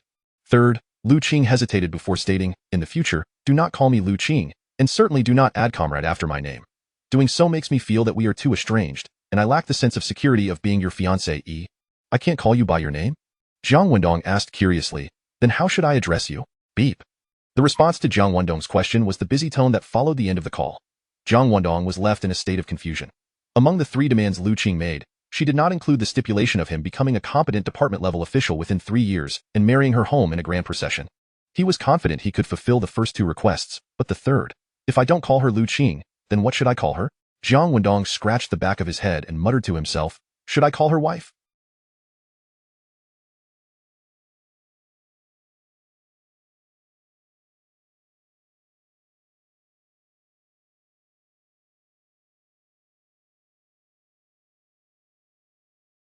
Or dear? Or perhaps something as cheesy as baby, like the youth of later generations. Childhood name. Jiang Wendong suddenly understood something. But what was Lu Qing's childhood name? He pondered for a moment, then swiftly picked up the phone and dialed. Soon, his mother's gentle voice came through. Who is this? Mom, it's me, Wendong. Jiang Wendong said, I need your help to inquire about something. Wendong, his mother laughed. What trouble could there be? Tell me what you need to just do as I say. His mother chuckled again. Hee hee. I already know Lu Qing's childhood name. Do I need to inquire? Huh. How do you know? Jiang Wendong felt a flicker of excitement. Quickly tell me, what is her childhood name? Oh, and please share her contact information with me. His mother replied, Lu Qing's childhood name is Ruru. Ruru? Jiang Wendong was momentarily stunned. Is it the meat from eating meat? Or the old master of the Lu family was a man of military background and particularly fond of meat. Hence he hoped that Lu Qing would always have access to meat, disregarding her parents' objections and insisting on naming her Ruru. Jiang Wendong. One could only say that the old master of the Lu family is truly an eccentric. If Lu Qing were a boy, having a childhood name like Ruru might not be too peculiar. Yet, Lu Qing is a girl, one of the most beautiful in the capital, and her childhood name is Ruru. Now that is something to ponder. The outside world does not know Lu Qing's childhood name. If it weren't for her agreeing to be your fiancée and exchanging birth dates, I wouldn't have had the privilege to know the childhood name of the esteemed Miss Lu, which turns out to be Ruru. His mother cautioned Jiang Wendong, Wendong, you must never call her. His mother provided him with a phone number and asked if he was eating well and when he would return home. After a long while, knowing her son was busy, she reluctantly ended the call. Ruru, what a lovely name. A mischievous smile gradually spread across Jiang. Lu Qing's voice remained as cool as ever. This is Lu Qing. I am Jiang Wendong. Oh, is there something you need? Ruru? Jiang Wendong tentatively tried calling her. On the other end of the line. Lu, Chapter 64. I fear that you have sold yourself to the delicate Huaro. Upon hearing me call her by this rather peculiar nickname, she wouldn't be angry, would she? After holding the microphone for what felt like an eternity without a word from Lu Qing, Jiang Wendong suddenly found himself filled with regret. Why did he go through the trouble of calling Lu Qing just to use such an odd name? Clearing his throat, just as he was about to formally apologize, Lu Qing finally responded, Here. Here for what? I called her by the nickname Ro-Ro, and she replied here. Understanding this, Jiang Wendong called out again, Ro-Ro? This time, Lu Qing answered with, Allow me to rectify that. Ro-Ro, good morning. Lu Qing replied, Jiang Wendong, good morning to you as well. After that, silence fell between them, as both found themselves at a loss for words. A full 90 seconds passed before Jiang Wendong heard a beep from the microphone. My wife's name is truly lovely, he mused, placing the microphone down and continuing to himself, Old Master Lu is quite the genius for naming a girl that. If I happen to be hungry and see my wife, will I feel overstuffed? Or even hungrier? Just as he pondered this, the faint sound of high heels echoed outside the door, producing a crisp clicking noise against the cement floor. Bai Lu had arrived. With a bag slung over her arm, she entered and looked at Jiang Wendong, smirking teasingly, Chef Jiang, have you finally finished work? Chef Jiang? Jiang Wendong paused for a moment, then quickly understood.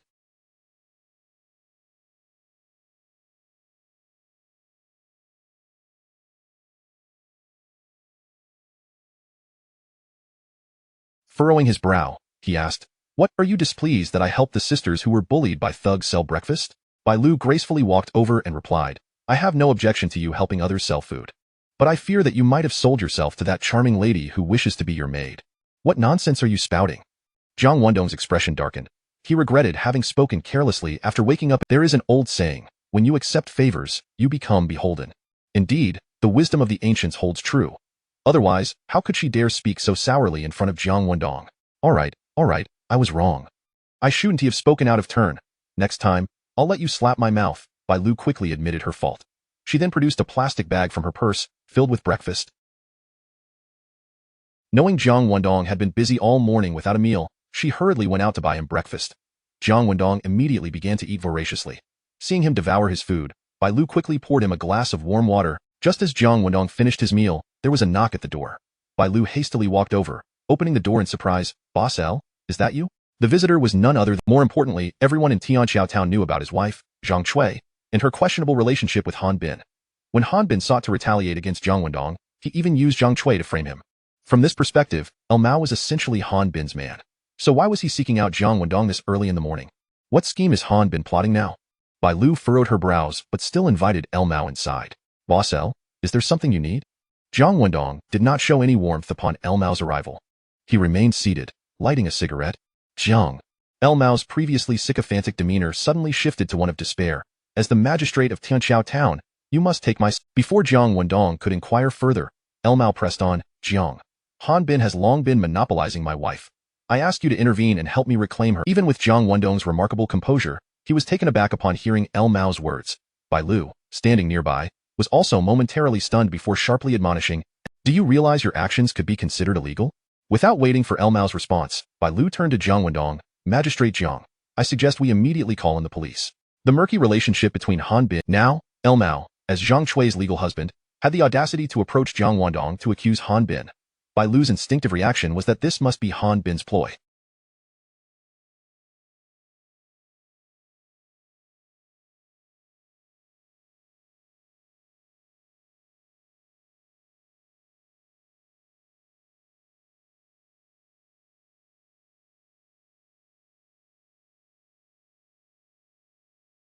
To counter Han Bin's scheme, they should directly hand Mao over to the I Ching hero. Regardless of how the I Ching hero handled the matter, Jiang Wendong would remain uninvolved. I will not be used by him to set a trap for you with my own wife. I have mustered the courage to come to you today because after years of my wife being taken from me, I finally have a magistrate who can help me. The heavens could bear witness. Everything. Mao was a native of Tianqiao Town, while his wife, Zhang Chui, was not dead a few years prior. While working in the south, Mao met Zhang Chui in a city renowned for its hospitality. What began as a mere transactional relationship gradually blossomed into what they called love. After saving enough money while working as a chef in the south, Mao decided to return to his hometown of Tianqiao to open a restaurant. Thus, the somewhat attractive Zhang Chui became the bride of Tianqiao. When Han Bin first visited the restaurant after it opened, he was immediately captivated by Zhang Chui's beauty. Subsequently, she became Han Bin's mistress, much to Mao's chagrin. But I cannot bend my arm against a leg. Not only am I a native of Tianqiao, but I have also invested all my capital into Chunlai restaurant. As Mao spoke, tears glistened in his eyes, and his voice trembled. If I resist, if Han Bin wishes to target me, it is all too simple. He just needs to summon Hanli. If I do not wish to see my family shattered, I must obediently comply. Upon hearing this, Jiang Wendong, after taking a deep drag, Mao continued, Magistrate Jiang, you may not know this, but I must request permission from Han Bin to be with my wife. Otherwise, I could face unforeseen accidents at any moment. Chapter 65. Han Bin I have lived a life of utter humiliation. The very essence of a man's nature dictates that he will never permit his woman to be touched by another man, especially when that woman is his lawfully wedded wife. This is why the common folk equate the hatred of a wife being taken with the grudge of a father being killed. What has Han Bin done, you might ask? Not only has he encroached upon Lu Mao's wife, but he has also demanded that should he wish to do so, he must submit a request in advance, and he is limited to no more than 3 encounters per quarter. Otherwise, Lu Mao risks unforeseen calamity at any moment. This is truly outrageous. Jiang Town, you cannot fathom how humiliating my life has been over the years. Lu Mao wiped away his tears and continued, especially whenever Han Bin stays over at a hotel. Alternatively, I contemplate taking my own life instead. Yet, the thought of my parents needing my support and my son growing up without a father compels me to endure this torment. I can only hope and yearn for a mayor who is unafraid of Han Bin to arrive in Tianqiao. For the past 7 or 8 years, Han Bin has maintained his dominance over Tianqiao Town. Meng Chang was the second mayor, and Jiang Wendong the third. The first 2 mayors were no match for Han Bin, barely able to contest him. They awaited Jiang Wendong's arrival, who, in a mere month and a half, managed to oust Miao Shiqiang and Zhang Mao. He even utilized her to undermine Han Changhe and promoted Yiqing Xia, among a series of audacious actions that rekindled Lu Mao's hope for justice. Especially this morning, Lu Mao wiped his tears once again. After you assisted Huaro in selling breakfast and Han Changhe and the others showed their support, I dared to believe that the tide was finally turning in Tianqiao Town. You are undoubtedly the one who can help me seek justice. Jiang Wendong's assistance in selling breakfast this morning was an ordinary affair, yet its impact on Tianqiao Town was beyond his expectations. However, even with such achievements, he could not take the reins for Lu Mao at least for now. Lu Mao had no evidence to substantiate Han Bin's occupation of his wife. This highlights Han Bin's meticulousness in such matters. Without compelling evidence, even if Lu Mao and Zhang Chui stood united in their accusations against Han Bin, it would be futile.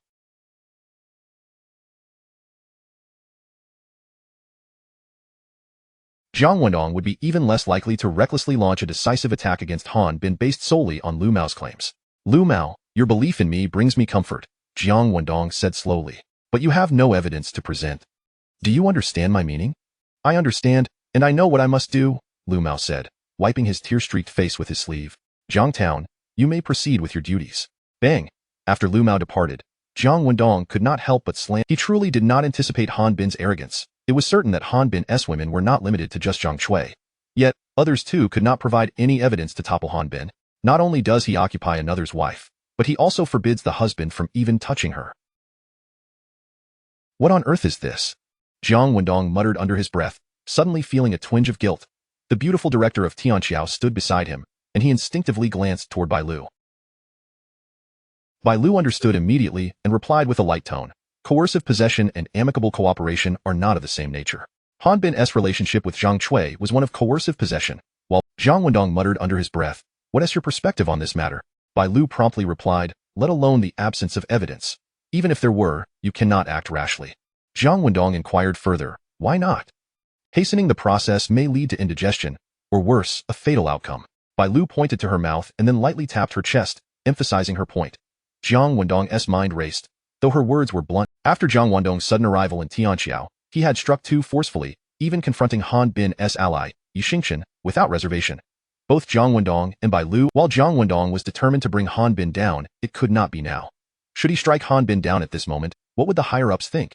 They would merely perceive him as excessively ambitious, a sign of immaturity. Therefore, I believe you're. Secondly, allow Yi Qingxia, Yang Binhong, and others some time to solidify their positions. You must also take time to digest the fruits of your triumph. Lastly, conduct a careful assessment of the cadres aligning. What remains is to evaluate those who can enhance your achievements and identify suitable talents for your use, Bai Lu concluded. Her insights aligned closely with Jiang Wendong's thoughts, the only difference being her skepticism. Observing Bai Lu's spirited demeanor, Jiang Wendong could not help but admire her exceptional capabilities, despite her beauty not being particularly advantageous in the political realm. Very well, we shall proceed as you suggest. I need to convene a government meeting, and ensure Junzi attends as well. The timing of the standing committee's meetings was determined by the secretary, whereas the government meetings were at the discretion of the mayor. The participants included the vice mayors and key heads of agriculture, industry, culture, and other sectors supporting the mayor's work.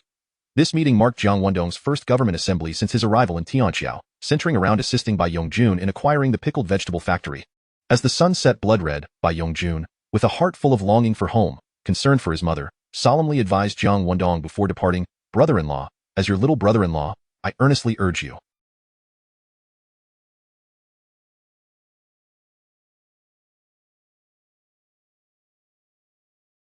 Let us refrain from boasting, shall we? I've begun to believe your words. You should swiftly distance yourself from me and declare me a fraud who deceived you. As long as you treat my sister well, I am willing to do anything for you." With a dismissive wave, Jiang Wendong kicked Bai Yongjun and his bicycle out the door, slamming it shut behind him. That night, Bai Lu hurried back to the village of the old secretary. He had just returned home yesterday and passed away that very night. Before leaving, Bai Lu informed Jiang Wendong, who immediately called Yi Qingxia, requesting him to personally escort Bai Lu home. The following morning at 10, the members of Tianqiao's leadership collectively visited the late secretary's hometown, bowing deeply before his portrait. According to local customs, Bai Lu donned mourning attire. Before departing, both Han Bin and Jiang Wendong took turns comforting Bai Lu's mother-in-law, assuring her that any difficulties she encountered could be relayed to the town, with every effort made to resolve them. Jiangtown, as Jiang Wendong was shaking hands with the mother-in-law to bid farewell, she suddenly said, "I have a few heartfelt words to share with you privately." Chapter 66, Jiangtown, please take care of Lu. What heartfelt words can you and I exchange? Upon hearing his grandmother's words, Jiang Wendong instinctively paused for a moment. Yet, he quickly comprehended that it must pertain to Bai Lu. After all, the entire Tianqiao town knew that Bai Lu was his most trusted confidant. Following the demise of the old secretary, whether his grandmother and her simple-minded son would continue to evade the bullying of others largely depended on Bai Lu's standing in Tianqiao town. Very well, elder. However, his grandmother clung to him as if she were reluctant to release her own son, guiding him into the living room. The old secretary had resided in the town's courtyard for over 20 years, while the village houses were still made of mud and the place was lowly, dilapidated, with windows bricked up with half a red brick, resulting in poor lighting. Yet, the cement floor and freshly painted white walls, along with the well-furnished and tidy interior, presented a stark contrast. Inside lay the old secretary's remains, resting in a coffin, his face covered with yellow paper. At the entrance stood a square stool, upon which sat an eternal lamp, bowls filled with millet porridge and auspicious buns.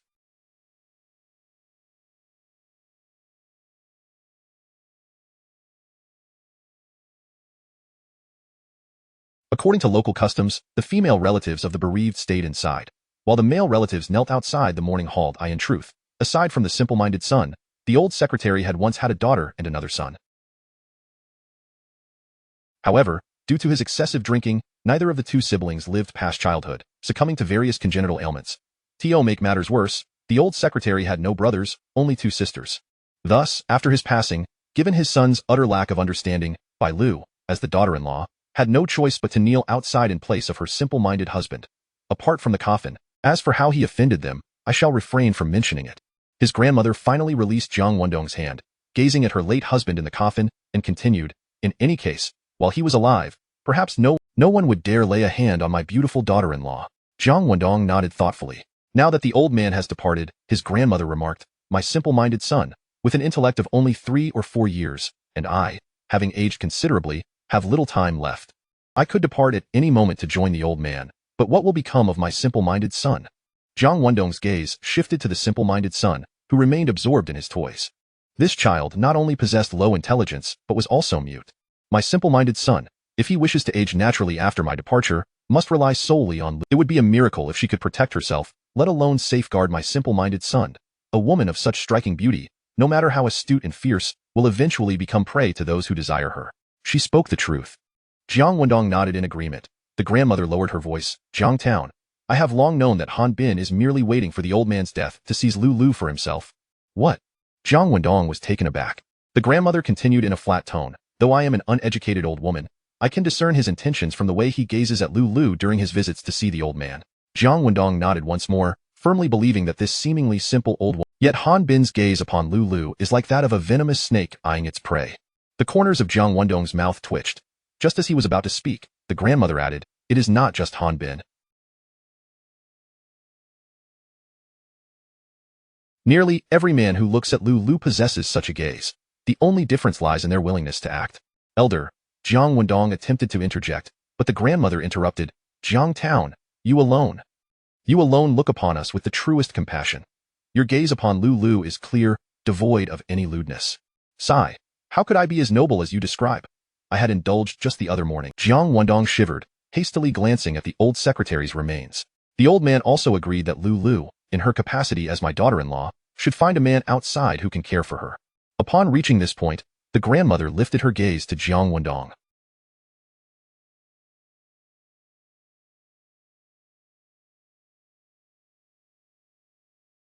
His eyelids fluttered. Jiang Town, I trust my own judgment. You are a man worthy of Lu Lu's lifelong devotion. The grandmother unveiled her intentions. Jiang Town, please take care of Lu Lu. Only if Lu Lu is well can she care for my simple-minded son. This is the greatest and final wish of both me and the old man. Of course, our decision regarding Lu Lu's future is inherently unfair to her. Yet upon reflection, you are not an ordinary person. Even if Lu Lu were merely an unmarried girl, she might not have the right to enter your home. Bai Lu can only be a mistress. Jiang Wendong, fully aware of what the grandmother intended to convey, forced a smile. Elder, the grandmother interrupted him. Aside from our family and you, no one else is aware of this. The old secretary would not speak. The simple-minded son was mute.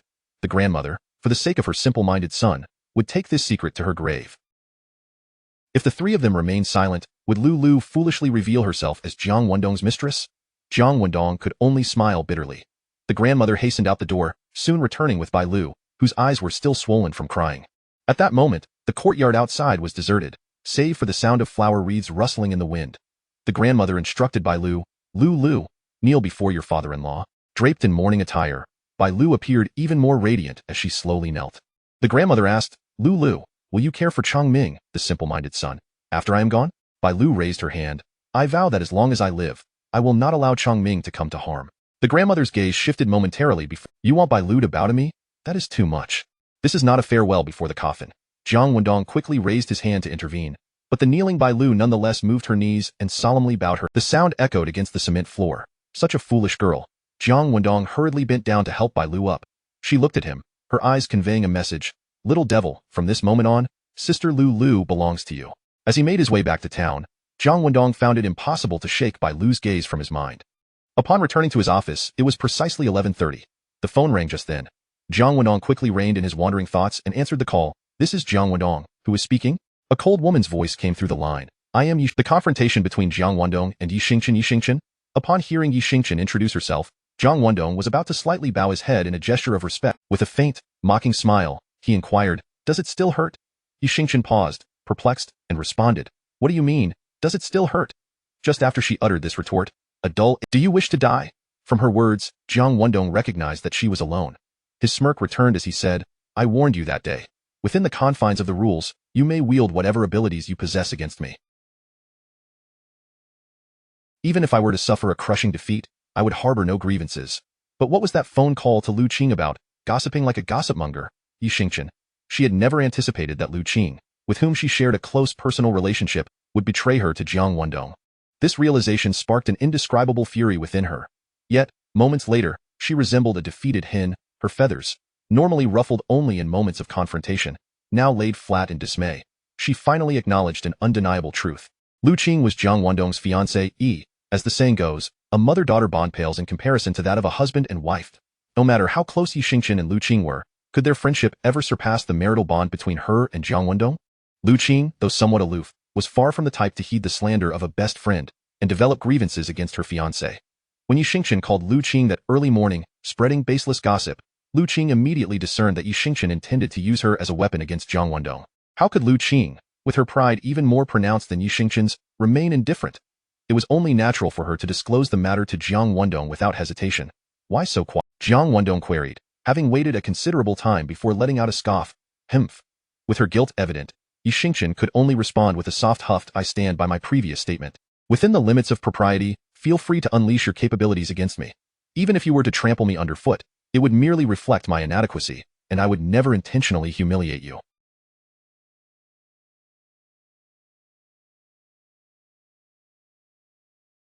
Jiang Wendong's tone turned sinister. "But should you dare employ any underhanded tactics again, do not blame me." At this juncture, he intentionally paused. Instinctively, Yi Xingqian pressed, "What will you do to me?" Jiang Wendong softly uttered 3 words. Bang. Why Yi Xingqian felt her heart race, and her once graceful yet dignified countenance flushed anew. She genuinely did not anticipate Jiang Wendong would utter such lewd words to her. "You little rogue!" With her eyes ablaze with indignation, Yi Xingqian completely lost her composure, discarding her esteemed identity as a wealthy young lady, transforming into a shrew, and bellowing, "If you have the guts, come over right now. I want to see if you dare. If you don't, then you're no man." Jiang Wendong, however, was unfazed. He merely wore a self-satisfied smile, lighting a cigarette and savoring the melodious sounds emanating. After a vigorous tirade lasting 3 minutes, Yi Xingqian suddenly jolted awake. What was she doing? She was Yi Xingqian, the most outstanding woman of the Yi family, the youngest female authority in the northern Jiang region. The Yi family had dispatched her to Baiyun precisely to keep Jiang Wendong firmly under her heel, not to engage in telephone altercations. I fell for the little rogue's scheme. That day at the Spring-Come restaurant on the overpass, he dared to bite me. This time, through the phone, he boldly threatened me. It's all part of his conspiracy. He employs such despicable and savage methods to provoke me, to unsettle my composure, hoping that I'll make foolish mistakes out of embarrassment. If I allow myself to be flustered and reckless against him, I would completely fall into his trap. Sooner or later, he will seize upon the fatal flaw I reveal in my impulsiveness, delivering a devastating blow. If I retreat from Baiyun, it would not only terminate my career but also tarnish the reputation of the entire Yi family. Having come to this realization, Yi Xingqian's indignation dissipated significantly. A glimmer of wary insight flickered in her eyes. She had never anticipated that the young Jiang Wendong possessed the cunning of an old fox. That little rogue is far more formidable than I imagined. If I allow him to continue maturing, he will inevitably become a formidable foe for the Yi family. In fact, years from now, he could become the architect of the Yi family's downfall. I must not allow him to flourish. I must do everything in my power to keep him suppressed in Tianqiao town. With these thoughts racing through her mind, Yi Xingqian took several deep breaths, allowing the remnants of her indignation to evaporate completely. Her once restless heart calmed entirely. With a serious expression, she declared, "Comrade Wendong, I hereby formally apologize to you and assure you that I will never again resort to such tactics against you."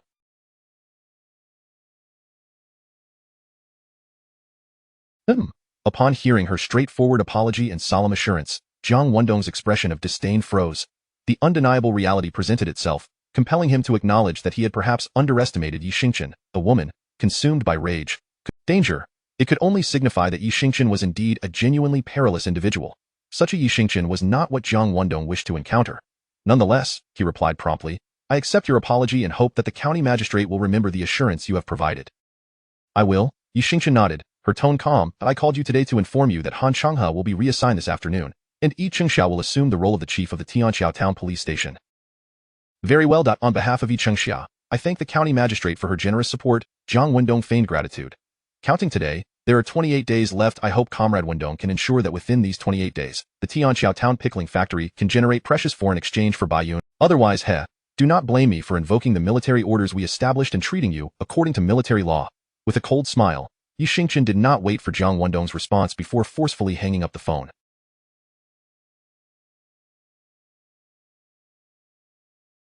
She then leaned back in her chair, closed her eyes, and began to meticulously assess the gains and losses of this unexpected verbal duel. Strangely, Yi Xingqian began to compare Jiang Wendong with her husband, Huang Xiaoming. Just as she thought of Huang Xiaoming, she chuckled self-deprecatingly. How foolish I am. Why am I comparing that little rogue with Huang Xiaoming? Huang Xiaoming is an abnormal person, while Jiang Wendong is a normal man. Yet, she suddenly recalled the day when Jiang Wendong had bitten her shoulder. Unexplainably, she felt that such a domineering little rogue was, in fact, a real man. If Huang Xiaoming were Jiang Wendong, Yi Xingqian's gaze grew distant. How wonderful that would be. Chapter 68. The danger level of Yi Xingqian. After the conversation between the two came to a close, what thoughts occupied Yi Xingqian's mind remained unknown to Jiang Wendong. He merely opened a small notebook, located Yi Xingqian's name, 1 star, signifying that her danger level had escalated by another tier. Y Yi Xingqian had ascended from 1 star to 2. Han Bin's name also appeared in the notebook, marked with half a star, indicating that Han Bin's threat level was only barely acknowledged by Jiang Wendong as a competitor. This was particularly due to Jiang Wendong's desire to take time to savor his victory, as he was reluctant to draw attention to himself by shining too brightly before formally embarking on his political career. In a certain sense, only holding real power could be considered as being in office. Otherwise, based solely on the information extracted from Wang Luyang and Han Li by the I Ching hero, Jiang Wendong could easily render Han Bin powerless. Allowing Han Bin to remain in his current position was, for Jiang Wendong, more advantageous than disadvantageous. In fact, when necessary, Jiang Wendong might even bestow some prestige upon Han Bin to help solidify his standing. Before Jiang Wendong fully reaped the rewards of his victory and set the economic wheels in motion for Tianqiao Town, he would launch a decisive strike against Han Bin, directly ousting him and taking his seat for himself. If Jiang Wendong were to kick Han Bin out shortly after arriving in Tianqiao, he would not be able to assume the position of secretary, leaving the opportunity for others. Should someone else take over the role of secretary in Tianqiao, Jiang Wendong would completely lose his edge in the race for that seat. Firstly, he would be unaware of the new secretary's merits and flaws. Secondly, if he were to displace the new secretary, how would the higher-ups perceive him? Thus, to put it plainly, Han Bin serves as a necessary stepping stone for Jiang Wendong, who requires time to establish himself in his pursuit of the secretary's chair in Tianqiao. However, no matter how exceptional you may be, you cannot alter the fact that you are destined to be a mere stepping stone on my path forward. As Jiang Wendong gazed at Yi Xingqian's name, a faint, cold smile crept across his lips when a hurried knock echoed through the door. After putting away the notebook, he raised his head and uttered, "Come in." The door swung open, revealing I Ching hero, his face aglow and eyes sparkling, who briskly entered. Approaching the desk, he stood at attention, saluted, and proclaimed loudly, "Mayor Jiang. I am I Ching hero, the newly appointed director of the Tianqiao Police Station, here to report to you. What in the world? Has it truly come to pass that I am now the director of the Tianqiao Police Station?" Having just received the official appointment documents, I Ching hero rushed to Jiang Wendong's office to report, appearing composed on the surface while internally brimming with excitement. "Congratulations, Director." Jiang Wendong rose. I Ching hero eagerly grasped it with both hands, trembling with excitement. Jiang Wendong continued, "Do your best. I have no doubt that in a few years, I may have to address you as chief." Ah, Jiang Yinwang is painting grand visions for me again. I Ching hero felt a bit dizzy, grinning foolishly as he replied, "Mayor Jiang, my wife, Ma Wenjing, has mentioned that she would like to invite you, Committee Member Liu, Deputy Mayor Liu, and Station Chief Yang, who is on bereavement leave, to dinner tonight. Or perhaps we could gather at my home instead." I Ching hero, having risen from the ranks, certainly intended to celebrate. In fact, when he had assisted Yang Binhong in securing the position of head of the family planning. Now, however, Jiang Wendong no longer needed to be discreet. After seizing control over the military power of Tianqiao Town, he felt emboldened. Being overly modest would instead appear inappropriate. "Very well, Jiang, come to my house instead." I Ching hero paused, taken aback. "To your home?" "Yes, to my home. It's settled." Jiang Wendong nodded, then added, "Later, you should personally visit Committee Member Liu Jing, and Comrade Shanbin in Bunhong's office to invite them over. Consider it an official celebration for both your and Bunhong's promotions." This time, Jiang Wendong not only supported I Ching hero's suggestion for a gathering but also encouraged him to extend the invitation to Liu Jing and others, signaling a grand affair. For those in subordinate positions, dining at a restaurant holds a certain prestige, but gathering at the home of a superior is far more significant. Anyone can go to a restaurant to drink, yet not everyone has the privilege of being welcomed into Mayor Jiang's home for a drink. Understood, I Ching Hero affirmed, nodding vigorously, rubbing his hands together as he prepared to take his leave. Jiang Wendong interjected, wait, before evening falls, make a trip to Baijiao. Bring Director Bai's mother and brother, Bai Yongjun, to Director Bai's residence in the town courtyard. Bai Yongjun is an exemplary son. He would be unsettled leaving his mother alone in Baijiao while he attends to his brother-in-law. With the passing of the former secretary, his mother and his long-lived relative had returned to the village, leaving Bai Lu all alone in the town courtyard. By bringing Bai Lu's mother over now, not only would Bai Lu have companionship, but her worries would also be alleviated. All right, I will ensure the task is completed. I Ching Hero saluted once more before turning on his heel, striding out with vigor. Just as he was about to close the door, he spotted Old Wu from the Agricultural Technology Station and Old Lu from the Health Clinic, both hastening to report to Mayor Jiang. Congratulations, Director! Old Wu exclaimed, both of them aware of I Ching Hero's recent promotion and quickly extending their hands in congratulation. From a hierarchical standpoint, Old Wu and I Ching Hero were on equal footing, each overseeing units that ranked among the most significant. However, comparing units was not so simple. The two most vital units among them were the military and financial sectors.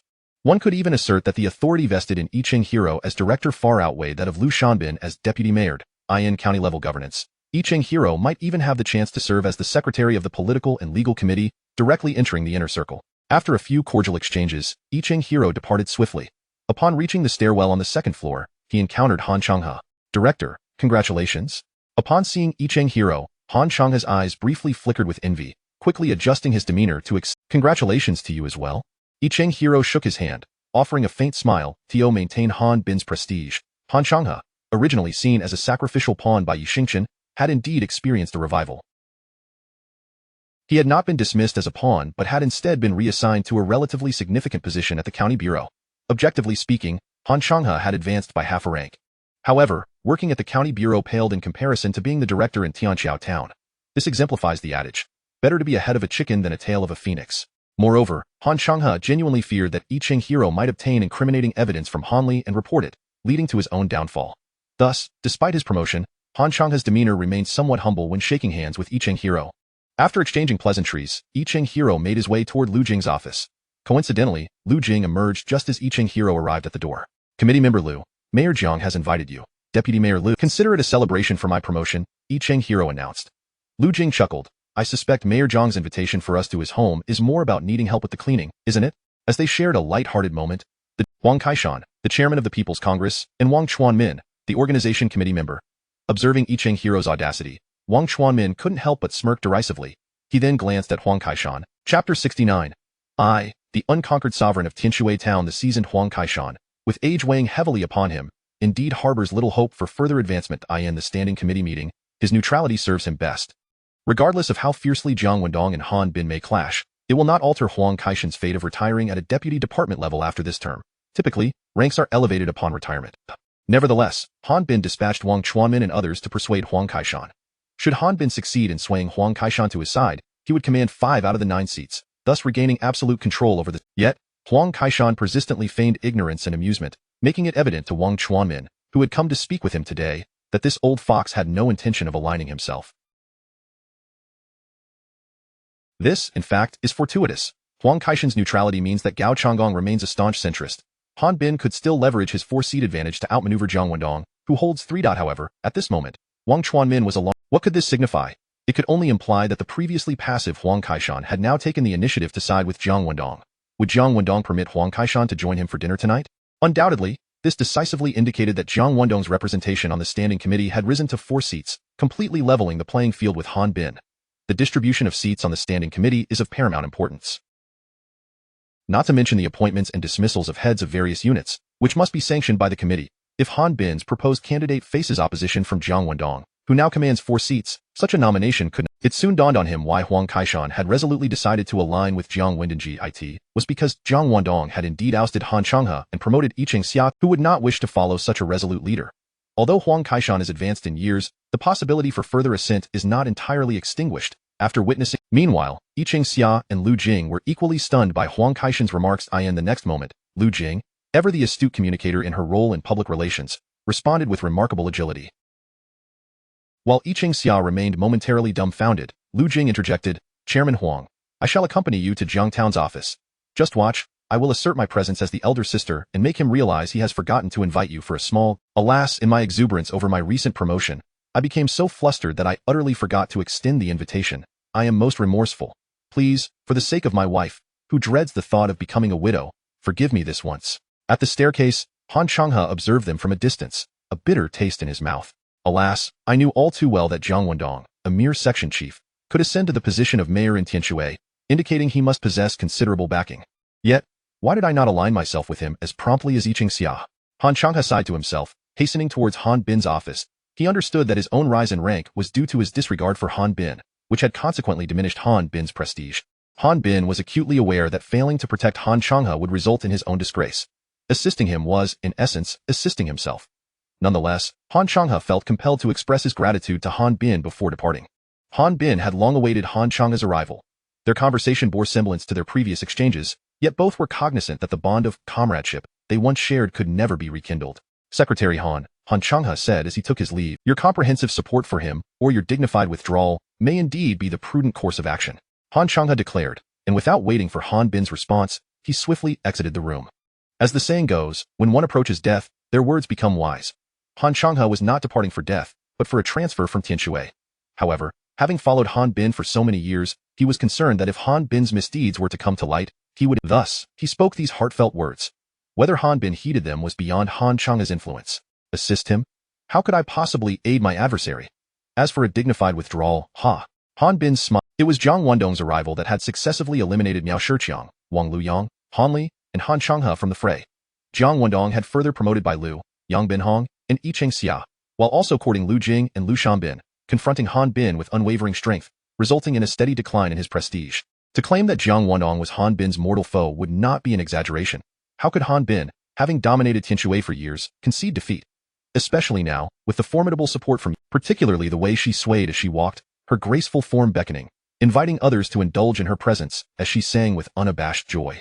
Once he promptly reached for the telephone and dialed.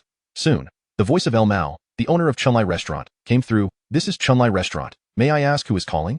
It is I, Han Bin replied nonchalantly. I shall be coming over tonight. Have her ready and waiting. He did not specify who he was, for aside from Han Bin, who else would speak in such a manner to El Mao? After a brief silence, El Mao cautiously responded, Secretary Han, I submitted a request 3 days ago. This evening, Zhang Chui is scheduled to be with me, and you consented to it. Your request is hereby nullified. Han Bin declared with unyielding authority, slamming down the receiver. He muttered to himself, that dog-like creature dares to vie for my woman. He resolved that tonight, he would thoroughly indulge Zhang Chui as the flower of Tianshui. It would be best if Zhang Chui donned morning attire as well, for that would enhance the experience. As he contemplated this, a knock resounded on the door. He quickly composed himself, adopting a commanding tone as he said, Enter. The door swung open, and Wang Chuanmin stepped inside. A smile broke across Han Bin's dark visage. Comrade Chuan, I hope to hear the most favorable news. Chapter 70. Taking away one's wealth is like killing one's parents. Han Bin was genuinely hoping to hear good news. Even if Huang Kaishan explicitly stated to Wang Chuanmin that he would no longer offer assistance, it could still be considered a sliver of positive news. Yet, Han Bin's meager glimmer of hope was swiftly extinguished. What? Upon hearing Wang Chuanmin recount that Huang Kaishan had brazenly declared his intent to dine at Jiang Wendong's home, Han Bin felt as if a thunderclap had struck nearby. It was unclear how much time passed before he regained his composure, only to discover that his water cup lay shattered on the floor. Wang Chuanmin, seated on the sofa in the reception area, also wore a troubled expression.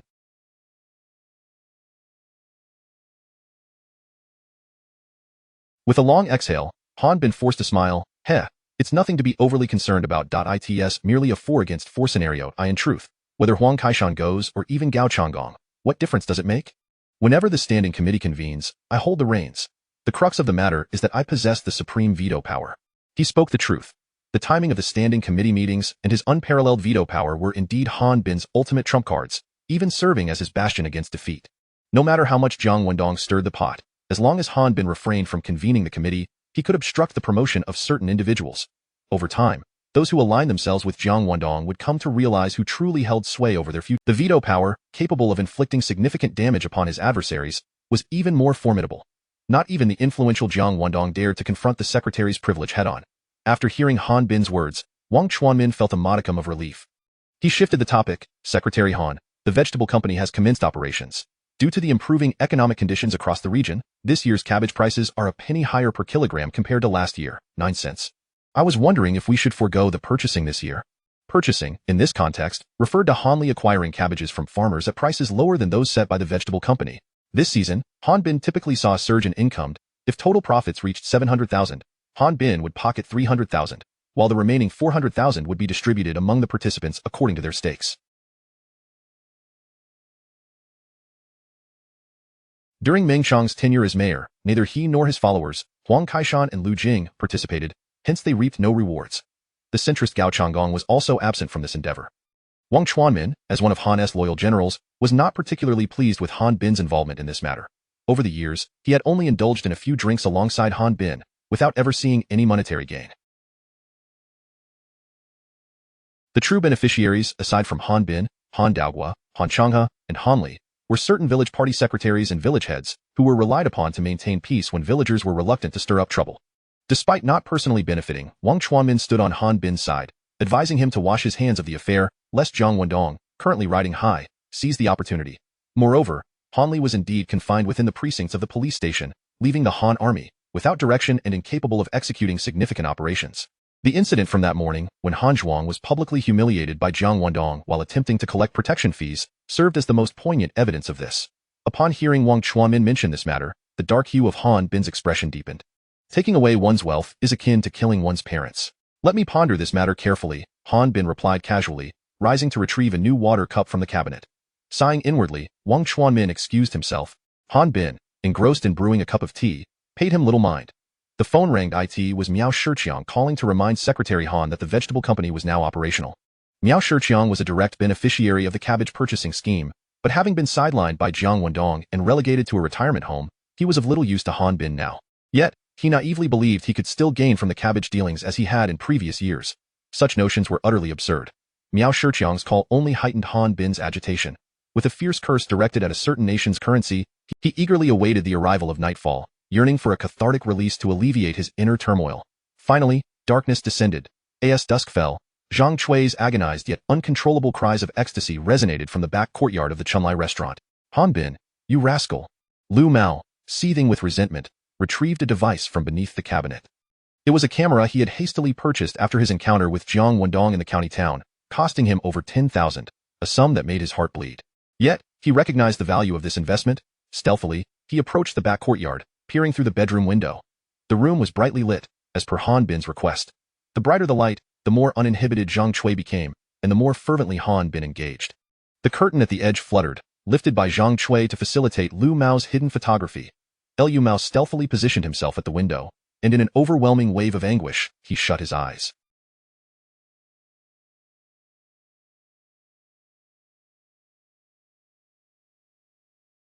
No words could encapsulate the torment of a husband watching from outside as his wife surrendered to another man's advances, unable to resist her primal instincts and succumbing to the tide.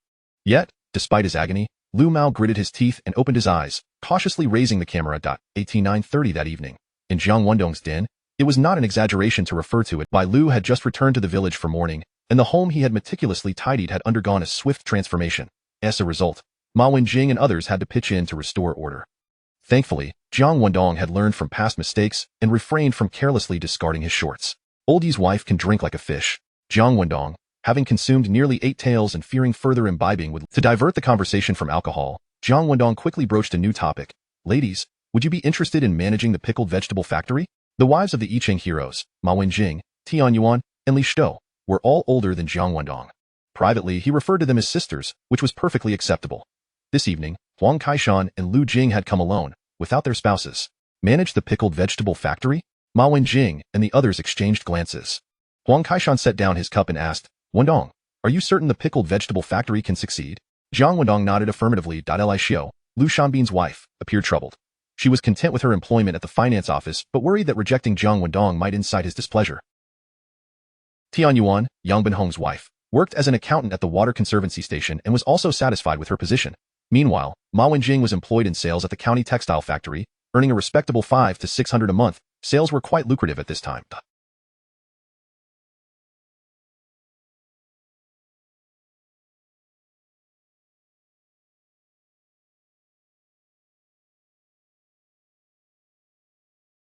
Who would willingly abandon a decent job to work at a pipe dream, pickled vegetable factory? The key was that the factory was privately owned. No amount of money could rival the security of a stable job. Witnessing their hesitation, Jiang Wendong chuckled. I merely mentioned it offhand. Please don't take it to heart. Whether you choose to go or not will not affect my relationship with Old E and the others. Upon hearing this, the women felt relieved. They all presumed Jiang Wendong's invitation was a subtle request for their assistance in establishing the pickled vegetable factory to avoid ridicule from Han Bin and Yi Xingchen. Many in the bureaucracy had little regard for military orders, as the rules still governed their conduct. However, they remained oblivious to the fact that by declining Jiang Wendong's invitation, they were turning down a veritable gold mine. Oh, by the way, to alleviate any awkwardness, Jiang Wendong shifted the topic. He addressed the I Ching hero. Tomorrow, release Han Li. What? The I Ching hero was taken aback. Release Han Li? I've extracted a wealth of information from him. If he is released, he will. This could potentially sow seeds of uncontrollable hazards for the development of the bridge and our own safety. Yi Xingchen's character underwent a significant transformation. She had never been touched by a man, as her husband, Huang Xiaoming, was a good. Thus, a plea for 5-star reviews was in order. Please, please. New books are challenging. They require 5-star recommendations, so I kindly ask for your leniency. Chapter 71. My wife insists on returning to seek you. Self-recommending for the pillow. Jiang Wendong's decision to release Han Li was not a mere whim. It stemmed from the fact that Huang Kaishan, motivated by the prospect of the I Ching hero's promotion, had taken the initiative to draw closer. This development allowed Jiang Wendong to secure as many as 4 seats in the standing committee, thereby finally possessing the substantial leverage to confront Han Bin head-on in a balanced contest. Undoubtedly, Huang Kaishan's alignment was a tremendous boon for the Jiang faction, yet it also had the potential to become the proverbial last straw that could break Han Bin. Even a cornered dog may leap over a wall. What might a desperate man do? Especially when that individual has long ruled the Tianqiao as a local emperor with henchmen scattered across the region. The moment Han Bin realizes that Jiang Wendong is poised to overthrow him, he would undoubtedly resort to desperate measures. He might even covertly dispatch individuals to scheme against Jiang Wendong or his supporters. Should such a scenario unfold, Jiang Wendong's ambitious plans for economic development and his goal of achieving the status of a substantive cadre within 3 years would be thrown into disarray. The divine purpose for his return to this era, aside from dismantling the Yi family, was to lead the masses towards a prosperous life as swiftly as possible. Han's secretary must not falter. Tianqiao cannot descend into chaos. Jiang Wendong took a sip of strong tea and spoke slowly. Moreover, we currently lack the capital to engage in a direct confrontation with Secretary Han. The majority of our personnel are still in a state of watchful waiting. The most crucial point is that, once we manage to establish a foothold, our focus must shift entirely to economic development. Lu Jing and the others pondered his words thoughtfully. Huang Kaishan then raised his cup, presenting it before Jiang Wendong. Upon hearing Jiang Wendong's intention to release Han Li, Huang Kaishan immediately grasped the underlying rationale behind this decision. Feeling a mix of astonishment and joy, he was astonished that Jiang Wendong, at such a young age, could perceive dangers that even he had overlooked, pressuring Han Bin into a corner. His joy stemmed from the realization that he had indeed made the right gamble by placing his full trust in Jiang Wendong, a man of considerable promise who understood the nuances of political maneuvering. Even if Huang Kaishan remained in his current position, he could still cultivate favorable relations for the future, benefiting his offspring. As Huang Kaishan raised his cup in a toast, Lu Jing and Lu Shanbin gradually understood the significance of the gesture and hastily lifted. With the consumption of this water, the evening's gathering could be deemed a resounding success. Disregarding the protests of Huang Kaishan and others, a somewhat unsteady Jiang Wendong insisted on escorting them to the door. After exchanging a few pleasantries, the I Ching hero and the others finally took their leave. Jiang Wendong did not return to his quarters immediately. Instead, he paced back and forth in the courtyard, allowing the chill of the wind and the low temperature to awaken his mind. He began to analyze once more whether releasing Han Li was indeed the correct course of action. Yes, Jiang Wendong was convinced that Han Bin would genuinely sense the peaceful coexistence attitude emanating from Han Li's release. Only in this manner could the currently pressured Han Bin, who might act recklessly at any moment, find his disposition calming in response to Jiang Wendong's overtures, thus achieving a temporary equilibrium between them. It was only by alleviating Han Bin's burdens that thoughts of desperate measures would dissipate, allowing Tianqiao Town to maintain stability. Consequently, Jiang Wendong could concentrate his energies on economic development. Before the Spring Festival, my singular task is to earn a substantial profit from the cabbage trade. First, I must historically increase the income of vegetable farmers, and then distribute a considerable year-end bonus to. Only then can my prestige genuinely rise, garnering the support of the masses. With a solid foundation of public backing, my future endeavors will unfold smoothly. At that point, Han Bin, Han Li, and the like will be nothing more than remnants in the grave.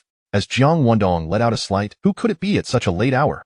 After having traversed the yard for a full half-hour, he paused, then hastened to the door, asking, "Who is it?" "Wendong, it's me." A man's voice came from outside the gate. "Huang Kaishan?" Recognizing the voice, Jiang Wendong felt puzzled, unable to fathom why he had returned, but he quickly opened the door.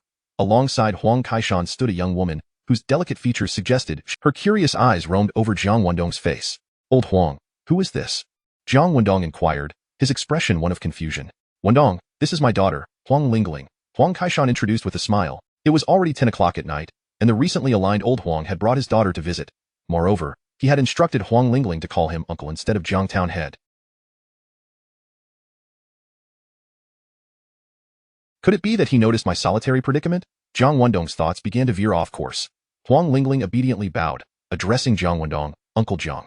Ha ha. Jiang Wendong swiftly realigned his thoughts, managing a wry smile. Lingling, I am only a few years older than you. It is truly inappropriate to call me uncle.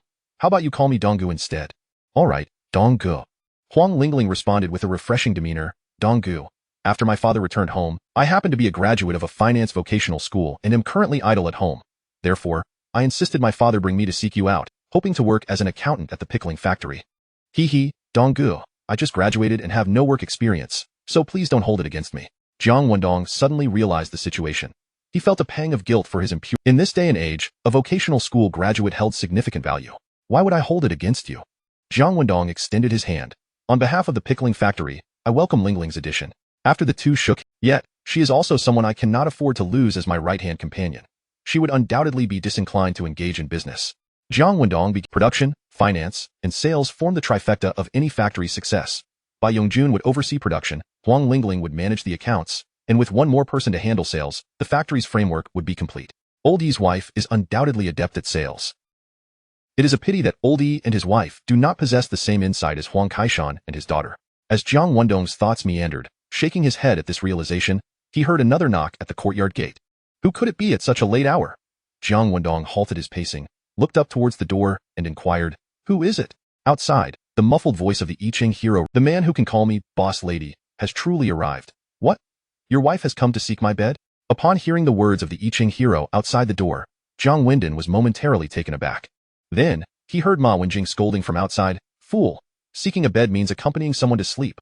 I returned to find Jiang Zhan, which is akin to Mao Sui's self-recommendation.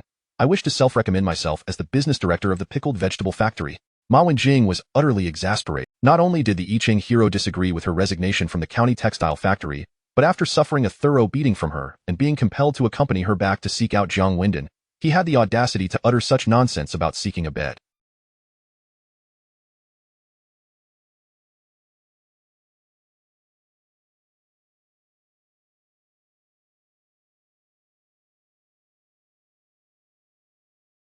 After enduring several kicks, the I Ching hero finally realized he had made a grave mistake. However, this was of little concern to him, for he possessed a sufficiently thick skin. He merely grinned sheepishly at Jiang Wendong upon opening. But due to my husband's short-sightedness in business matters, I feared he would oppose on the spot and put you in an awkward position. That's why I worked on him after we left. I was also worried that publicly agreeing would place Tianshu and the others in a difficult situation. Hence, I dragged old E back to find you. Jiang Wendong expressed his admiration. Sister-in-law, I believe you are far more suited for the political arena than old E. His praise for Ma Wenjing was not merely because she had come to resolve his staffing delay. You should rest early. We can discuss the specifics after meeting with boss by tomorrow. After bidding farewell to Jiang Wendong, Ma Wenjing seized the I Ching hero by the ear and briskly marched away, as if leading a donkey. The I Ching hero, having nearly been forced to send his wife away, could only swallow his anger and comply. Upon returning home, he was unceremoniously shoved onto the bed by Ma Wenjing, who then mounted him with a fierce declaration. You thought you could send me away? Fine. But tonight, you shall not sleep. At 5 o'clock the next morning, the I Ching hero, suffering from acute kidney pain, finally felt a wave of relief and blissfully fell into a deep slumber, clutching one of his wife's long legs. An hour later, Jiang Wendong strolled leisurely onto the street, carrying a snakeskin bag in one hand and a vegetable basket in the other. Upon spotting the solitary lamp on the bridge, he smiled and quickened his pace.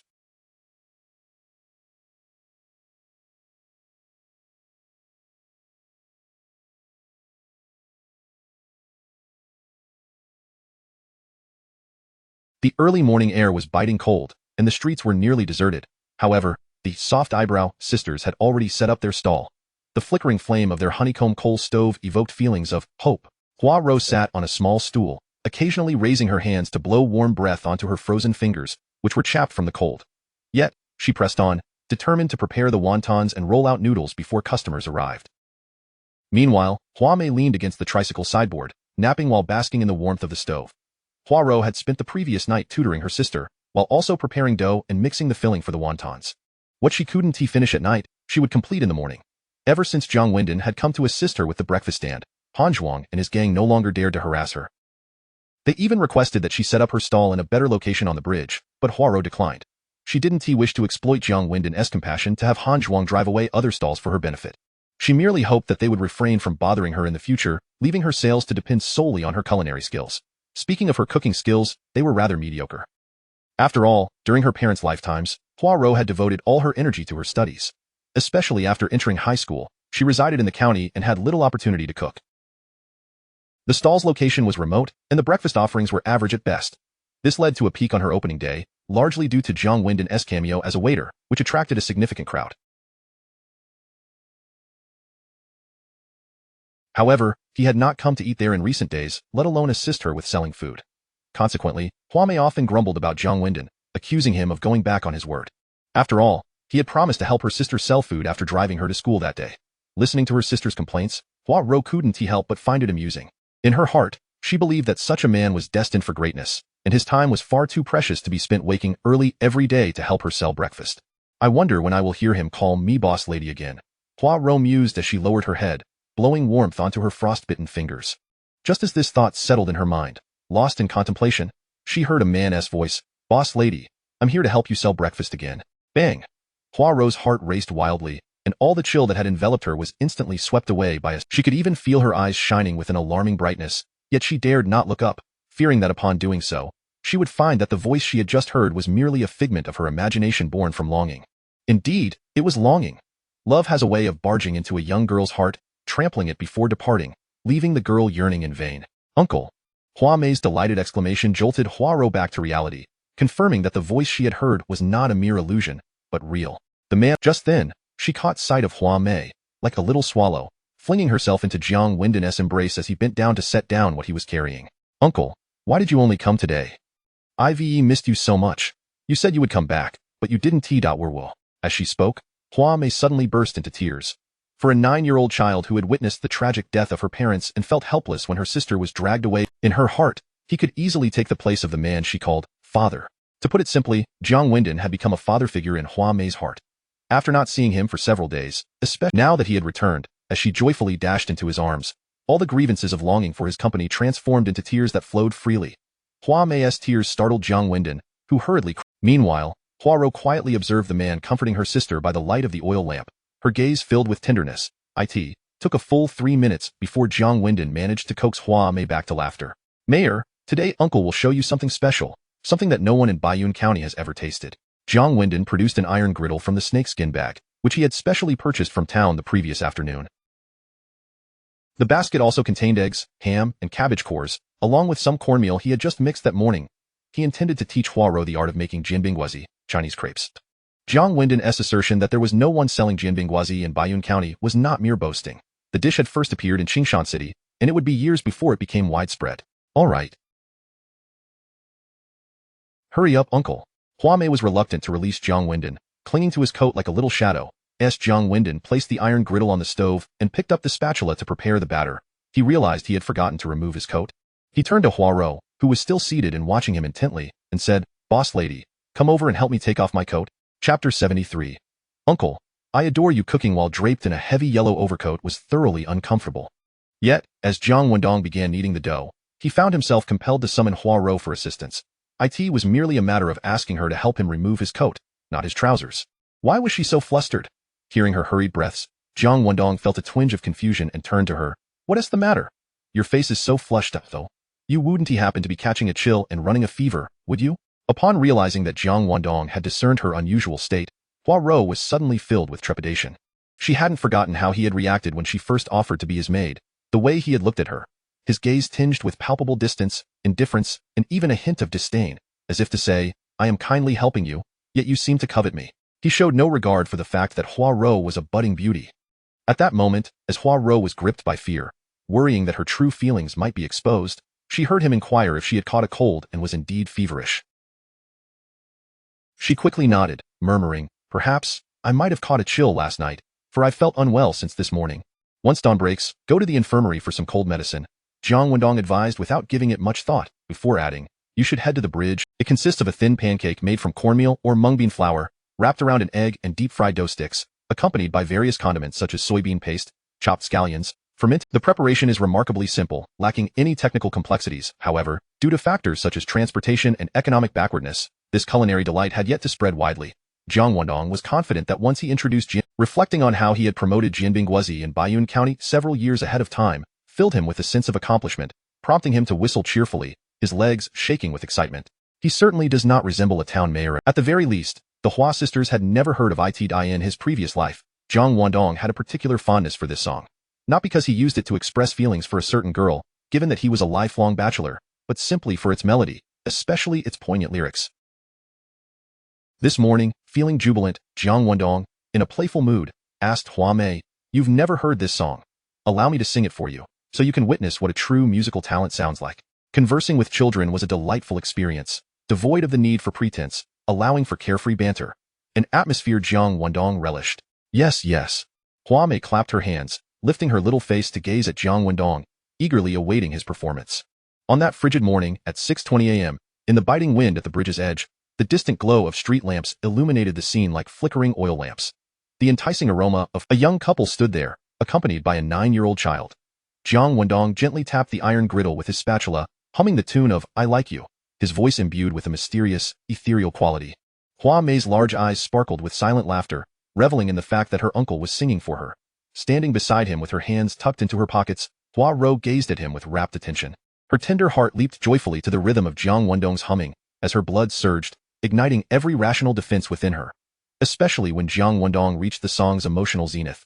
"I like you, those enchanting eyes, he wishes to caress my face and hold my hand to whisper sweet nothings." The girl murmured softly to herself, moving behind Jiang Wendong, slowly extending her arms, yearning to embrace him tenderly. Suddenly, a man's voice jolted Hua Rou from her uncontrollable daydream. This morning, Bai Yongjun had risen early to fetch breakfast for his mother, who had only just arrived in town the previous night. Following the tantalizing scent he had never encountered before, he approached the scene, only to discover that the one preparing breakfast was his brother-in-law. He quickly inquired. She hastily dropped her arms and retreated, her heart racing as she realized her indiscretion and feared Jiang Wendong might have noticed. Fortunately, Jiang Wendong. As for Bai Yongjun, upon seeing Jiang Wendong, his surprise quickly faded, and he turned his attention elsewhere. Jiang Wendong, reveling in his moment, was interrupted by Bai Yongjun, who was clearly displeased. He glared and retorted, "What is this? Do I need your permission to set up my stall here? That is not what I meant. I was merely curious and asked out of habit. Why are you getting so worked up this early in the morning?" Bai Yongjun, wiping his mouth, he inquired, "Sister, Zhangzhen, what are you making? It smells divine." Damn it! This brother-in-law had nearly called him brother-in-law twice. I must rectify his manner of address. Otherwise, he'll surely land me in trouble one day. You don't need to call me Zhangzhen. It sounds rather stiff. From now on, just call me Donggu. After all, I'm only a year older than you, right? Sure. Bai Yongjun nodded. Donggu. Is this Jin? You, a little one, want to call me Donggu? That one do. You must call me uncle. All right, uncle. Hua Mei then asked, "When my sister sees you in the future, will she also have to call you uncle?" This, Jiang Wendong felt somewhat dazed, instinctively glancing at Hua Rou. It was entirely appropriate for the 9-year-old Hua Mei to call him uncle, but what about the 18-year-old Hua Rou? That seemed rather inappropriate. Yet, it wouldn't do to have the sister call him Donggu while the young Jiang Wendong had not anticipated Hua Rou would also address him as uncle, and he felt a sense of awkwardness. However, he soon reassured himself, it's merely uncle. This was her perfect excuse to draw closer to Jiang Wendong. It would be entirely normal for a niece to seek out her uncle for play. Moreover, this title would serve to alleviate any potential wariness Jiang Wendong might harbor. Chapter 74. Does this count as an indirect kiss between him and me? The first jianbingguozi, freshly made by Jiang Wendong, emerged from the griddle. Despite its imperfections, Bai Yongjun hastily reached out his right hand to grab it, only to have Jiang Wendong swiftly swat it away. It was agreed that the first jianbingguozi was meant for Hua Mei, so what business did a grown man like Bai Yongjun have in this affair? If it weren't for his contribution to the Hua sisters' GDP, Jiang Wendong would have kicked him away without a second thought. The unresentful Donggu, swearing to the heavens, had long forgotten the incident from that snowy day when Bai Yongjun had kicked him down. "Uncle, it's so delicious," Hua Mei exclaimed, bouncing with joy. Hua Rou's eyes curved into crescent moons, her hands clasped behind her back as she leaned forward, opening her mouth to take a bite. It was indeed delicious, prompting her to take another. Watching Hua Mei, Jiang Wendong felt a pang of sadness. After all his efforts to create the first jianbingguozi, he had hoped to savor it himself, but she hadn't thought to offer him a taste. "Uncle, You should eat too. Sensing Jiang Wendong's melancholy, Hua Mei brought the Jianbing Guozi closer to him.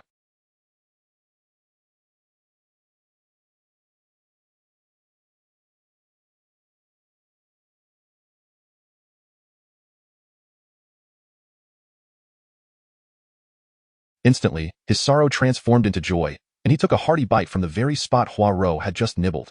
When it came to devouring food, Jiang Wendong would proclaim himself second to none on the bridge. It truly is, she mused, he just ate from the part one bit.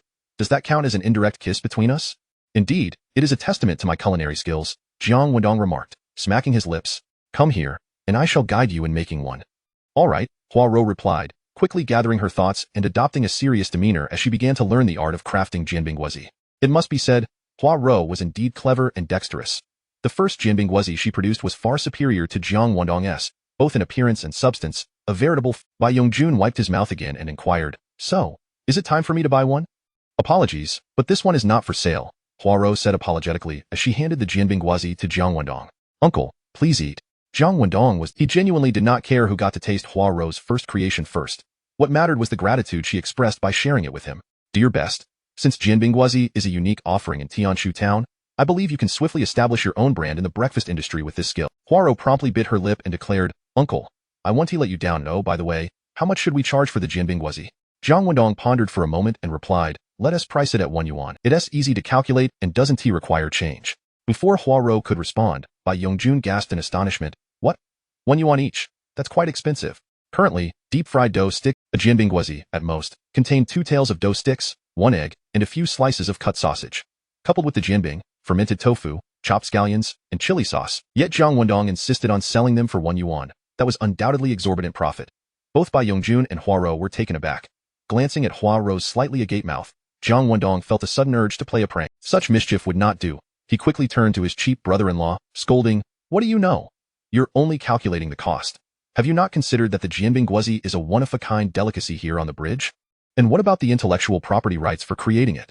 Embarrassed by the reprimand, Bai Yongjun hastily urged Hua Rou to whip one up for him to sample. If it truly was as good as it seemed, he would order 5 at once. Not overly concerned about the 5 yuan, he simply thought that his mother would surely be elated to savor such a delight on her first morning in town. Hua Rou swiftly set to work. Bai Yongjun finally received his Jianbing Guozi and eagerly devoured half of it. The flavors were exquisite, both fragrant and spicy. An unparalleled culinary experience. Excited, Bai Yongjun nearly bit his own tongue. The unique aroma of the Jianbing Guozi quickly wafted across the bridge. Many patrons, initially seeking fried dough sticks and steamed buns, found themselves drawn by the enticing scent, curiously approaching to see what was being prepared. Jianbing Guozi.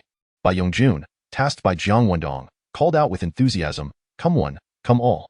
The culinary delight known as Jianbing Guozi has officially arrived in Tianshu Town, priced at just 1 yuan. Yuan T regret it. When the crowd first heard the price of 1 yuan each, they were taken aback. Yet, in the face of the distinctive fragrance, they began to agree with Bai Yongjun. It was only 1 yuan. Why not indulge just this once? Oh my, this is indeed delicious. What is it called? Jianbing Guozi. It has egg, fried dough sticks, fermented tofu, and spicy scallions. No wonder it's so aromatic. I'll take one. Me too. Word spread quickly, and soon dozens of people gathered around the tricycle. This scene had played out just days prior, but then the crowd had come to support Jiangtown's breakfast vendor. This time, however, they were there solely for the Jianbing Guozi. The previous attendees had mostly been town officials, while this eager clientele comprised ordinary citizens.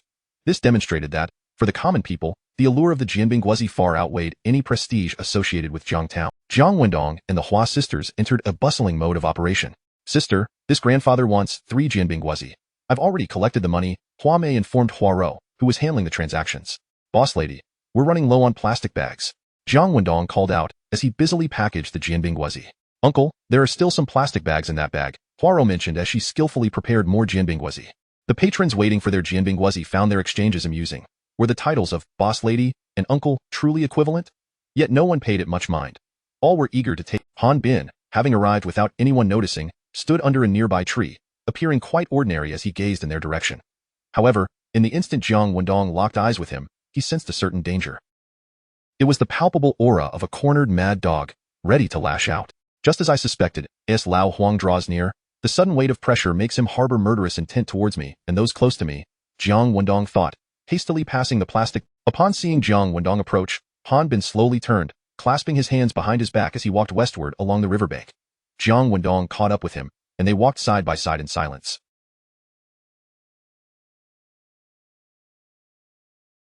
After traversing 100 meters or so, Han Bin finally halted. He looked into Jiang Wendong's eyes, his expression seemingly untroubled. Secretary Han, Jiang Wendong said, producing a cigarette. Hanli will be released today. Chapter 75. Do not provoke me again, or we will settle old and new accounts together. Hanli is not only Han Bin's cousin, but also his emissary for amassing wealth in Tianqiao town, a veritable ticking time bomb capable of plunging Han Bin into the depths of imprisonment. Hanli is privy to far too many of Han Bin's clandestine dealings, and has even orchestrated numerous unsavory acts on Han Bin's behalf. Consequently, Han Bin remains largely unconcerned about the fate of his brother-in-law, Wang Luyang, after his arrest.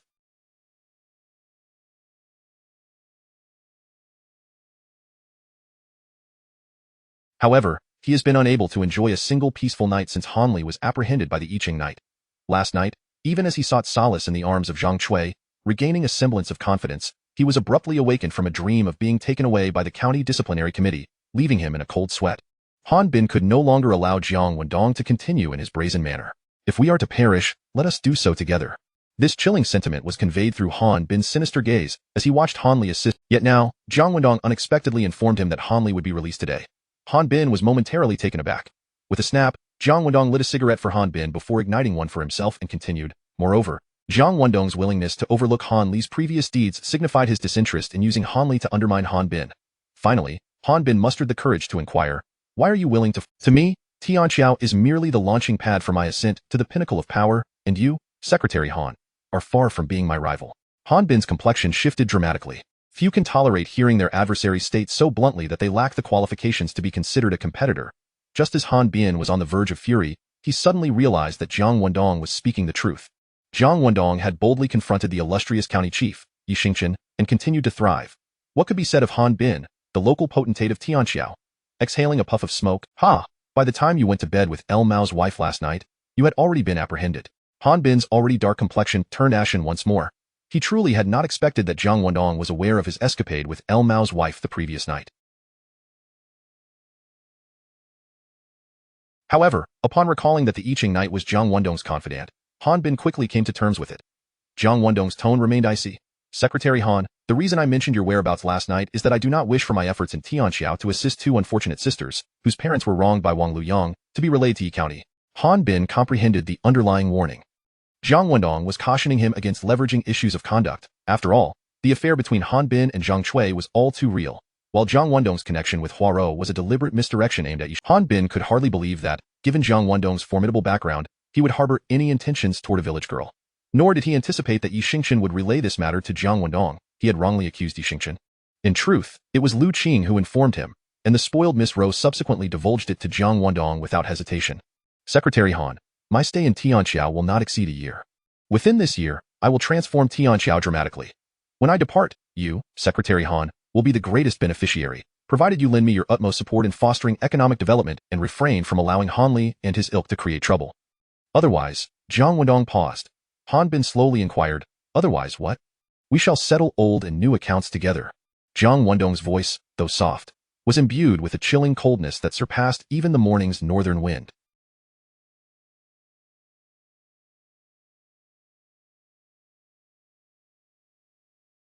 Han Bin felt a shiver run down his spine. "Secretary Han, I have said all that needs to be said.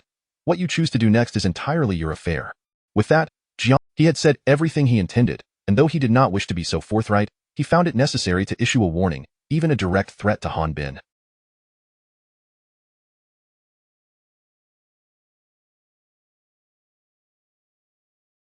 This was hardly in accordance with the art of political maneuvering. Yet, the palpable malice emanating from Han Bin, who was hiding in the shadows, compelled Jiang Wendong to take such measures. Jiang Wendong was confident that, having laid everything bare and released Han Li while presenting a glimmer of hope to Han Bin, the latter would abandon any desperate thoughts of retaliation. After all, who would willingly engage in a life-and-death struggle unless driven to the brink? Unless, within the coming year, you can sincerely dedicate yourself to serving the people and cooperate with me in advancing Tianqiao's economy.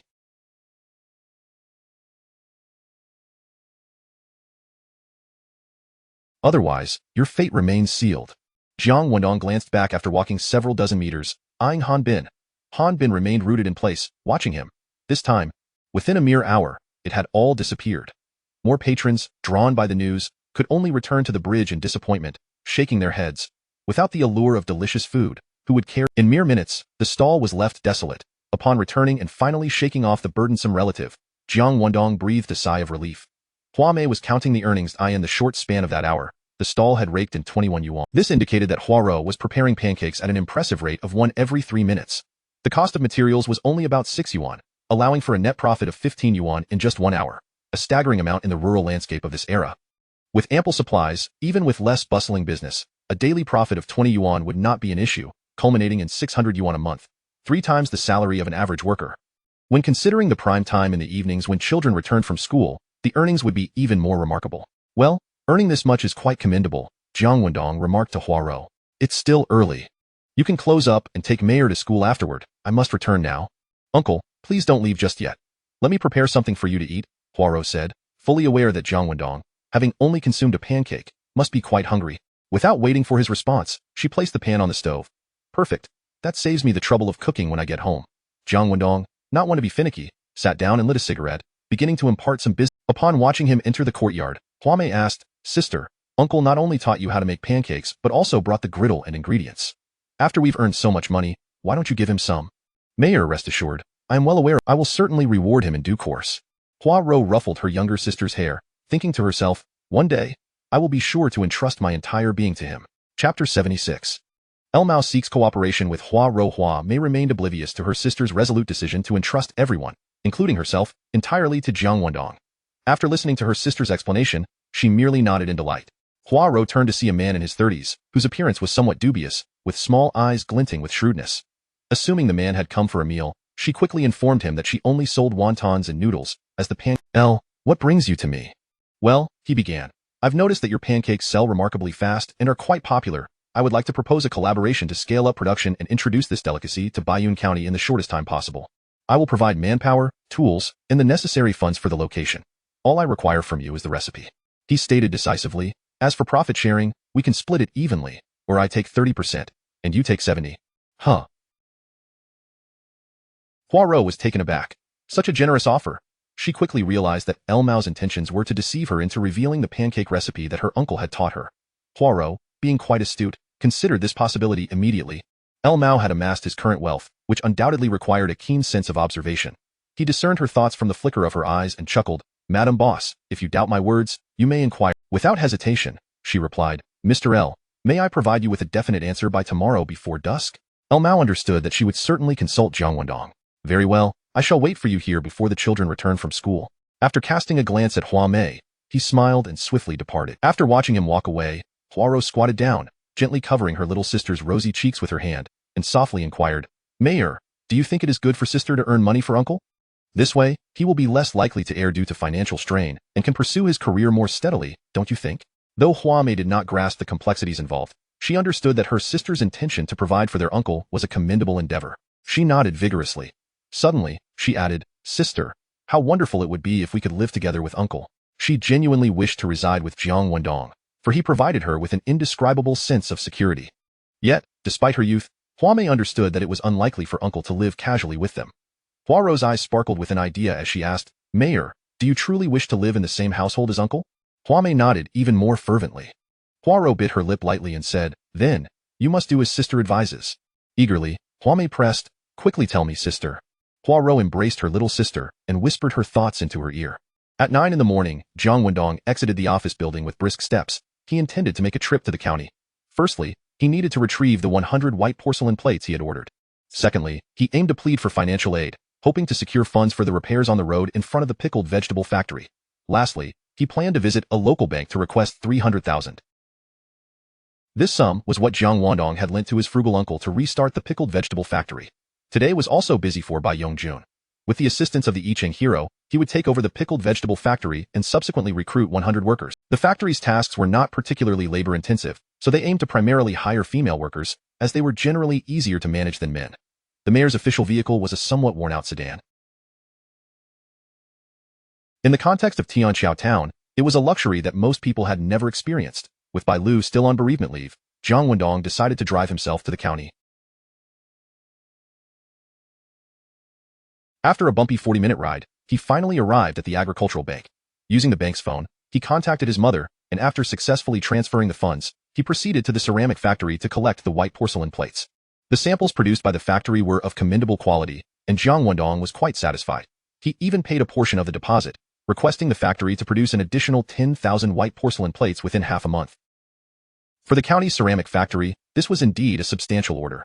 Not only was the factory responsible for delivering these plates to the pickled vegetable factory, but the price also dropped from 2. After signing the contract for the large order, Jiang Wendong felt at ease, and the factory manager treated him to a sumptuous meal in the cafeteria. After lunch, Jiang Wendong headed to the cooperative. The county's cooperative offered a far wider variety of condiments than the one in Tianqiao town, and the prices were quite reasonable.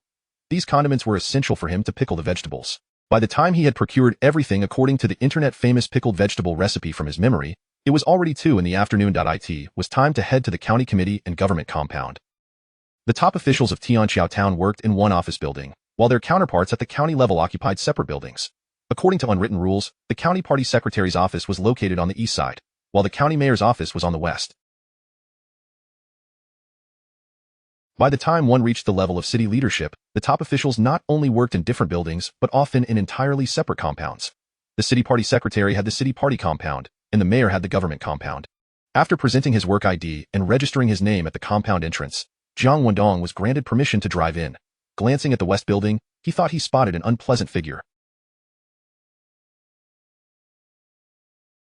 Humph! He scoffed inwardly and briskly made his way toward the east building. Unbeknownst to him, as he exited his vehicle, a small car was slowly entering the compound. Behind the wheel, Wei Wan's keen eyes caught sight of him. "Oh, isn't that Jiang Wendong? You Xing?" At the sound of Wei Wan's exclamation, she instinctively looked up. Just then, as Jiang Wendong ascended the steps, a group of stylishly dressed men and women emerged from the hall, laughing and chatting.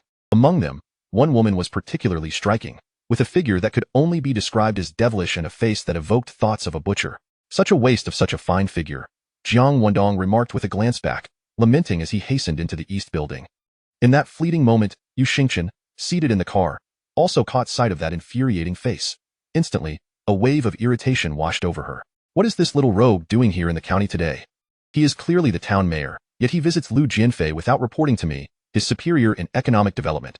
Does this little rogue not understand even this basic decorum? Annoyed by his disregard for protocol, Yu Xingchen quickly rubbed her temples and calmly instructed Wei Wan, who had parked the car, "Wanner, let us go take a look over there." "Over there? What are we looking for?" Yu Xingchen's directive seemed vague, yet Wei Wan nodded with composure. "Understood, Chan." Yu Xingchen intended for her to investigate why that scoundrel had come to the county. Chapter 77. Do you really think you are qualified to pursue me? Within the county committee building. The office of County Committee Secretary Lu Jianfei is located at the easternmost end of the 3rd floor. As Jiang Wendong approached the door of the secretary's correspondence office, he observed 7 or 8 individuals seated inside, engaged in hushed conversations. These individuals were all awaiting an audience with Secretary Lu. The county committee secretary is not someone one can simply request to meet at will. Even though Jiang Wendong holds the position of town mayor, without a prior appointment, he must queue here like everyone else. When he glanced inside, the people in the room also noticed him. Back on the day when Yu Xingchen was appointed to Baiyun, Jiang Wendong had attended the county auditorium, but that day's spotlight was firmly on the beautiful county mayor. Being from the least prominent town in Baiyun County, Tianqiao, he could only sit at the edge, and even those who might have wished to greet him soon forgot his appearance.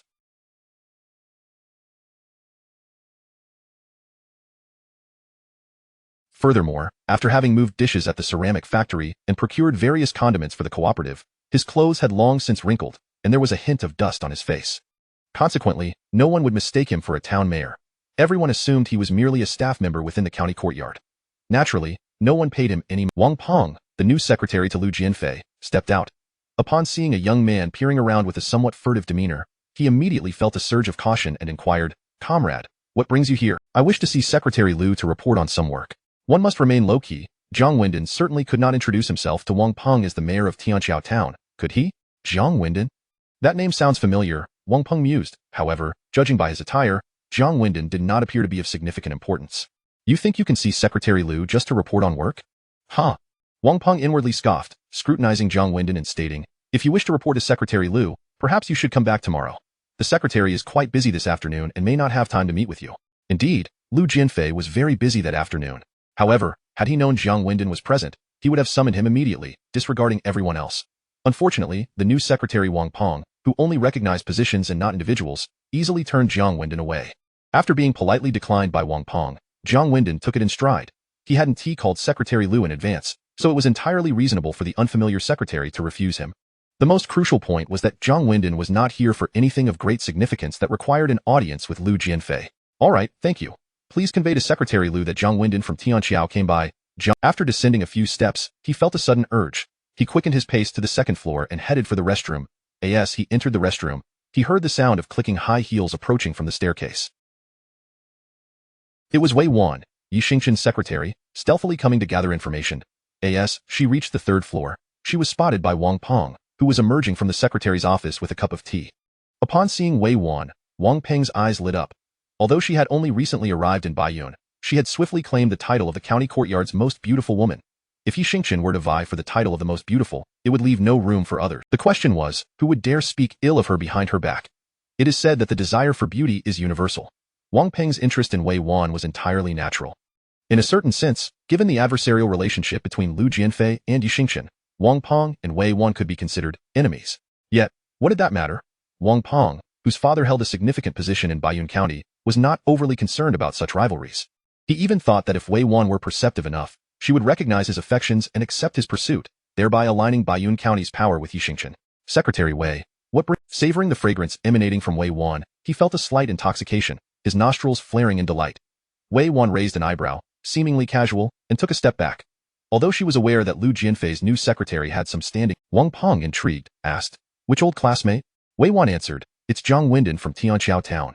Wang Peng paused and asked, "Jiang Wendong?" Wei Wan nodded. "Yes, I saw. If time permits, I would like to invite him to dinner." What kind of person leads what kind of entourage? Yi Xingqian, a master of cunning, had taught Wei Wan well. She was fully aware of Wang Peng's infatuation and deliberately mentioned, "I want to invite Jiang Wendong to dinner tonight," to provoke him. After Wang Peng became jealous, would he treat Jiang Wendong kindly? After being snubbed by Liu Jianfei as secretary, Jiang Wendong would surely harbor grievances against Liu Jianfei. Thus, Wei Wan would indirectly assist Yi Xingqian by preventing Jiang Wendong from getting closer to Liu Jianfei. As anticipated, upon hearing Wei Wan's words, Wang Peng's expression darkened. He had been effortlessly led astray by her. With such a meager intellect, he dares to pursue me? Ha! Wei Wan silently scoffed. "Could you do me a favor? After he reports to Secretary Liu, please let him know that I would like to invite him to dinner tonight." The level of distaste in Wang Peng's heart immediately surged. He smiled and replied, "I'm afraid I might disappoint you, Secretary Wei. Because just a while ago, someone named Jiang Wendong came by, wishing to see Secretary Liu. I informed him that Secretary Liu was busy and unavailable, so he left." "What?" Wei Wan was taken aback, then secretly delighted. "Fool! You helped Secretary Liu? Ha! Splendid!" Yet, she was puzzled and asked, "But I didn't see him leave the building when I came in? He might have gone to another department, perhaps?" Just as Wang Peng was saying this, he heard the sound of a door opening behind him. He turned to see a director who had just been received by Liu Jianfei exiting the office. "Secretary Wei, we can chat later when you have time. I must return to work," Wang Peng said to Wei Wan before hastily moving toward the other side. After Liu Jianfei had received one person, he might rest for a while or immediately summon the next. It was Wang Peng's duty as secretary to ascertain his wishes and tidy up the water cup used by the recently received director. Inside the office, Xiao Wang, as Wang Peng deftly disposed of the leftover tea, which the director had not actually consumed, Liu Jianfei, pinching the bridge of his nose, casually inquired, "How many people are still waiting outside?" Finally, he added with a smile, "Oh, there is also someone who claims to be Jiang Wendong from Tianqiao Town, wishing to see you." "What?" Liu Jianfei was momentarily taken aback. He quickly set his hands down, raised his head to look at Wang Peng, and asked with an urgent tone, "Quickly, let Comrade Wendong in." Chapter 78. Should we take Jiang Wendong's arm or leg? Upon casually mentioning Jiang Wendong's request to meet Liu Jianfei, Wang Peng was taken aback by Liu Jianfei's instinctive reaction. Only after Liu Jianfei uttered his words did he realize he had displayed a lapse in composure before his secretary. After all, he was the paramount leader of Baiyun County, and maintaining a faade of poise was imperative. Nevertheless, Liu Jianfei dismissed the matter, considering Wang Peng to be his secretary rather than an outsider. With a feigned nonchalance, Liu Jianfei offered a smile and said, "Xiao Wang, please let Comrade Wendong in." "Secretary Liu, I advised him to wait until you concluded your meeting with Director Peng." However, Comrade Wendong seemed rather impatient, perhaps due to urgent matters, and decided to return tomorrow. Liu Jianfei immediately furrowed his brow and gestured to Wang Peng, saying, "Let old Ming from the Statistics Bureau come in." He genuinely wished to cultivate a rapport with Jiang Wendong. Regardless of Jiang Wendong's background, It was undoubtedly worthwhile for Lu Jianfei to establish a good relationship with him. However, the fact that Jiang Wendong had walked out due to Lu Jianfei's ongoing discussions with others indicated a lack of regard for Lu Jianfei as the county party. This only solidified Lu Jianfei's conviction that his judgment was indeed sound. A young man who dares to disregard two immediate superiors, regardless of his powerful background, is unlikely to amount to anything significant.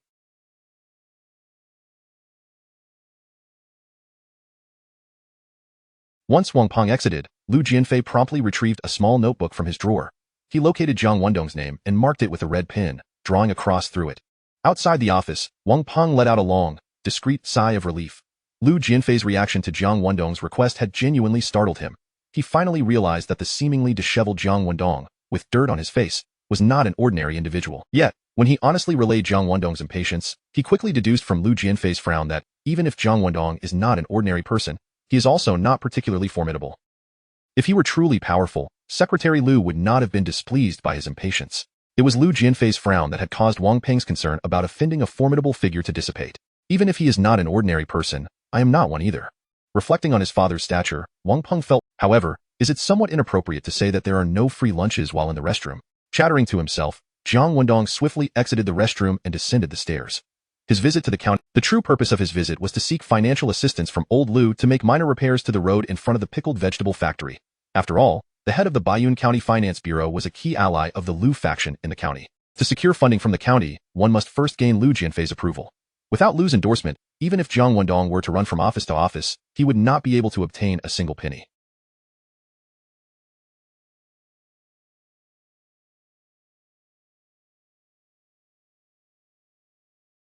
However, old Lu was preoccupied today, and with Jiang Wendong eager to return to Tianqiao, he could only make a phone call to schedule an appointment for another day. As for the county's second-in-command, the reason was simple. Although Yi Xingqian, who was supposed to control the county's finances, had little actual power over the finance bureau, Jiang Wendong saw no need to waste time on her when he couldn't secure funds from her.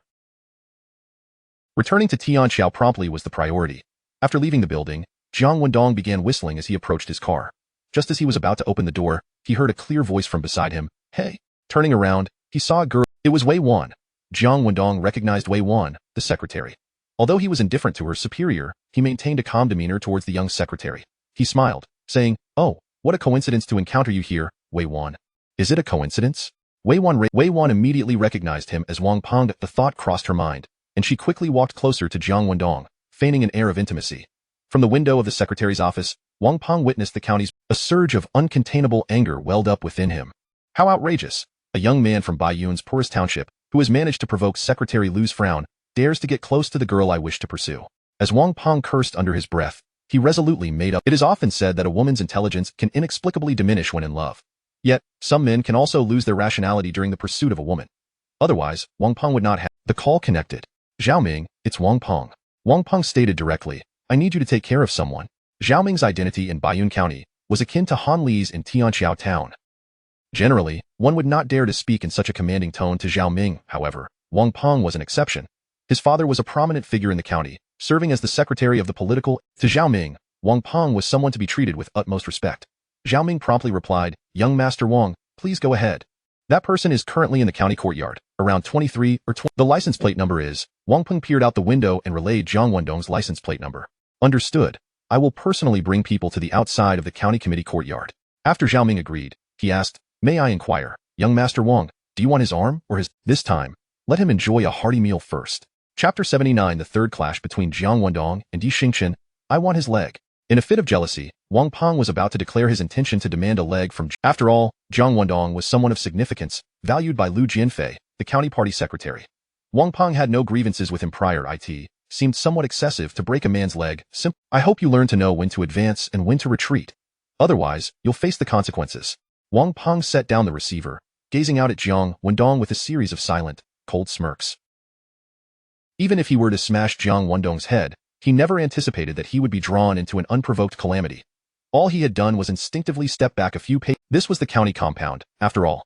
Secretary Wei was a charming young woman, and her close interaction with Jiang Zhan would undoubtedly tarnish Jiang Zhan's reputation. Of course, Jiang Wendong's retreat was a reflexive response. He mused, could that wretched woman have sent Wei Wan to the county compound to create trouble for me?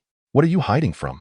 Wei Wan, perceptive as ever, noticed the wariness in Jiang. You re-welcome to visit any time. I'll treat you to pickled vegetables. Treating someone to pickled vegetables? Biffed. You can keep those for yourself. Wei Wan promptly stuck out her tongue in disdain and inquired, Jiang Zhen, what brings you to the county compound this time? Jiang Wendong replied flippantly, I merely strolled over for a bit of leisure. I also know why Yi County has come to the bridge. However, I still believe that as the mayor of Tianqiao Town, your visit to the county compound should be aimed at seeking an audience with Secretary Liu, and intentionally neglecting Yi County, who oversees the economy, is at the very least, you should give Yi County some face here in the county compound. What she said indeed held merit, especially now that Yi Xingqian had just arrived in Baiyun and urgently needed to establish her reputation. Jiang Wendong, the one responsible for the economy of Tianqiao, ignoring her, the one overseeing the economy of Baiyun, would reflect poorly on her if word got out. Yet, when she visited Tianqiao Town, why didn't she extend me the same courtesy? Back then, why didn't I see you step forward to enlighten me with such reasoning? Jiang Wendong was just about to mockingly question Wei Wan when he halted himself, conceding, fine, I shall pay. Jiang Wendong still had some time to spare. Come, I'll take you over, Wei Wan said, her expression brightening. Jiang Zhen, I can see your eagerness to develop the economy in Tianqiao Town. But if you wish to do so in peace, you must cultivate a good relationship with Yi County. You don't mind my saying this, do you? Jiang Wendong nodded repeatedly, acknowledging that the young secretary's words were indeed correct. As they walked from the east building to the west building, they encountered numerous staff members of the compound. Wei Wan, new to Baiyun County, had only a few acquaintances within the compound. However, these staff members were all familiar with the second secretary of the compound. Moreover, on her very first day, Wei Wan had outshone the compound's original flower, claiming the crown for herself. Everyone greeted her with smiles, saying, Hello, Secretary Wei. Hello, Wei Wan replied with a nod, then glanced at Jiang Wendong, playfully teasing, This comrade beside me is Jiang. Please, don't misunderstand and think he is my boyfriend. Jiang Wendong suddenly realized that the sweet-faced, lively Wei Wan was far from a simple character. Her feigned concern that others might mistake Jiang Wan. Everyone should perceive from my attitude that the rumors about Yi County being publicly confronted by Jiang Town during the inspection are entirely unfounded. Realizing what Wei Wan was playing at, Jiang Wendong could not voice his thoughts. Should he admit that he had indeed confronted Yi Xingqian publicly? Or should he clarify that his visit to see Yi Xingqian was purely out of Wei Wan's persuasion, merely to give her face? Truly, the character of a county head reflects in their secretary. This must be the reason behind the adage that one becomes like the company they keep, Jiang Wendong mused, feeling somewhat vexed as he quickened his pace. Wei Wan, aware of Jiang Wendong's thoughts, pretended not to notice. As he picked up speed, she hurriedly swayed her hips, clicking her heels in pursuit, her charming smile and soft voice suggesting an extraordinary rapport between them. Jiang Zhen, please wait a moment. I'll have a word with Yi County. Upon reaching the door of Yi Xingqian's office, Wei Wan softly announced. Jiang Wendong nodded in response. Wei Wan also had her own secretary's office. In contrast to Wang Peng's crowded office, hers was completely empty. This indicated that Yi Xingqian had yet to find an opportunity to break the ice since her arrival in Baiyun County.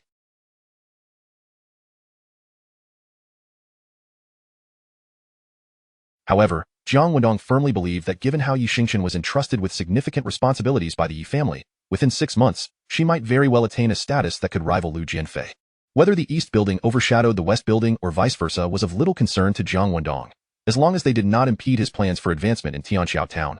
Otherwise, Jiang Wendong might just make them regret it. With a creak, the door opened. Wei Wan emerged, whispering, Jiang Zhen, you may enter now. I've prepared some dahong pao for you.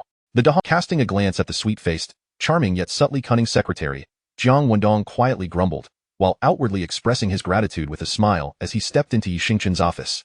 Wei Wan deftly closed the door behind him. Jiang Wendong stood at the back of the door, surveying the layout of the room. It was rather unremarkable. It even lacked the flair of Han Bin's office. The most significant difference was the woman seated behind the desk, who was far more pleasant to the eye than the grim-faced Han Bin. Today, Yi Xingqian was dressed in a white turtleneck sweater, and even as she immersed herself in her work, her beauty could not be concealed. Jiang Wendong approached to within 2 meters of the desk and halted, slightly bowing. This was the second office of Baiyun County.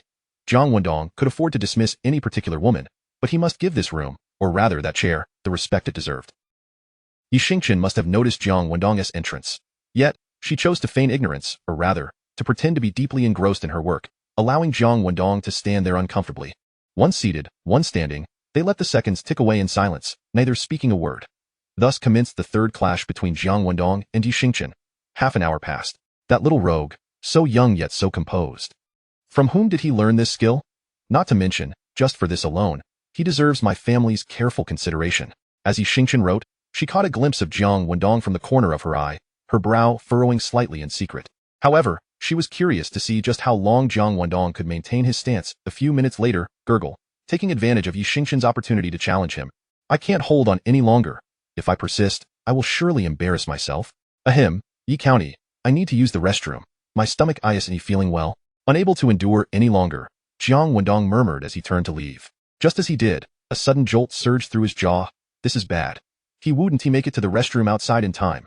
Gritting his teeth, he dashed to the door of the office restroom and rushed in. Huh, he went into my private restroom? How dare that little rogue do such a thing?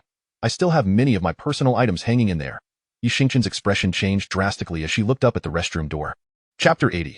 On the brink of fury, Yi Xingqian made her dramatic entrance into Baiyun County, and upon selecting her office, the very first task she undertook was to renovate it. A woman of particular fastidiousness, she replaced all the furniture and office supplies with new items, in the restroom. She even went so far as to replace the sink and toilet. To put it bluntly, this restroom was off-limits to anyone but Yi Xingqian herself. Not even her closest confidant, Wei Wan, was permitted entry. When she occasionally returned to the Huang family, her so-called husband was also barred from using it. However, at this moment, a large man burst into her exclusive sanctuary. The thought of the restroom containing her freshly washed, small garments, which she had changed out of upon returning to the office in the afternoon, caused Yi Xingqian's face to flush crimson.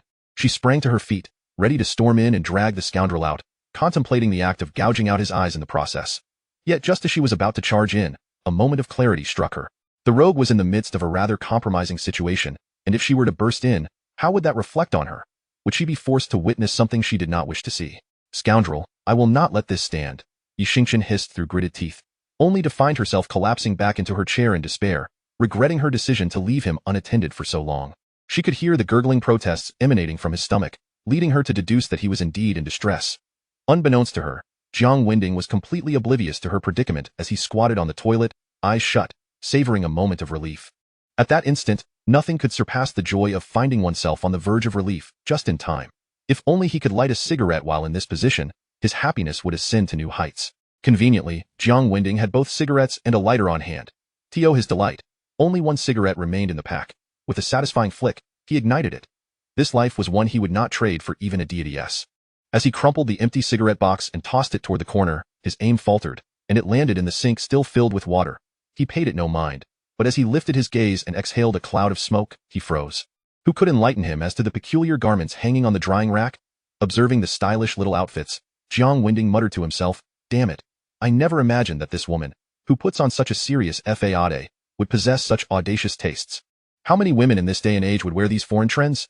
It was entirely normal to find such items in a woman's restroom, and Jiang Wendong was not one to be scandalized or entertain any unhealthy thoughts of taking one for himself. He simply grumbled and redirected his thoughts to the pickle factory he needed to manage upon his return to Tianshui town. His inept brother-in-law lacked both funds and business acumen, leaving him utterly clueless. He had no choice but to rely on his capable sister-in-law for guidance. Fortunately, Ma Wenjing and Huang Lingling would also be joining the pickle factory, providing Jiang Wendong with ample assistance. Moreover, Bai Lu's leave would conclude tomorrow, and she would return to work in her absence. Jiang Wendong had felt rather disoriented, at the very least. When he was too busy to remember meals, Bai Lu would thoughtfully bring him food. Having finished his cigarette, Jiang Wendong began searching for paper. Wait, where was the paper? The plastic tissue box was empty, having been depleted, and Yi Xingqian had not replenished it in time. A wave of anxiety washed over Jiang Wendong as he regretted tossing the empty cigarette box into the sink. While using an empty box was far from pleasant, it was 1,000 times better than having nothing at all. Jiang Wendong was no magician. He couldn't simply conjure a solution with a flick of his wrist. What was he to do? After enduring a prolonged wait, he could only clear his throat and call out, Yi County. Inside the office, Yi Xingqian heard his shout and cursed under her breath, scoundrel, damn you. Yi County, I have something to report. Jiang Wendong's voice rang out once more. What subordinate, occupying the restroom of a beautiful superior, would dare to claim they had business to discuss? To Yi Xingqian, this was an outrageous display of disrespect. She reached for her cup, contemplating hurling it at him. Better to ignore the scoundrel entirely. With her face a mask of fury, she slowly set the cup back down on her desk, just as Jiang Wendong called out again, Yi County, could you please bring me some toilet paper?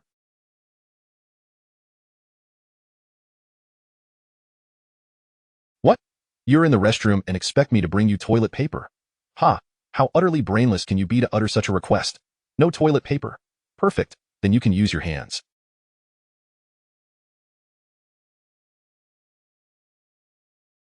The silent laughter that danced across Yi Xingqian's features was a beautiful yet chaotic sight. However, half a minute later, she could no longer maintain her composure. Realizing that Jiang Wendong would not receive any assistance from her, he threatened. And afterward, you'll have to wash them by hand, my apologies. What? You intend to use my clothes? You filthy scoundrel! Yi Xingqian's anger flared as she shot up, storming to the restroom door and hissed, if you dare touch my clothes, I'll chop off your hands. Jiang Wendong replied, then hurry and bring me some paper I want tea. Then I'll use your clothes. You dare? 10, 9, 8 Jiang Wendong, uninterested in further banter, began a countdown. You? Yi Xingqian genuinely feared that the scoundrel would use her belongings for such a purpose. The very thought of him saying she would have to wash them by hand made her stomach churn. With great effort, she suppressed her urge to vomit and retrieved a bundle of toilet paper from the lounge, cautiously cracking the restroom door open. Alas, the illustrious Yi County, the pride of the Yi family, had found herself reduced to delivering toilet paper to a scoundrel, no less one who was her arch-nemesis. Who could she possibly complain to about this indignity? The blame rested squarely on her shoulders for having kept him standing at her desk for so long as a means of torment. With a soft creak, Jiang Wendong emerged, his demeanor composed. Yi Xingqian glared at his hands, teeth clenched. You used my towel? Ah, of course I did. Jiang Wendong strolled to the reception area, plopping down on the sofa, and reached for a cigarette from the coffee table. Rest assured, I won't find your towel unclean. Yi Xingqian was on the verge of being sick with fury. All she could do was stomp her foot in frustration before turning on her heel and striding back into the restroom. She needed to inspect the cleanliness and ascertain whether any of her garments were missing. The count was accurate. The toilet was pristine. Yet, the mere thought of the scoundrel having sat upon it made her gag. After replacing the toilet seat cover and discarding the towel into the wastebasket, she finally felt somewhat better. Exiting the restroom, she settled onto the sofa opposite Jiang Wendong, arms crossed and legs casually crossed, her gaze icy as she regarded him. Speak. What brings you here, Yi County? I came to use your restroom. Now that I'm done, I shall take my leave, Jiang Wendong stated, casually picking up a cigarette from the table and strolling toward the door.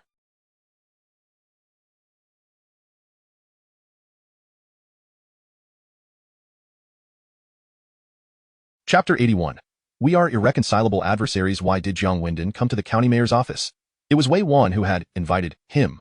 Without Yi Xingqian's directive, how could Wei Wan, as her secretary, dare to unilaterally summon her rival to the West Building? Out of consideration for her superior, Jiang Wendong, eager to return to Tianqiao Town, made his way to the West Building. There, Wei Wan deliberately used the room and that chair to force Jiang Wendong into compliance with the rules, making him wait for over half an hour. Jiang Wendong said nothing.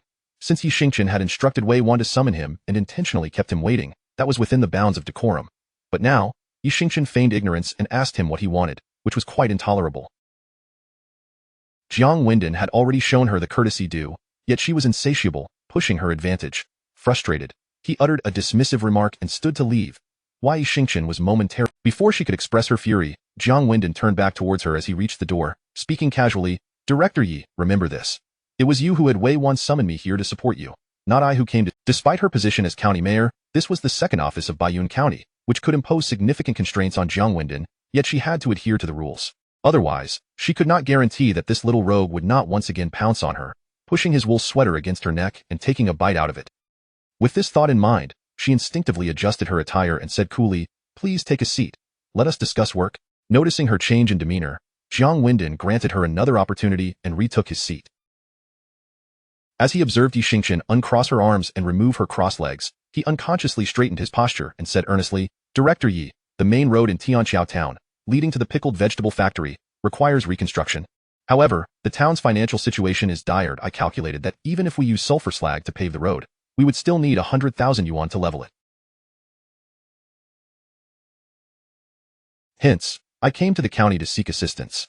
Comrade Wendong, Yi Xingqian replied, looking into his eyes, as someone involved in the economy, you should understand that when Tianqiao Town hopes for funding from the county to repair the road, the person you should approach is me, not the individual in the East Building. Yet, after your visit to the East Building, you seem eager to leave. Can I assume that you do not regard me, the county's economic director, with any respect? Jiang Wendong pondered for a moment. Director Yi, may I pose a question to you? Yi Xingqian nodded. Go ahead. He slowly, no. Her orders would be mere words on a page to the Finance Bureau. They had at least 18 excuses to remind her who truly held the purse strings of Baiyun County. You cannot yet direct the Finance Bureau to execute your commands, Jiang Wendong continued. Such actions would further tarnish your reputation. Though we are rivals, he paused deliberately. Yi Xingqian showed no reaction. After all, he spoke the truth. The Yi family and the Jiang family were. But then Jiang Wendong's next words. He fixed his gaze on Yi Xingqian's eyes and softly said, Moreover, We are the kind of adversaries that are irreconcilable. Irreconcilable adversaries?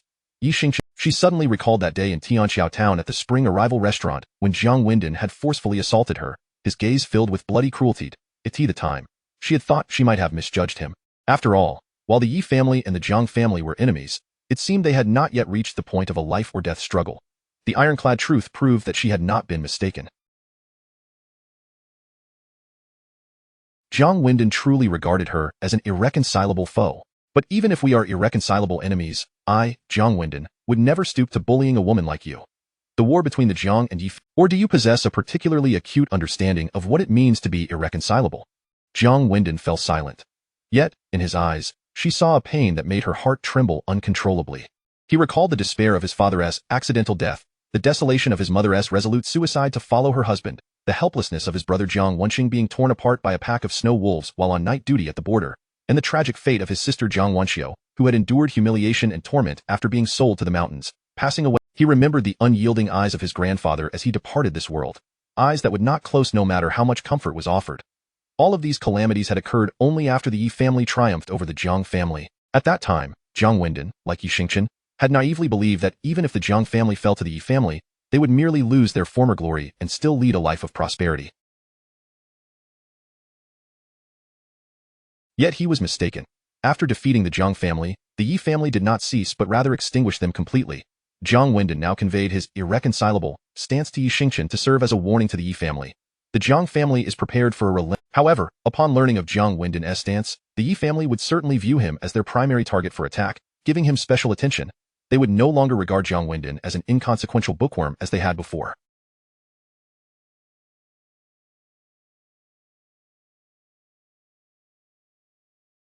This was precisely what Jiang Wendong desired, to draw all dangers from the Yi family toward himself.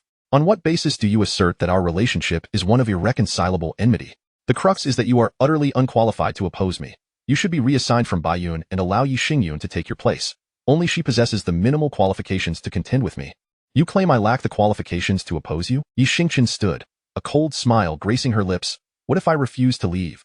Yi Xingchen, I will make your life a living hell, Jiang Wendong said softly, gripping the doorknob before glancing back at her. Chapter 82. Not only will I crash into him, I will take his life. Yi Xingchen, I will make you wish you were never born. When Jiang Wendong uttered these words, his voice was barely above a whisper.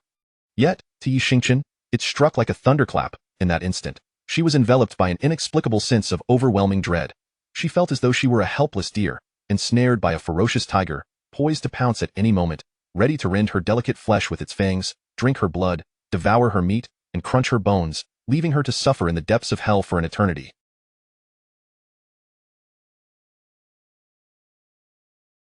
Fear gripped Yi Xingchen. Jiang Wendong had been gone for quite some time, yet she remained frozen in place, her body trembling uncontrollably. It was only when Wei Wan's gentle knock on the door broke the silence that Yi Xingchen. A chill coursed through her, yet an indomitable spirit surged from the depths of her heart. Do not enter just yet, Yi Xingchen murmured softly to the outside, hastening to the window, where she gazed at the azure sky, where the cold wind wailed silently, then slowly spread her arms wide and closed her eyes, resolutely declaring in her heart, Jiang Wendong, if you dare to make my life as the daughter of the Yi family, I have never feared anyone. The wind swept past, scattering her defiant words like fragments into the air, far beyond the confines of the county courtyard. Naturally, Jiang Wendong was oblivious to this. After leaving the county courtyard, he felt an immense sense of relief. He had finally voiced the words that had weighed heavily on his heart for decades. However, Yi Xingchen seems to be an exceptionally strong-willed woman. She may not even convey what I said to the Yi family. Does she truly believe she can handle me on her own? Jiang Wendong suddenly pondered, instinctively furrowing his brow. Generally speaking, the more tenacious a woman is, the more she tends to be concerned about her pride and possesses an abundance of self-confidence. When threatened, she may confront her adversary head-on until she is utterly defeated, at which point she must reluctantly acknowledge the superiority of others. Let her do as she pleases. I have already spoken my mind. Jiang Wendong shook his head, dismissing any further thoughts. Ahead lay an intersection, marked by a green light. In this era, people in the county town seemed largely indifferent to traffic regulations. Many would disregard both red and green lights, crossing the road as long as no vehicles approached. As Jiang Wendong drove up to the intersection, he observed a group of 6 or 7 young men, shoulders linked, brazenly crossing against the red light. He had no choice but to slam on the brakes, halting his vehicle before the crosswalk and waiting for them to pass. Just as he came to a stop, one young man exclaimed, collapsing onto his car's hood. Jiang Wendong was taken aback as the rest of the group began to pound on his vehicle, shouting, "Stop! Stop! Hey, you hit someone! Get out of the car! Step down!" Two of the young men rushed to the side of the car, kicking the door with force. "Is this a scam?" Jiang Wendong thought. The young man sprawled on his hood had now rolled onto the ground, clutching his left leg and wailing loudly. His cries swiftly attracted the attention of passers-by, who paused to gawk at the scene.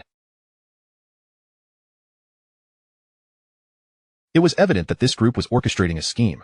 Jiang Wendong frowned and reluctantly exited the vehicle. In this day and age, without a dashcam, it would be impossible to ascertain whether he had indeed hit the... He could only engage them in a debate and assess the situation further. However, no sooner had he opened the door than he felt a heavy punch land on his left shoulder.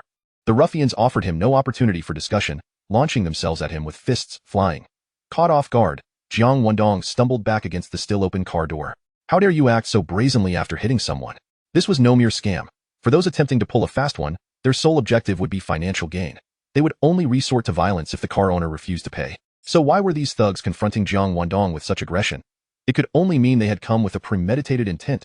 They were indeed lying in wait for him, their aim to physically assault. Who could possibly be behind this ambush? Could it be that wretched woman? No, it couldn't be her. Even if I harbor a deep-seated grudge against her for the humiliation I inflicted upon her in Tianjin, he refrained from retaliating. Against 6 or 7 opponents, he stood alone. Any attempt to fight back would surely end in disaster. He resolved to endure this storm. Bam! Someone seized his neck, slamming his head hard against the car door. Jiang Wendong saw stars and felt a sharp pain in his nose, his mouth filling with a metallic taste. He didn't need to look. He knew his nose had been broken. Initially, he thought that by offering his back and rear to these thugs, they would tire of their assault after a few minutes and disperse.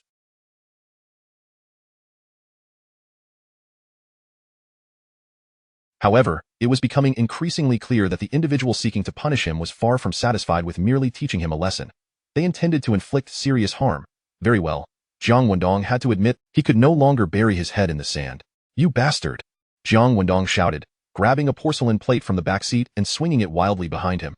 Smack! The porcelain plate struck one of the He dares to fight back. Everyone be cautious. Draw your weapons.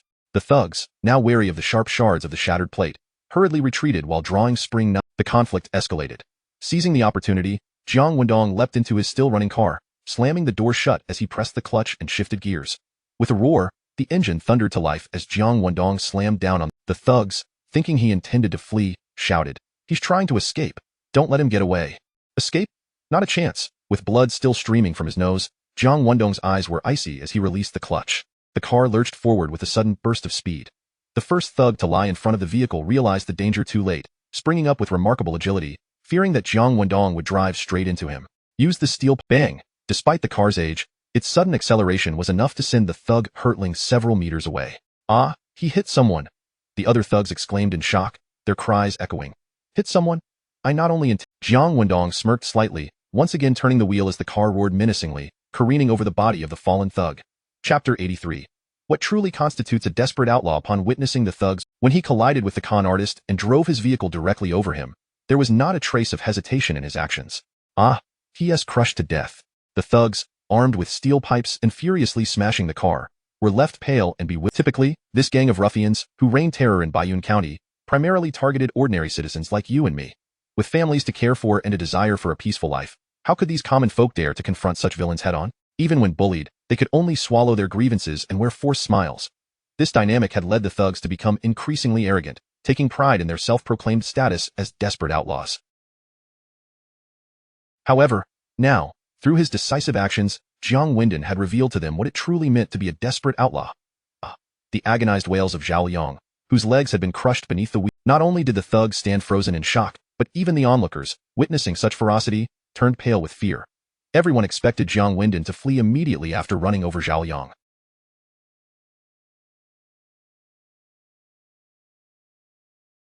Yet he did not. Instead, after crushing Zhao Liang's legs, he slammed on the brakes and swiftly shifted into reverse. With the roar of the engine, the vehicle lunged back towards the house, but his cries transformed into a shriek of agony as the rear wheels rolled over his legs once more. Goodness, this person has gone mad.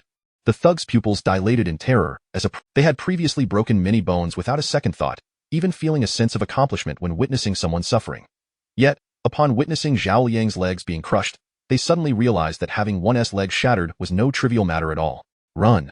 As the terrified thugs stood frozen in just then, Jiang Wendong, reversing and crushing Zhao Yang's legs again, shifted gears and charged towards them with reckless abandon. Heavens! This man is truly insane. He has ruined Zhao Yang's legs and is not yet. He now seeks to destroy us. Who on earth is he? Damn it, run. Awakened by fear, the thugs turned to flee. But where could they run? On the open road. At that moment, Jiang Wendong, bloodied and battered, resembled a bloodthirsty demon. The murderous intent emanating from his eyes as he regarded the fleeing thugs was chilling, yet he remained eerily calm as he bang! With a resounding thud, 3 out of the 5 thugs were sent sprawling several meters away, writhing in anguish. Jiang Wendong deftly maneuvered the steering wheel, targeting the thug who had previously choked him, causing his head to slam against the car door. The injured thug, writhing in pain, could barely muster the strength to rise before being violently struck again by the vehicle, propelled into the air with a sickening thud, landing in a crumpled heap. Yet Jiang Wendong did not relent. He aimed to ensure that every thug in Baiyun and Qingshan knew. Anyone who dares to lay a hand on me shall face the direst consequences. I will not hesitate to obliterate them. He deftly adjusted the steering wheel, ensuring the left front tire crushed the right leg of the unconscious thug with precision. The thug, jolted awake by the excruciating pain of a fracture, screamed with a volume surpassing even that of Zhao Yang before collapsing back into unconsciousness. Jiang Wendong finally halted the vehicle, stepping out to survey the surroundings with a cold, piercing gaze. Aside from the unconscious Zhao Yang and 2 other incapacitated, scattered on the ground were a few spring knives and 2 steel pipes. Bending down, Jiang Wendong picked up one of the steel pipes, wiped the blood from his nose, and approached one of the injured thugs. What are you going to do? The thug, unable to rise, desperately What am I going to do? You will soon find out. Jiang Wendong, uninterested in answering, merely smirked coldly as he raised the steel pipe and brought it down mercilessly onto the thug's left knee. The ironclad reality proved that the agony of a shattered knee could far exceed that of a leg run over by a vehicle. Otherwise, the thug's shrill cries would not have echoed louder than those of Zhao Yang and his companion. He fainted almost instantly. After shattering the knee of this thug, the other similarly injured thug, in a frenzy, clawed desperately at the ground, crying out to the onlookers, "Help me, please!" Moreover, many among the onlookers were well aware of the thug's true nature. This group of scoundrels, having finally encountered formidable resistance, found themselves reveling in a satisfaction akin to sipping iced pear juice. Bang! The sound of Jiang Wendong's steel pipe crashing down on the struggling thug's right hand echoed ominously. Crack!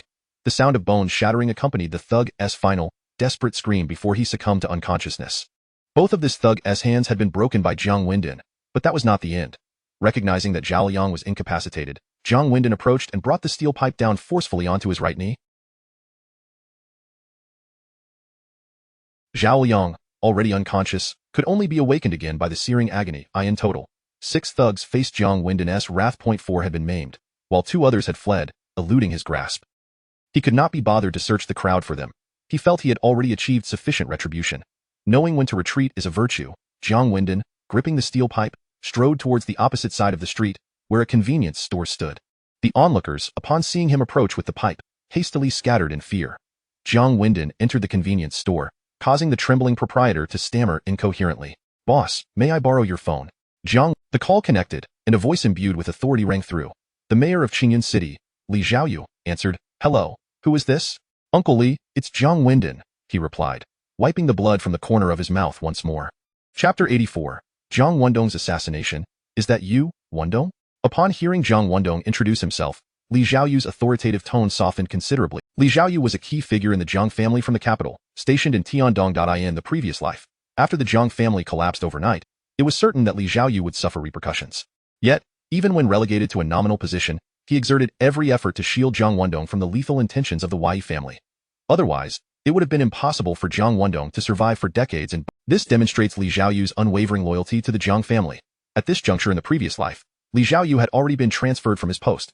However, now, with the Jiang family's, Li Zhaoyu understood that the Jiang family's resource allocation was a strategic move to bolster Jiang Wendong.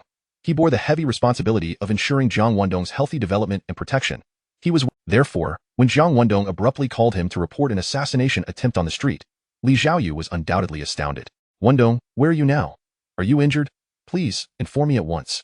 As Li Zhaoyu repeatedly inquired, he gestured to the bureau chief, signaling him to leave. The bureau chief, witnessing Li Zhaoyu's unprecedented display of unease, dared not linger and quickly exited the office. A few minutes later, after Jiang Wendong succinctly recounted the events, Li Zhaoyu finally exhaled a long breath. He spoke in a grave tone. "Wendong, ensure your safety on site. When the police arrive, You must cooperate with them unconditionally. As for everything else, I will handle it. Remember, regardless of who is behind those assailants, you must unconditionally comply with the police's directives. Once he glanced at the telephone directory on the table, found a number, and dialed. As soon as the call connected, Li Xiaoyu got straight to the point. Qing Zhongbin. This is Li Xiaoyu. Qing Zhongbin, the executive deputy director of the Qingshan Bureau, immediately straightened his back and led a team and rushed to the Baiyun County Police Station with utmost speed.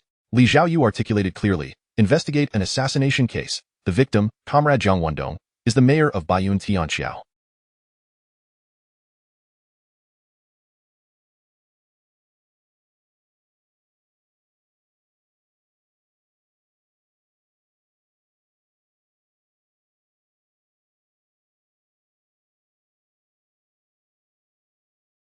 Your task is to ensure Comrade Wendong's absolute safety. If anything untoward happens to him, do not ever come to see me again. Qing Zhongbin's jaw trembled slightly, yet he bellowed, understood. Previously. Now, he comprehended that Jiang Wendong was not only the mayor of Tianqiao but also had an undeniable connection to Mayor Li Xiaoyu. Otherwise, Li Xiaoyu would not have issued such a severe command. After slamming the phone down, Qing Zhongbin kicked his chair aside, burst out of the office and shouted, Su Tao, come with me to Baiyun County for an urgent mission. Su Tao was the deputy captain of the criminal investigation team in Qingshan City, primarily responsible for investigating serious and major violent crimes, including cases involving organized crime. In essence, ordinary cases did not concern the criminal investigation team. Yes, Su Tao replied, rushing out of the adjacent office while grabbing his hat. The wailing sirens echoed through the municipal bureau's courtyard, two blue and white. Meanwhile, Li Xiaoyu dialed Lu Jianfei's number in Baiyun County. What? Lu Jianfei was taken aback upon hearing that Jiang Wendong had been attacked by unknown assailants in the streets of Baiyun County.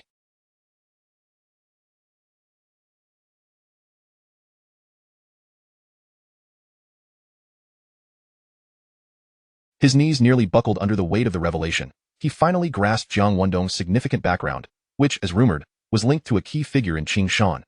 Otherwise, why would Li Xiaoyu immediately call Lu Jianfei with such a stern tone, as if implying that any misstep on his part would not be tolerated? This was secondary. The most crucial aspect was that Jiang Wendong had been assaulted broad daylight. The mayor of a town in Baiyun County, if he could not even guarantee his own basic safety, what would that imply? Mayor Li, I will immediately mobilize personnel to the crime scene. Rest assured, I guarantee with my life to ensure Comrade Jiang Wendong's safety. I will spare no effort in uncovering the true mastermind behind this attack. Lu Jianfei's response was swift and resolute. After hanging up, he trembled with anxiety. If anything were to happen to Jiang Wendong, or if this incident was not handled promptly, it would undoubtedly stir significant repercussions. Lu Jianfei. With a creak, the door opened, and Secretary Wang Peng entered. Noticing the time approaching 5 o'clock, with two individuals waiting to be summoned by Lu Jianfei, Wang Peng sought guidance on whether to have them return the following day. However, Lu Jianfei paid him no mind and picked up the phone to dial again. As soon as the call connected, he spoke in a stern tone, Comrade Wang Gang from the County Bureau? This is Lu Jianfei. Immediately gather your team and proceed to the vicinity of the county post office with utmost urgency. Comrade Jiang Wendong from Tianqiao Town has just been attacked by unknown assailants. You must ensure his safety. Go ahead. I will arrive at the scene shortly. Wang Gang, the county bureau chief, was Wang Peng's father and the secretary of the political and legal committee in Baiyun County.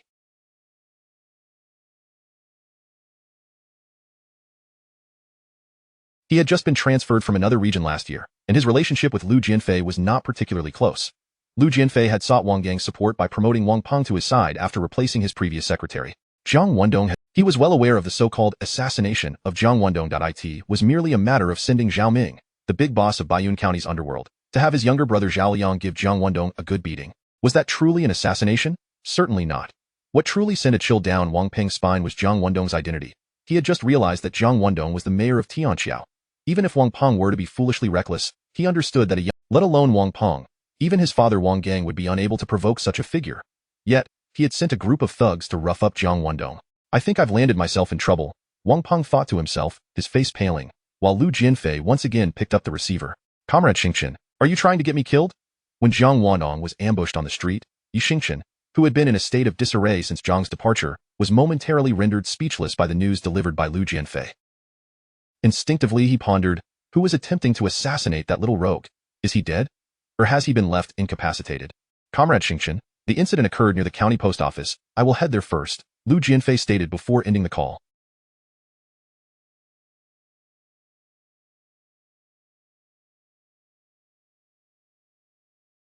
Yi Xingqian blinked, his eyes sparkling with intensity as he murmured to himself, "The little rogue was attacked? Excellent, splendid. Who could be responsible for this?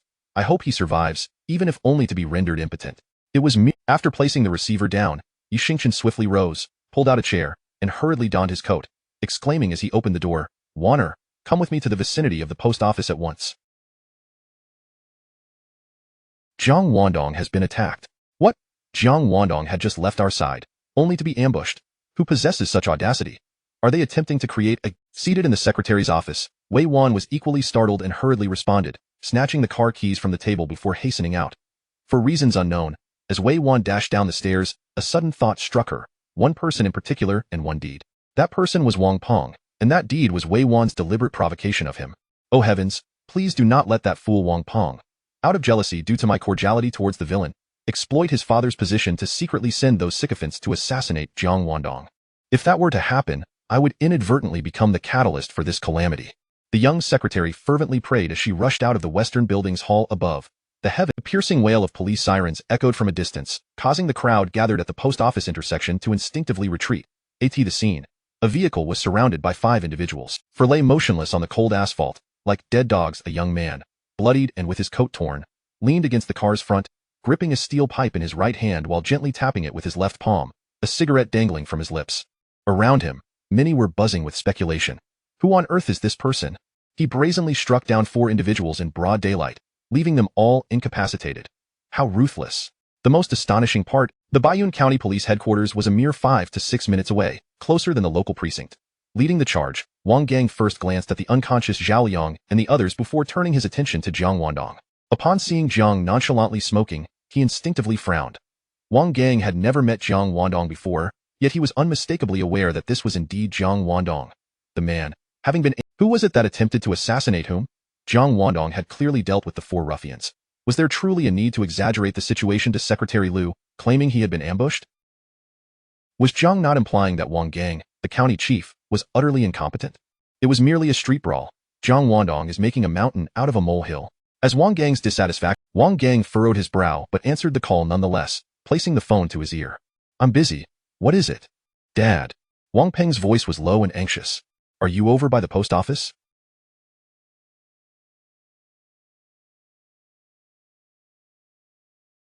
The ruffians troubling Jiang Wendong are all under Zhao Ming's command. What? How do you know those ruffians are Zhao Ming's men? Wang Gang was taken aback, then suddenly enlightened. He glanced again at, "I merely wanted to teach him a lesson. So it was this fool who had arranged it." Wang Gang's vision darkened as he sharply retorted. "Who gave you the audacity to send ruffians to confront the town's mayor in broad daylight?" Sensing impending doom, Wang Peng, "I sent people to teach him a lesson because of my feelings for a girl." As soon as Wang Peng uttered this, he was met with Wang Gang's furious rebuke. "What the hell? For a mere woman, you would resort to such reckless actions? Are you trying to get me killed?" Wang Peng fell silent, fully aware the gravity of the situation had far exceeded his control. Fortunately, he remained oblivious to the fact that, prior to his visit to Lu Jianfei's office, Mayor Li Zhaoyu of Qingshan had already placed a call. If Wang Peng were to learn that this incident had attracted the attention of Qing, unbeknownst to Wang Peng, Li Zhaoyu had dispatched the executive deputy of the municipal bureau, who was en route to Baiyun with urgency. Was this a blessing? Who could say? In any case, Wang Gang was unaware. Taking a deep breath, Wang Gang forced himself to remain calm and began to devise a strategy. True to his lineage, within seconds, Wang Gang had formulated a plan. "Wang Peng, you must call Zhao Ming immediately. Instruct him to find a plausible excuse to take responsibility for this incident. Under no circumstances should you be implicated. Otherwise, not only will you be expelled from the county office, but I will also bear..." By a stroke of luck, Zhao Ming had just learned of his younger brother Zhao Liang and the others being incapacitated by Jiang Wendong. Enraged, he was retrieving a knife from his drawer, intending to personally lead a group to the scene to eliminate Jiang Wendong when he received Wang Peng's call. After listening, Zhao Ming seethed silently. That Jiang Wendong is actually the mayor of Tianqiao Town? Wang Peng, good heavens. Did you not ascertain the other party's background before daring to provoke him? Now that you find yourself unable to manage the situation, you wish for me to concoct a flimsy excuse to... I certainly will not. Not only will I refuse, but I will also expose you to seek leniency. Zhao Ming made one of the most prudent decisions of his life. On the other end of the line, he patted his chest confidently, assuring Wang Peng, even if the sky were to fall, I, Zhao Ming, will stand firm for you. Chapter 86. How is it that you have not been killed? Wang Peng was oblivious to the fact that, in a bid for self-preservation, Zhao Ming had already resolved to sell him for a handsome price. He believed he had finally dealt with the scapegoat and, feeling an immense sense of relief, hurriedly exited. Having resolved his stomach troubles, he was eager to rush to the scene of the incident to assist Lu Jianfei with his work. It seems I must maintain my distance from her in the future. No wonder people often say that beautiful women are a source of misfortune. Wang Peng mused to himself as he dashed out of the east building and hopped onto a bicycle. At the scene, an ambulance that had arrived shortly thereafter was tending to several individuals who had fainted. Wang Gang, having revealed his identity, wore a grave expression as he personally recorded the events for Jiang Wendong. As the director of the county bureau and the secretary of the political and legal committee, he was undoubtedly a figure of considerable authority, fully qualified to adopt a formal demeanor in front of Jiang Wendong. Jiang Wendong did not perceive anything amiss in Wang Gang's attitude towards him. He merely recounted the sequence of events.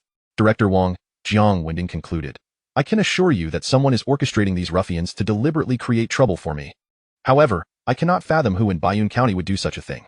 Once you have conducted your investigation, I would appreciate it if you could inform me of the mastermind's identity and ascertain their motives for targeting me. Comrade Jiang Wendong, investigating the mastermind behind these individuals and their reasons for targeting you is indeed my duty. Rest assured, the county bureau will provide you with answers once the investigation is complete, Wang Gang stated before shifting his focus. However, there are two matters in which I will require your close cooperation. Jiang Wendong replied, Director Wang, please. The second matter is, Wang Gang gazed intently into Jiang Wendong's eyes. According to your account, they sought you out without provocation. Yet, the outcome is that all four of them have been severely injured at your hands. I conducted a brief examination earlier, and their injuries qualify as minor. Meanwhile, your injuries amount to merely a broken nose. Based on this alone, you may bear some responsibility. Minor injuries refer to Zhao Liang and the others had their kneecaps shattered but did not sustain life-threatening injuries, thus not qualifying as serious injuries. Wang Gang's casual assessment of the injuries was well understood by Jiang Wendong. However, he furrowed his brow and questioned Wang Gang, Director Wang, are you implying that these ruffians attacked me without cause, and yet, after I incapacitated them, I must also bear some responsibility? Indeed, Wang Gang nodded. Thus, the question arises, did Jiang Wendong indeed use excessive force in his defense? It was an indisputable case of excessive force. When he drove into Zhao Liang, that could be deemed legitimate self-defense, for without that action, he would have been unable to escape the scene and would have faced a beating. However, after colliding with Zhao Liang, his subsequent actions of reversing and running over three individuals constituted excessive force. The three ruffians, eager to flee, no longer posed a threat to Jiang Wendong. Particularly, Jiang Wendong's later act of shattering their kneecaps with a steel pipe clearly exceeded the bounds of legitimate defense. Tio put it plainly, that was intentional harm. A criminal act, Jiang Wendong was. Are you suggesting that the principle of the prince and the commoner are judged equally does not apply to you? Director Wang has misunderstood.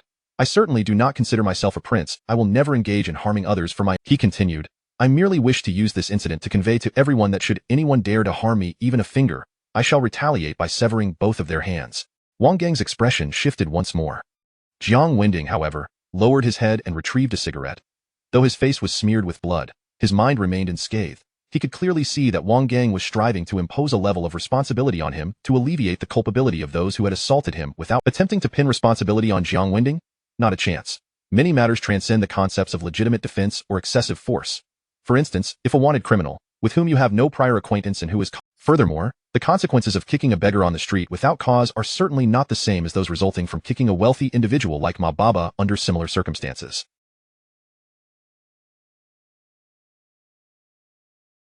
There would undoubtedly be a difference. Thus, when Jiang Wendong discerned Wang Gang's efforts to impose responsibility on him to diminish the accountability of those who had assaulted him without reason, after all, this case would ultimately be handed over to the municipal bureau. Regardless, even if Jiang Wendong were to breach the law in his pursuit of justice, he would ensure that the puppet master behind this scheme was unmasked. As he lit a cigarette, Wang Gang could no longer conceal his displeasure. Just as he was about to voice his thoughts, the sound of a car horn echoed from behind. Wang Gang and Jiang Wendong turned to see two vehicles, one following the other, gradually coming to a halt by the roadside. The top officials of Baiyun County had arrived. Wang Gang quickly strode over to greet them, eager to relay the details of the incident and Jiang Wendong's excessive self-defense. Jiang Wendong remained still, leaning again against the front of the car. Before the vehicles had come to a complete stop, Lu Jianfei leaped out. Jiang Wendong cast him a glance before turning his attention to the second vehicle. Yi Xingqian emerged from the car. Dressed in a striking red trench coat, she hurriedly approached. Such a vibrant hue was not an easy feat for just any woman to pull off. While most would appear gaudy, Yi Xingqian exuded an undeniable queenly aura in her attire. That woman certainly has long legs, Jiang Wendong thought to himself, instinctively admiring her. Is it not merely a contest of who is more wretched? Upon witnessing Jiang Wendong, his face smeared with blood, hair disheveled, and clothing torn asunder, Yi Xingqian was suddenly overwhelmed by an intense sense of schadenfreude. She yearned to seize his bright red trench coat with both hands, prance about in her little riding boots, and jubilantly celebrate the sight of the small rogue being reduced to such a pitiful state.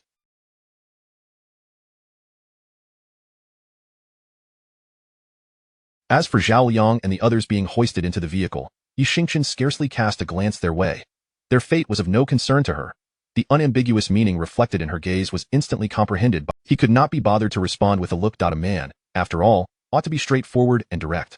How could he communicate like a woman through mere glances? When a response was required, it should be articulated vocally.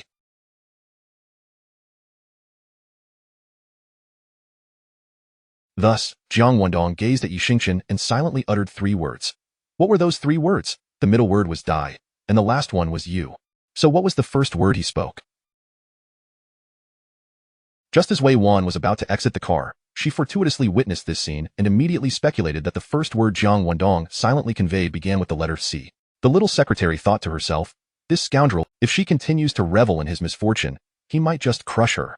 From the secretary's perspective, upon receiving Jiang Wendong's threat of, I'll crush you, Yi Xingqian's eyebrows twitched in response. She truly wished to seize this little rogue by the neck and drown him in the toilet of the restroom in Yi County. Suppressing her thunderous rage, Yi Xingqian seized the opportunity while Wang Gang was entangled with Lu Jianfei to report the situation. She briskly approached him, confidently extending her hand. Jiang Wendong clasped her small hand. Yi Xingqian gently shook their hands, her face adorned with concern as she murmured, You rascal! Aside from uttering those 3 words to me, what else can you do? Jiang Wendong contemplated earnestly for a moment before softly However, Jiang Wendong interjected just in time, Yi Xingqian, have you not noticed that the nature of our relationship has transformed since you came to Baiyun County for me? It no longer aligns with your original intent. Yi Xingqian paused in confusion, inquiring, what has changed? The crux of the matter is, I've observed that you appear to relish this sensation. Bang! Yi Xingqian's heart raced violently. Jiang Wendong's words felt like an invisible hand prying open a door deep within her soul. A door. Yet, this little rogue is undeniably my adversary. How could I possibly enjoy the banter we share? Yi Xingqian feigned disdain, but internally she screamed in terror. Yi Xingqian, you, the enemy of the Jiang family, if you were to truly fall for me, you would not hesitate to pursue a confrontation with the intent of enlarging your belly. Should that occur, you would become a sinner in the eyes of the Yi family, forever branded as a contemptible mistress. Yi Xingqian, heed my counsel. Baiyun is perilous. You ought to return to the capital promptly, lest you fail in your mission and jeopardize yourself. If Yi Xingyun were here, I would. Jiang Wendong was certainly not delusional enough to believe he could ensnare Yi Xingqian's heart. His assertion that she enjoyed their playful exchanges was mere narcissistic folly. In his view, even if Yi Xingqian sought companionship, she would not turn to him, having already been so repeatedly affronted. Yet, unbeknownst to him, his words, though misguided, struck a chord. He remained oblivious to the fact that Yi Xingqian had indeed begun to relish their flirtatious exchanges. What Jiang Wendong, he intended to employ this disreputable method to obliterate the most exceptional woman of the Yi family. Moreover, even if he were to ensnare Yi Xingqian in a quagmire from which she could not escape, he would feel no remorse. For he had suffered for decades, all thanks to the Yi family. Even if one day Yi Xingqian were willing to sacrifice her life for him, Jiang Wendong would remain utterly unmoved. Crack, crack, crack. Gazing at Jiang Wendong's retreating figure, Yi Xingqian could hear her teeth clattering in rapid agitation. This was born of hatred. Hatred that was palpable. You little rogue, I would sooner fall in love with a pig than with you. I will seize every opportunity to make you aware of the terror that comes with underestimating a woman from the Yi family. Jiang Wendong, you had better be prepared. Yi Xingqian seethed inwardly, taking a deep breath before striding toward Lu Jianfei. Comrade Wendong, are you all right? Lu Jianfei grasped Jiang Wendong's hand. It may be a result of those individuals seizing my throat and my head colliding forcefully with the car. Initially, Jiang Wendong had no intention of making an issue of the matter regarding the thugs and the collision with the car door. After all, he had suffered no significant harm. However, Wang Gang's insistence on placing the blame upon him was exceedingly transparent. Very well then, if Jiang Wendong, he could only resort to discussing the issue concerning his head. After all, he was not lying. Numerous passers-by had witnessed him being choked and his head violently striking the car door. Problems concerning the head were difficult to ascertain. It could be minor, or it could lead to Jiang Wendong's untimely demise a few days later. Is it not merely a contest of who can endure more suffering? Jiang Wendong observed Wang Gang out of the corner of his eye, suppressing a cold smirk as he opened his mouth to say something further, only for his eyes to suddenly roll back, his head tilting back as he fell straight to the ground. In pursuit of outdoing the others in misery, Jiang Wendong resolved to perform a remarkable act of playing dead. However, This act required him to fall backward onto the unforgiving pavement. He was indeed committed. Comrade Wendong. Upon witnessing Jiang Wendong suddenly rolling his eyes and collapsing backward, Lu Jianfei was taken aback. Farewell, dear Secretary Lu. As Jiang Wendong braced himself for the impending impact with the ground, he closed his eyes and gritted his teeth, calling out affectionately within his heart. But, why did my head not collide with the ground? Instead, it landed in a warm embrace. Whose gentle arms are these? They feel strangely familiar. Just as Jiang Wendong was about to crash to the ground, Yi Xingqian fortuitously arrived behind him. Seeing him suddenly fall backward, she instinctively stepped forward, bending down and lifting him into her arms. Chapter 88. Yi Xingqian steals the recipe for pickling spices. Jiang Wendong's sudden fainting spell sent a wave of panic through Lu Jianfei. He was about to bend down to assist Yi Xingqian in supporting Jiang Wendong when a thought struck him, causing him to abruptly lift his head and shout towards the ambulance, "Hurry, bring Comrade Wendong to the hospital at once."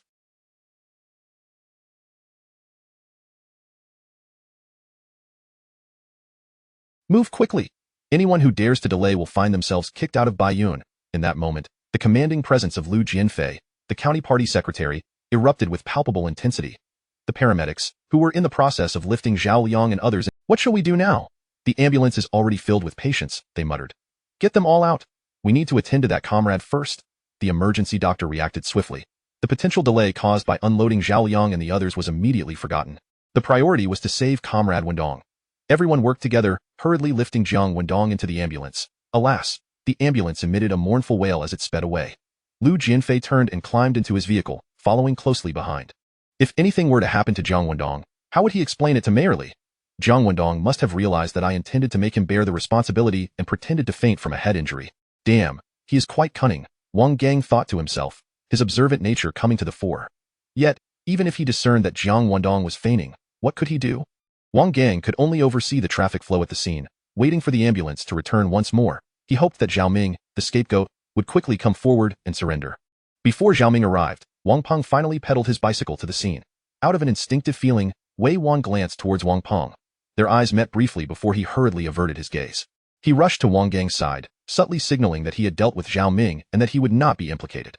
Although Wang Peng's evasion was swift, Wei Wan's keen perception did not miss it. So, the mastermind behind the assassination of Jiang Wendong is indeed Wang Peng. A wave of unexplainable guilt surged within the secretary. If she had not provoked Wang Peng, he would not have sent someone to attack Jiang Wendong. The villain would not have ended up bloodied and now unconscious. What if his brain is damaged and he becomes an imbecile? Wei Wan mused, staring at the small dark stains of blood on the road, and sighed softly. If the villain truly becomes a fool, then I will resign and dedicate my life to taking care of him. After all, I am the catalyst for his downfall. One must admit that the secretary's imagination was quite vivid. Warner, what are you muttering about? Yi Xingqian approached. It's nothing. Wei Wan startled and quickly replied. I was just pondering who could be the hidden hand behind the attack on Jiang Wendong. Whoever that person is, they are utterly worthless, Yi Xingqian remarked quietly. So many people targeted a mere small-time thug, a bookworm, and yet he managed to incapacitate 4 of them. Wei Wan raised an eyebrow but remained silent. Jiang Wendong is merely putting on an act, Yi Xingqian scoffed softly. Really? Is that so? Wei Wan was taken aback and quickly inquired, Sister Chun, how do you know he is faking? Because when I saw him fall back, I instinctively caught him, and I could sense it, Yi Xingqian replied. Then she abruptly changed the subject. Warner, hand me the phone. Eager to know how Sister Chen perceived Jiang Wendong's condition, Wei Wan refrained from asking further. Warner, you drive our car to the county hospital first, Yi Xingqian instructed, taking the phone and striding towards Jiang Wendong's vehicle. I'll move Jiang Wendong's car. Staying here will only obstruct traffic. With a decisive clang, Yi Xingqian entered the vehicle, started the engine, and drove forward.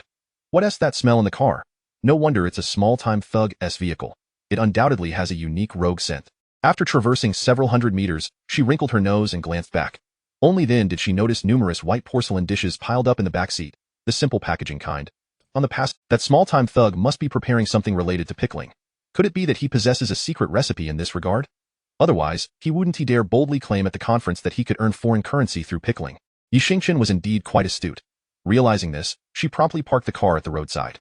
Raising her hand to signal Wei Wan, who was following behind, to head to the hospital first, Yi Xingqian then set out to inspect the spices. She spotted a small black notebook resting on the dashboard. Prior to purchasing the various spices for pickling, Jiang Wendong had meticulously noted them down due to the large number of types involved.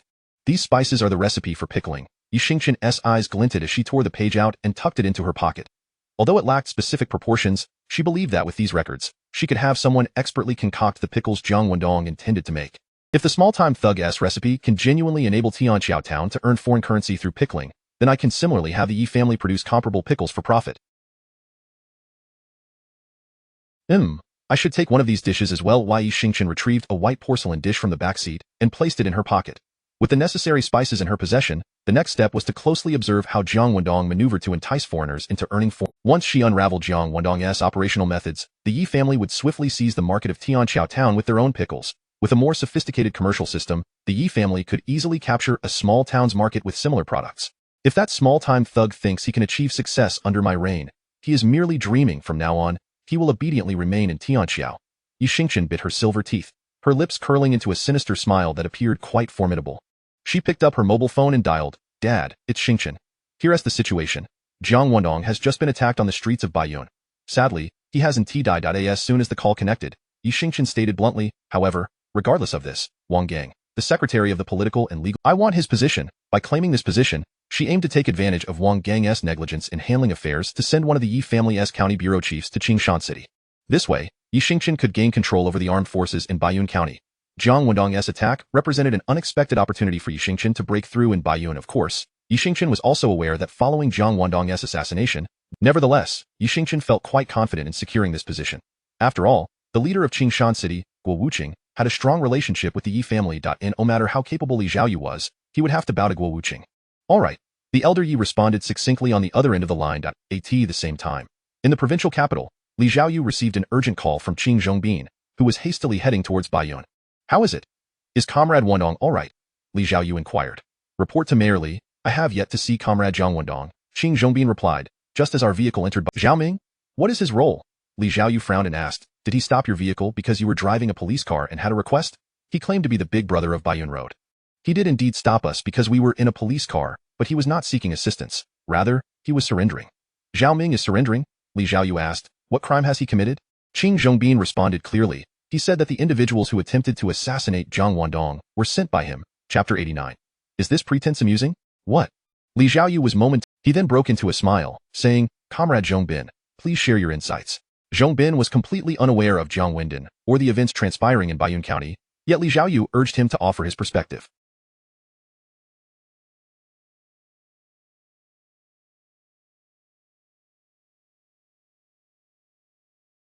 He felt somewhat bewildered.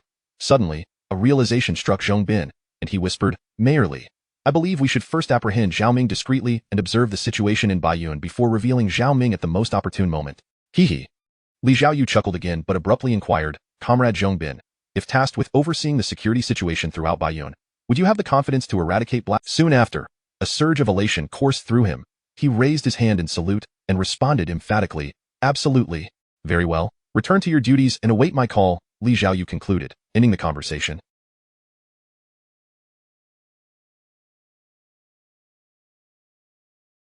After hanging up, Zhongbin exhaled deeply. It struck him that, as the deputy chief of the municipal bureau, he held considerable power. Even Wang Gang, the chief of the Baiyun County Bureau, would have to greet him respectfully. However, in terms of career prospects, Wang Gang had far greater potential. Not only was Wang Gang the unequivocal leader of the Baiyun County Bureau, but he also served as the secretary of the county's political and legal committee, a member of the standing committee. What exactly is Jiang Wendong's background? Why would his predicament cause Mayor Li such anxiety?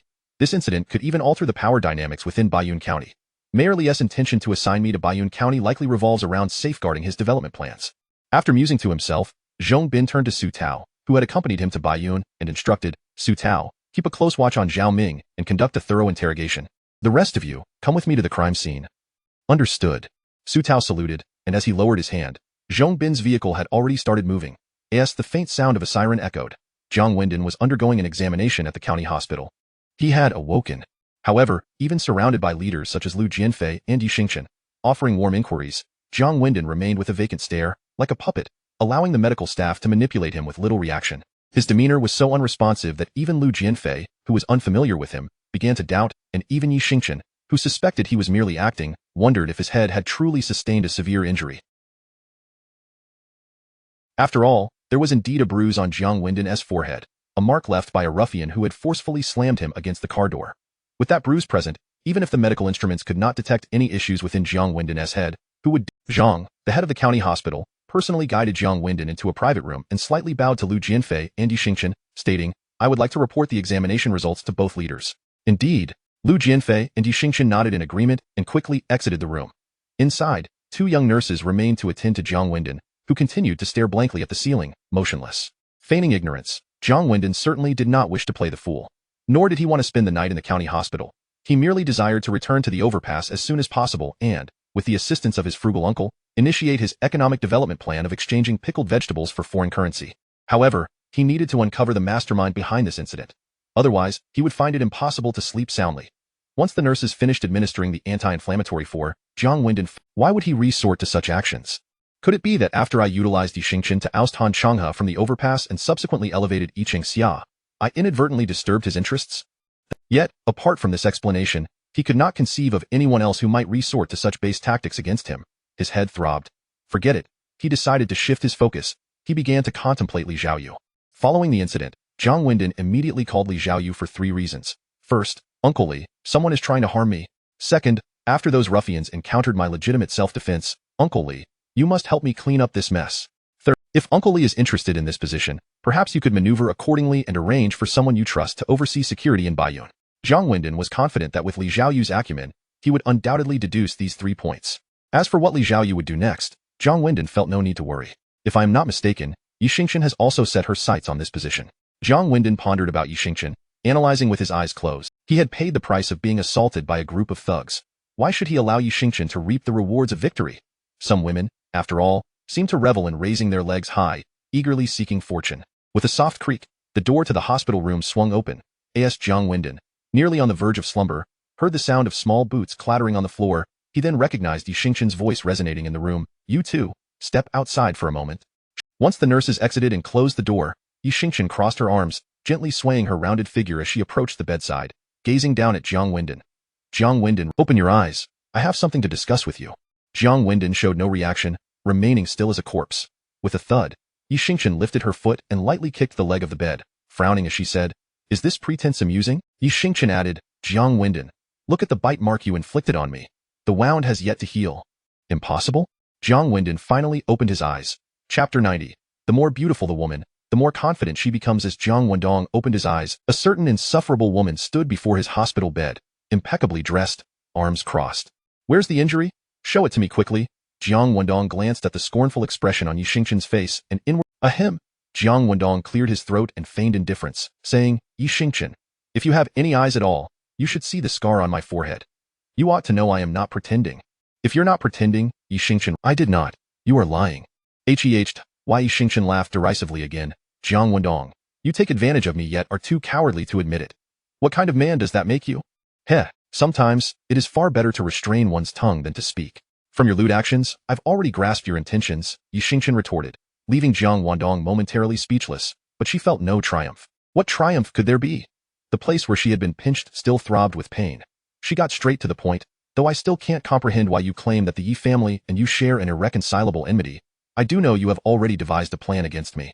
If I do not leave Baiyun County, you will eventually seize the opportunity to eliminate me." Jiang Wendong remained silent.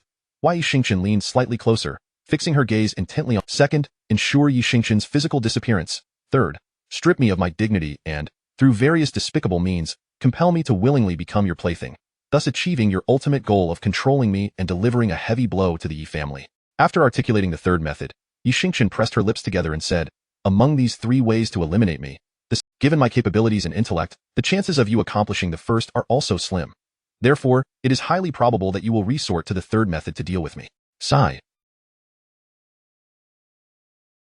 Jiang Wendong exhaled deeply, propping himself up against the headboard and pulling out a cigarette. This pack of cigarettes had been surreptitiously taken from Yi Xingchen's office. Beneath, he looked at Yi Xingchen, his tone icy. "Yi Xingchen, your imagination is too vivid." Yi Xingchen replied, "If I couldn't conceive of these 3 points, I wouldn't have come to Baiyun." "Heh?" Jiang Wendong chuckled dryly and turned his gaze toward the window. Unbeknownst to him, the sun was beginning to set. Brilliant golden-red rays streamed through the glass, casting a sacred, mysterious glow upon Yi Xingchen, enhancing her beauty as she basked in the golden sunset. "Jiang Wendong, since you are determined to act against me, let me tell you now." Yi Xingchen raised her hand, gently waving away the smoke. her tone frosty. I will never leave Baiyun. I will seize every opportunity to eliminate you. Jiang Wendong gazed out of the window, then back at Yi Xingchen. First, I will end your political career. Yi Xingchen raised. Jiang Wendong nodded slightly. Second, I might just ensure your demise. Yi Xingchen's middle finger slowly extended. Jiang Wendong nodded again. Third, Yi Xingchen extended her ring finger. Thanks to your antics at the Tianqiao, especially after you used my restroom today. If the opportunity arises, she paused, deliberately closing her mouth. Jiang Wendong inquired, if the opportunity arises, you would make me your plaything? Dream on. Yi Xingchen scoffed. I would find you 2 or more of the most unattractive women. Jiang Wendong shivered. Damn it, Jiang Wendong cursed inwardly. Why? Yi Xingchen reined in her laughter and shifted the topic. Jiang Wendong, I know why you're feigning ignorance. You're merely providing Li Xiaoyu of Qingshan with an opportunity to seize control of Baiyun. I believe Li Xiaoyu is currently working urgently on this. Her ability to articulate this did not surprise Jiang Wendong in the least. That position in Baiyun County is mine. Hence, I have decided to forgive you for your despicable act of pinching me several times while I caught you when you used my restroom. This is also why I came to find you alone to clarify things. Jiang Wendong sneered, Yi Xingchen, you truly are confident. Sigh, what can I say? Who made me so beautiful? Yi Xingchen sighed, spreading her arms before Jiang Wendong, twirling gracefully. The more beautiful the woman, the more confident she becomes. Admiring her exquisite figure as she twirled sensuously, Jiang Wendong felt an overwhelming urge to grab the telephone on the cabinet and hurl it at her. Yet, he had to admit that Yi Xingchen indeed had the qualification to flaunt herself. And no matter how powerful Li Xiaoyu was, he was merely the mayor of Qingshan. The top brass, Guo Wuqing, was currently very close to the Yi family. If Guo Wuqing truly resolved to secure the position of Secretary of the Political and Legal Affairs Commission of Baiyun County, Li Xiaoyu would have to step aside. Only it's a pity for Wang Gang, who has become an inexplicable sacrificial lamb. Even now, he remains oblivious to how our influence has affected his position. Jiang Wendong, tell me, who do you think Wang Gang will hate the most after losing his position?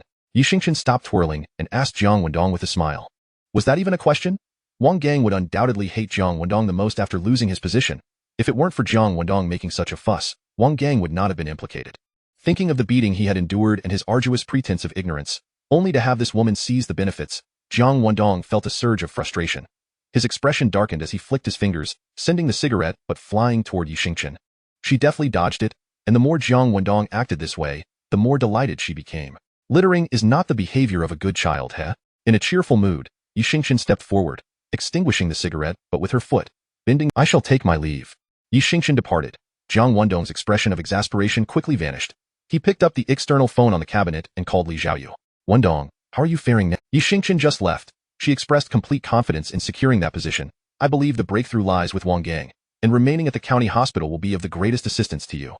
Wendong, everything is under control, Li Xiaoyu said, a glimmer of determination in his eyes, smiling. In a moment, I will head to the municipal party committee to discuss who will replace Wang Gang's position in Baiyun County. Chapter 91. The long-awaited good news for Yi Xingchen. Jiang Wendong called Li Xiaoyu to discuss Wang Gang's desire for him to assume responsibility for justifiable defense. However, he was taken aback when Li Xiaoyu informed him that everything was under control and that he would head to the municipal committee to consult with Secretary Guo on the matter. All right. Jiang Wendong did not inquire further and ended the call with Li Xiaoyu. Instinctively, he reached for a cigarette. Just as he began to ponder the source of Li Xiaoyu's confidence, a gentle knock echoed at the door. Come in. Jiang Wendong hastily set the cigarette aside and, reclining once more, spoke weakly.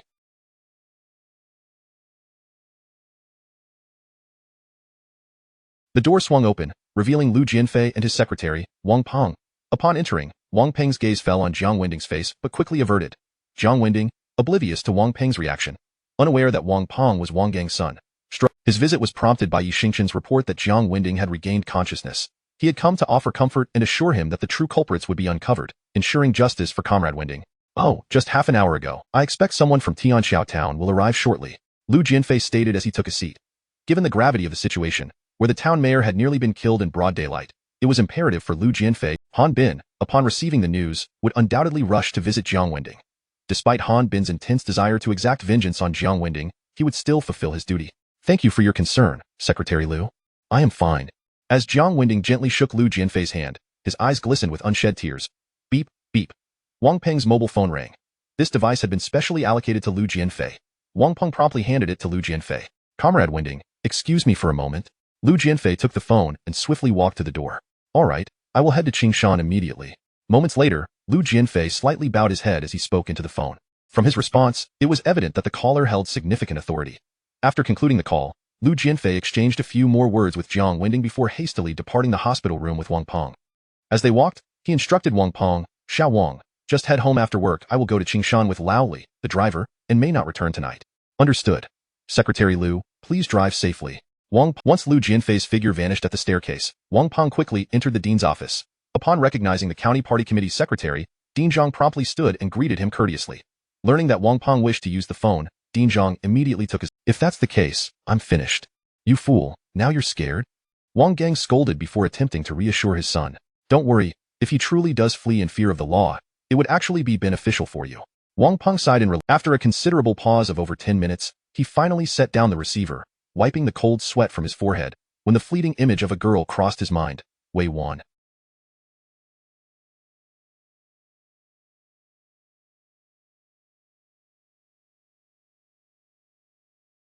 Reflecting on her, he couldn't help but mutter, "Damn it. If it weren't for her, I wouldn't have lost my mind and sent Zhao Ming after Jiang Wendong, that wretched woman. Why did she have to come to Baiyun? Quickly, be a good girl and go back to your dormitory. I have to work late tonight, waiting for any news that may come." "I'm fine, Sister Chun." Wei Wan rubbed her nose and forced a smile. "Sister Chun, I think I might know who sent people to assault Jiang Wendong." "What?" Yi Xingchen paused. "Please tell me." Torn between whether to use Wang Peng to deal with Jiang Wendong, Wei Wan finally resolved to share her earlier visit with Jiang Wendong, deliberately showcasing her close relationship with him in front of Wang Peng, as she recounted the events in detail. After she finished, she obediently fell silent. "Are you suggesting that those thugs who assaulted Jiang Wendong were likely sent by Wang Peng out of jealousy?" Yi Xingchen furrowed her brow, resting her left elbow on her right hand while thoughtfully stroking her chin, pacing back and forth for a moment before— Wei Wan nodded. "Yes, that's my belief. Moreover, it seems that Jiang Wendong has no enemies in Baiyun County. He was ambushed right after leaving the county compound. It's entirely plausible that Wang Peng, being the son of the director, knows those thugs and could easily persuade them to act on his behalf." "Indeed. Aside from Wang Peng, no one else possesses a stronger motive or the ability to manipulate thugs." Yi Xingchen nodded, a smile gracing her lips. "How intriguing. I never anticipated our dear Wang Dami would be a master of jealousy. Yet, this also proves that our Wanner indeed possesses the charm to captivate others." Sister Chin, Wei Wan's cheeks flushed, her playful demeanor prompting Yi Xingchen to playfully pinch her cheek. "You don't say it, I want to say it. The Wang father and son certainly want to either." Yi Xingchen replied languidly. "Including Jiang Wendong, who is feigning ignorance to assist Li Zhaoyu. Everyone else remains in the dark."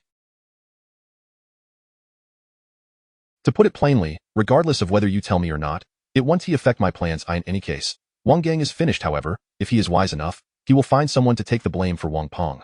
Hearing Yi Xingchen's words, the caller was precisely the person she had hoped to hear from, Guo Wuqing, the head of Qingshan City. "Uncle Guo," Yi Xingchen said with a smile, "please tell me, has my wish been fulfilled?" "Xingchen," Guo Wuqing's deep voice resonated.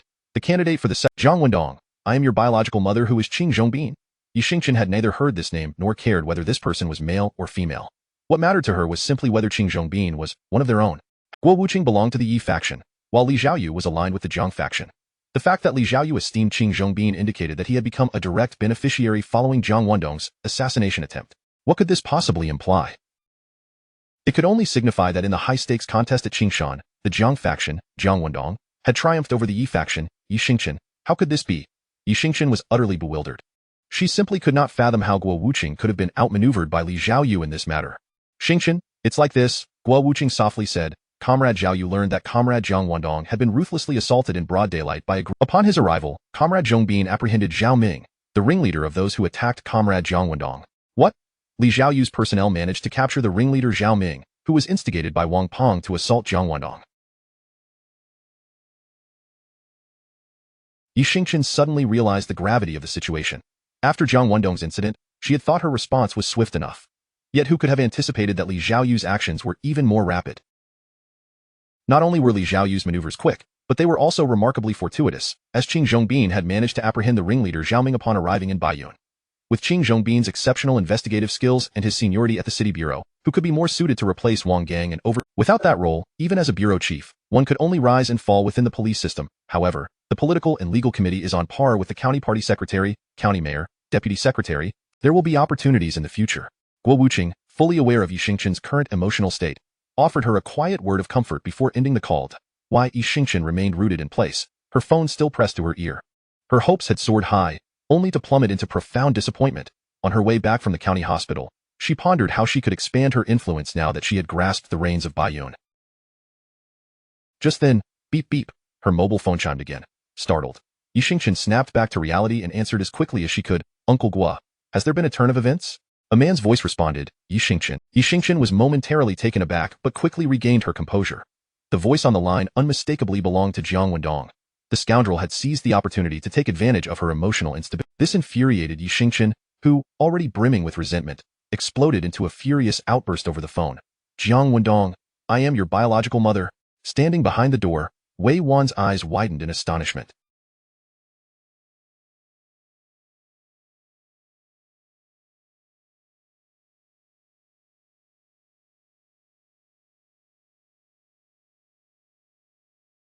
Who could this scoundrel be?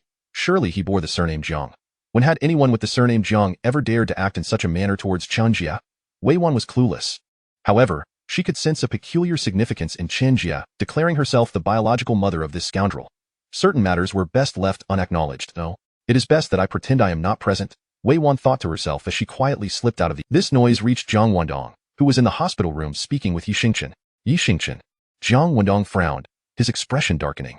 I specifically called you to congratulate you upon hearing that the news you have longed for from Qingshan has finally arrived. Yet instead of expressing gratitude, you unleash your fury upon me. Is the information I obtained of little benefit to you? The sound of Yixingchen's teeth grinding echoed through the phone. Well then, I shall say no more. I sincerely wish you a night devoid of dreams. Oh, and it would be delightful if I could be the leading man in your dreams. Rest assured, I will not charge you for any services rendered in your dreams. Before Yixingchen could respond, Jiang Wendong abruptly hung up the phone and bent down to put on his shoes. After receiving the call from Li Xiaoyu, Jiang Wendong understood why he was so confident about securing the position at Baiyun County Bureau.it. Turned out that as soon as Qing Zhongbin arrived in Baiyun, the ringleader Zhao Ming had turned himself in.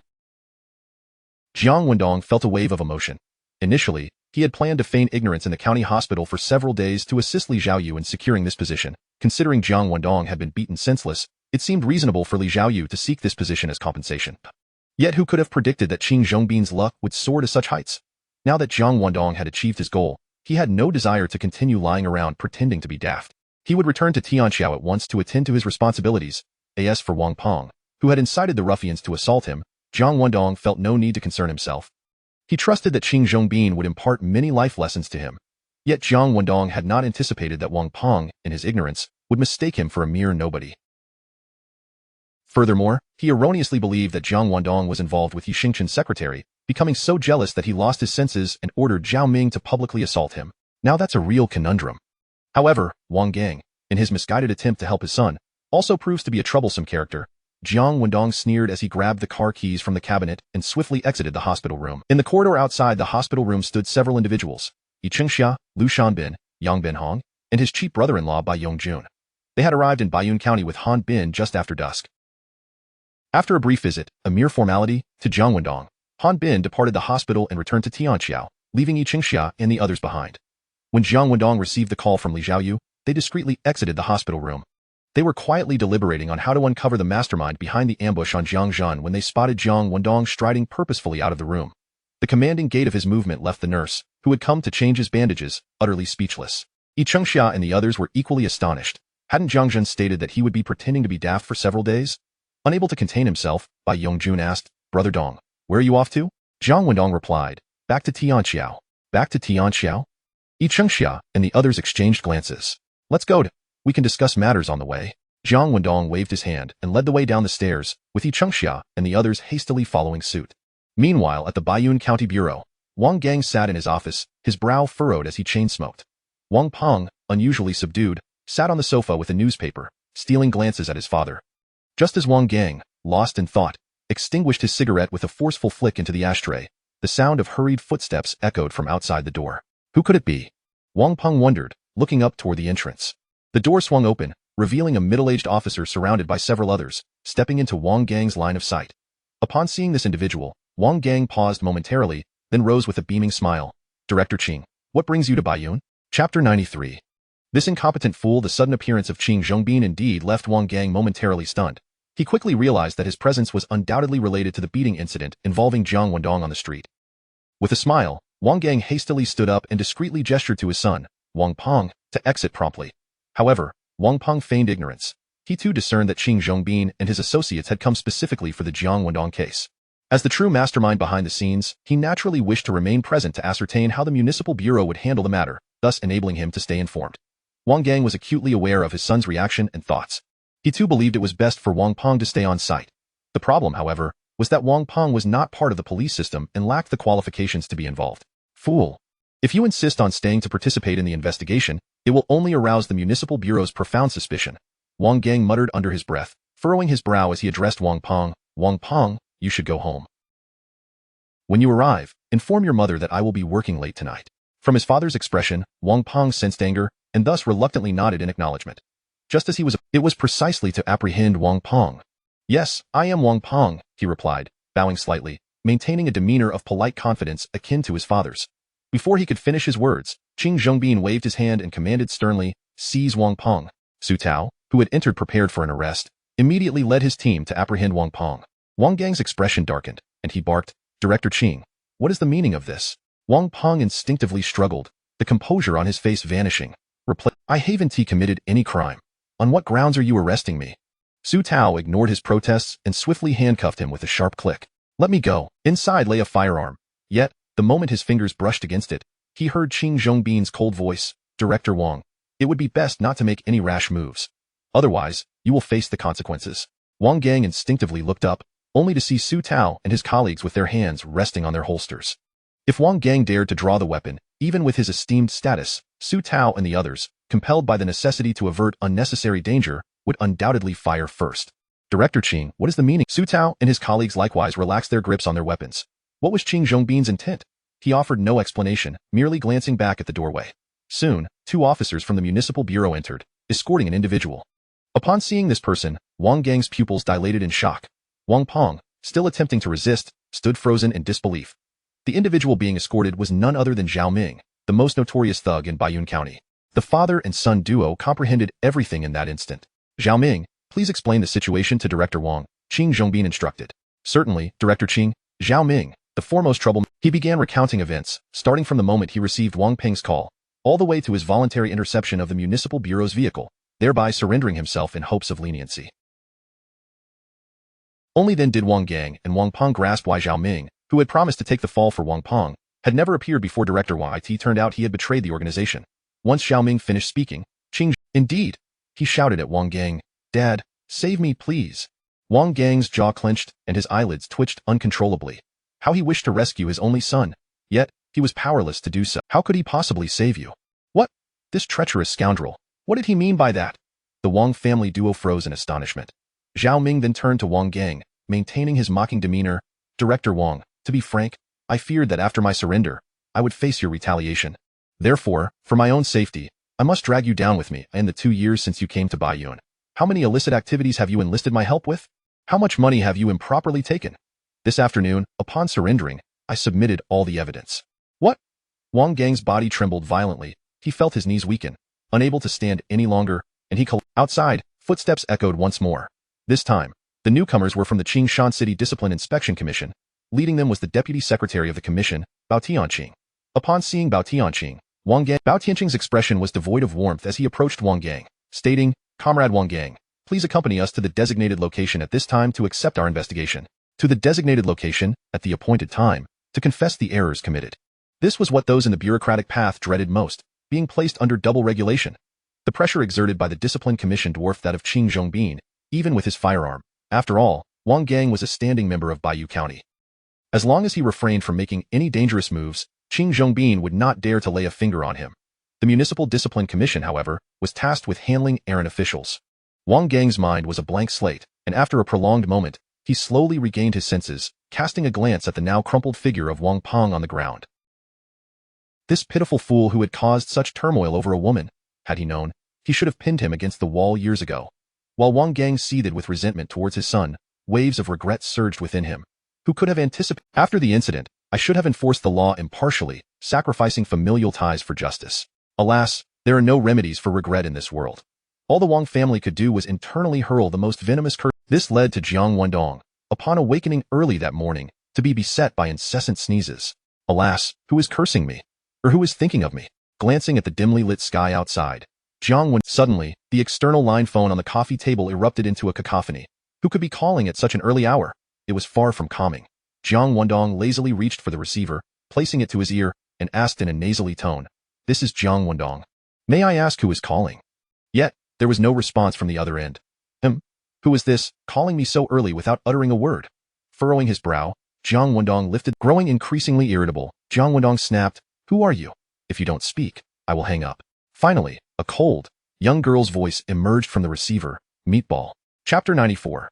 The Care for My Fiancé Meat. What meat? Where did the meat come from? Jiang Wendong, still groggy from just waking up, reacted with confusion until a sudden realization struck him. Meat. Wasn't that the pet name of his stunning fiancée? In an instant, his foggy mind cleared, his congested nostrils opened, and his previously languid body was infused with vibrant energy.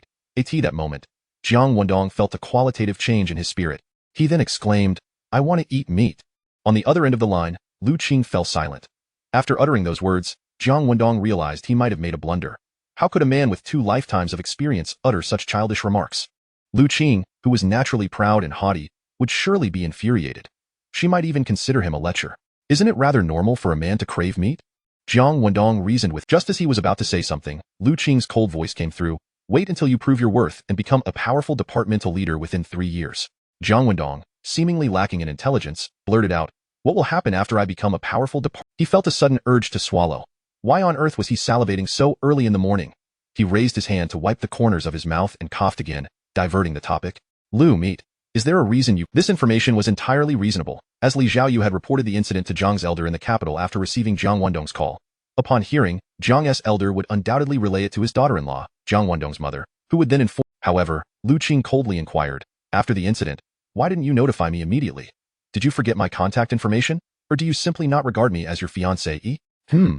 This script seemed awry. Shouldn't Miss Lu express concern for her fiancé's injuries upon learning he was assaulted? Instead, she began the call with a barrage of questions. Jiang Wendong scratched the back of his head, his mouth opening and closing, unsure of how to respond. Lu Qing continued, "Jiang Wendong, you must remember this. I, Lu Qing, am currently your fiancé and may very well become your lifelong partner, sharing both joys and sorrows. Regardless of what happens, I have the right to be informed first.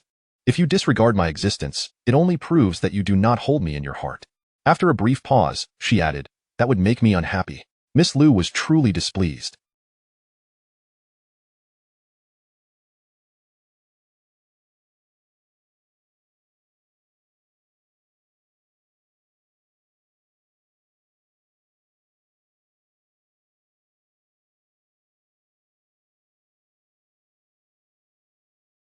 Her voice was colder than the temperature outside. Jiang Wendong chuckled awkwardly. Lu Qing persisted. "From 3:30 yesterday afternoon until 6 this morning, I've been waiting for you." "I overlooked that detail," Lu Qing replied, "but I didn't sleep at all last night." Jiang Wendong was taken aback. "You stayed awake all night?" Lu Qing affirmed, "Yes." Jiang Wendong asked again, "Just to wait for my call?" Lu Qing responded once more, "Yes." Jiang Wendong was at a loss for words. He couldn't possibly tell Lu Qing that their union was merely a political arrangement lacking any emotional foundation, and that she needn't concern herself so deeply with him. Lu Qing said, "Jiang Wendong, in the future, if any personal matters arise outside of work, remember to inform me immediately." "All right." After Jiang Wendong's straightforward reply, he couldn't help but argue, "Actually, I just don't have a mobile phone. If I did, I might have called you right after the incident." Though town officials were not typically allocated mobile phones, Jiang Wendong could easily afford one himself. The reason he hadn't bought one was twofold. Firstly, mobile phones were cumbersome, far heavier than a brick. He wasn't like Lu Jianfei or Yi Xingchen, with a secretary to carry the phone for him. Secondly, none of the town leaders, including Han Bin. Lu Qing ignored his excuses and simply stated, "You will have one. It will arrive today." "What do you mean it will arrive today?" Jiang Wendong suddenly realized how drastically Lu Qing's train of thought shifted, making it difficult to keep up.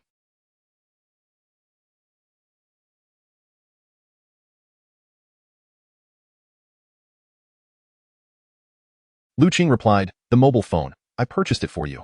Before I called, I had someone drive to Baiyun to deliver it to you. You should receive it by noon at the latest." Jiang Wendong. Could this be considered the care of a fiancé? Overwhelmed by warmth, he couldn't help but softly utter, "Meat." Lu Qing immediately responded, "I'm here. Meat. I'm here. Meat. I'm here. I want to eat meat. Wait until you prove your worth and become a powerful departmental leader within 3 years. I will treat you to meat." Once spoken, a promise is unbreakable. Even a team of 4 horses cannot pursue it. Meet. I'm here. Good morning, Meet. Good morning, Jiang Wendong. Meet, goodbye. It was undoubtedly the charm of the girl affectionately called Meet that made the morning chill feel utterly inconsequential. Time to go out and grab some breakfast. I like you, those enchanting eyes. Jiang Wendong hummed the tune of I Like You as he opened the gate. Just as he did, a figure suddenly dashed in from outside. Before Jiang Wendong could react, the person leaped into his embrace and wrapped their arms around his neck. He was taken aback. Who was it? Was it Wang Peng or Wang Gang? Were they planning to ambush him? In a panic, he raised his hands to push them away, only to feel a sharp pain in his left ear. Damn it, the Wang family do. I would truly fight for you before the first light of dawn had graced the sky. The girl waiting outside Jiang Wendong's courtyard was none other than Bai Lu. After accompanying Jiang Wendong home the previous night, Bai Yongjun pondered deeply and ultimately resolved to call Bai Lu, who still remained. Upon receiving the news, Bai Yongjun was met with a torrent of scolding from Sister Lu, who expressed her outrage at not being informed sooner. Once her reprimand concluded, Bai Lu and along the way, Bai Yongjun endured at least 18 blows, leaving his waist bruised and sore. Bai Lu's reasoning was compelling. She had entrusted her entire life to Jiang Wendong. By the time Bai Lu returned to the town, it was well past midnight. Aware that Jiang Wendong was likely asleep, she refrained from disturbing him. At 5:30 in the morning, she quietly arrived at his doorstep, waiting for him to emerge. Little demon, do you have any idea how terrified I was upon hearing about your predicament? Bathed in the distant glow of a street lamp, she caught sight of his still swollen visage, and tears began to shimmer in her compassionate eyes. Given her expression, Jiang Wendong found it difficult to scold her harshly for having startled him. Instead, he could only manage a wry smile. I'm fine. Besides, even if I had informed you promptly after the incident in the county yesterday, what difference would it have made? Would you have? Before her marriage, in a bid to protect her mother and younger brother, she had forced herself to become a formidable figure, known far and wide in Sanli village and Wulizwang as the Little Shrew. Even though she now held the esteemed position of director, if Jiang Wendong were indeed in need, Bai Lu would not hesitate to wield a knife and fight for him.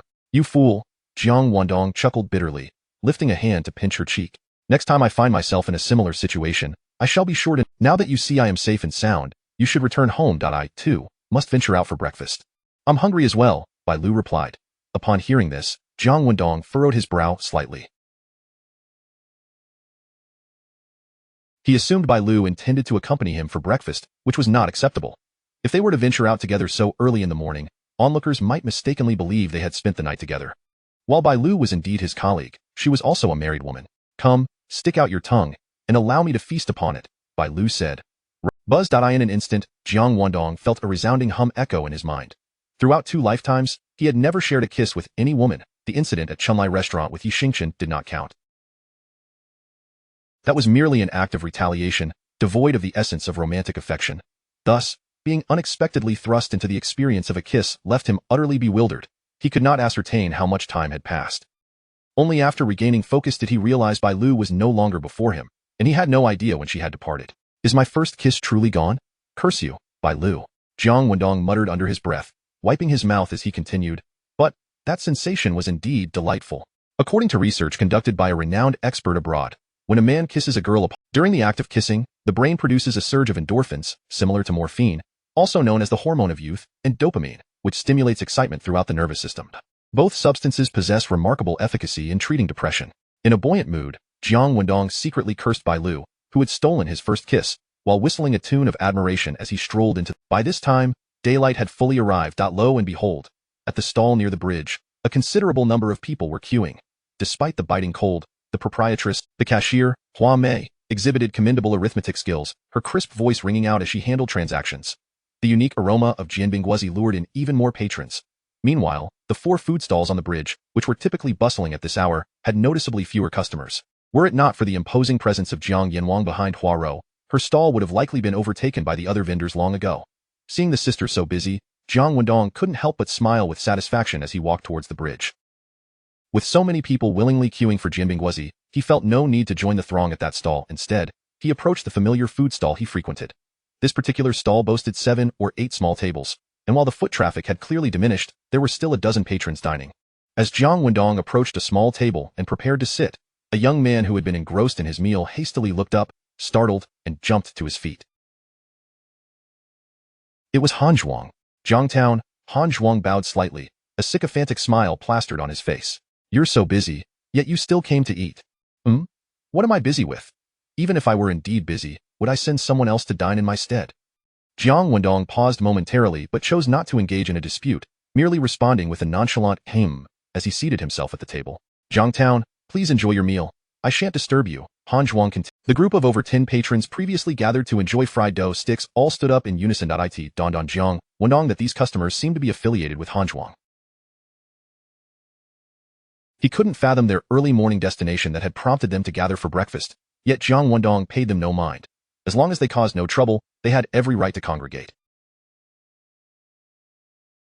He turned to the proprietor and ordered half a gene of fried dough sticks and a bowl of soy milk. Certainly, please hold on a moment. The friar, upon recognizing Jiang Wendong, quickly prepare breakfast for Jiangtown, and do hurry. He seemed eager for everyone in Tianshui Town to know that Jiang Wendong was dining at his stall. Sure enough, with the proprietor's loud announcement, not only did the people on the bridge hear it, but their heads and even Huaro, who was busy several dozen meters away, paused momentarily to glance over. Upon seeing Jiang Wendong, she visibly froze, a sense of unexplainable anxiety swelling within her. Why aren't you having breakfast here? Do you know about the things I am planning? Chapter 96. The blissful life plan of the gentle beauty Huaro's heart was filled with trepidation, unbeknownst to Hua Mei. Upon catching sight of Jiang Wendong, she first leaped with joy, then curiously inquired, Sister, why hasn't uncle come to dine with us? I shall go fetch him. Otherwise, the pancakes you prepared for him will surely grow cold. Before Huaro could respond, Hua Mei clasped her bag around her neck and dashed off, calling out loudly, Uncle, uncle. Jiang Wendong turned to see Hua Mei and smiled. Despite her tender age, Hua Mei was quite perceptive, aware that announcing she was dragging Jiang Wendong to her stall would surely offend others.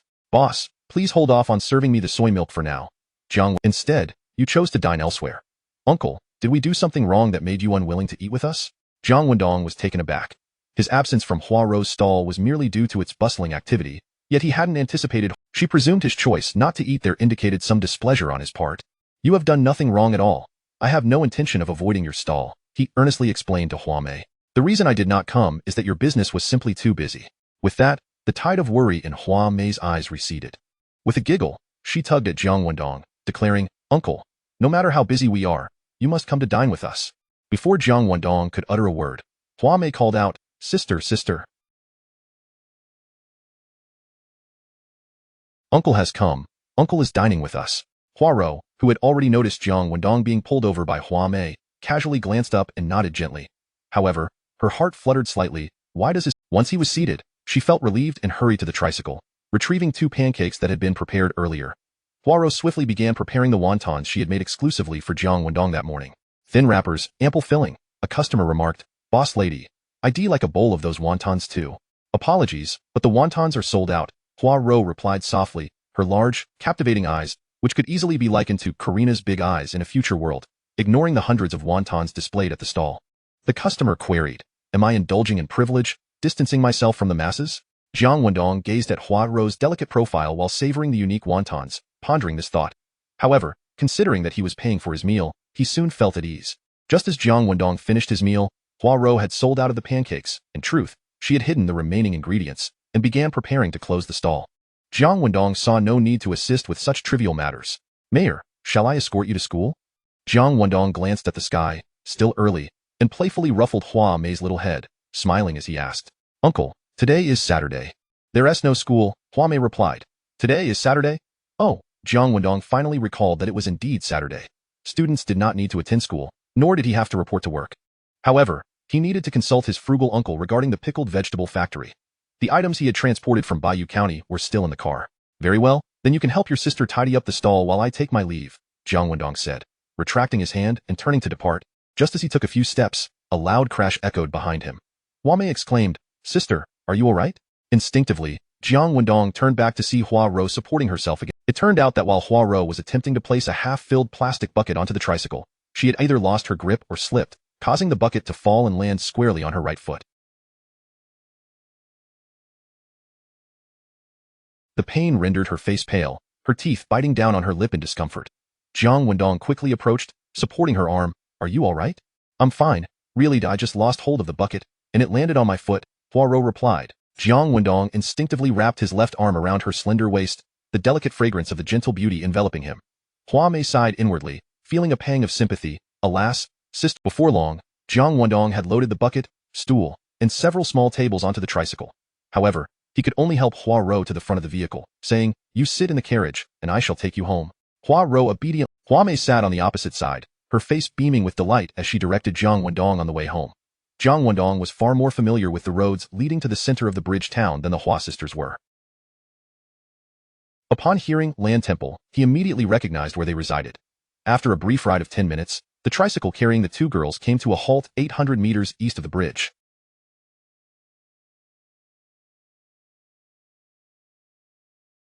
Gazing at the small courtyard rented by the sisters, was this truly a courtyard? Not only was it situated at the easternmost edge of the village, with fields of wheat and vegetable patches to the east, but both the walls and the 3 rooms were constructed of earthen bricks, severely weathered. A gust of wind or a heavy rain could bring the structure crashing down at any moment. The courtyard gate was merely bound together with rickety wooden planks. This was not only unsuitable for the future, but also categorically a dangerous dwelling in the present. The most concerning aspect was that if any ill-intentioned individuals targeted the two girls, it would be exceedingly easy to scale the wall and wreak havoc under the cover of night. Jiang Wendong furrowed his brow and turned to Hua Rou. "You live here?" Hua Rou nodded. Hua Mei chimed in, Yes, we live right here." Hua Rou, Jiang Wendong disembarked and, looking at her, said, "Can't you see that this is a hazardous dwelling? Aren't you concerned that bad people could easily scale the wall at night and harm you?" Before Hua Rou could respond, Hua Mei interjected, We know. Uncle, we are aware of all this." Jiang Wendong gazed at Hua Rou, his tone, "You are not without funds. For the sake of Mayor's safety, you ought to rent a better place or even purchase a proper home." Before Hua Rou could reply, Hua Mei jumped in, "We have no money." "What?" Jiang Wendong was momentarily stunned. "How could you be out of money? Didn't Ti Hanli give you 60,000? Just as he uttered this, he was interrupted by Hua Mei, "Uncle, the 60,000 Hanli gave us has all been donated to the village primary school by sister." Chapter 97. Meyer, you and your sister will temporarily reside at my home in order to realize her grand plan for happiness. The foremost issue Hua Rou needed to address was that of finances. It was not a lack of money that prevented her from embracing happiness, but rather an excess of it. Jiang Wendong had helped her extort 60,000 yuan from Hanli, and the family planning office had compensated her with several thousand more.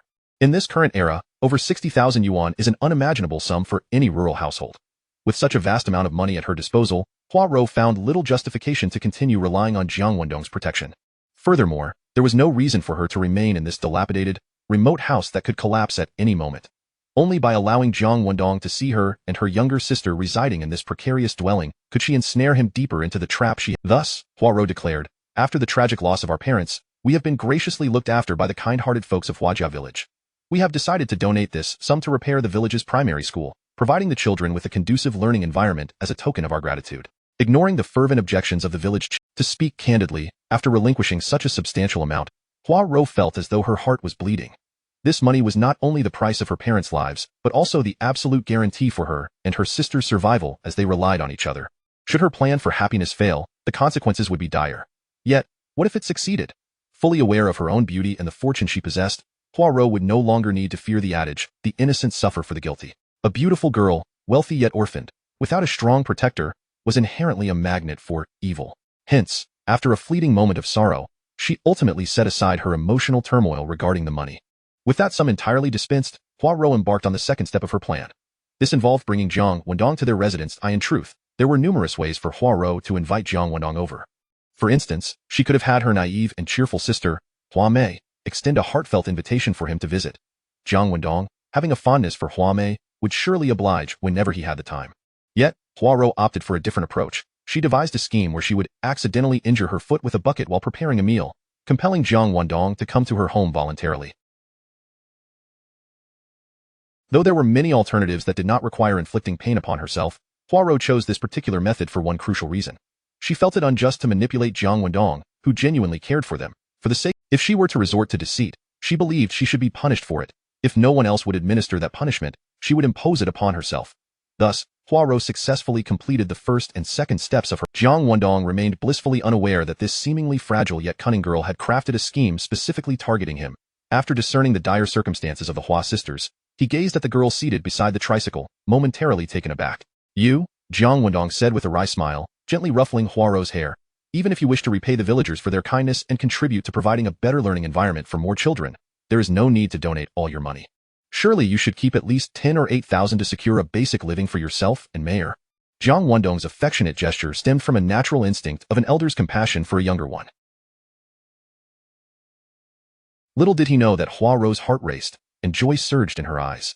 Uncle, Hua Rou replied, lowering her long eyelashes, you've taught me how to make pancakes. I can earn around 20 yuan a day, which is far better than farming. I believe that as long as I am willing to work hard, I will soon be able to provide a comfortable home for Mayor and myself. She spoke the truth. Jiang Wendong, however, inquired, and what about right now? Hua Rou countered, Uncle, do you remember what you said to me the first time we met? What did I say? He could not recall. Dismissing the thought, he allowed Hua Rou to lead him to her home. As she stepped down from the tricycle, the moment her right foot touched the ground, a sharp cry escaped her lips as she stumbled sideways.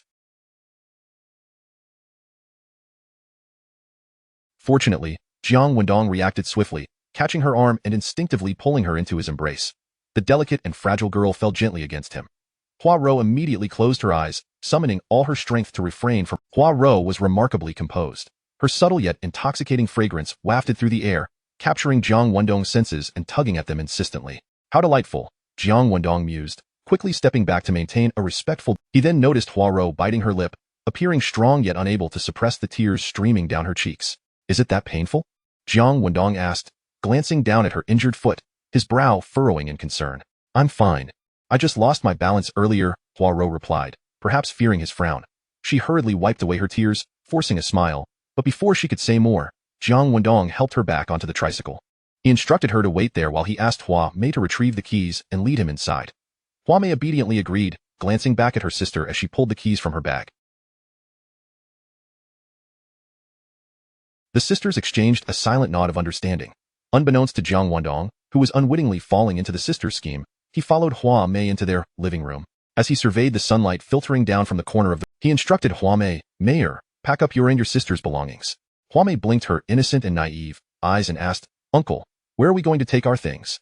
Indeed, where? With the weather growing increasingly cold and blizzards poised to strike at any moment, the house was at risk of collapsing. Most critically, Hua Rou's foot injury appeared quite severe, rendering her unable to work for the time being. She required a safe and quiet place to recuperate, so where would Jiang Wendong arrange for the Hua sisters to stay? It would pose no challenge for him to use his resources to rent a secure dwelling for them. The predicament, however, lay in the fact that during the period of Hua Rou's recovery, not only could she not work, but she also needed someone to care for her. This meant they could not reside alone in a single dwelling. What about the town hospital? The moment Jiang Wendong considered this option, he shook his head. While the hospital could tend to Hua Rou's injury, it could not provide meals or. Sighing inwardly, Jiang Wendong finally said to Hua Mei, Mayor, you and your sister will temporarily stay at my home. Chapter 98. The Egrets vs. Hua Rou. Conceal your little thoughts upon hearing Jiang Wendong's proactive invitation for her and her sister to temporarily stay at his residence.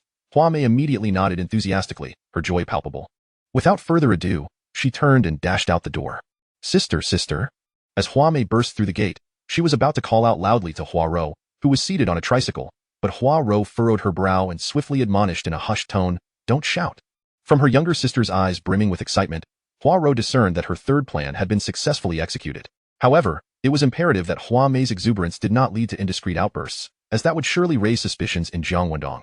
After all, he was no Hua Mei, reminded in time, came to her senses and nodded in understanding before quietly inquiring, Sister, does your foot hurt? It did. The pain was genuine. I can't manage right now. I'm relying on you. Understood, Hua Mei replied, and swiftly rushed back into the courtyard. In truth, the sisters' belongings were minimal. Aside from a few quilts, some winter clothing, and basic necessities, the bulk of their possessions were already on the tricycle. As Jiang Wendong emerged carrying 2 snakeskin bags, he noticed Hua Rou seated on the tricycle, engaged in jovial conversation with several elderly women at the entrance. While chatting, she emphasized 3 key points.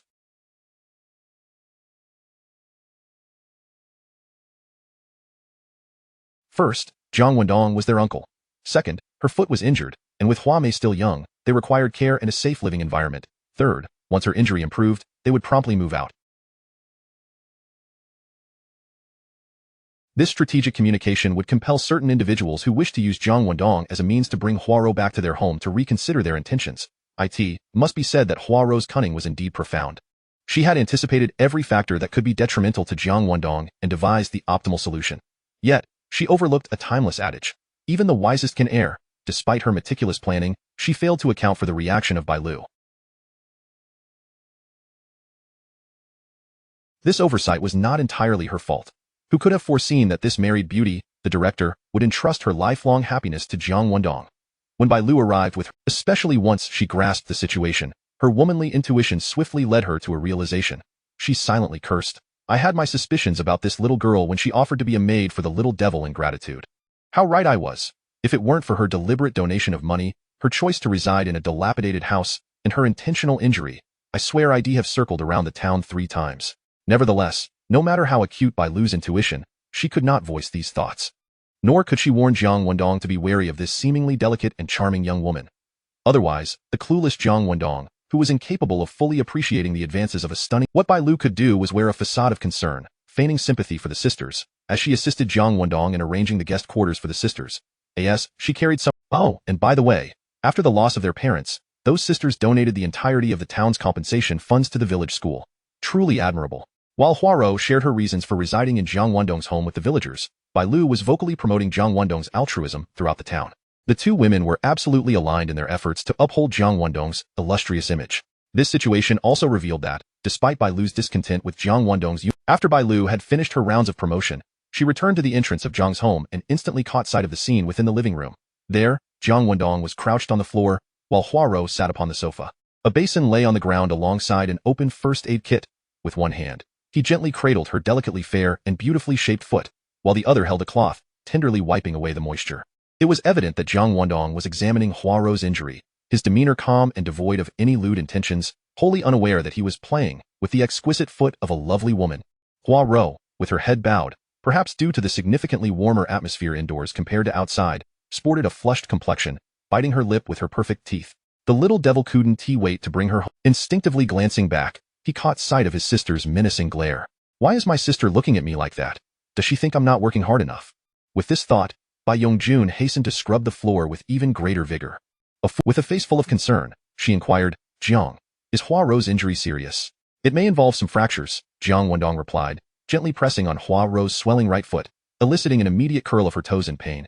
I'll head to the town hospital for some medication and also— He resolved to visit the clinic himself. By director, please keep an eye on Huaro. I'll return shortly, Jiang Wendong said, rising to wipe his hands. Without waiting for Bai Lu's response, he hurriedly exited the living room and rode his bicycle away from the compound. All right. After watching Jiang Wendong's figure disappear beyond the gate, Bai Lu finally acquiesced. She approached Huaro, gazing at her foot, reminiscent of a work of art, and spoke in an indifferent tone. Huaro, I advise you to conceal your little thoughts. Chapter 99. The confrontation between Bai Lu and Huaro regarding the child surnamed Jiang. Bai Lu possessed the unique intuition characteristic of women, a trait that Huaro also shared. As Jiang Wendong hurriedly exited, Huaro immediately sensed a palpable shift in the atmosphere of the living room, an unmistakable hostility. It was a fierce animosity emanating from Bai Lu, directed squarely at her. Ah, so she harbors feelings for my uncle as well, Huaro realized, her pupils narrowing slightly in shock. This was an unforeseen revelation that could potentially devastate her plans for happiness. However, after a moment of anxiety, Huaro quickly regained her composure. Then, she heard Bai Lu's coldly indifferent voice addressing her. Lowering her gaze to her right foot, Huaro gradually lifted her head to meet Bai Lu's eyes. The 2 women, both undeniably young, were separated by a full 9 years in age. Yet, neither was inferior to the other in terms of intelligence or the nuanced emotional sensitivity that women often possess. Bai Lu's prowess had been honed through the trials of a harsh life, while some of Huaro's abilities appeared to be innate. One stood, while the other sat. In that fleeting moment of eye contact, a spark of tension crackled between them. After a full minute of mutual scrutiny, it was Huaro, who found herself in an unequivocally disadvantaged position, that faltered first. With a flutter of her eyelashes and a look of bewilderment, she uttered, Director Bai, I am unsure of what you are referring to. Bai Lu's smile was devoid of warmth as she retorted, Huaro, spare me the pretense. Given your limited experience, you are hardly qualified to spar with me. Huaro furrowed her delicate brows, feigning ignorance once more. Director Bai, I genuinely do not understand what you are saying. While Bai, she was all in on her quest for happiness, with no room for failure. If she faltered, she would lose everything she had staked. With a creak, Bai Lu closed the door behind her, leaning against the doorframe with her arms crossed, casting a condescending gaze upon. She opened the metaphorical floodgates, stating plainly, Huaro, I warn you, or rather, I am warning everyone. Any woman who poses a threat to Wendong's promising future will become my sworn enemy. Huaro's expression shifted as she contemplated her response, finally raising her chin. Director Bai, you and my uncle. Bai Lu interrupted her. No need for subterfuge. It is precisely as you think. Huaro seized the opportunity to counter. Director Bai, You must be aware of the saying, only the officials are permitted to set fires, while the common folk are forbidden from lighting lamps. Bai Lu retorted bluntly, I am allowed to set fires, but you are not permitted to light lamps. Poirot defended herself. What if I insist on lighting a lamp? My sister and I, apart from our uncle, have no other support. Whoever dares to shatter my plans will find themselves dragged down with me. This time, Bai Lu's pupils visibly. Poirot tempered her boldness, softly inquiring, Director Bai, do you think I am beautiful? You are quite unattractive. Bai Lu longed to utter those words, yet her conscience compelled her to nod. You are indeed beautiful.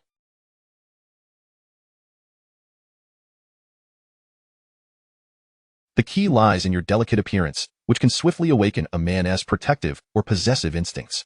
Poirot seized the moment. Then, what do you suppose will become of a girl like me, who can effortlessly stir a man's possessiveness, yet is bereft of parents or brothers for protection? Without a powerful man like my uncle, what fate awaits me? Bai Lu's lips moved, but no words emerged. She instinctively understood what fate awaited Poirot. Poirot softened her approach. I do not wish to live a life worse than death, especially since my sister is still small. If anything were to happen to me, who would care for her? If you were to drive me away from my uncle, it would not only spell my demise but also jeopardize the future of 9-year-old Hua Mei. Bai Lu remained silent, uncertain of how to refute Poirot's claims. Poirot lowered her tone further. This is also why I donated the entirety of 67,000 yuan without retaining a single cent ever since I accepted that some back in Huajia village, people have been loitering outside my door at night. I am fair and beautiful, I have money, but I lack protection. Director Bai, if you were an old bachelor, would you not entertain thoughts of me during those midnight musings? If Bai Lu were indeed an old... Certainly. Director Bai, now that I am aware of your feelings for my uncle, I surmise that you have positioned yourself as his steadfast secretary, accompanying him wherever he goes, strategizing for him, and ensuring his well-being. Poirot's assault sharpened once more. Am I correct? Incorrect. Bai Lu wished to deny Poirot's conjecture but found herself nodding in agreement. That was indeed how she perceived her role. Should Jiang Wendong be reassigned from Tianqiao Town, Bai Lu would make it her duty to precede him, taking up a position somewhere in advance, serving as his vanguard. Poirot pressed on. I pose another question to you, Director Bai. While you can assist my uncle in his official capacity, it seems you are unable to offer him any economic support, correct? I have been perusing the newspapers daily, and they clearly state that officials are prohibited from engaging in business. Bai Lu grasped the implication. With a derisive laugh, she countered, You think you can become his financial advisor? Ha! I am curious to know where you derive your confidence. Poirot unleashed her trump card. With my successful collaboration with the owner of Chunlai Restaurant, I aim to promote Jianbingguozi throughout the county in the shortest possible time. The future Jiang Ro Group has already taken its most solid first step. Jiang Ro Group? Bai Lu was taken aback. Poirot closed her eyes momentarily, her voice soft yet resolute. And recognize our respective roles. You are my uncle's political ally, while I am his financial steward. Only through our sincere collaboration can we prevent my uncle from erring in his political pursuits due to they will bear the surname Bai. But my future children, Poirot delivered her ultimate blow, shall only bear the surname Jiang. Chapter 100. The utter defeat of Bai Lu. If Jiang Wendong were to possess a money pouch, would he feel more secure entrusting it to his own flesh and blood, or perhaps to his nephew? The answer to this query would be evident not only to an astute woman like Bai Lu, but even to the most naive fool on the street. With Poirot's decisive strike, it became clear that Bai Lu had been thoroughly vanquished in their contest. Bai Lu had no choice but to concede that this girl, 9 years her junior, surpassed her expectations in both intellect and cunning. Director Bai Lu, there is truly no need for you to feel threatened by Jiang. Our only recourse is to excel in our respective domains, your political endeavors and my financial pursuits, to assist our uncle to the best of our abilities. Yet, even this collaboration, Jiang will tolerate our existence. The prospect of the future Mrs. Jiang sent a ripple of alarm through Bai Lu's expression. She had scarcely contemplated what that might entail, yet it loomed as an inescapable psychological shadow. Poirot had anticipated this instinctive reaction. Therefore, we must not turn against one another. Our only path forward is to collaborate sincerely, generating substantial value in our own spheres, Poirot concluded, solidifying her argument.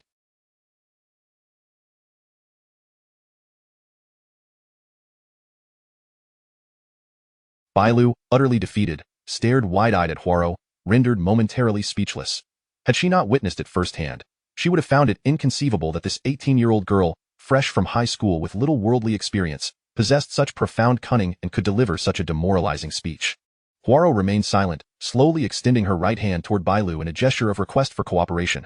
Bai Lu gazed at Poirot, her expression and eyes shifting, ignoring the outstretched hand hovering in the air.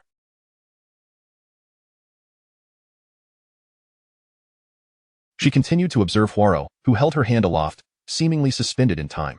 Eventually, when Poirot's arm began to tire, the sound of a bicycle bell echoed from outside. Jiang. In an instant, Bai Lu raised her hand and grasped Huaro's slightly cool fingers firmly before releasing them. A sigh of relief escaped Huaro's lips, her exhaustion momentarily alleviated. Jiang Wendong had sought out the diagnosis confirmed a hairline fracture. While not severe, it necessitated a week of rest at home. Jiang Wendong breathed a sigh of relief. After discreetly offering the doctor 2 boxes of premium cigarettes and settling the modest medical bill, he saw him out the door. All right, he said upon returning to the living room, addressing Huaro. For the next week, you are to remain at home and rest. As for the breakfast stall, do not concern yourself with it. Once you have recovered, I will help you secure a safe place to stay. He had no intention of allowing Huaro to reside permanently at the Jiang residence.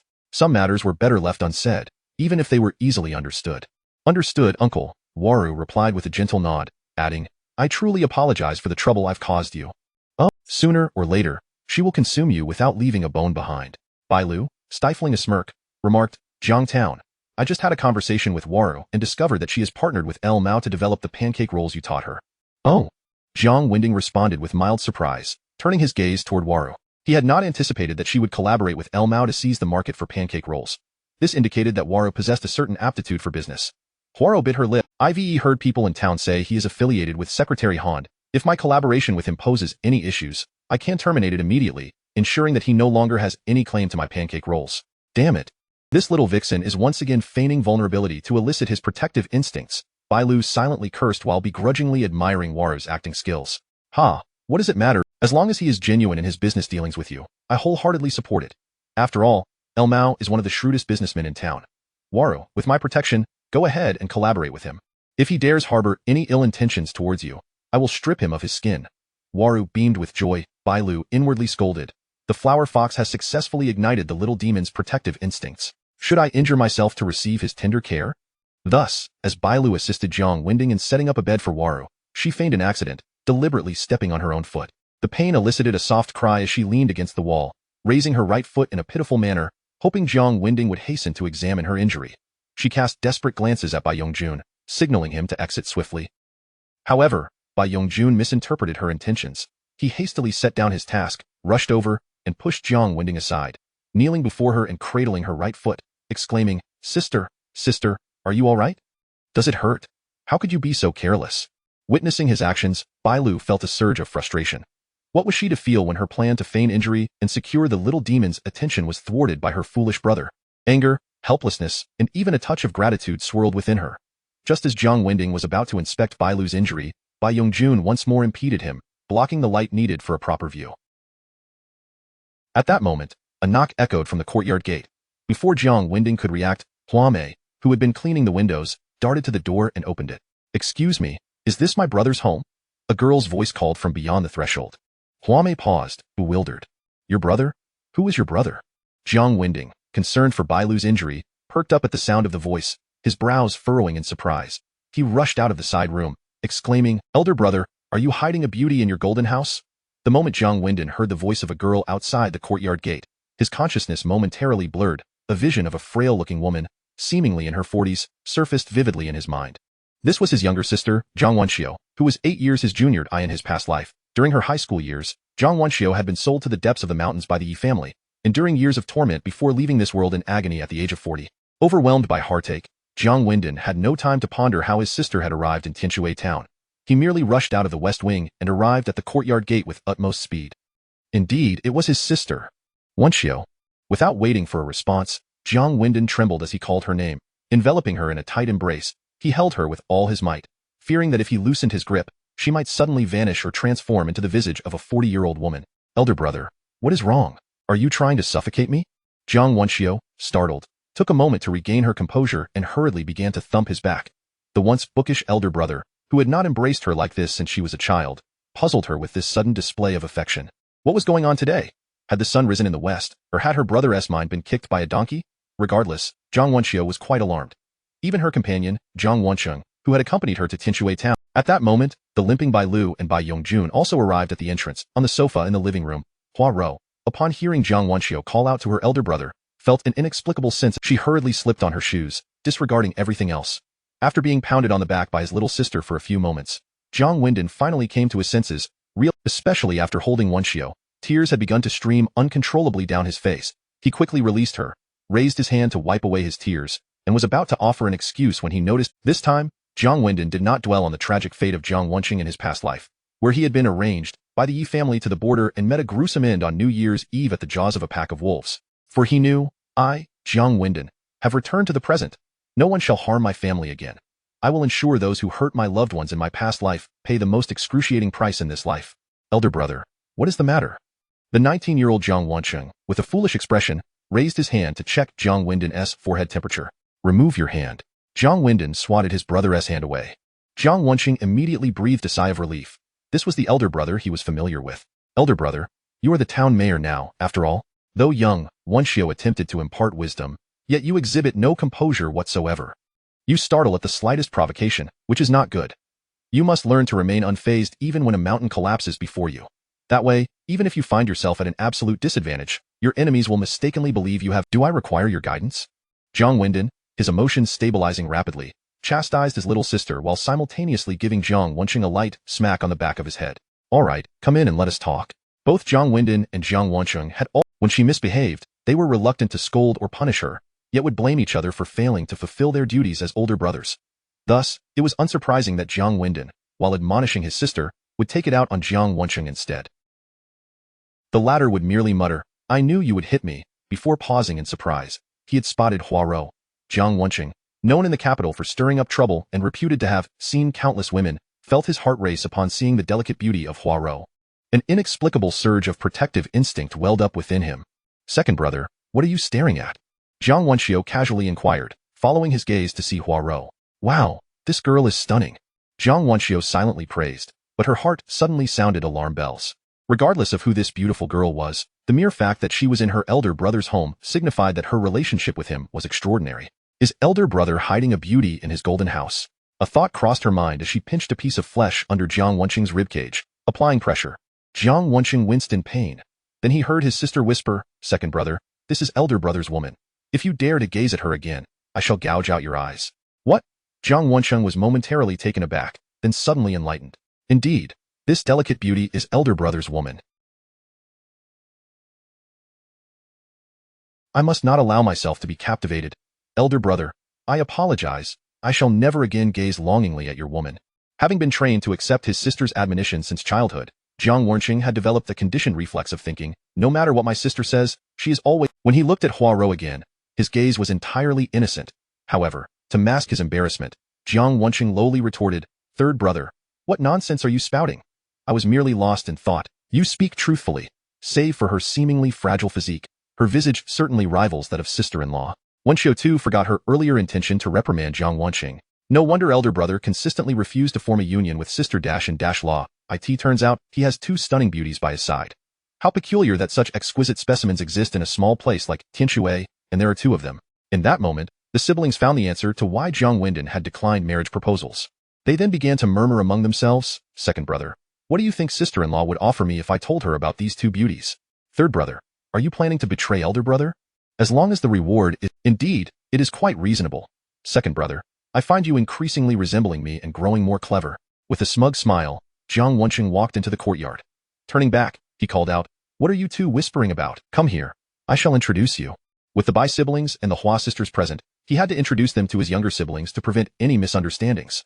Upon hearing Jiang Wendong was about to introduce them to, instinctively, they simultaneously raised their hands to adjust their already immaculate hairstyles. The boorish Bai Yongjun, observing this, muttered to himself, How strange. They seem quite nervous.